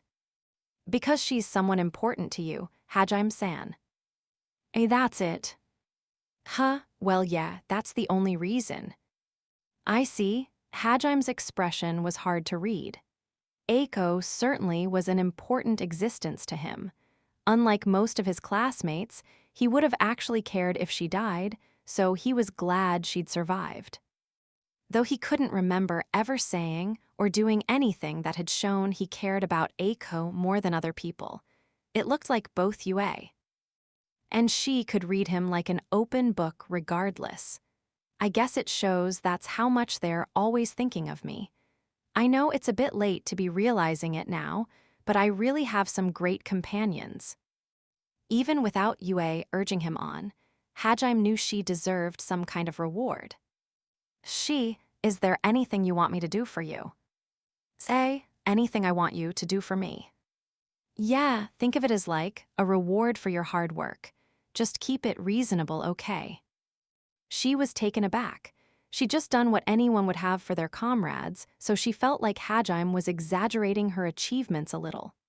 She groaned to herself and looked to Yue for help, but Yue just looked back kindly and nodded. This is Hajime's way of saying thanks, you should just take it, her gaze seemed to say. She thought about it for a few seconds more, then broke out into a wide grin. She nodded back to Yue and turned to Hajime. Okay, then I want you to take my first. Denied. Hajime instantly shot her down. She glared sulkily at him. But why? That was clearly supposed to be your Dara moment. Right? Right. Come on, can't you read the mood a little? I told you to keep it reasonable. That's totally reasonable. You do it with Yue-san all the time. Don't think I don't see you two sneak off every now and then. How do you think I feel, watching you two go off to have sex all the time? I bet you two are going to send me off on some errand when we get to Furin so you can fuck like rabbits all day again. I'm going to be sent off alone again. And then I'll have to pretend I don't notice Yue-san's disheveled hair when I get back. Poor me. Come on, don't cry. Yue's the one I'm in love with. I can't change that now. And you, well, I do care about you, but that's not really the same thing as love, so you know. Why Hajime, you limpdick bastard. Hey. Dickless wimp, homo, good-for-nothing loser, pervert. In the span of a few seconds, Shi's excitement had transformed into indignation. She let out all of her pent-up frustration at once, pelting Hajime with insults. Behind her, Will and Tio let out a chuckle. Ha ha ha, she really called the guy who wiped out an army of 60,000 monsters. A limpdick bastard, ha ha ha. Master is surprisingly pure at heart. To think he hasn't even lain with her yet, I suppose that means even I'm ahead of her, as he violated my anus. They made no effort to hide their voices. Hajime seriously considered throwing them out of the car for a second, but Yue's reproachful glare kept him in check. Hajime awkwardly turned back to Shi. He promised to himself he de-strangle Will later. As for Tio, she'd only enjoy it, so he decided to ignore her. Shi, can't you lower the bar a bit? Anything else, I'll. Hajime, is it really impossible? For some reason, Yue was taking Shi's side. She hugged Yue and started sobbing in her arms. It was obvious Yue had no problem with Hajime sleeping with Shi. Yue had really started taking a liking to Shi. At first, their relationship had been more like friends, but it had grown into something more akin to an older sister looking after her excitable younger sibling. And said older sister seemed to have a huge sister complex. It wasn't every day someone's lover asked them to have sex with another girl. Hajime buried his face in his hands, despairing. But no matter what anyone said, he had his own principles. The only person my heart desires is you, Yue. I don't have anything against Shi, and I do care about her, but I can't treat her the same as you. Yue let out a strange sound in response. Shi's rabbit ears perked up, and she looked suspiciously at Hajime, suddenly wary. I want to be faithful to you, Yue. And no matter what the reason is, I don't think I could accept you having another man, either. Call me selfish or petty all you want, but I was hoping you'd feel the same way about me, Yue. So whether it's Shi or any other girl, could you please stop telling me to have sex with them? Hajime, with Shi still in her arms, Yue stared into Hajime's eyes, a faint blush spreading across her cheeks. Hajime gently stroked her cheek. The two were lost in their own world again. It almost seemed as if the air around them turned visibly more pink. She slowly nudged her way closer and closer to their faces. They've totally forgotten about me again, haven't they? Even though this was supposed to be about my reward. She glared daggers at the two of them. However, they were too busy flirting to notice. Finally, they came back to reality and slowly broke away from each other. Yue shyly twirled a stray strand of hair with her fingers. She hadn't been ready for such a passionate confession, so there was still a faint smile on her usually expressionless face. Other people might have found Hajime's words a bit too possessive, but Yue couldn't have been happier to hear them. That was why she'd forgotten about everything but him for a few minutes. I see.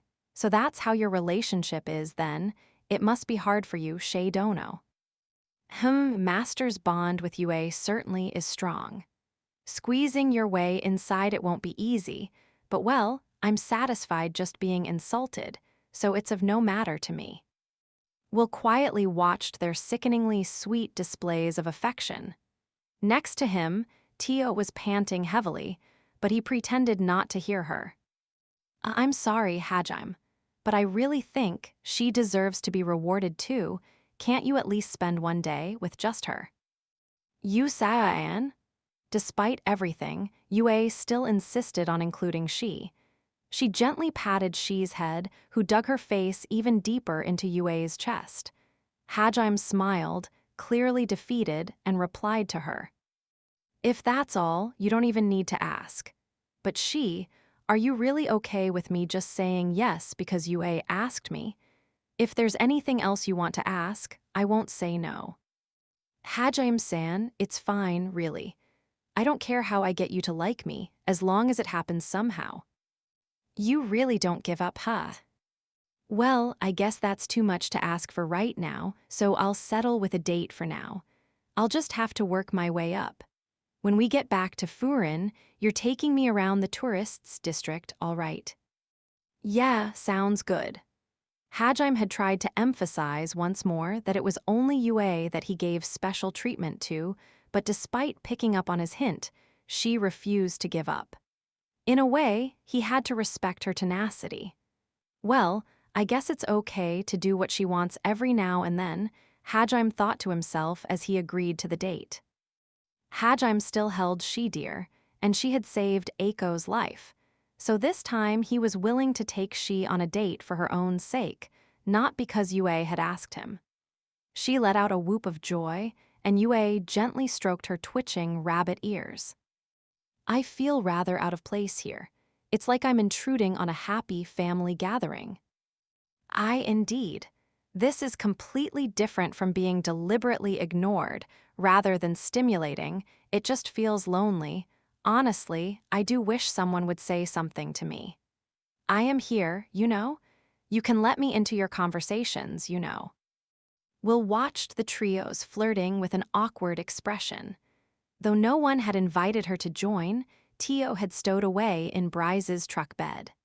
At some point, she'd stuck her head in through the window and joined in the conversation of her own accord.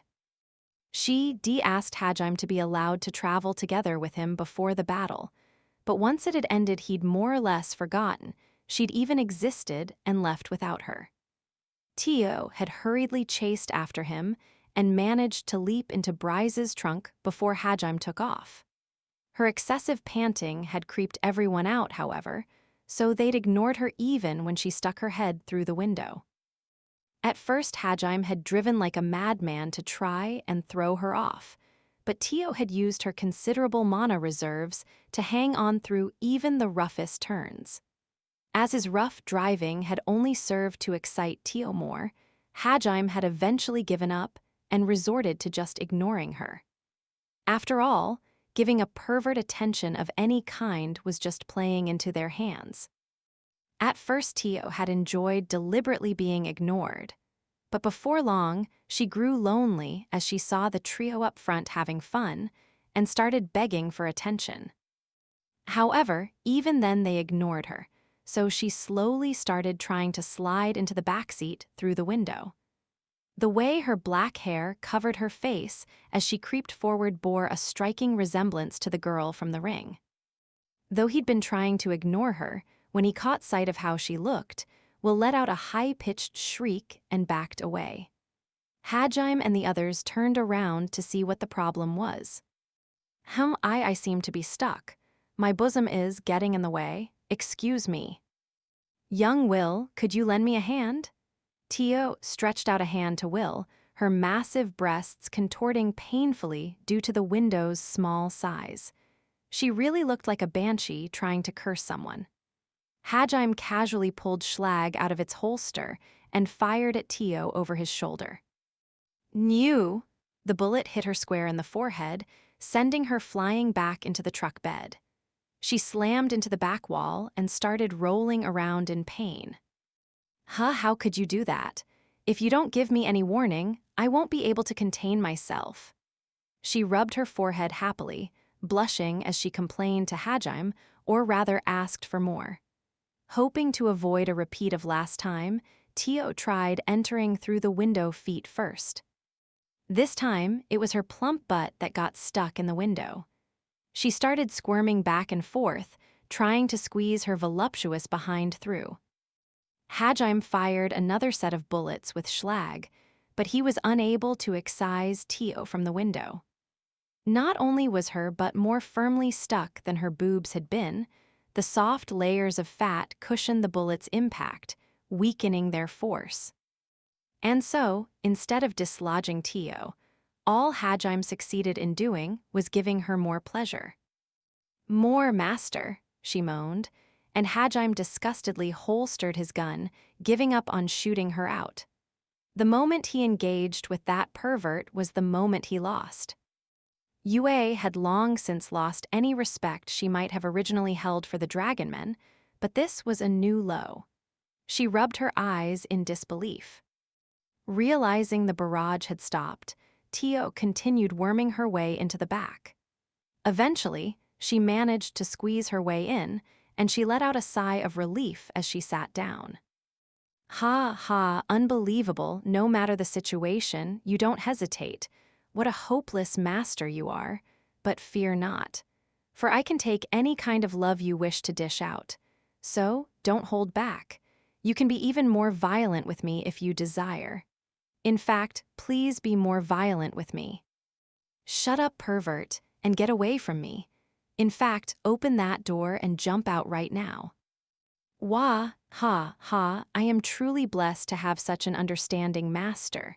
However, I must refuse. I have decided to follow you wherever you may go.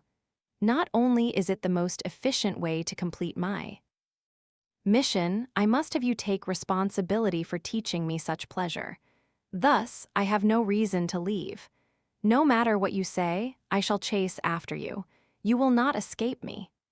Hajim's blunt refusal set Tio panting again, but she stubbornly refused his request. Her tone was in stark contrast to her ecstatic expression. You've gotta be kidding me. I don't have to take responsibility for anything. I was just trying to kill you back there. You should be glad I didn't actually end up finishing you off. And as for your mission, why not just go straight to the hero? He's the one at the center of this whole summoned warrior's business, so go bug him. I wholeheartedly refuse. I know not what kind of man this hero is, but I am certain no one is more merciless and unforgiving than you, master. Don't underestimate my tenacity. I have already decided you are the only one fit to command me. I am not so fickle that I would change masters on a whim. Tio's eyes were open wide and her hands clenched into fists. She was trying to sound cool, but in the end, she was just a hopeless pervert who wanted Hajime to walk all over her. No matter where you run, I'll find you. I'll go to every town I can find and tell people I'm searching for the man that cruelly took my first, did this and that to me, made me unable to live without him, and then abandoned me. Now look here, Hajime narrowed his eyes dangerously. He toyed with the idea of just killing her, but she wasn't an enemy and Yue definitely wouldn't let him. Another option was to beat her until she forgot ever meeting him, but with how tough she was, she'd probably keep her memories and end up enjoying it. All he could do was glare at her, but even that glare served to excite her. Maybe it's already too late to get rid of her. Don't look so disgusted, master. I promise I'll be of use to you. I may not be as strong as you, but surely you saw what I was capable of in our previous battle. I'm not quite sure what your goals are, but I will help you achieve them. I'm begging you, master. You're too repulsive to take along. Wah, ha, ga, Tio wrapped her arms around herself and rubbed her thighs together. Everyone just stared at her in revulsion. Finally, Hajime breathed a long sigh, then rescinded his statement. Or so I'd like to say, but it won't really matter if I refuse, will it? As long as you don't get in our way, you can do whatever you want. I can't muster the willpower to deal with you anymore. Oh, very good. In that case, I will be in your care from now on, Master Yue Shi. You may call me Tio. Phew fufu, this is going to be an enjoyable journey. Glad to have you aboard. Hajime sighed again. Yue just harumphed unhappily, while she was the only one that tried to be polite. With that, the perverted reptile, Tio, joined Hajime's party as they sped toward the city of Furin. Little did they know that another meeting awaited them there, and that even further down the road, there would be one even more important reunion. 3 days after Hajime left the town of the land around the city had been ravaged, and there were still mountains of monster corpses that needed to be disposed of. However, by some miracle, the townspeople had all come out of the ordeal alive. Messengers had been sent out to inform those who had already evacuated of the good news. The town had also sent outrunners to notify the surrounding towns and the capital.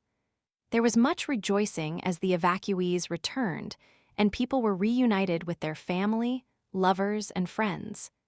Despite the work that still needed to be done, was filled with a festive atmosphere. The townspeople decided to leave the walls Hajime had erected as is. Those that had remained behind gesticulated wildly as they recounted the unbelievable fight that had taken place just outside those walls. The children's eyes lit up with wonder as they heard about Hajime and his party's heroic deeds. Meanwhile, the merchants were discussing how they could turn Hajime's wall into a new tourist attraction to make money. The townspeople hadn't seen what had happened between Hajime and Eiko after the battle. They still believed he'd been a warrior sent by their fertility goddess. They had even dubbed his wall the goddess Shield. Similarly, they referred to Hajime as the goddess Sword or the goddess Knight. David and the other knights were furious when they found out what the people were calling him. They were her actual knights, and yet Hajime had been the one to kiss Eiko. Sometime in the future, Hajime would cringe inwardly when he discovered people were really calling him that. With the minor hiccup that was his own cringeworthy nicknames, Hajime's plan to raise Eiko's popularity worked perfectly. Any time she walked through town, the people would stop and stare. Some of them even clasped their hands together in prayer. She was, after all, the goddess who had saved their town from certain ruin. Her fame had started spreading to nearby towns as well. In her words were already held in greater reverence than the teachings of the church.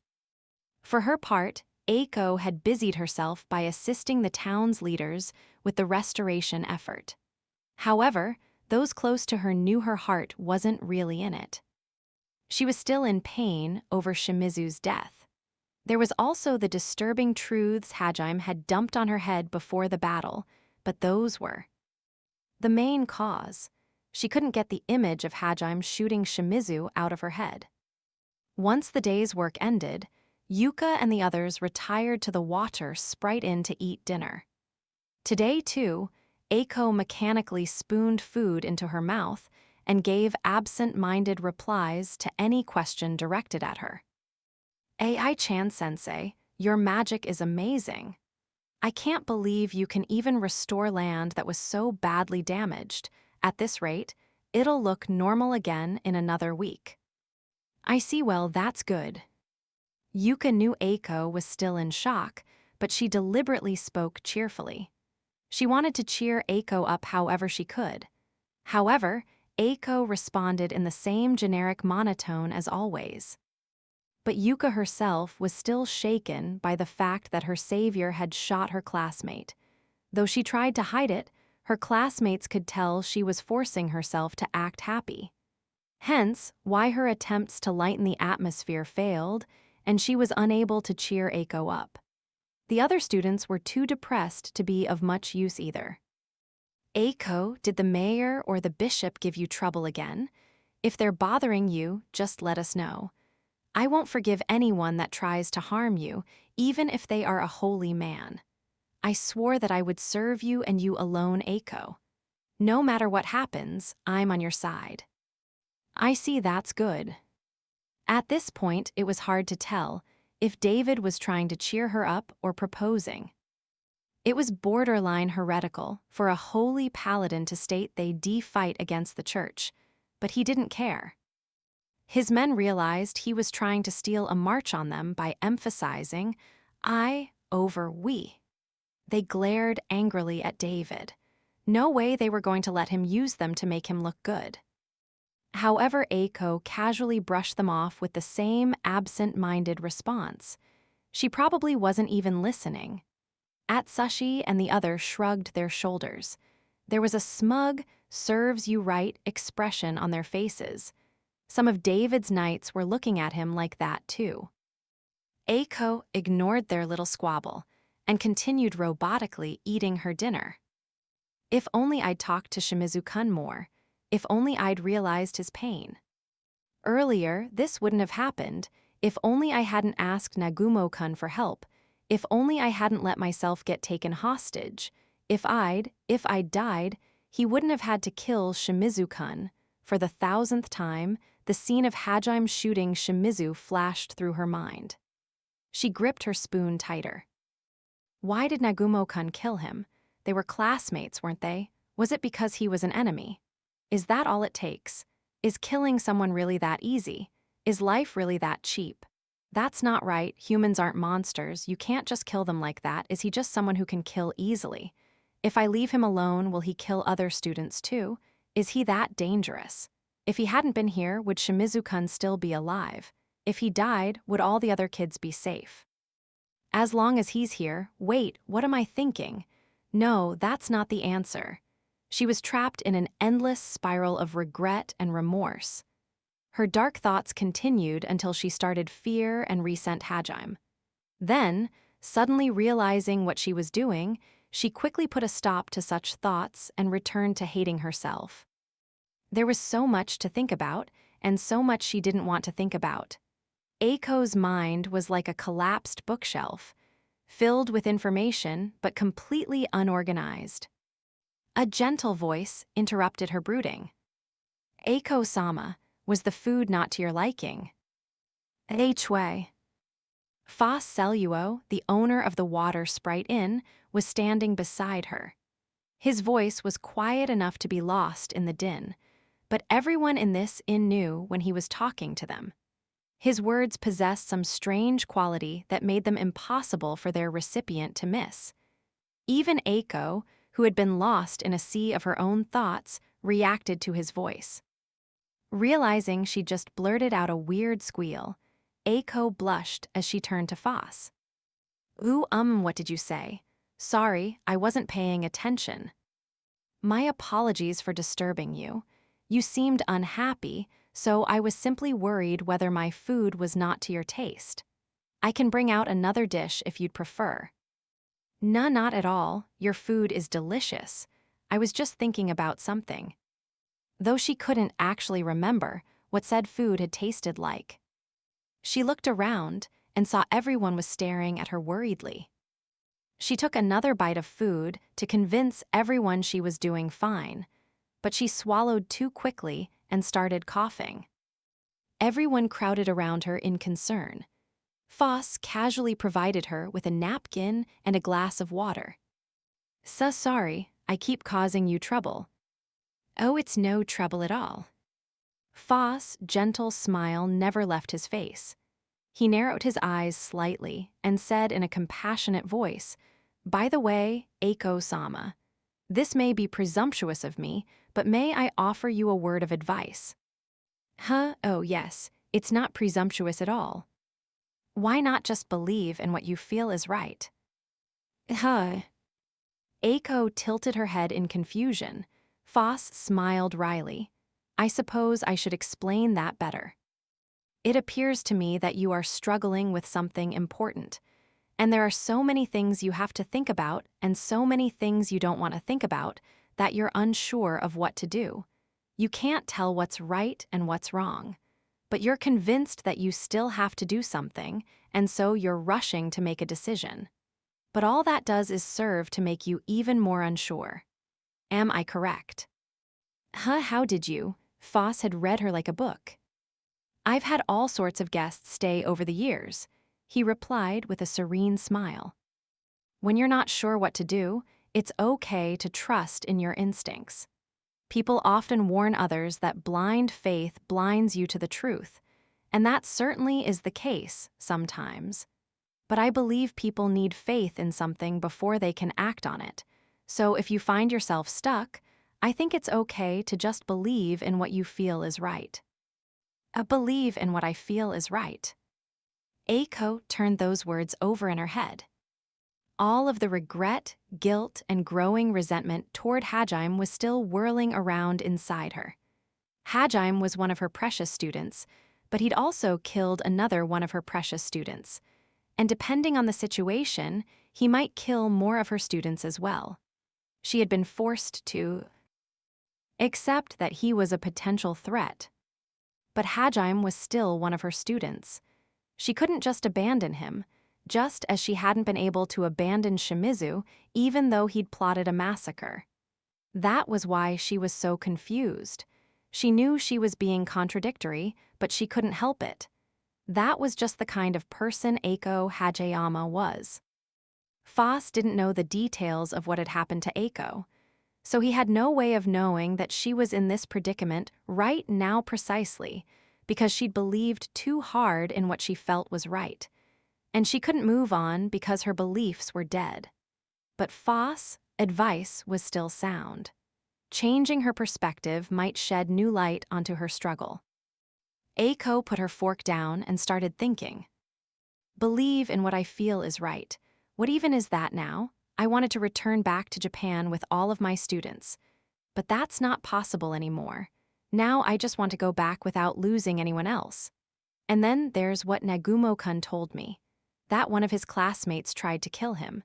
I don't want to believe that. I don't want to believe that he's a ruthless killer either, or that he'd really kill us if we get in his way. But the truth is, he killed Shimizu-kun without hesitation. So then, no, I have to believe in what I feel is right. She closed her eyes, banishing unwelcome thoughts. The others all watched her worriedly. Nagumo-kun said he did it because Shimizu-kun was an enemy, and that he didn't have the luxury of changing his mindset. Nagumo-kun killed him because he was worried Shimizu-kun would attack the people he cared about if he let him live. He did it out of concern. If he truly was as heartless as he claimed, Yue-san and Shi-san wouldn't trust him so much. For their sake, he wanted to eliminate a potential threat. That's why he couldn't let Shimizu-kun live. Which means he didn't believe I could convince Shimizu-kun anymore. Nagumo-kun would have let Shimizu-kun live if I could have proven to him I could reform him. So in the end it's all my fault, because I was powerless, but still, Nagumo-kun didn't have to kill him so mercilessly. Shimizu-kun was on the verge of death as it was, the more she thought about it, the closer she grew to understanding the reason behind Hajime's actions. Hajime was neither a broken murderer or an unfathomable monster, nor even Eiko's enemy. He was still her student, one who her words could still reach. As she went over the chain of events again, with a clear mind, Eiko suddenly remembered something. Something the shock of Shimizu's death had made her forget. Wait, how could I have forgot? Nagumo-kun had only come over when I called for help. But even if he hadn't done anything, Shimizu-kun would have died. He didn't have to shoot him. So why? Why did he do it? To make sure Shimizu-kun was dead? No, he knew as well as we did that he was beyond saving. Shimizu-kun would have died in a few minutes anyway. That's why I asked Nagumo-kun for help in the first place. Because I couldn't do anything, even though it was my fault he was, Eiko's eyes shot open. She couldn't believe it had taken her this long to figure it out. That's right, Shimizu-kun was only shot because he was holding me. I was the target. He was just collateral damage. It was my fault he died. But we all thought Nagumo-kun was the one who killed him. We convinced ourselves it was his fault. The blood drained from Eiko's face. Just as Hajime had feared, she blamed herself for killing Shimizu. It was her love for her students that kept Eiko going. The realization that she'd caused the death of one of those students crushed Eiko. Her brain shut down, trying to protect her from her own realization. Her vision swam, and she nearly fainted. Just before she fell into unconsciousness, Hajime's final words to her flitted across the back of her mind. I hope you can continue to stay strong. Back then, she'd been too shocked to fully process the meaning behind those words. She just assumed he was giving her a few words of encouragement. What if he said that because he knew this would happen, because he was worried about me? Worried that I would break if I learned the truth of why Shimizu-kun died. That's why he killed Shimizu-kun so brutally. He wanted me to think it was his fault. He wanted me to continue staying strong, to be the teacher everyone needed, of course. Eiko understood Hajime by this point. She knew it wasn't just a selfless act on his part. But she was forced to admit that he'd partly done it because he was worried about her. The door to her heart, which had been about to slam shut forever, stopped, and slowly began opening again. Her blurry vision cleared. That realization didn't solve everything, but it did light a small fire in her heart. Where before there had only been the dark depths of despair, there was now a faint, warm glow. He protected me, and not just him. So many other people protected me too. Even now, my precious students are looking over me. I was so focused on protecting them that I didn't realize they had been protecting me in turn. I still have a lot to learn. This is no time to be breaking down. Eiko steeled her resolve. She'd probably regret being the cause of Shimizu's death for the rest of her life. But as long as there were still students who were relying on her, she couldn't wallow in despair. No, she didn't want to wallow in despair. She swore once more that no matter what happened, she'd be there for the students. And this time, she wouldn't let herself be manipulated by her own ideals. The fear and suspicion she'd felt toward Hajime vanished in an instant. Nagumo-kun sure is bad at expressing himself. Even though he knew I might hate him forever for doing this, that I might even try to fight him, come to think of it, he said he'd given my words a lot of thought. Was this his way of thanking me for my advice? He's saved me so many times since we were reunited. Not only did he warn me about the church, he even saved the town. And despite being such a fierce battle, he still brought Shimizu-kun to me like he promised. I can't believe I was such a mess. I kept chasing after an ideal that didn't mean anything, and even went so far as to force him to go along with it. I'm still immature when it comes to being a teacher.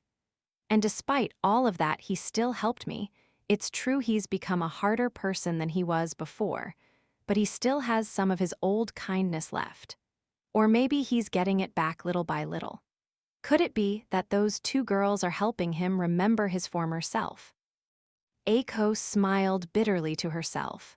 She owed Hajime a great debt for what he'd done. She'd been nothing but a bumbling, inexperienced embarrassment of a teacher. And yet Hajime, the boy who'd had the weakest stats out of all of them, had returned against all odds and saved her more times than she could count. More than anything, it made her happy that despite how much it looked as if he'd changed, his old self was still alive somewhere underneath. But she felt a sharp twinge in her chest when she thought of how it was Yue and she that had kept the old him alive. Eiko tilted her head in. Confusion. It vanished as quickly as it came, though, and she decided it must just have been her imagination. Come to think of it, I never thanked Shisan for protecting me. I owe her my life. I need to make sure I thank her properly when I see her again. I suppose I owe Nagumo-kun my life as well. Their faces popped into Eiko's head. Then she blushed crimson as she remembered just how exactly Hajime had saved her life. That was just CPR. He just did it to save my life. There was no deeper meaning behind it. There was nothing enjoyable about being kissed so roughly. I definitely did not enjoy that. She started slapping the table wildly, mentally denying accusations no one had said. In case anyone had forgotten, Eiko was 25 years old, an adult. She had gone on dates before too. That being said, her actual experience when it came to love was very little. The reason being, the only people who would willingly date a woman who looked like a little girl were gentlemen, also known as lolicans. There were a great deal of people who found Eiko's particular body type attractive, some doubly so when they discovered she was legal. However, they were all afraid of being labeled the L word, so their relationship with Eiko usually stopped at friends. In Tortoise, it wasn't strange for a girl in her early teens to be married already, so most people weren't bothered by her childlike appearance. Which was why David's infatuation with her was considered normal in this world. However, Eiko had convinced herself at this point that no one could possibly be attracted to a short woman like her. So she failed to notice his roundabout professions of love. Hence why the CPR Hajime had performed had been so stimulating. And now that she'd remembered, the image just wouldn't leave her mind. Besides, he already has 2 lovers, though I guess if he already has 2, what's a third? Wait, what am I thinking? I'm a teacher, he's my student.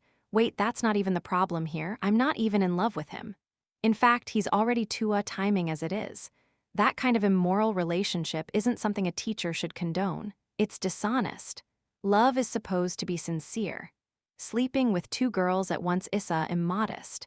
I cannot let such an impure relationship be. I won't allow it. Her hands curled up into fists. Instead of slapping the table, she was banging on it now. But it seems like he treats Yue-san as someone particularly special. And her height and figure aren't too different from mine. Don't tell me he's into smaller girls. Girls like Mummy? Wait, what am I saying? What does it matter what his type is? He's 8 years younger than me, though Yue-san's a vampire, so there's probably an even bigger age gap between them. So does that mean he likes small girls who are older than him? Wait, why do I even care? Get a grip, Eiko Hajiyama. You're a teacher, he's your student. You can't get all worked up over just one little kiss. She stopped banging the table and buried her head in her hands. A few seconds later, she started banging the table again, only to repeat the cycle. Finally, she screamed, "I'm his teacher," and banged her forehead against the table. The others were all taken aback by her strange behavior. Foss, on the other hand, simply said, "I see you found your energy again," with the same calm smile on his face. What a formidable old man. Eventually, Eiko came to the conclusion that her heightened emotions at the time were to blame and that she had no feelings for Hajime whatsoever. However, that didn't change the fact that he was still her student, and in order to protect him, she needed to return to the capital. Reports of what he'd done would have reached the capital by now. She needed to be there to make sure the king and the church didn't brand him a heretic. Little did she realize that her feelings for Hajime were more than just that of a teacher for her student. Even though she mentally referred to all of her students as children, in her mind she'd started thinking of Hajime as a man. Feelings of love had slowly but surely begun to bloom. She wouldn't realize that until much later, of course. During a pitched aerial battle 8,000 meters in the sky. Epilogue 1. The shadows in a dimly lit corridor suddenly began to writhe and squirm. A humanoid figure emerged from the wriggling mass, as if oozing out of the darkness. Like a developing film, her features slowly came into focus. Young, red hair, dark skin, and pointed ears. The wriggling mass of darkness didn't dissipate. Upon closer inspection, it was revealed that said mass was actually a living creature. It was like a chimera from hell, a mishmash of ferocious beasts all fused together into one black thing. The woman looked down the dim passageway. Kuki's party lay in that direction, though they were too far to see with the naked eye. She deftly hid her presence and waited. The party passed by her hiding spot, never realizing she was there. So that's the fabled hero. Looks like nothing but a spoiled brat to me. Do we really need someone like him? A shame my orders are absolute. Well, I've assessed his abilities. I should hurry up and finish this job so I can move on to conquering the labyrinth. She touched the creature at her side. The wriggling darkness absorbed her, and she slowly faded from sight. A second later, it was as if there had never been anyone there. Kuki and the others were still unaware that countless enemies lay in wait mere feet from where they were. Epilogue 2. Mama, a young girl huddled in the corner of a cell. Iron bars and cold flagstones surrounded her. She couldn't have been more than 4 or 5 years old. Weakly, she cried out for her mother over and over, but there was no reply. After a few minutes, she heard the sound of footsteps. She started trembling. She hugged her knees and shrunk back. A boorish-looking man passed by her. Following behind him was the young boy who had been in the cell next to hers. This was all information she inferred from what she heard. She didn't dare raise her head up to look. She was too afraid. That boy was the 5th. The 5th one she'd heard led out of here. The other 4 had never come back. This boy, too, would probably never come back.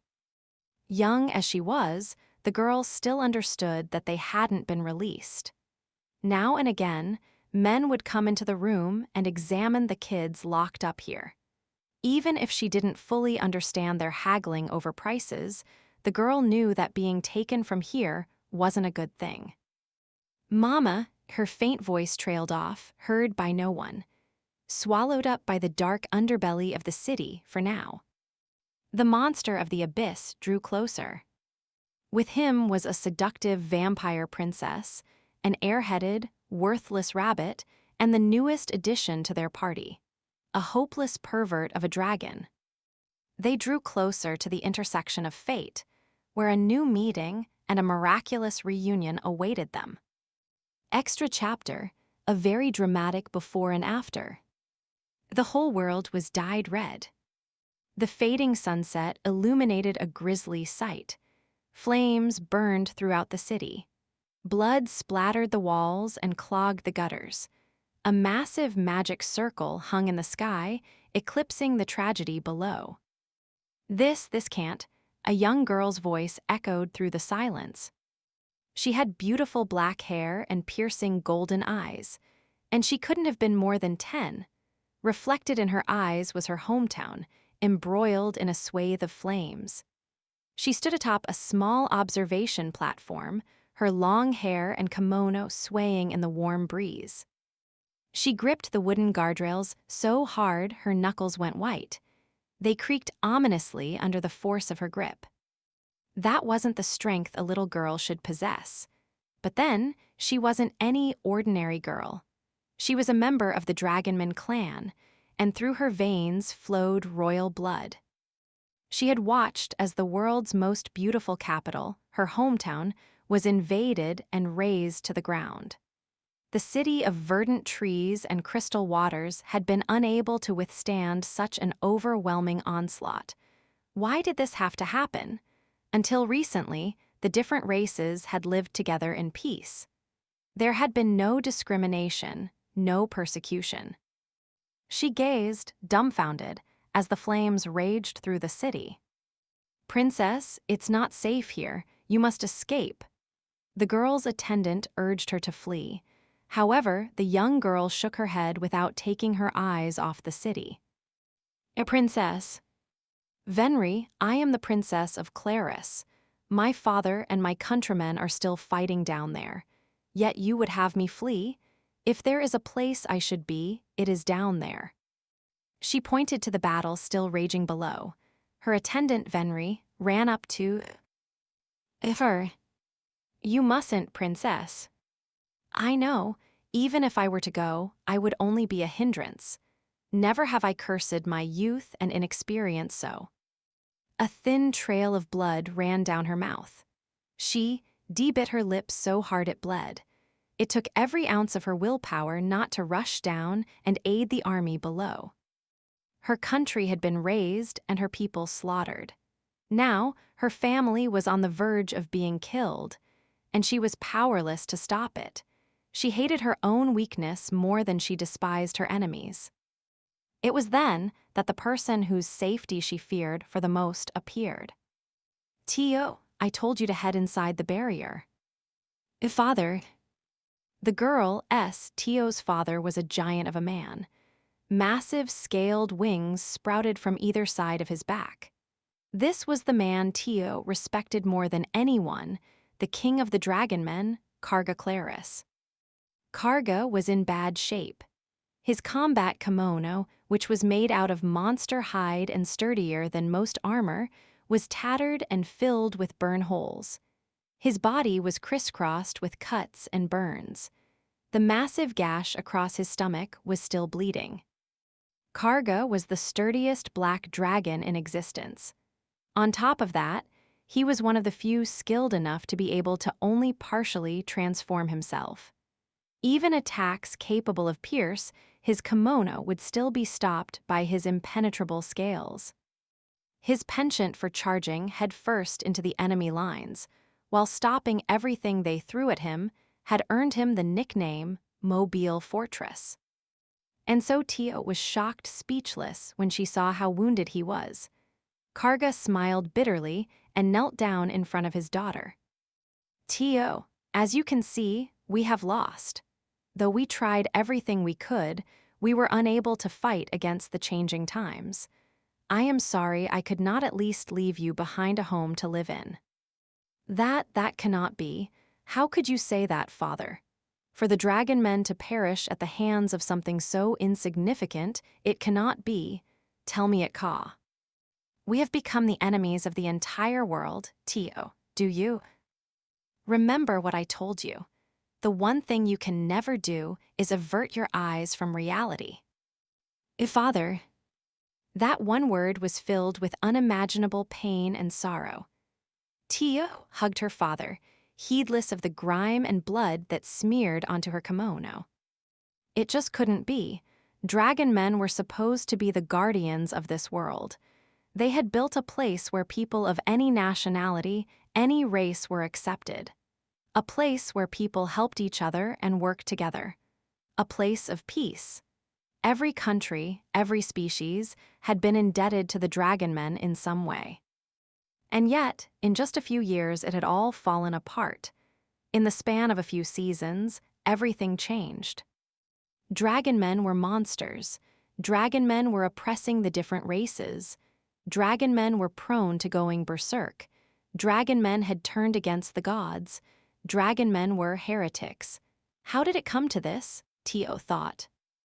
Dragon men's ability to transform certainly was fearsome.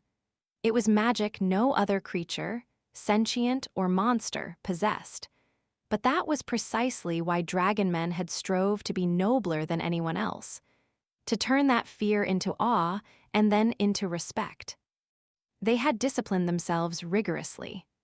At all times, they were ready to help others, a paragon of bravery and both the sword and the shield of all people. As a result, they had managed to create a mortal paradise. Though it had taken centuries, they had created a kingdom where all races were accepted. Not only that, but they had created a global alliance so that all people everywhere would help each other in times of need.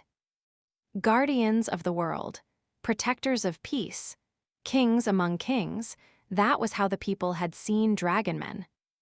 But now those same people were killing her countrymen, spewing vile insults at them as they destroyed her home. It felt unreal, like a nightmare. Over the course of a few years, everyone had come to despise and fear dragon men, and now an alliance composed of every other race was burning her city. She still couldn't believe it. This couldn't be real, it had to be a dream. All she wanted was to wake up from this nightmare. Wake up and go back to a world where her friends and family were still alive, where the lush trees and sparkling rivers of her hometown were still there, where people still lived happily together, regardless of race or nationality. Tio, get a hold of yourself. The future of the Claris dynasty rests with you. Father. Her father's stern voice brought her back to reality. She wiped away her tears and looked up at her father. She couldn't just cry forever, and wallowing in pleasant daydreams would achieve nothing. Karga gazed down at her, his eyes full of love. Without a word, he swept Tio up into a hug. He held her tight, savoring her warmth, as if this was the last time he would ever get to hold his daughter. Tio coughed and tried to loosen his grip. It was tight enough that she couldn't breathe. But then she stopped. Over her father's shoulders, she had caught sight of Venri's expression, and she could tell from the strength of her father's hug that something was wrong. Suspicion welled up within her. Why had father left the battlefield to come to her? As you can see, we have lost. She recalled her father's words. Though she was still young, Tio was wise beyond her years. She put together all the puzzle pieces, then came to a bone-chilling realization. She realized what her father meant to do and stared at him in shock. "Father, this cannot be true. Please tell me it's not." "Heh, you really are sharp. I guess you inherited both Orna's looks and brains." His wry smile confirmed Tio's suspicions. It appeared this was, in fact, the last time she would ever talk to him. She didn't know how to put her thoughts into words, but she knew she had to say something. But before she could, there was a thunderous roar and a massive shockwave spread out from the capital's center. It was strong enough to shake even the faraway observation platform Tio stood on. She unconsciously covered her face and shrank back. Silence followed in its wake. Tio and Karga both looked grimly at the city. How could they? Tio sounded almost hysterical. There was nothing left at the site of the explosion. It was just an empty crater. But that was not what Tio was referring to. One after another, pillars of wood started rising up from the ashes. On each of them was a crucified dragonman. One in particular caught her attention. No matter how far away she was, she'd never be able to mistake that figure. It was Orna, her mother. Her pale green hair and golden eyes made her recognizable from even a mile away. Normally, she was a gentle person, full of smiles, but when she went into battle, she turned into a gale. She tore through enemy ranks faster than the wind, leaving trails of destruction in her wake. Tio loved her more than anyone. And now she was staring at her crucified corpse. With how badly wounded her body was, it was clear that she'd struggled until the very end. But now she was strung up as an example of what happened to those who resist. A cold, dark fire burned in Tio's eyes. Her jet-black mana usually looked more majestic than fearsome, but right now the ripples of black that emanated from her body resembled the very depths of hell. Anger and hatred welled up within her, and she began transforming. Tio. Father. Her body was covered in a raging whirlpool of mana, and she could barely speak through her anger. Before she could give in to her rage, her father knelt down and hugged her again. Tio's golden eyes glowed with fury. Why aren't you trying to avenge her? Why aren't you trying to kill these bastards who slaughtered her people? Why are you so calm even though Mother was just killed? Her accusatory glare bore into Karga. Still hugging his daughter, Karga spoke in a quiet but firm voice. We know not our purpose for being. Karga silently urged his daughter to continue the mantra. Her anger still burning, Tio repeated the words she was taught since birth. Is this body beast or human? If there is meaning to everything in this world, then where does our meaning lie? Karga hugged Tio tighter and joined in the chant. For no matter how long we search, we can find no answer. And so whether we are beast or human, we bare our souls and thus swear. This was the vow with the world the Dragonmen clan had made ages ago. Our eyes exist to pierce through falsehoods and see the truth. Both father and daughter's voices melded together, forming a single whole. The strength drained from Tio's body as she gradually calmed down. Our claws exist to tear down walls and destroy the malice within. Karga let go of his daughter and gazed into her eyes. This was important. It was the last lesson he would ever teach his daughter. The power of their words calmed Tio's anger, and she slowly regained the solemnity Dragonmen prided themselves on. Our fangs exist to bite through our weakness, our anger, and our hate. More blood dripped from Tio's mouth. She bit through her lip again to remind her of who she was. For when we forget our compassion, we are no more than beasts. But so long as we wield the sword of reason, Karga lightly touched the blood on Tio's lips. The blood she'd shed were the tears of her heart. Gently, Karga wiped them away. Tears welled up in Tio's eyes, but she didn't let them spill.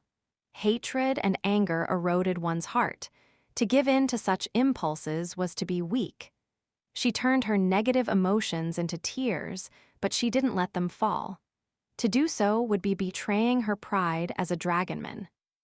Dragonmen were strong, kind, and above all, noble. Now of all times, she couldn't forget those words. Not when her father was in front of her. Not when her people, when her mother had fought to the death to defend their pride as dragonmen.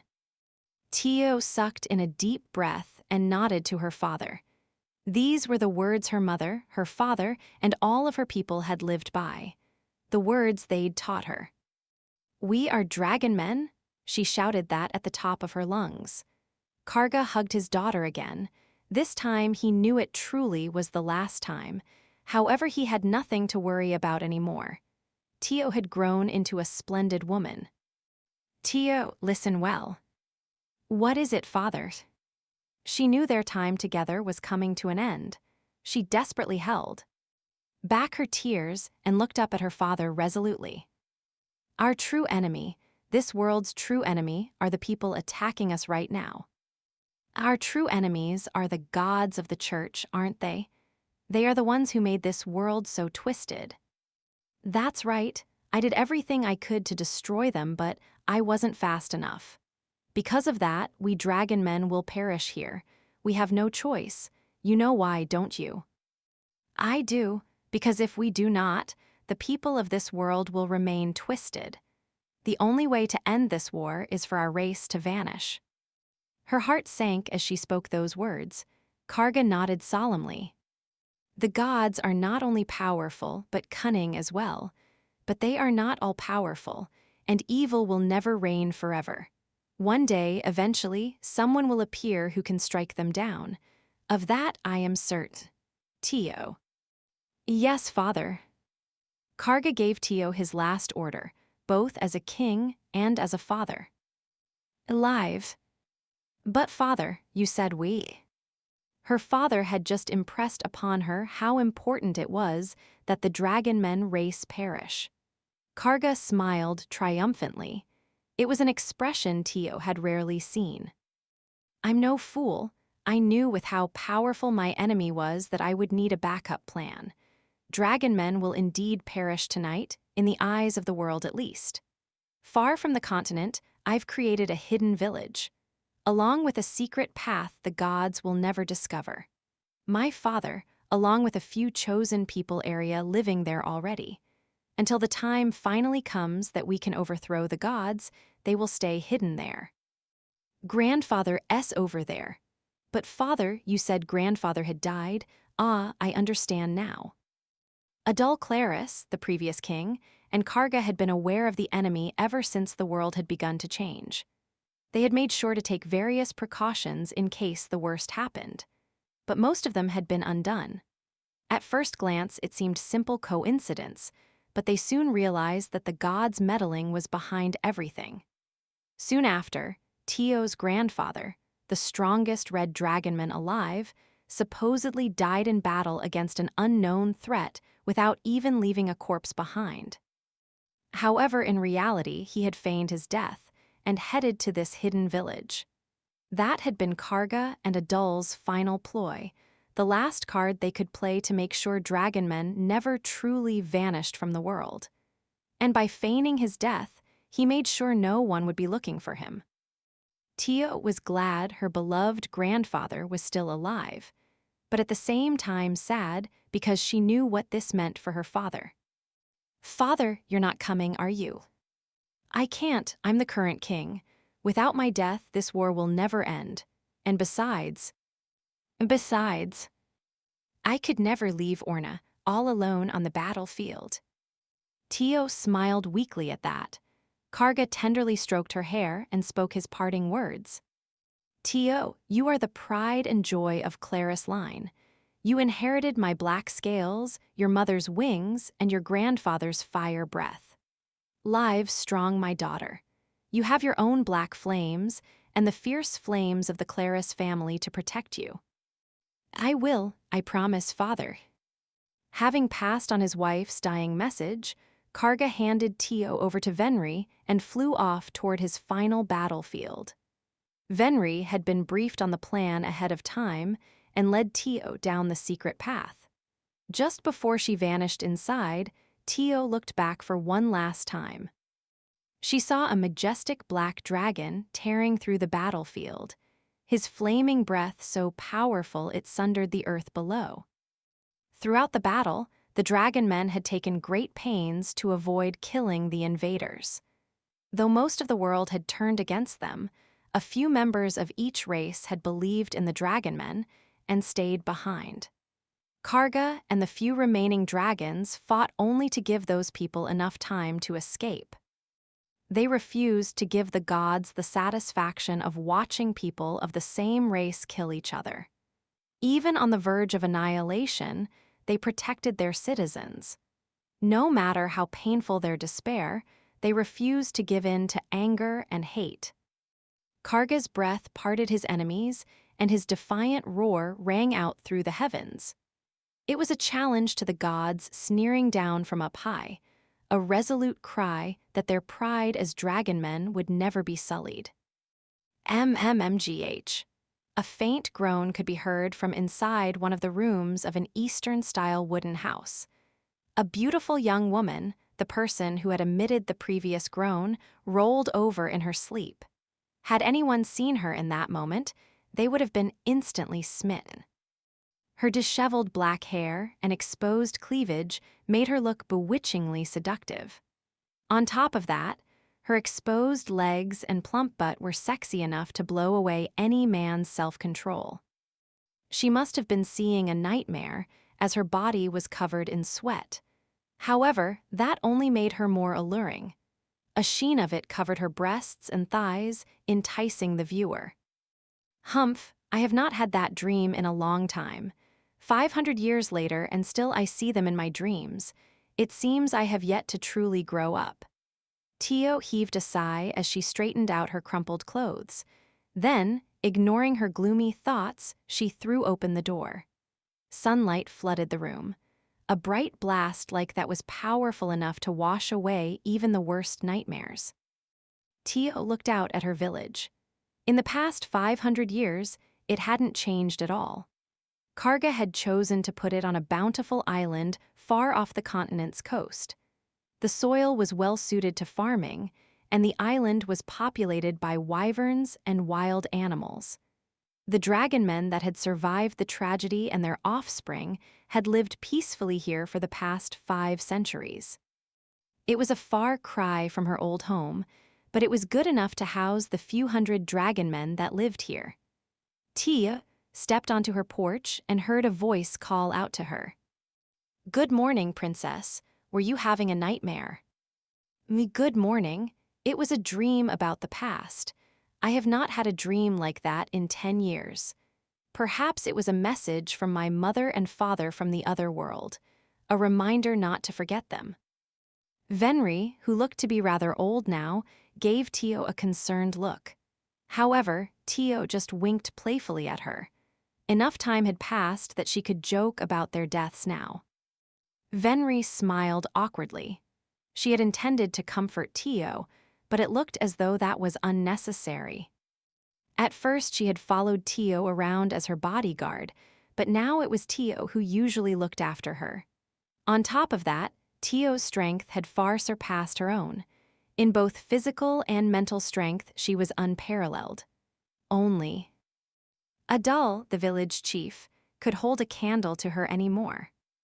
Had the Dragon Men Kingdom not been destroyed, Tio probably would have gone down in history as one of their greatest queens. That she never became one of Venri's greatest regrets. She put such gloomy thoughts aside and changed the subject. "Would you like to have breakfast? I could get you something if you wish." Breakfast does sound good. Where's grandfather? I do not sense his presence in the house." Kartos-sama called for him earlier this morning. He has yet to return." "What? Old Man Kar called for him, this early in the morning?" Old Man Kar, as Tio called him, was one of the village elders, and as old as Adul.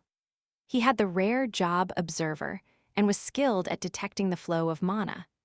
Of course, even for someone like him, it wasn't easy to track mana somewhere as far as the mainland. Unless the usage of mana was so massive that its repercussions could be felt even on the island, it drained months of mana to scry mana usage across the continent. The scheduled scrying was only a month ago.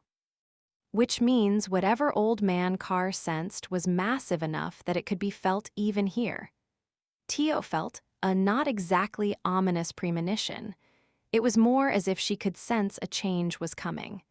She said goodbye to Venri and ran off to Cardo's house.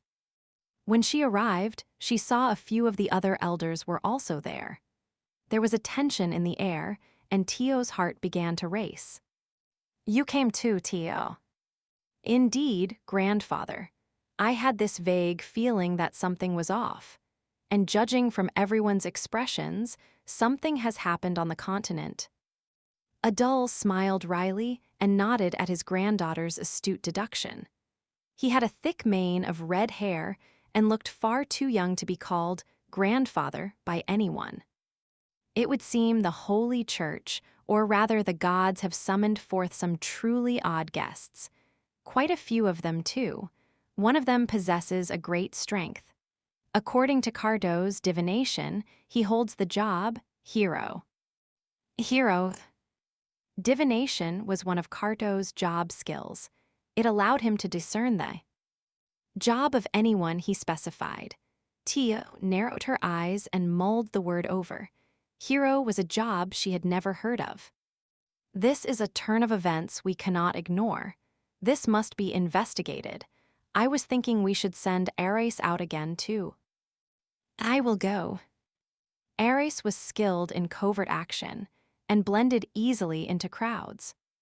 For better or worse, Tio stood out. Her looks were of course conspicuous, but she also carried herself like royalty.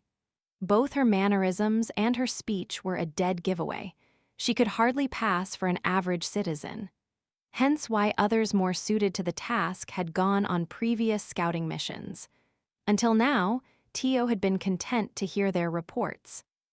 Until the time was right, the world was not to learn of their existence.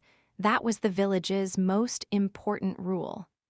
If the humans ever learned dragon men still lived, they wouldn't rest until the clan was wiped out for good. For all those reasons, it was unwise for Tio to go to the mainland. Though the kingdom of Claris was no more, the villagers still called Tio princess. Tio understood very well her influence in the town, which was why she had taken the law very seriously. For her comrades, her parents, and the world, she couldn't let the dragon men be destroyed. She hadn't left, despite how much the village had bored her. And yet, now she stated that she wanted to go. The elders all stared at Tio in shock. Tio, do you realize what you just said? Yes, grandfather, I understand all of the risks, but I still wish to be the one to go. Let me handle this investigation. Why do you wish to go so badly? Why not let someone more suited to the task handle it? I have this feeling. Grandfather, this development is going to change the world. Something inside me is telling me I have to go. If you try to stop me, I will force my way through. I absolutely have to see this through. It was rare for Tio to be this stubborn. The elders were still staring at Tio in shock, but for a different reason this time. There was a fierce determination burning in her eyes. Adul met her gaze, and after a long staring contest, shrugged. He nodded his assent. Very well, you may go, Tio. See the world for yourself. However, make sure not to draw the gods' attention. And as the law states, you will go alone. Do you understand? Completely. Thank you, grandfather. The other elders voiced their opposition, but Adul talked them down. In the end, they agreed to let Tio go. The next morning, the sun had yet to rise. Tio was standing atop a cliff in the corner of the island. The news that she would be going on the investigation this time had spread like wildfire. Starting with Venri, a procession of people had come to voice their protests. But in the end, they were unable to change her mind, and she started packing for the trip. The island was a fair distance from the mainland. Most dragon men had to exhaust their entire mana supply to reach the continent. Even Tio, who had more mana than most, would have a hard time making the trip. The flight took nearly a whole day, which was why Tio had decided to leave early in the morning. The entire village had come to see her off. Princess, are you sure you won't change your mind? If anything happened to you? She's right, At least take some guards with you. Yeah, take me. I'll protect you even if it costs me my life. Even now, Venri hoped against hope that she might be able to convince Tio. Aris, the village's veteran scout, offered to join Tio despite knowing the rules. Some of the other young men also offered to come along, blushing at their own boldness. Many of the other villagers tried to convince her not to go as well. All of them cared deeply for her well-being. She was loved by the entire village. I understand your feelings, and I apologize for causing you such worry. But just this one, I am afraid I must have my way.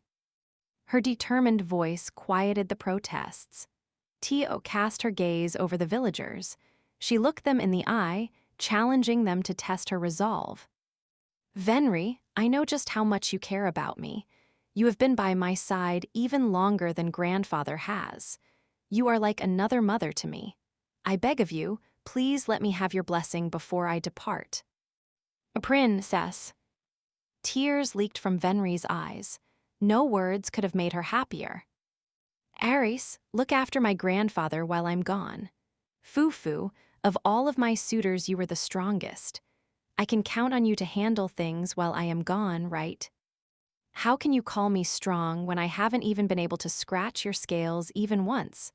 However, I could never refuse the woman I love. You never did play fair.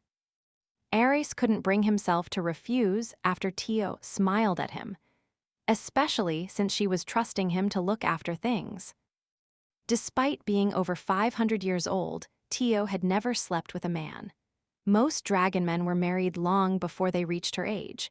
However, no one had been able to clear Tio's requirements. In order to become her husband, a prospective suitor had to, I'll beat you one day, princess. And then you have to stay safe for me. Prove they were stronger than her by beating her in a fight. It was a simple enough requirement, but one that was nearly impossible to fulfill. For Tio's strength had surpassed even a doll's. Ever since the day she'd watched her parents die, Tio had devoted herself to training. At some point, she'd grown so strong no one else could match her. All of the young men who wished to wed Tio, including Riston, who was barely more than a boy, tearfully tried to stop her from going. Tio was strong, kind, and noble. On top of that, she was beautiful and wise. Over the centuries, every young dragonman had tried to win her hand in marriage, but none of them had managed to so much as scratch her scales. Tio was so tough that she had long since forgotten how pain felt. Seriously, what a bunch of hopeless men. I appreciate your concern, but words can no longer stop me. Feelings alone are not enough. Strength alone can achieve nothing. You need both, or you can never hope to change my mind. I am going. And if you wish to stop me, then prove you have the strength to drag me back. Maybe someday, one of you will be able to manage that. Fufu. Tia chuckled and brushed off the men who were trying to stop her. After being told all that, there was nothing they could say back. My comrades, my beloved people, watch me. Everyone's gaze focused on Tio. She addressed the village with all the solemnity and majesty of a real queen. I do not know what awaits me on the continent, nor do I know what the future holds. However, the winds of change are blowing. Something big is happening, and I know that I must confront this change directly. But fear not, believe in me, believe in your princess. In the strongest dragonman alive, Tio Claris, everyone unconsciously took a step back. The force of her determination had cowed the crowd. No one uttered any more words of complaint. As one, they villagers bowed their heads. They had decided to put their trust in Tio. Her eyes full of tenderness, Tio nodded to the crowd. She waved one last time to a dull, transformed into a jet-black dragon, and leaped off the cliff. Sandwiched by the white clouds and sparkling ocean, Tio cut through the wind. She was finally on her way to an unfamiliar land. Nothing had changed for the past 500 years. As her father had commanded the day he died, she had stayed alive. However, she was done with just living. Like her parents had done before her, Tio was ready to stake her life for a cause. That was the kind of life Tio Claris wanted to live. She could feel that something was changing. The dream she'd had the other day must have been a sign. Her gaze pointed forward. Tio said with conviction, "Something is going to change, I can feel it." "I can feel it, Master Tilda." "Quit moaning all the damn time, you pervert." Hajime held Tio up with his artificial limb. Every time he squeezed her face, she writhed in pleasure. They had stopped in a small town for dinner, but their meal was all but forgotten. The other customers were edging away from Hajime, while Yue and she had already moved to a different table. They were doing their best to pretend they didn't know Hajime. Twitching, Tio feebly tapped on Hajime's arm. He would have let go at that point, but when he saw what she was holding in her hand, he started squeezing even harder. A vein pulsed in his forehead as he slowly put more force into his grip. "No more, I'm dying. The ecstasy is killing me, Yaeli. If you don't want to die, how about letting go of that thing in your hand?"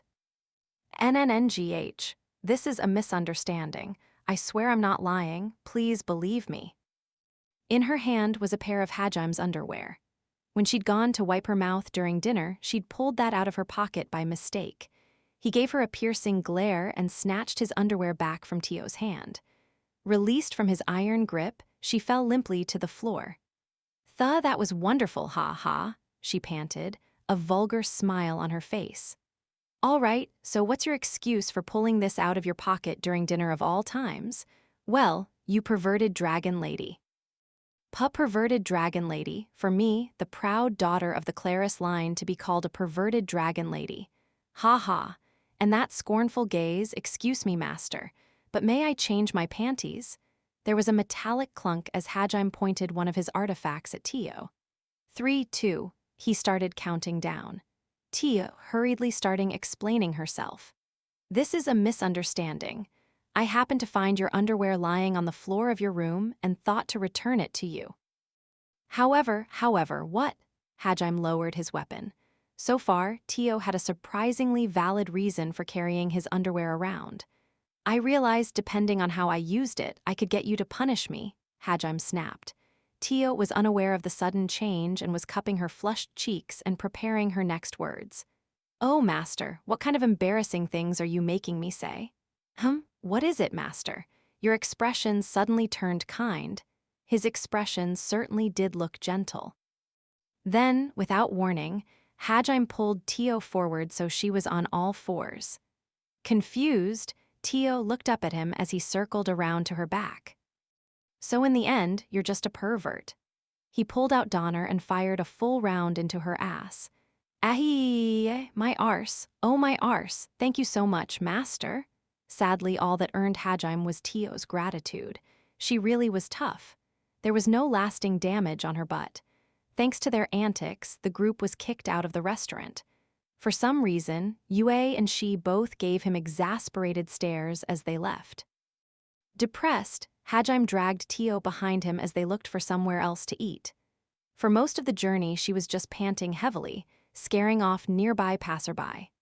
However, for a few seconds, she looked up at Hajime with a serious expression on her face and muttered, "Grandfather, everyone.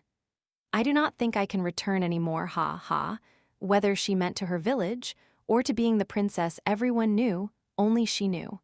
It's possible she may have meant something else entirely. Afterward. Hello, readers. Ryo Shuricome, Chuni-loving author of Arifureta here. We've finally gotten to Hajime's reunion with his classmates. Unfortunately, the introduction of our ultra-masochist dragon pervert kind of overshadowed the emotional impact of that.